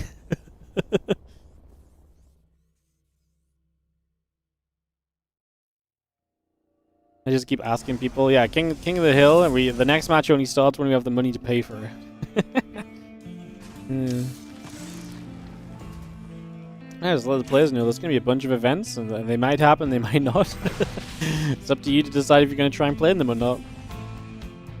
Or even getting deflected a little bit, gets up to the top side. We do see the Charge building, Forge and the Nexus both coming in as well. A couple of probes continue to build alongside that. Engineering Bay, Barracks, Siege Tank, and SCVs coming through. The refinery will keep building as well as the Raven gets back up to the top side of the map for the moment.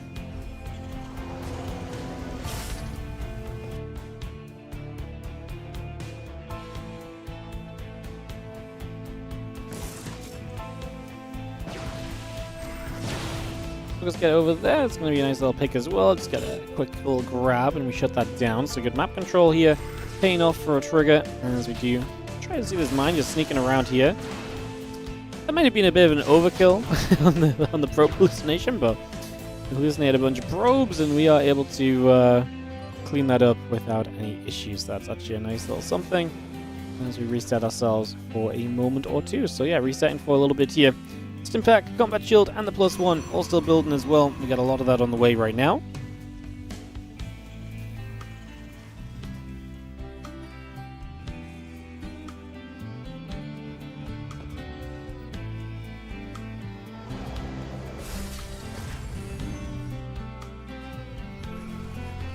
I see a couple seconds of Stalkers moving about. A little bit of a scan up in the main base. Clearing out an observer, typical Bjorn thing. Bjorn is so good at spotting the observers. He's so quick to see them so often. And this is definitely no different, just spotting that immediately there. And getting ready to do something about it, plain and simple. So getting that shut down, and on we go. Let's see, the 3 Marines going to be there to try and push things away. Just going to see the few Stalkers gathering up. Marine Marauder tank gathering as well. Continue to get settled here just for the moment. Let's see where we're going to go as we take a couple of moments. The Bio obviously pushing up, and Bjorn looking good numbers-wise to really get this kind of push moving right now. So, going to get this moving along. Looking good right here.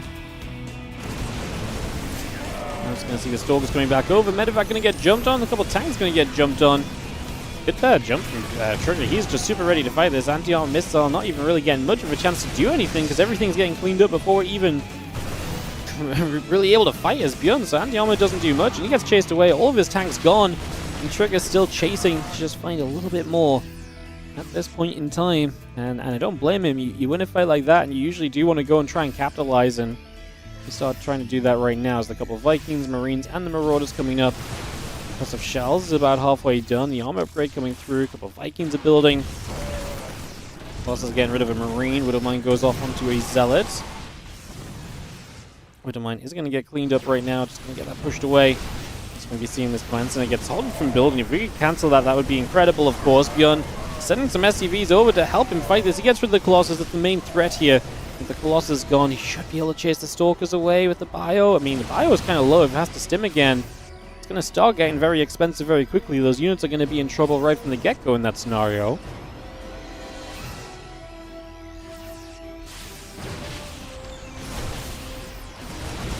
Men send it. I'm just going to be taking some damage. So the CC taking some shots. Again, Colossus +2. All that continuing by. We do see the Nexus and the Probes building as well. We do have Vikings, Marines, and Marauders producing right now. Also, Orbital Command coming up. Depot going down. The Bio pulls over to that right-hand side. We see the few Stalkers ready to put some damage onto this orbital. One SCV going down already. Zealot Stalker Colossus is going to be gathering. I see that Colossus just Chrono Boost on the Robo facility as we speak. Marine Marauder Viking all coming through. There's the Guardian Shield coming up. Zealot Stalker going to charge on in. Bio going to get chased back out of here. 12, 13 SCVs going down immediately. I mean, this is fantastic start for Trigger to continue the pressure, and I don't hate him just backing up, killed a bunch of workers, get out, rebuild a little bit, let those units come through, and then reinforce properly again, and maybe then you can take another fight. Yeah, the Vikings are not exactly in great numbers, and a couple of them kind of low right now as well. Shots coming through, that Colossus hitting from afar, and some damage done as well on top of everything else.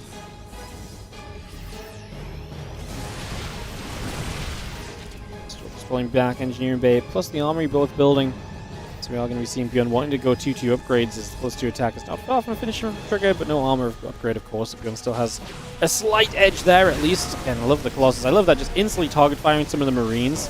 Just trying to laser beam down things that you know are going to take damage quickly, and you can absolutely just get so much out of the shot for, you know? Such a great return of every single Colossus shot right now. I see SCVs getting laser beamed. And sometimes I feel like I watch Colossus, I'm like, how can you reach so far? Like they can just hit from so far away, it feels like sometimes.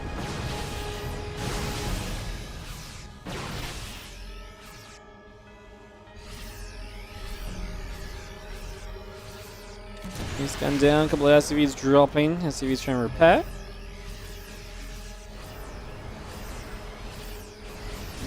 Stalker's trying to step forward. Bio Ghost in position. The Stalkers get turned the other way. Again, Colossus and the armor upgrade coming through. Gate in the Forge building.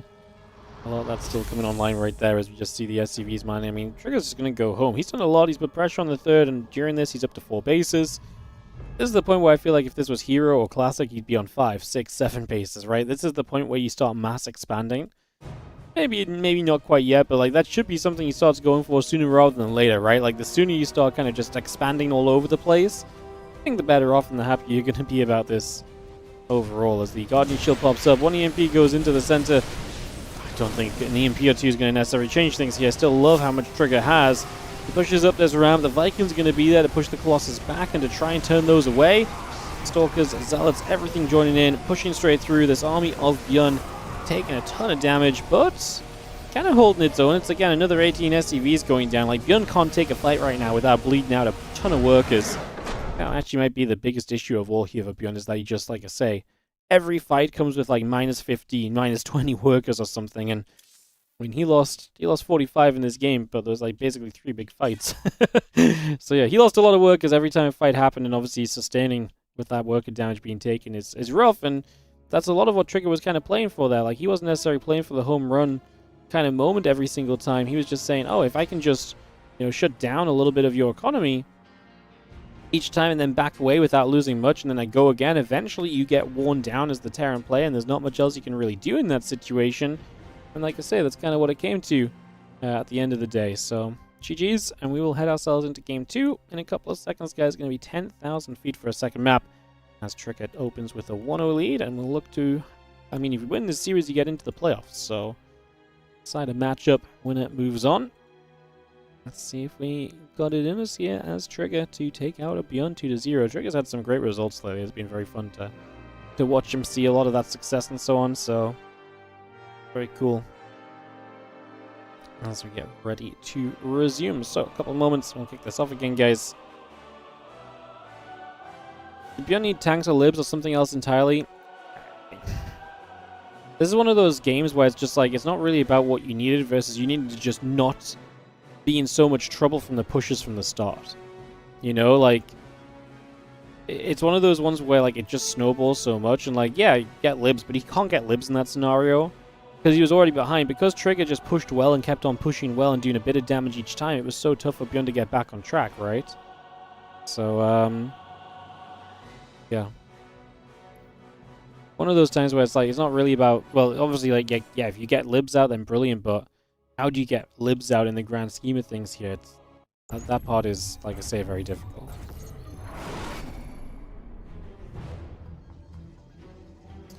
Alright, let's jump into game number 2. On the top left-hand side, up 1 is going to be the Blue Pros player Trigger. And down in the bottom right, our Red Terran is going to be Shopify Rebellion's Bjorn for game 2 of this series. Let me, I think we're going to go on this caster. This is the official Chinese caster, so, or Chinese observer, so I believe they're dedicated ops, so they were pretty good in the last game too, so we'll go with them.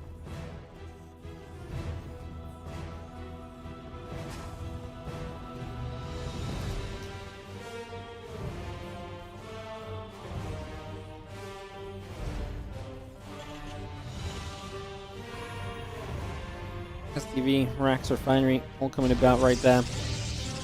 Okay, and the simulator coming online. Pro building. Get set up for a moment or two.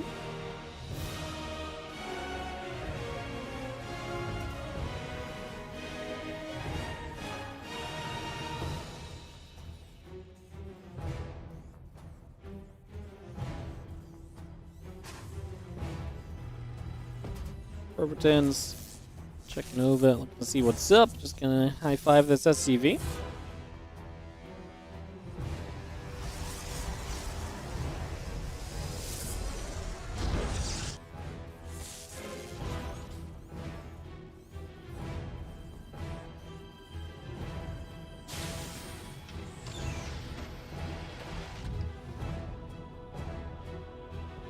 That's the Cybercore coming through, Orbital Marine coming up. I'm going to see the probe nibbling at that SCV for a couple of moments. Cybercore on the next coming over. And the probe. Continue to get rolling. Just going to be seeing the simulator and the pylon coming by. Natural coming up. Get this ready to roll.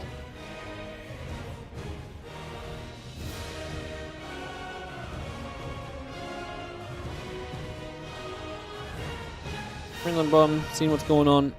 Again, just gonna see the factory coming up, commands and coming over. Refinery building through for the moment.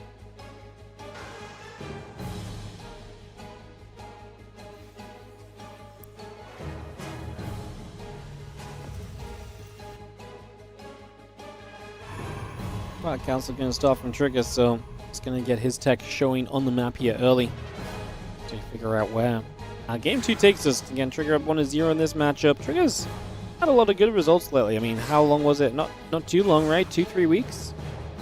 He was the WardiTV Monday Cup champion. I think it was 3 weeks ago. Or 3 cups ago, I think. Maybe? I can't remember exactly, but about 3 weeks ago, let's say. He beat Clem in a freaking 5-game series in the Monday Cup finals, so it's definitely pretty sick. Maintain that sort of level against anyone and you're going to have a good time, and so far definitely bringing it to Beyond a little bit right now in this series with a 1-0 lead in the matchup. And the Marines will trade 1 Adept for 2 SCVs and 2 Marines so far. This Adept will actually just shade away, so Trigger would rather save it than commit to trading, which I'm pretty fine with, I think, overall, because I don't know if that Adept was really going to do much more itself. You try and get a Hellion low, then it just runs away. Maybe you get another Marine, but I would rather not just have the Adept still available for a bit of defense. I don't mind it.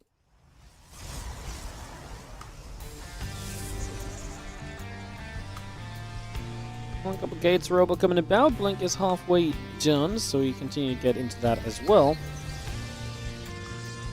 Setting up for a couple of moments here as you just have the gates and the Robo coming about. Apologies for my voice, guys. It's didn't talk for a few days into now, a big 7.5-hour stream. Straight off the bat, it's my voice is like, are you sure we're not done talking yet? Why don't we just crown a Monday champion? Apologies, I'm getting a bit croaky. As you see, the medevac is going to come across from beyond. So it's going to head to the upper left-hand side, get toward this main base. Blink coming through, Prism coming up, couple probes coming in. Got a lot of that settling here. Raven, Marine, and the tank coming into play. Another barracks coming up. A couple of units are going to settle down as well. We're just going to be seeing these Marines continue to put some damage in. A couple of probes taking shots. We will see the Widowmine going to turn back onto the Stalkers, but the Blink is ready, so we can save ourselves. And Beyond just says it's time for him to target fire down probes. The probes are going to pull to just clean this up quickly. Still 6 workers going down. Not bad. I don't think you can be annoyed at that from Beyond. 6 workers seems pretty darn reasonable overall.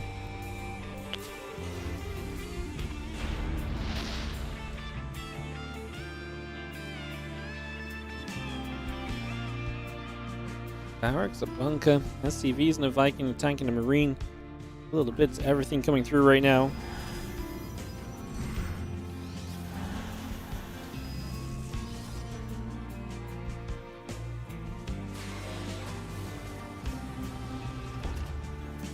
On a depth, a few Stalkers come across. It's going to be stepping straight through there. We do have ourselves a little bit of pressure coming about with the Prism in the main base, but the Prism is going to die before it can unload even, I think. 2 out of 4 Stalkers get out. That's something at least. So that part is not too bad.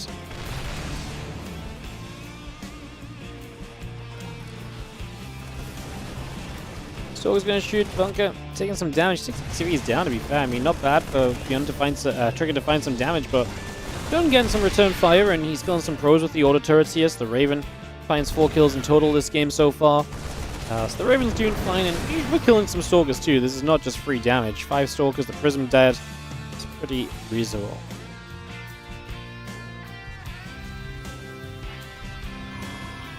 Oh, charge still just building up. Stim on the way. 8 SCVs down so far.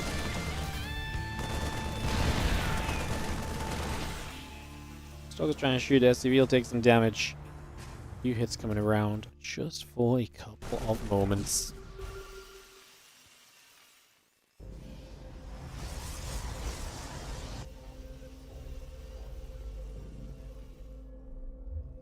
Obeying a couple of gates, so we're going to go Colossus once again. We've seen so much Storm play in PvT lately that we still see the Colossus now in a game, but someone that's still just sticking to that Colossus play is it's fun to see, and Trigger clearly believing in it a little bit and committing to it right now.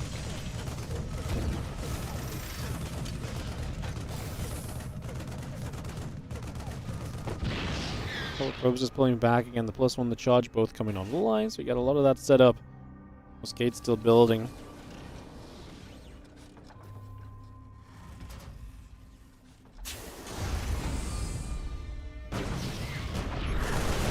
I'm just going to get picked off, just going to see this push through.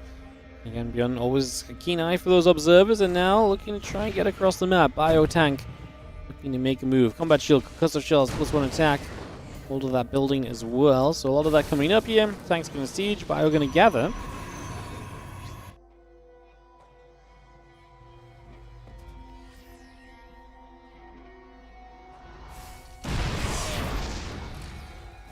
Nice Stalker grab.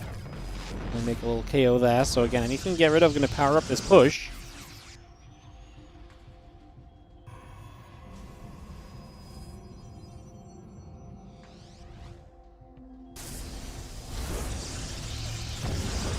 I'm going to fire a couple of the probes already taking damage. He actually didn't continue target firing there. He hit the Stalkers instead. So with some dedicated target fire, that could have been more.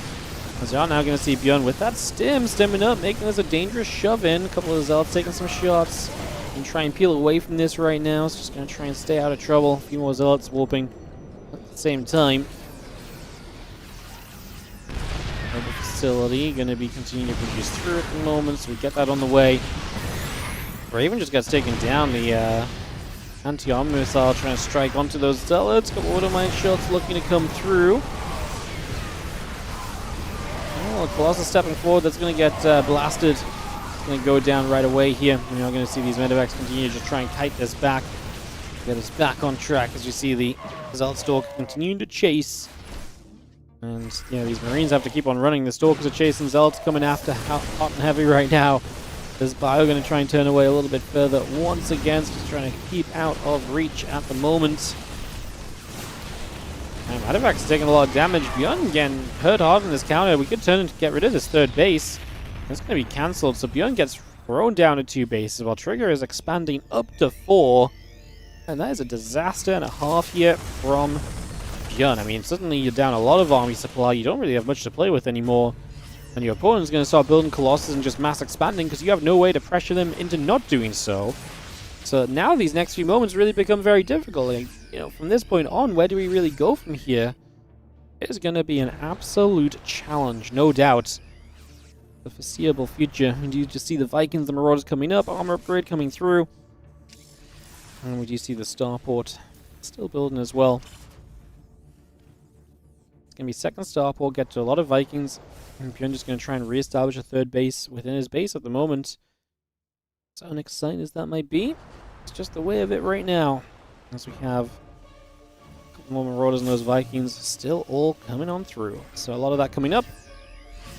Let's see again, the Bio over here will gather for a couple of seconds and we are ready to resume ourselves with, yeah, third base attempt. Probably going to be the next thing kind of on the list of things to do here.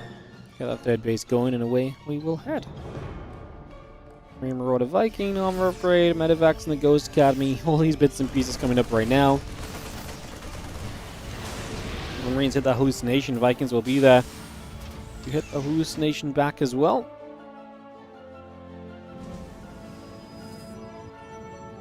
Four Zealots warping in already. Prism coming up, +2 attack coming by, Temple Archives building.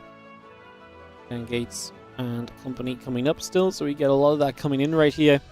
What's up, GS Mode? How you doing? Thank you so much for the 19-month resub on the Prime. Appreciate you as always. Thank you for priming us up as the Bio will stand strong and heavy and just push those Stalkers back the other way. So again, chasing that out. I'm just going to be seeing, like I say, Trigger looking for another push down to the bottom side.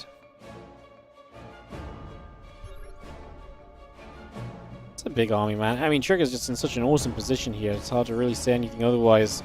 You have a maxed out army. Bjorn is just establishing his third. The one thing Bjorn has going is 10 Vikings are enough to maybe make some picks on the Colossus if the control is good, so maybe that's a little bit of copium. Plus, we've got ourselves the Ghosts that are here as well with some good EMPs. That might also help. Vikings. Oh, I tell you what, the Widowmine actually hits onto the Stalkers. That said, I wouldn't say the Vikings are necessarily doing a great job just yet. Can we get another one? Colossus going low. We're going to pull back to the bunker. The choke point's good against the Zealot. The force field, funnily enough, I feel like the force field hurts you because it's going to stop the Zealots from wrapping around. Like, it doesn't really trap units in front of the force field. Get rid of the last Colossus. Trigger's going to kill 20 STVs during this, but as he donates an immortal from the wrong side, I mean, honestly, I mean, we're what, 20 workers ahead right here as Trigger? He's still in a fine position, but like, his army just, you know, his army got cleaned out. Like, we reset this game a little bit as Bjorn, and he still has the third command center, so while he lost the SCVs, he's got the bases at least. Trigger expanding to a 5th base. I mean, I wouldn't hate it if Trigger was expanding to base 6 as well. Like, this is the point where the Protoss is usually meant to explode everywhere on the map. At least that's what we've been taught by all the Korean players that are so very consistent and good all the time. Trigger going to try and come in from two sides to put a lot of his resources into just masses of Zealots right now. No armor upgrades in these Zealots, which makes me a little concerned just for how many we're kind of building here. Because what's funny is we're +2 attack, but right now the current army composition doesn't benefit that much from +2 attack. This composition is going to take so many more shots than damage it's going to deal. So, yeah, the upgrades actually kind of benefit Bjorn right now, as we can see that Colossus is obviously coming from the top side. Bjorn saw it. He forces the recall on it, and so Trigger recalls it away, but this is another donation of just Zealots going down. These Stalkers trying to escape, but the Vikings cut them off by landing as well, and Bjorn is going to chase those Stalkers to a couple of extra kills.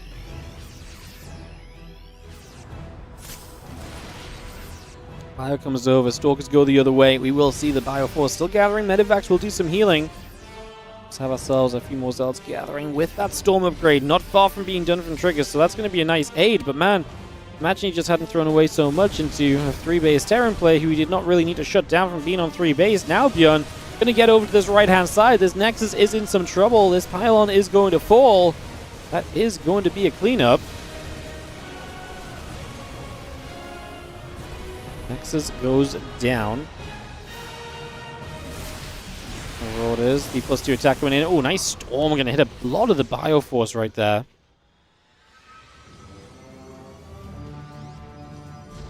Another bunch of Zealots coming on the top side. I mean, obviously, Trigger going to warp in for days. His economy is only 63 probes. Obviously, he lost a few, but like, I'm surprised he just didn't get into that higher work account so much sooner. Because that really is kind of the heart and soul of a lot of these kind of later game situations a lot of the time for the Protoss.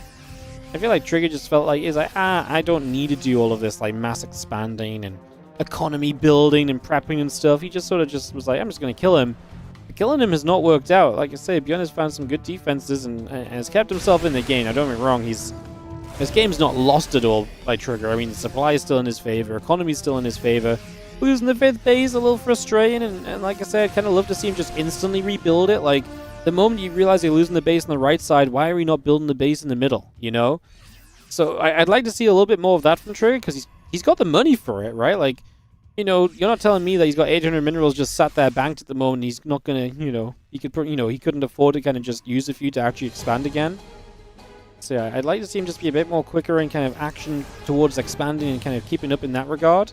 Otherwise, I do feel like he's still in this kind of game very much so. Like I said, I'm kind of nitpicking still, because I actually still feel like overall he's fine. And now he's got Storm involved too, so he's got only one Colossus, but you've got Storm and Disruptors, so you've got to, as long as you control the army well, which is difficult, because you've got a lot of spell casting, you've got a lot of different units that move at different speeds, and kind of units that move in different ways, right? So it's a little bit funky in that regard as well.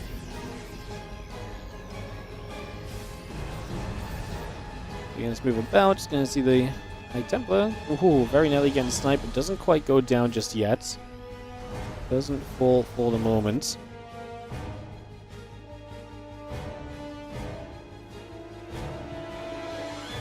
Bio Ghost gathering up. The Medevac's going to join in together there as well. Just seeing the +3 attack, +2 armor all coming in. Ship weapons coming up as well. Marauders and the Ghost still settling. Just going to have the Bio regathering to that bottom side, and we will take a second here to get set up.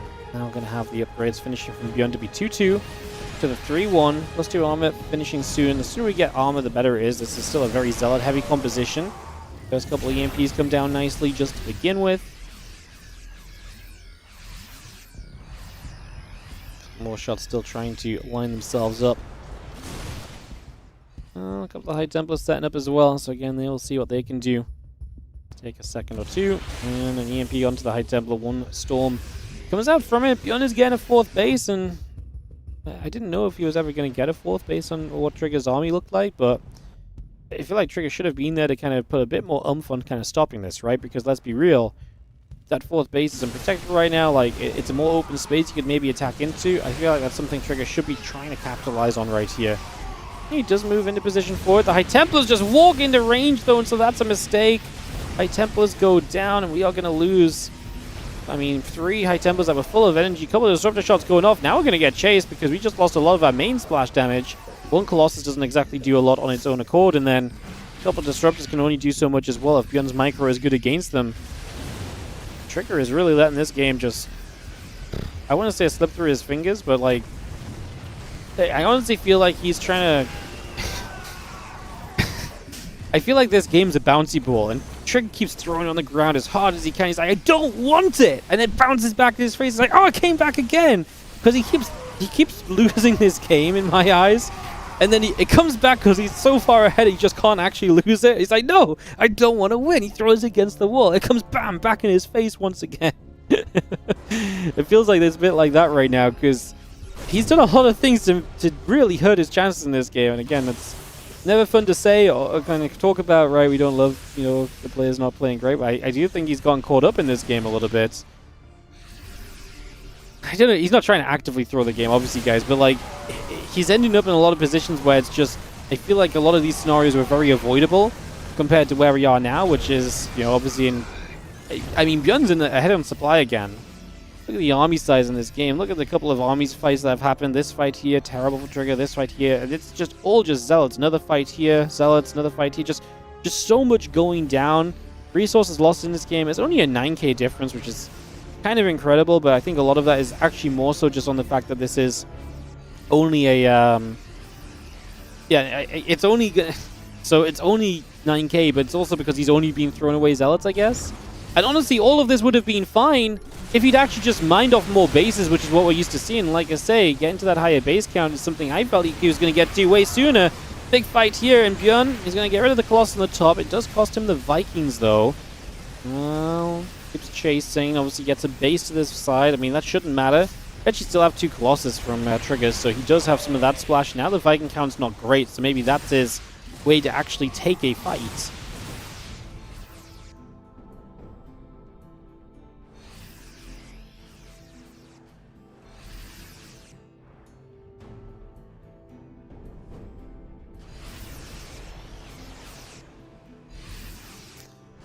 Fire will spread. Vikings, the Medivacs come over. Just going to see a little bit of a stem through. A couple of these Zealots are going to get jumped on. Colossus. And jumped on a little bit as well. That's a nice Disruptor shot on the right side, by the way. Hits a bunch of the Ghosts. It's actually a very nice Disruptor shot. But we don't have enough firepower to capitalize on it. But just a critical mass of bio where the Gateway units alone kind of trying to run into this are just not really seeing success and are not having a good time. And they're just not doing what they need to do, realistically.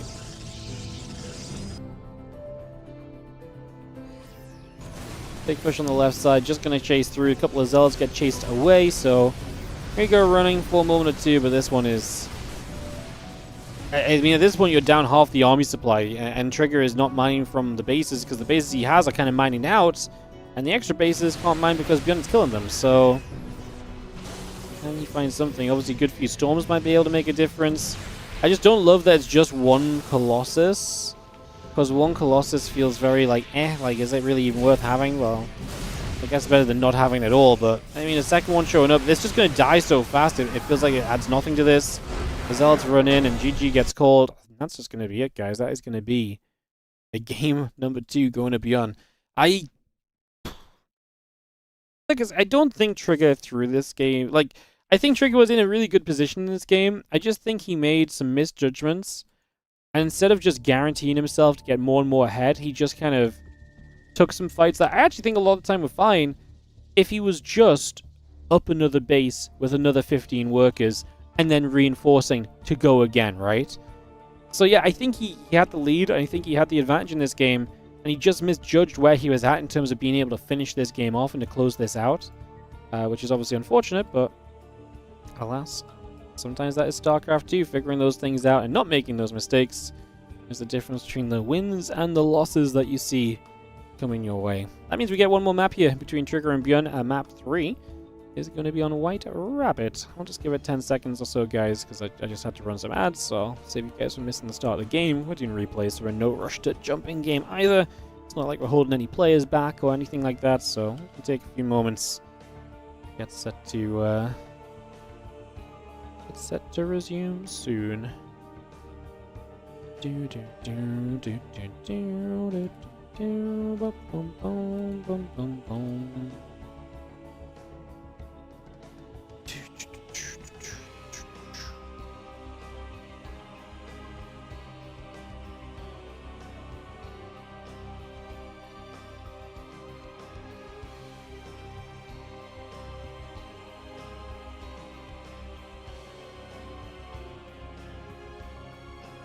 you trying to figure out why Wardy said your name? Well, you're named after a StarCraft 2 map now, you know? Until the map pool changes, you're going to have this happen a lot. Alright, let's jump into game 3 of Trigger Beyond. I'm not sure what we do after this, guys. I guess we'll have a look at Group B, and someone said a lot of the Group B games were very fun, so... Yeah. Is this a new tourney? You don't see Trigger in the bracket? Yeah, so this is replays from the RongYI Cup group stage that were happening over the last few days. So yeah, it's not the Monday Cup anymore. I just didn't update on YouTube. I apologize.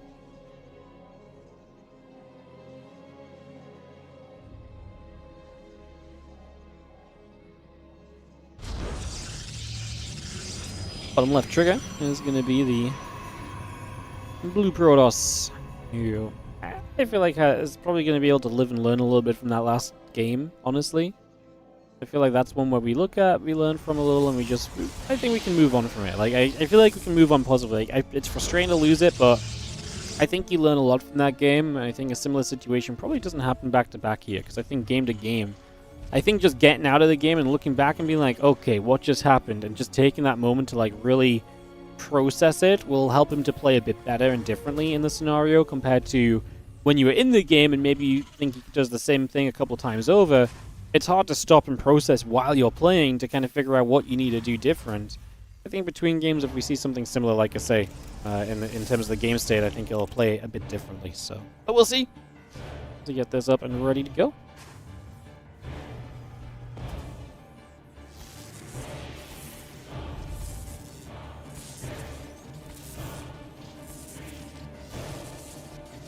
So once the SCV, extra SCV pulls, as we will go and push the depot off, it seems. So just going to get that rumbling.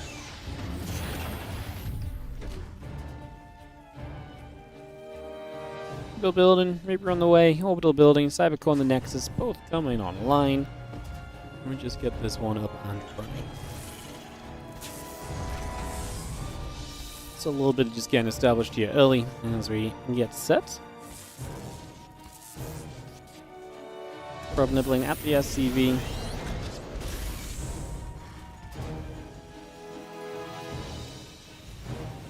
Yeah, factory reactor coming through, the SCV coming up, simulator, Nexus on the way through, Adept in the warp gate building as well. That Reaper is going to be able to get rid of the probe that's in the main base, so we get that kill, take that down, and away we go. Just going to see the Reaper continuing through, and we will have that Reaper heading back down to the bottom for the moment. It's just going to bring that straight over. Nexus, probe, Adept, and the warp gate building for the moment. So again, we bring a lot of that in just for now. As the Reaper gets to the bottom side, the Adept is going to walk past.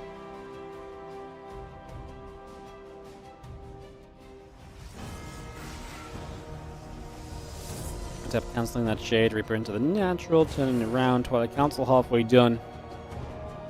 Warp gate, Twilight Council, Stalker probes will continue to produce. Just going to see the Adept going to fire, and the Reaper will take a few more shots. A little bit of damage being dealt already.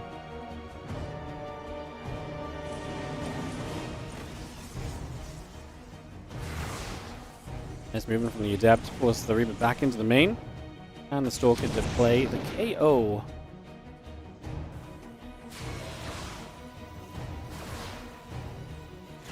Adept is going to fire, Depot will take some shots, CC's building in the main, Adept will obviously see the command center, so you know that's there. Marines and mines just set off over on the side of the main base, they're just going to chill there for a couple seconds, so yeah, Medevac Mine Marine continuing to build up for a moment.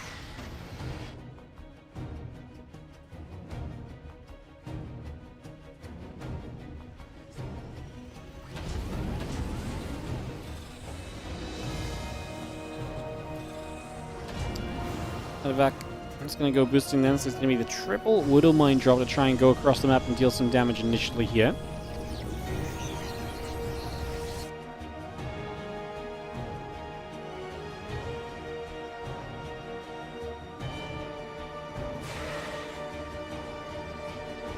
Link will be done soon. Rover facility in the gateway coming about. Probe in production. Raven tank and Marines just through on the side of Björn. We do see this Medevac looking to dive into the natural. Gets burrowed. Gonna go just for a single probe. Take that down. Prism producing. Chrono boosting away. Got the rest of that on the go just for the moment here. Yeah, Prism, Blink on the way through, Stalker and the Probe producing die, Tank and the Marines on the way, Barracks building, Bunker on the way up. These Stalkers get underneath that medevac, and it doesn't quite go down. Wouldn't mind trying to turn attention onto some probes. Gonna go into the assembly. Nice dodge from Bjorn. Sorry, from Trigger. As that Wouldn't mind is completely wasted, and this one goes for 2. You know, it's nice blinking the Stalker away from the mine, but if you're already on top of probes, it's a little bit less effective.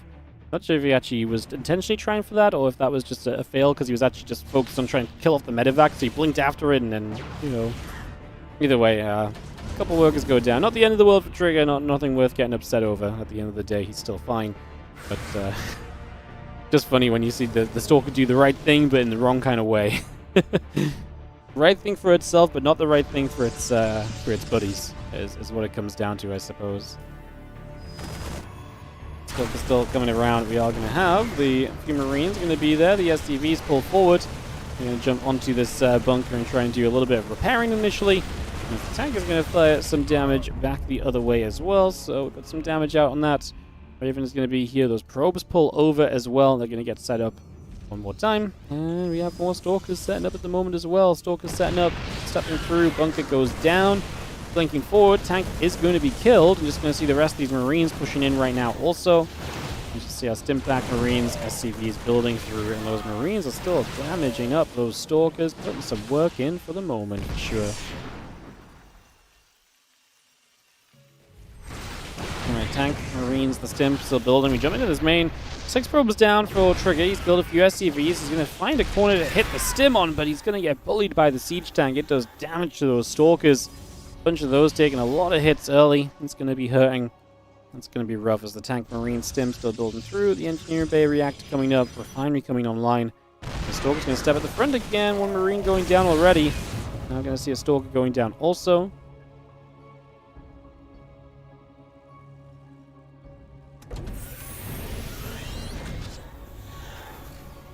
Stalker's pulled back over. Prism is going to be there. Going to see the factory dropping down onto the reactor.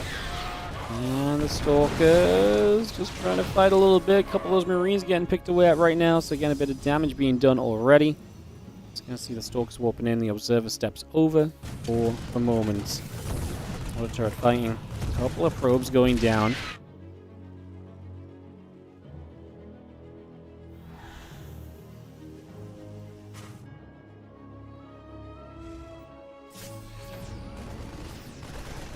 He's going to chase after that Prism, by the way. Prism is going to take some shots, taking some big hits, going the other way. Again, concussive shells, combat shield, and the +1 attack upgrade coming by as well. Extra couple medevacs will also just produce here. You take a couple of those moments, the Stalkers will regather. Get over there, going to get after the SCV already. He's just going to get that straight into place. And yeah, the Bio will continue to push through for the moment as we see again, +1 and charge all on the way over. The barracks is going to drop down, or at least try to drop down there.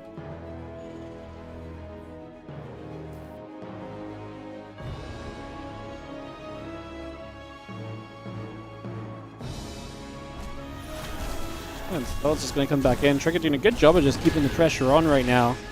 I like what he's finding in terms of just showing up and putting some damage out, and then again, just keeping the Prism active on the map and just keeping active on the map in general is going to be a big positive, right? That's just something that's just always going to work well in your favor, so good to see that. And a couple of upgrades coming through, combat shield and +1 building as well.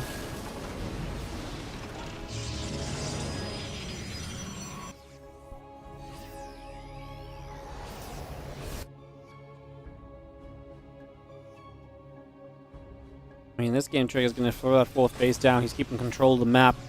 A lot of things he's doing kind of going the way you want it to go, right? In a sense, just able to get a lot of work done, keeping action, keeping expansions coming up. This is where you think you get into a much more comfortable position in general, just in the grand scheme of this, as the Raven throws down another auto turret, just able to commit in for a little extra there.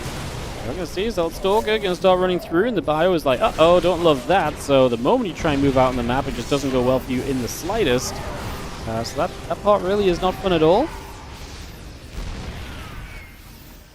Not at all.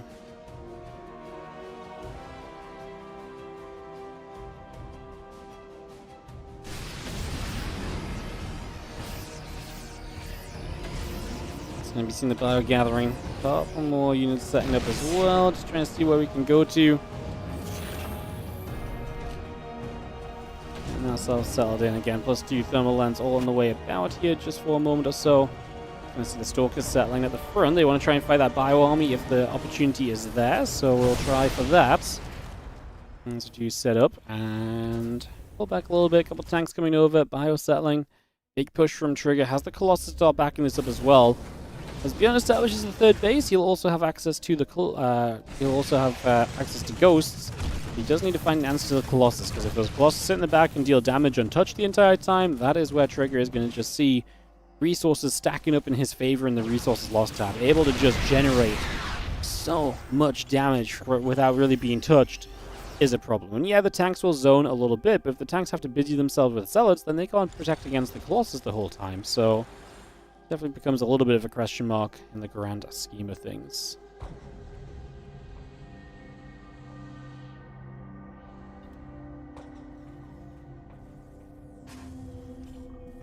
+2 attacks dying, +1 arm is about to finish. Couple ghosts still coming through.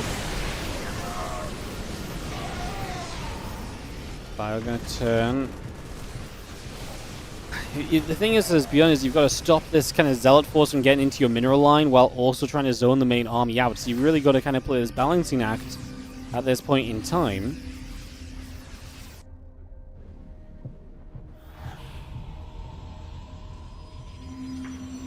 And then CV's going down so far. The Raven comes over, throws the order turrets down right now. A couple of workers already dropping, so nice from Bjorn. I mean, in this game, he's killed 25 probes, so he's actually been really consistent at dealing damage. Resources lost is in Bjorn's favor, which it kind of should be.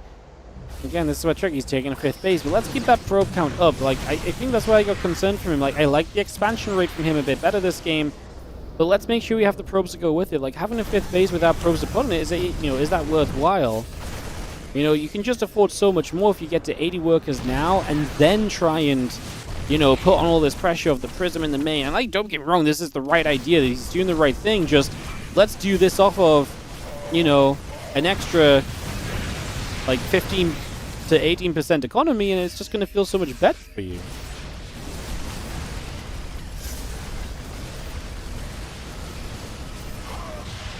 Hot turret comes down, a couple of probes are going to get jumped on. 2 probes going down, 13 SCVs killed on the other side. I mean, like I said, I think the thing is as long... So I think what I'm trying to say overall, or how I feel about this game, is that I feel like Trigger is dominating Bjorn. Like, I feel like Trigger is absolutely like smacking him around silly. But because he doesn't have the proper economy behind it, I kind of just... I feel like it is really good for Trigger, and I think the reality is it's good for him, but it's not really good. You know? Like, he's doing damage, yes. He's reducing Bjorn's economy, but again, I just feel like if he did this off a few more workers in the first place, it's just so much more effective. The bank is bigger. You can take another base already. Think about base 6 rather than just 5 base. And when you look at, like, you know, Classic and Hero, when they play this Colossus pushing kind of pressure style, that's what they do. They blow up on that base count so much more quickly, and that worker count just a little bit more quickly, too. Don't get me wrong, like I said, Bjorn's killed a lot of workers this game, but it's about re-establishing here. He could have kept building workers, but he has not, right? And I think that to me is kind of what is kind of just tripping me up a little bit, because like I say, I feel like I'm watching a game that I understand, but I'm still not quite sure on where we're at. That's going to be seeing a couple of disruptor shots coming through, a few more shots coming about. It's just going to be seeing 3-2 upgrades coming about. Dark Shrine as well, disruptors. I mean, don't get me wrong, Trigger is doing a lot of cool things adding on right now. Gun chasing the army across the map, though, and looking for some opportunity there. As the disruptor does land. So, yeah, the disruptor does land, and another disruptor shot going to land on those Marauders as well. So, we've got the 3-2 upgrades coming about. These couple of Zealots are going to get picked away at as well. Fire pulling back here for the moment. The Zealots getting chugged away. Now, a massive warp in from the Prism as another disruptor shot just fires through. 3-2 upgrades coming about. Dark Shrine coming up. A Nexus building. These couple of Zealots are still dropping.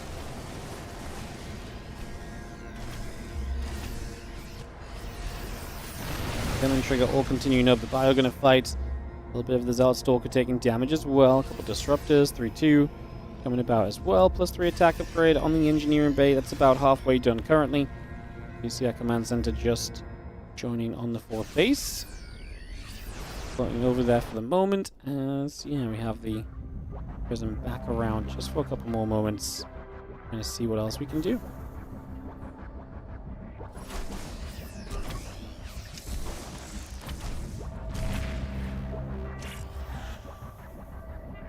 Get back onto the map.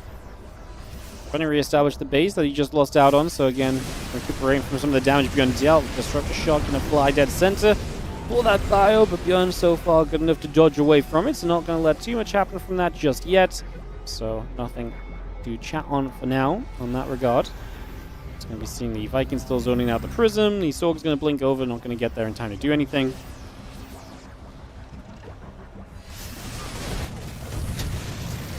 This is a 30 kill Raven, by the way.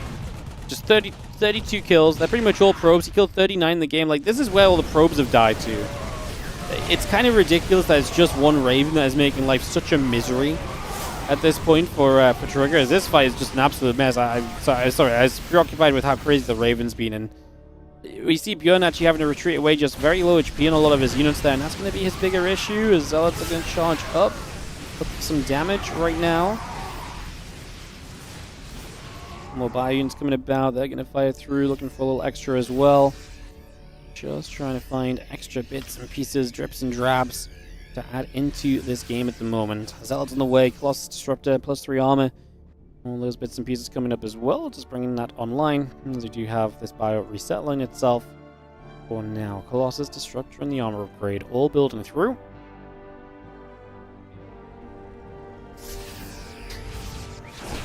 That Raven has killed, honestly, not too far away from as many workers as what Trigger has killed in the entire game. Just one freaking Raven. It's been ridiculous. Yeah, it was like 39 to 55 when I looked at this. It wasn't quite, but like, honestly, it's a pretty good effort. Like, for every 2 SCVs Trigger killed, that Raven killed 1 pro. Like, it's really not bad. In a game where Trigger's been in mineral lines and Zealots are darting everywhere and all sorts the entire time.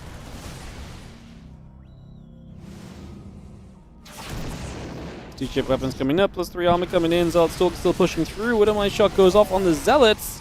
Gonna see the bio coming back over. A couple of those Zealots gonna take damage. Disruptor shot again lands just onto the Widowmine. Scan now coming about as we keep an eye on things here. And figure out just what happens next. Get a couple of EMPs. Then we have to step away. Trigger has that substantial supply lead. Can he turn this into a win a little bit more comfortably this time with the SCVs going down the natural? Beyond going to be forced into a rough position. It's feeling good for Trigger. Looking for a 2-1 victory, advance to the playoffs. Could be huge for him as the Colossus fire up. They get some shots on. Disruptor shot, bam, for a bunch of SCVs.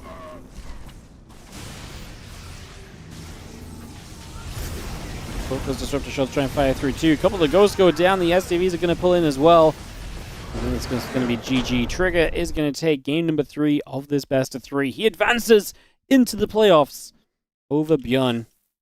That was a fun series, and I actually do think that this game 3 was more of the same, but he still didn't completely fix things, but he also wasn't as reckless.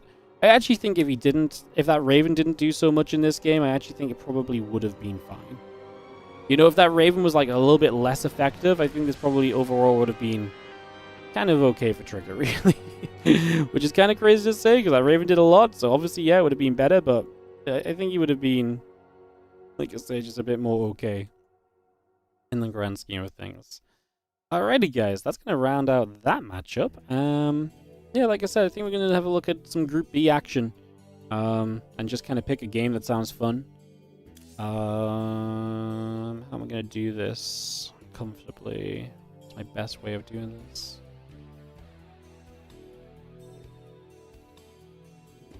I think the first match in Group B is actually Clem Showtime, based on the times that I see. So let's just do Clem Showtime, and we'll just see where we're at after that. That might just be all we need for the day. One more best of 3. We've got 50 minutes, so depends if it's a long or a short best of 3. But yeah, we'll go Clem Showtime, and then we'll just go from there, guys. Either we are wrapped up, or we'll maybe have time for one more. So we'll figure that out as the series wraps up. But we'll go Clem Showtime next and jump on into this. Just give it like 20 seconds for some ads, and we'll go.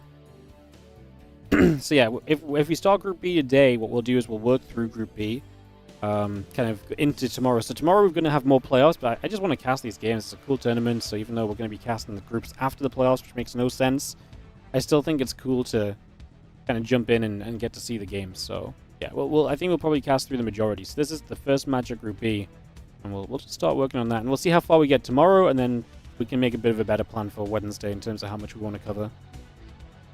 Probably reasonable.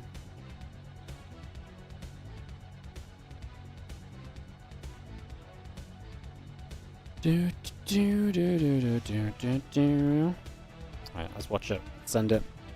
Alright, gonna be potentially one last match of the day, guys. Appreciate you all tuning in, and thank you so much for watching. If you've enjoyed, hit follow. We cast StarCraft 2 daily here on the channel.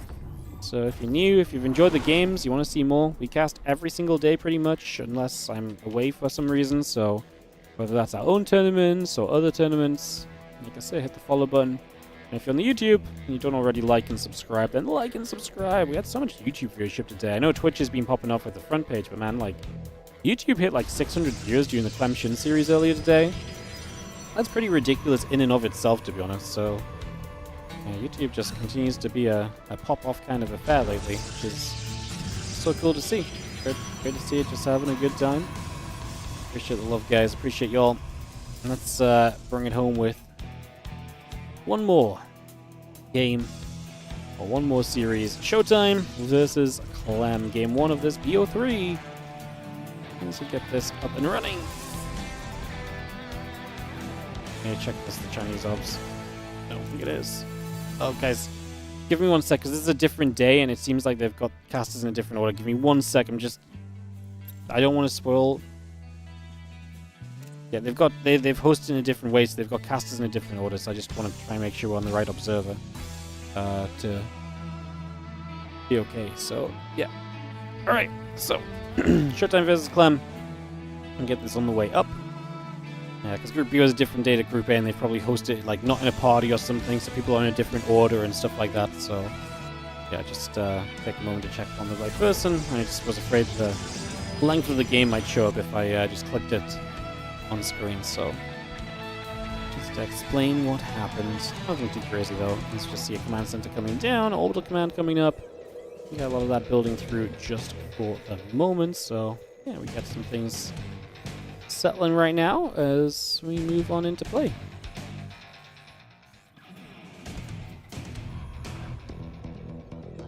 Activating command center, both building through, the SCV in production as well. Cyberport, Nexus, probe in the pylon, continue to come online. Got a lot of that up and running just for the moment. So that Adept is going to Chrono Boost off the gateway. So Adept going to Chrono Boost along for a moment or so.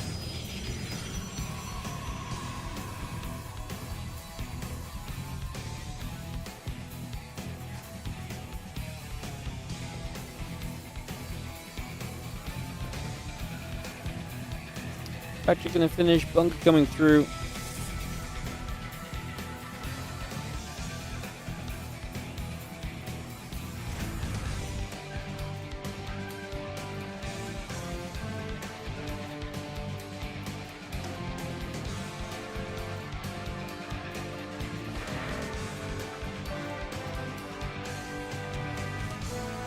Going to be seeing the Adept kind of shade about for a couple of moments. Just going to be seeing the couple of Adepts together. We'll join. Again, Oracle in the Warp Gate building right now. Got a couple of probes coming through. And that starport coming up as well. Orbital command still coming into place. Early game of this Showtime Clem series. BO3, of course, and this is an opening match of the group, so no pressure of do or die in terms of like this is playoffs or nothing. At this current point in time, at least. So we'll see where it goes. See where we take it. There's a couple of SCVs though to mine, and the medevac continue to build in just for the moment. So bringing that straight through. A couple of Adepts going to try that look to get forward there as well. We'll not find too much opportunity for now. And the Marines will gather back onto the natural, settling for a couple of seconds.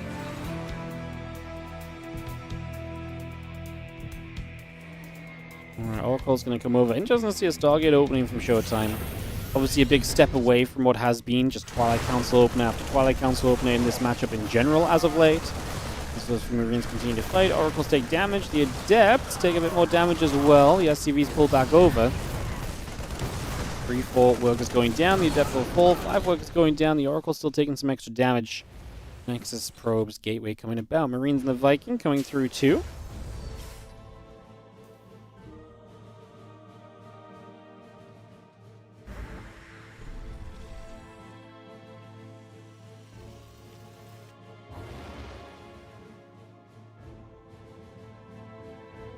Batten Forge, the Nexus building by, so again we get that on the go just for the moment. Get that started up.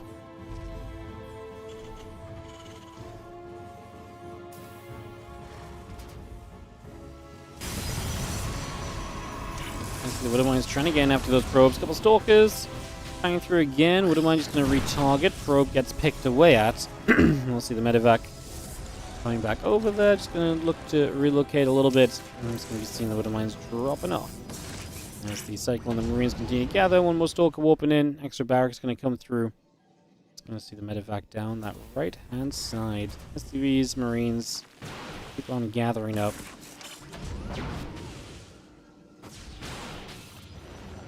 Stalkers will be there. Medevac will just come over. Widowmine going to drop, and that's going to be a kill, surely. Oh, no. 3 workers. I don't disagree with Showtime. I thought he was going to stop it before it became a thing, to be honest. I thought it was going to stop before it became a factor, so yeah. I kind of agreed with him just kind of sitting there with the workers, but we do get the kills, so Clem benefiting early. As the medevac is going to get away unless these Stalks can intercept it, which they're obviously going to try to do. There's more stasis wards coming down. The benefit of this build is the stasis wards. It's kind of crazy. Oracles into Blink is such a volatile build. Like, it's so fragile. You gotta really handle it with care. If you misplay a certain part, it can just fall apart so quickly. And that's why a lot of people just don't play it. Like, yeah, the benefit of Oracles and Vision is amazing, but man, you're just so far departed from being able to get to splash damage. Like, it's just always an absolute eternity away, it feels like. So in that regard, it's really rough trying to, you know, get back on track and figure all that out. We are going to see the Stalkers gathering up, the couple Stasis Swords sitting tidy. We take a few more moments here to settle ourselves for now. Just going to see that blink coming up, the upgrades coming through. We settle in just for the moment here.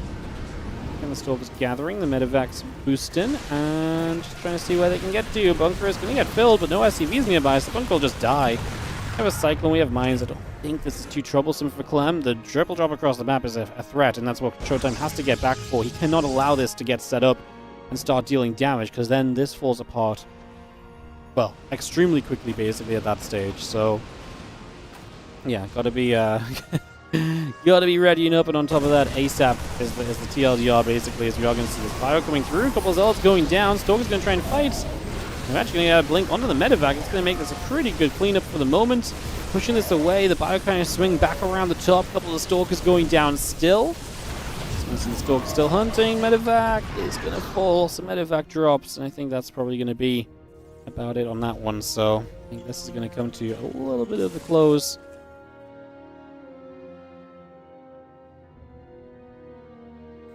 Well, Clem will not do much more with that drop then. Resources lost is going to be pretty even, though. I mean, Clem killed a good few gateway units, and while he lost medevacs, it was mostly just buy units, right? He's not really had tech units yet, so he's actually going to stem back in, look to cancel the 4th base quickly. Gets the pylon, gets the probe. And 4th cancels when he was already stepping away, which maybe Showtime could have got away with just leaving that up, because Clem would rather keep these units alive. He was aware of the fact that maybe this army was about to get hunted down, so just wanted to try and step away from that where possible. Now see the rest of this force coming straight across, and yeah, Oracle going to throw down another Stasis Ward, Marine Marauder medevac, reducing through as well. The Bio is going to get over and pick up a pylon. Yeah, +2, the Nexus, all that coming in. It's going to be seeing another pylon getting picked away at here. The few Stalkers going to step over just for a couple of moments and see if they can find anything extra right now. Yeah, Marauder Viking coming up, +2 attack on the way. That Robobait still building as well, so just bringing that through. Going to continue to set us up for the next few moments here. The Robobait and Robo Facility both building by, and again the next coming up. A few probes coming through, +2 attack. Has just finished up on the Forge, so we just got that completed already.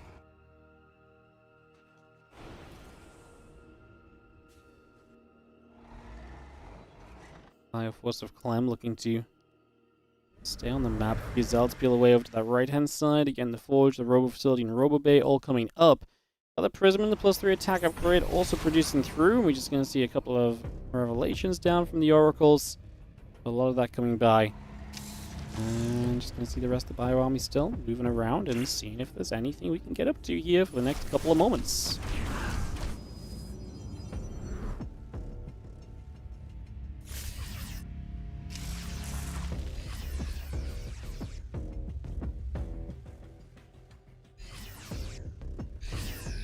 Going back out again, Medivacs joining up, another Wooden Mine going down into place. Marine Marauder Viking coming up, Starport, Armory, Engineering Bay coming by, the Command Center building as well. Just going to see the Stay Sword in the center, getting set also just for the moment, so bringing a lot of that through. A lot of being established just for now.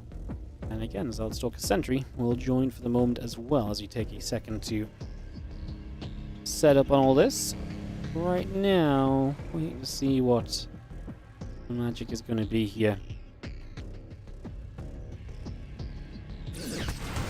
One of mine goes off. Showtime starts to step forward. Clem pretty much just has to back away for the moment. Can't do much just yet. A couple of Colossus building through. Extended Thermal Lance as a part of this. +1 armor, +3 attack. Continuing to build by for now as well. So again, we get a lot of that just coming straight on in. Zealot Stalker coming through again. The rocks go down once more.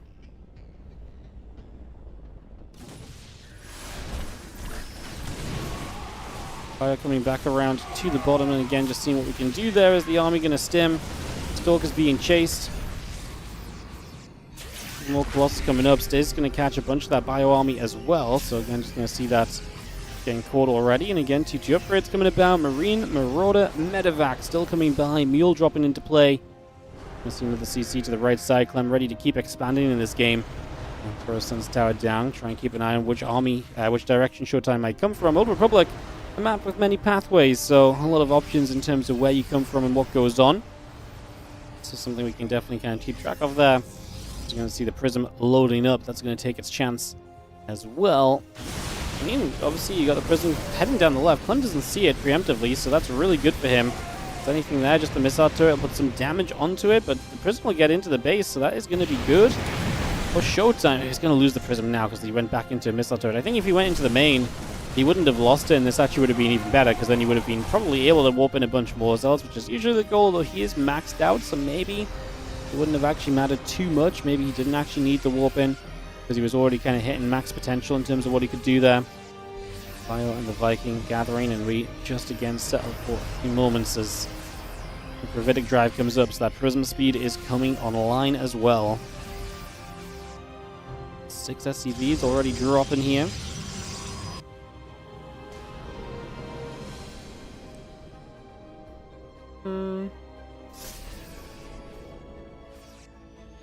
There we go right now. A couple upgrades coming about. Just seeing where we can go to. Just going to see a couple of Stalkers and Zealots getting jumped on as well.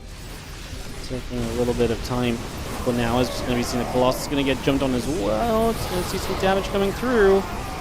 Shots coming about. And yeah, those Vikings are going to keep the damage coming out for real at this point of time. Vikings will chase and go all the way over, and we are going to have ourselves... I mean, both players having a big shutdown on each other. Both players taking a lot of losses at the moment.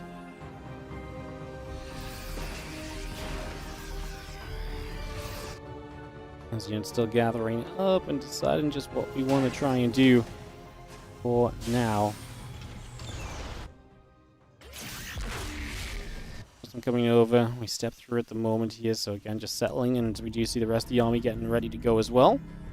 And ready to be aggro. Getting a couple of Colossus coming over. The Storm and the +2 armor upgrade building die. This army on the right side from Showtime going to reposition a little bit. Bio into the center. A couple of observers going to keep an eye on things, so we can roughly know still what is going on at this current point. Figure out what we want to try and do here.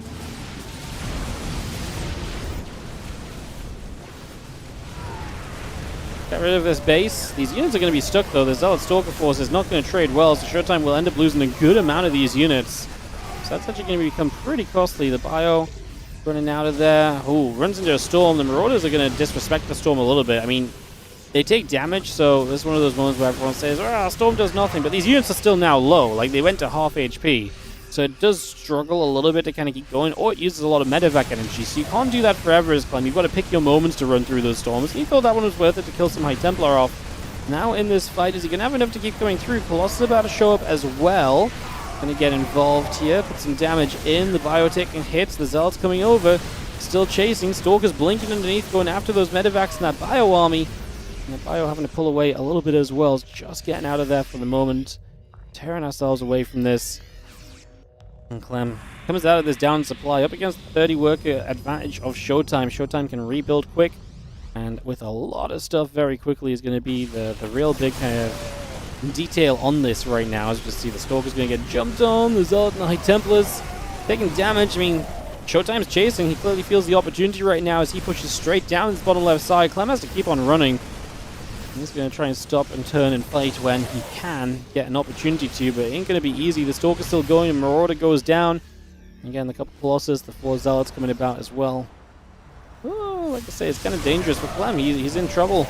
He does not really have a way to rectify this, and he doesn't have a way to get rid of the 4 Colossus effectively. I think it's going to be one of the biggest issues here. They just sit back, they're going to do a lot, and then if you try and chase forward onto them, there's storms to protect. That's going to be pretty much checkmate. And Showtime is going to take the opening game over Clem in this best of 3. So Showtime gets the first game victory. We're going to head into a game 2, which will be on Winter Madness, my friends. So we'll get Winter Madness lined up and ready to party. And see what goes on as we move through this series.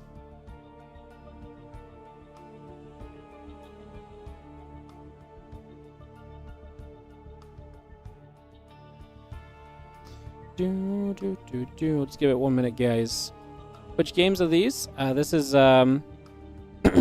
this is the RongYI Cup group stage replays. We're just filling in some time at the end of the day because we have Twitch front page today, so we're just using the entirety of our Twitch front page instead of only using part of it. So just making advantage of the good viewership by casting a couple extra replays at the end. Is the TLDR. The YouTube might have a link for the bracket or anything for these. I didn't update it and I took it away early, so oops. My bad. Didn't really think that far ahead, to be honest. Let's dive into game number 2. It's gonna be Winter Madness. Let's send it. Let's get after it. In the bottom right hand side, taking the 1-0 lead in the best of 3, it's gonna be Showtime.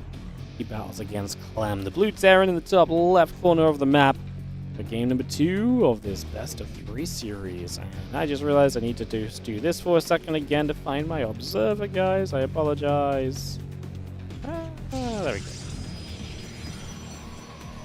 I keep forgetting, because before the observer was always on the same button, and now they're not, so... yeah. This game is so much more difficult. Alright, setting up here on Winter Madness, getting this ready to go. I do 24-hour casting? No. Literally just this is the last. This is probably, I think at this point, this is probably the last series we do. We have half an hour left on Twitch front page, so that's going to be our last series. My brain's ready to be done as well, for sure. You probably hear a little bit of repetitive phrasing and stuff right now and stuff. So, are these live matches? No, these ones are replays. What we casted early on today, everything pretty much up until the last series was live. These are just replays, like I said, we're just filling the end of the day with a couple of replay games that I missed over the weekend. I didn't get to watch these, so because I was away Thursday through Sunday. Oh, I was doing another event on Thursday and I was away Friday through Sunday, so I wasn't able to do much else.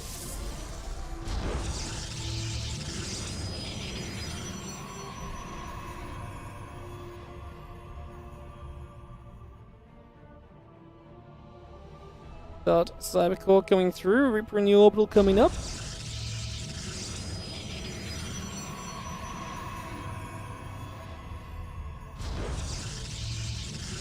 Orbital, Reaper, Factory, all coming through, taking a couple moments here. Get this ready to rumble.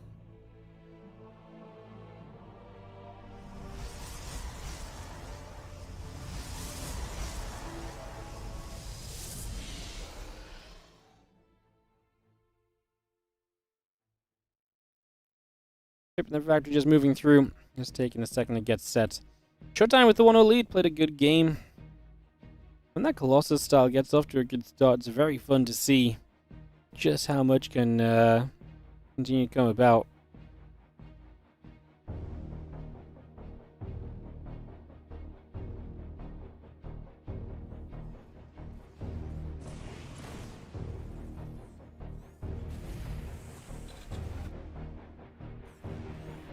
CC, Starport, Hellion coming through. This will take a couple of moments.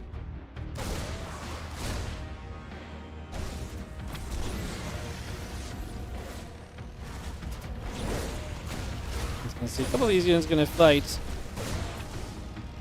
A couple seconds as we try and get some work done. Obviously, trying to fight a couple of these units initially.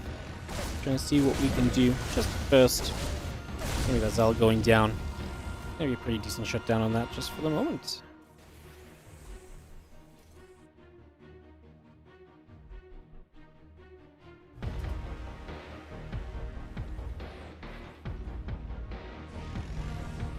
Blink, Warp Gate coming through, a couple gates coming about.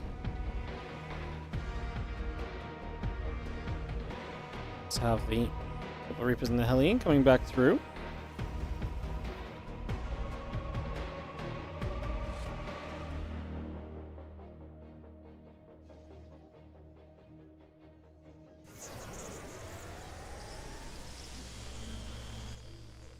Couple Reapers and the Hellion coming around, so again I'm trying to see a little bit of what's going on.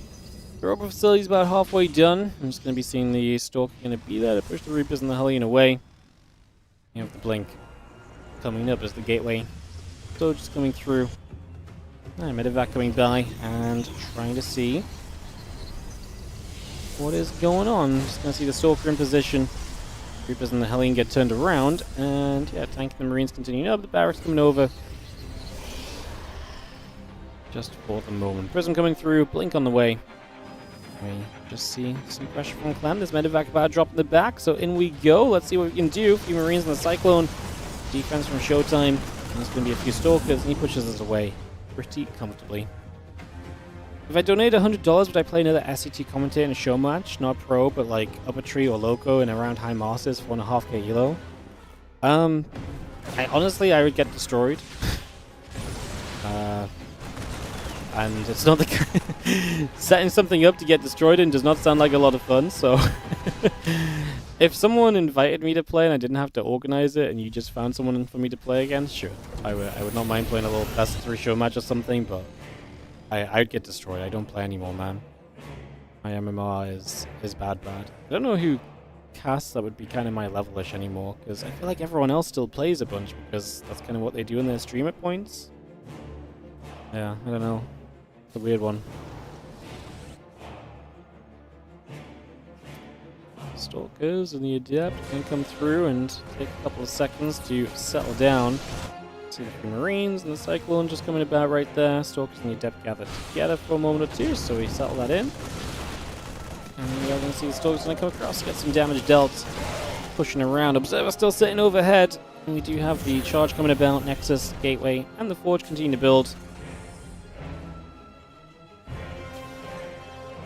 You should donate it to Harstem and ask him to set it up. Would probably be a better way. Because it's kind of weird if I have the money and I pay myself if I win, or I pay it out to someone else if I lose, you know?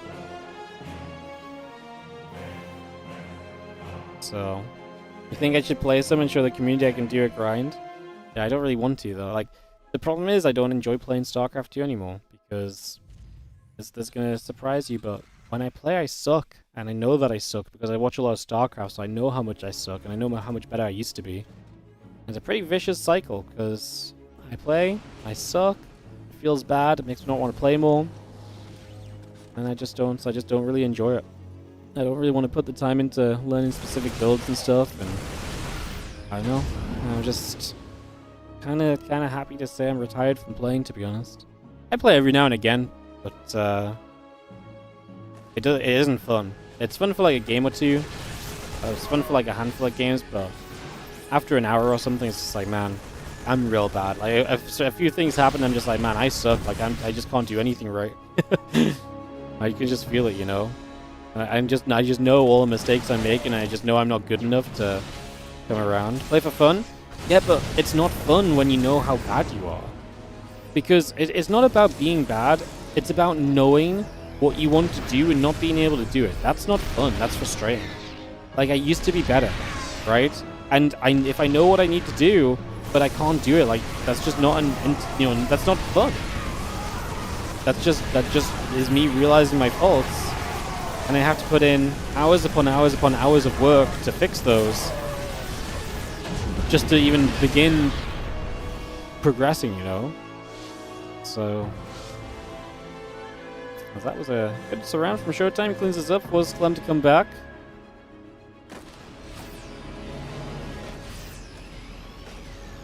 So yeah, it's not that I suck, guys. It's that when I'm playing, I can tell all the mistakes I'm making.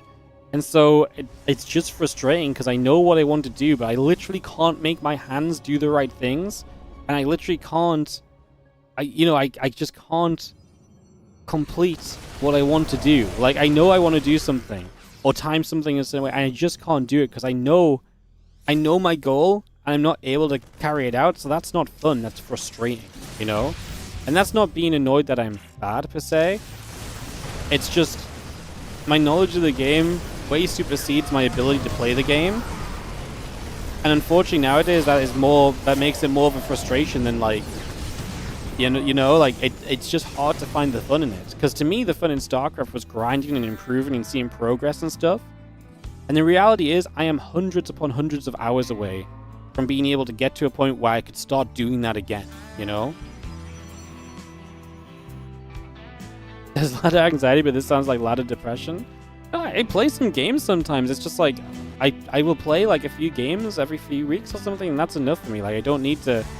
Like, people... Like, that's the thing. Like, if I feel like playing it, I'll just play a bit, and it's fun to play again. But, like, it doesn't take long until it doesn't become fun anymore, you know? You guys have seen it. Every now and again, we ladder a little bit on stream. It happens. It just doesn't happen a lot, that's all. It just doesn't happen a lot. And that's okay. It doesn't have to happen a lot. But I really have to be feeling like playing is my point, I guess. And sometimes that just doesn't happen very often, you know?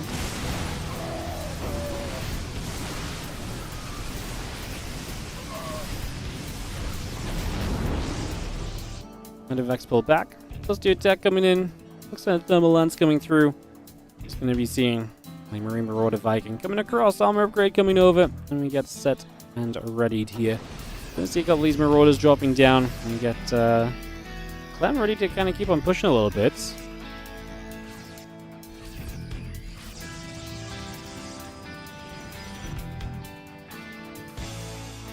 Pushing across, getting set up.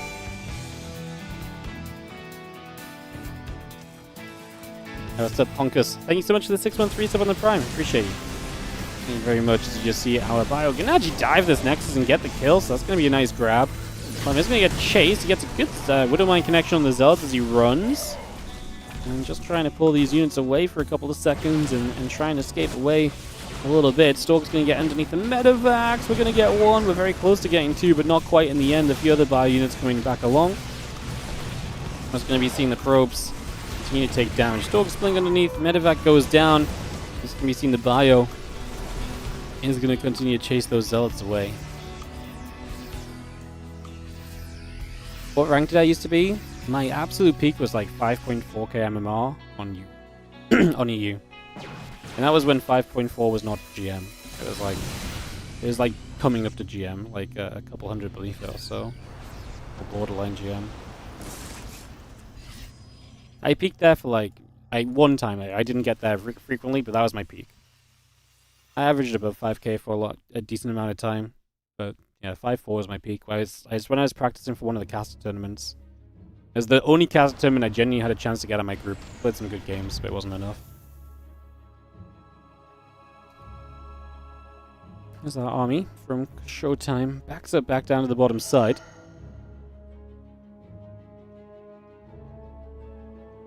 It's sad that SCT main guy doesn't even play the game. I don't think that's sad at all. I spend literally hours upon hours every day casting and living this game. Like, you don't need to play it to be, I have probably more games than 99% of people in the chat played in this game. Just because I didn't play them in the last year doesn't mean I haven't played a crap ton of games and learned how it works and learned how it goes. I literally spend the majority of every day talking about StarCraft 2. Don't think I need to play it to justify myself, honestly. Bio, I'm gonna chase. Have I played SC1? No. I never really liked... I never got into SC1, so... It's very painful going to SC1 after you played SC2. I'm not even a campaign guy, so... I got to fight. A couple of Zealots are coming through. I was going to see the Colossus coming about. I'm just going to be seeing the Vikings, Marauders, and the Marine coming over. Ship weapons plus 3 attack, all continuing through for a second or so then. Let's bring that straight on in. Just going to see the Marauders going to get after a Zealot there. It's going to go down. Clean that out and just going to be seeing the units. Going to come off this prison. What's it going to be? A handful of Zealots getting warped in at the moment. Continue to make our way across at the moment or two. Let's do sheer armor plus 1 shields. Continue to come by. Just going to see our Nexus expanding through. Dark Shrine of the Stargate still building up. The Zealot Stalker comes in from the top side. Getting some damage onto this Bio army. Vikings want to get the Colossus. Okay, there's no Zealots left. That's obviously bad because now you can jump on everything with the Bio. You need that tanky force to keep this Bio force away from the Colossus, and it's not going to be there for Showtime, unfortunately. Clem is going to power his way through to a Game 2 victory and tie this up 1-1.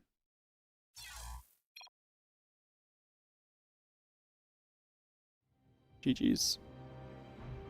Alright, let's jump into a final game of the day then, guys. Where are we at? 20 minutes till front page ends. Yeah, I was going to call this the final one of the day, I think. So, let's do it. Let's just dive straight in and cast one more game of SC2. And tomorrow we'll be back with RongYI playoffs into, again, same idea. So we'll do the playoffs of this event, then cover some of the group stage matches we missed afterwards again. So, that's what we'll be doing tomorrow, guys. So, just to let you guys know, it'll be same start time as today, which was about 9 hours ago. And tomorrow will not be as long of a stream. It'll be like tomorrow will not be as long of a stream at all. It'll be like like 4-ish hours probably we'll aim for. 4, maybe 5. It just depends what the day brings and what I got to do in the real world and outside of work, I guess. But yeah, tomorrow will be about 4 hours or so.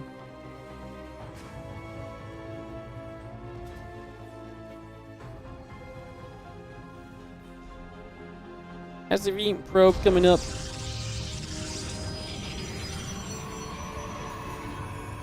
You can also play multiplayer or custom or team games. I'm sure you can find something fun about the game.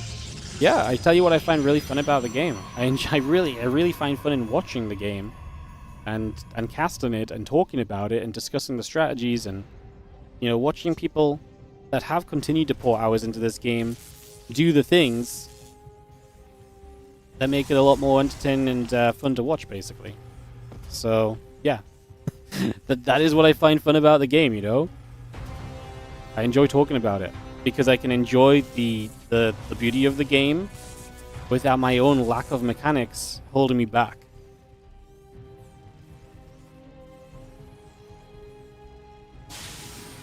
You're talking to someone in chat? Oh, god damn it. Main character syndrome over here, huh? I'm just getting full on main character syndrome. Jeez, I thought everyone was trying to fight me. Never mind. Oh well. I really thought everyone was just going to be talking about me. Alright, real talk. We got ourselves a factory coming up. All coming through. And just get set. Hold in here for a couple moments. The Nexus coming down on this base. And got that set up and ready to roll out. Probably coming across. I'm just going to be seeing ourselves this setup get going in a couple of moments.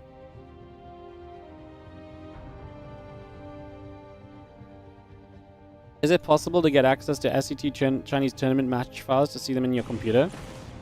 Like which ones? If they're actually played on the Chinese server, it's very difficult because you need a Chinese account, which requires a Chinese phone number. And you also need to then download the Chinese server on like a separate hard drive, pretty much. It's pretty much how it works. It's a process.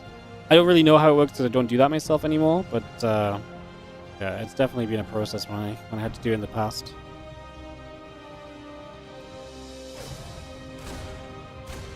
Double Reapers and the Hellion coming through and get settled here for a couple of moments.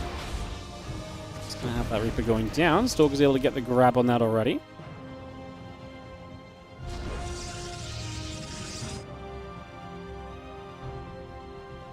Just gonna be seeing a little bit of a move around. How did I get a Chinese telephone number to do that? Well, anytime I've been on the Chinese server, it was for casting ESL events. So they provided the account. I don't have my own Chinese server account. Because there's never any reason to do anything on the Chinese server, because we would just run it on Korea, you know? It is what it would realistically come down to.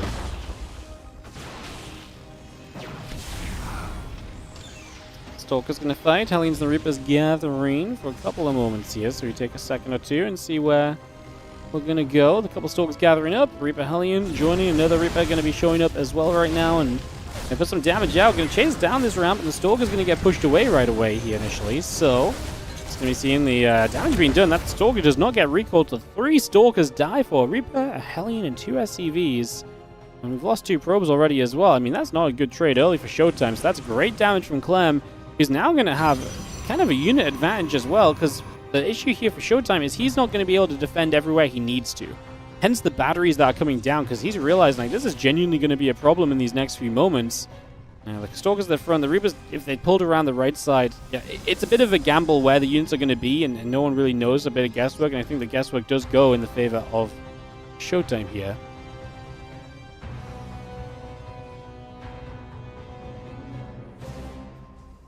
Back down to the bottom. Just going to see the Robo Facility coming up. Stalker and the Blink continue to come through as well. And just have ourselves the Medevac and try and drop. Of course, we still have this kind of factor, right, where the Reaper Heli can join up. We're actually going to put the damage here to just go straight for a KO on this Nexus and get a cancel. We'll still try and unload into the high ground and just look for a couple more kills. Again, there is that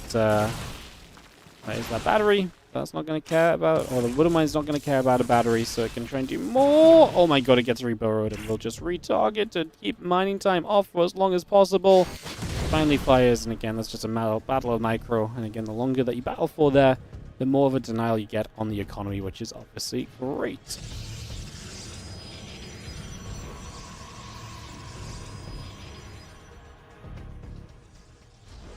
We've seen the Reaper Hellion going to come back through. Stalker's going to be there to fight back the other way, so a little bit more being done for just a second or two. A little bit more damage coming out. We will see Stim, Marine, and Marauder all building up as well.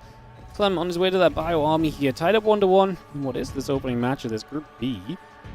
Just going to be seeing the Nexus, the Forge, and all the extra little bits and pieces coming around. The Marines gather up. The Raven is going to be there.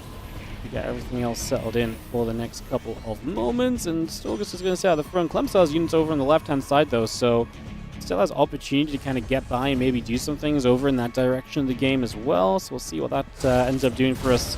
For a grenade coming down, and we are going to see the Reapers coming through. Going to get a bunch of probes just for the moment. Still going to shoot. Reapers take some damage back. And continue to see the couple of Reapers trying to just dart on by for the moment, but will not be too successful. Have ourselves the, again, all the bio upgrades continue to come up for the moment, so Stimpack, Combat Shield, and +1 continue to build through. Bring a lot of that straight online just now.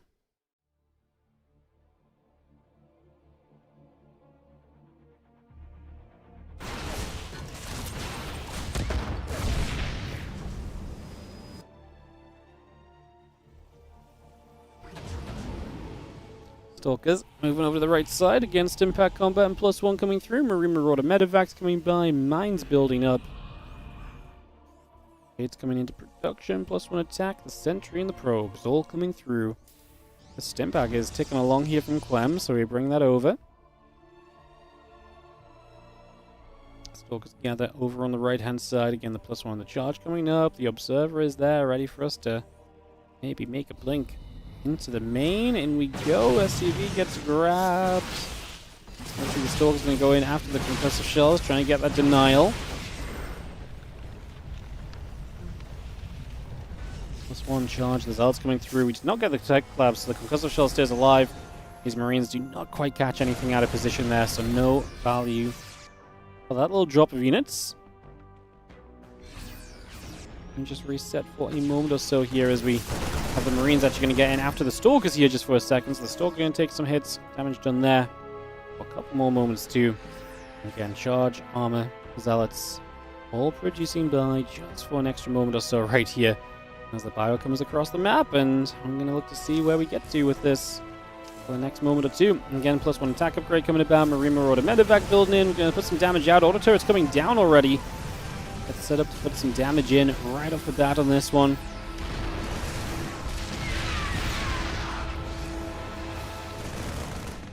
Damage being dealt is just going to be seeing the Marines continue through. Stalker's actually going to get in after that Medevac as well, so we'll get rid of the Medevac. Only a few probes going down, and Clem actually has to back away from the middle of the map also, just for the moment. So we just pull back from that. We do see the rest of the Stalker Zealots going around. A couple sentries there. Wouldn't mind going to blow up onto a couple of the Zealots as well. A bit more damage dealt as we keep on chasing the Medevac. Trying to play the evacuation for the moment. And Viking, Marine, Marauder still coming up. Next in the armor upgrade coming through too. And yeah, next is a couple of probes and the armor upgrade. Still building by from Showtime here. Down a lot of supply. I'm a little bit worried if Clem gets a push off. If Showtime's going to be able to survive through it, to be honest. It might be a little tricksy. Let's just have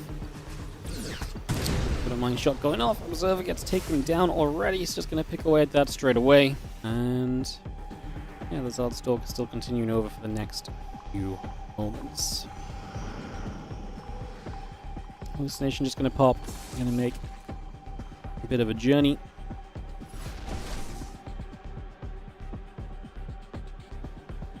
And those Zards are going to continue up. Again, Colossus +2 and Thermal Lance all coming by. And we are going to have ourselves the Ghost Academy in production right there as well, so bring that straight through. Yeah, Armory's finishing shortly. Next is on that bottom side, setting up as well. Just going to see those extra Vikings, Marines, and Marauders coming about here. The Stalkers will take a step to the upper right.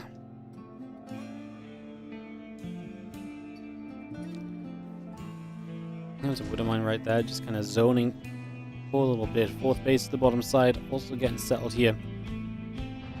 For a few moments. Again, Marine, Marauder, Viking, all just coming on up. A couple of moments. Again, this underway. Widow Mine shot goes off on the Stalkers, but I'm going to chase after said Stalkers as well.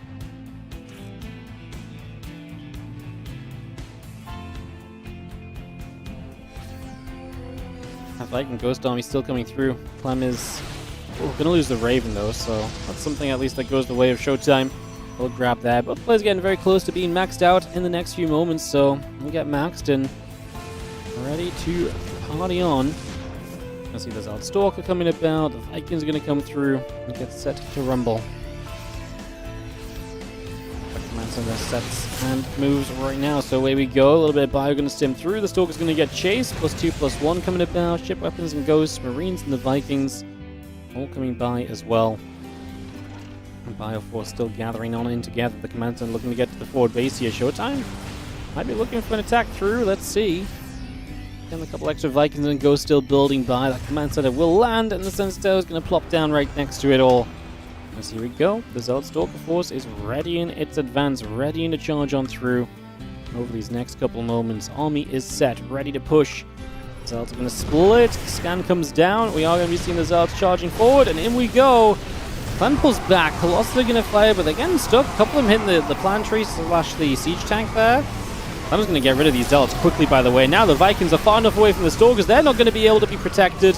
Colossus are going down. Oh my goodness, that was a dominating fight from Clem, actually. That was pretty hecking strong. That was just a great fight from Clem, actually, just all around. Just got the Zealots kind of choked up. The Colossus were missing from the fight. The Vikings found a position to stay away from the Stalkers. Bam. Bam, bam, bam. GG's, guys. That's where we're going to wrap it up today. Tomorrow we'll come back and we'll do some more matches from this group. I think the other match in this group to start off with initially is Bunny Zown. And then we'll have the rest of the matches like winners, losers, deciders, and then we'll go into Group C. But that will be after the playoffs of the RongYI Cup. So if you want us to join us tomorrow, again, 9 hours ago is our starting time. So whatever 9 hours ago time is, or 15 hours from now will be when we go live again. And that will be with the next couple of playoff matches. And like I say, to make it a bit longer, because 2 best-of-5s isn't a very good day, we will cast some of the replays here. We did move the WardiTV Winter Cup Group D and the playoffs to next week. So, yeah, next week will be the WardiTV Winter Cup resuming, instead of just trying to fit it in after RongYI playoffs, because I didn't know what the playoff format was going to be. Now I know it's 2 best-of-5s, we probably would have just been fine, but I think it just makes sense to kind of do it like this, especially because I missed a bunch of these group games.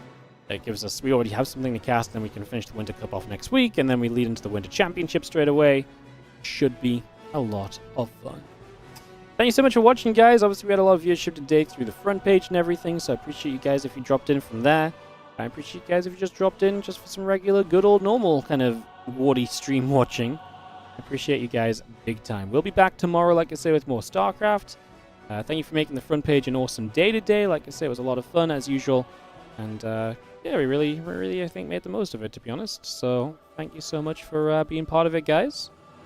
And yeah, if you missed anything, obviously full VOD available on YouTube. But it was a great day. So thank you so much. Like I say, long one. So I'm going to wrap it up. I'm going to run some ads on the outro. They do help to support the channel, so if you can stick around during the ads for a couple of minutes here until the stream goes off and we raid someone, that's greatly appreciated. But if you've got a dip, I appreciate you guys as well. And yeah, we'll run some ads, we'll round this out, and I will see you guys tomorrow for more StarCraft 2. You guys have a great rest of your day. Thank you so much for joining us for 9 hours of StarCraft. I'll see you guys tomorrow for another 3, 4, well, probably like 4 or 5. It depends a little bit. I don't know what tomorrow's gonna bring, so. See you guys tomorrow, though. Thanks so much. I'll see you guys there. Bye.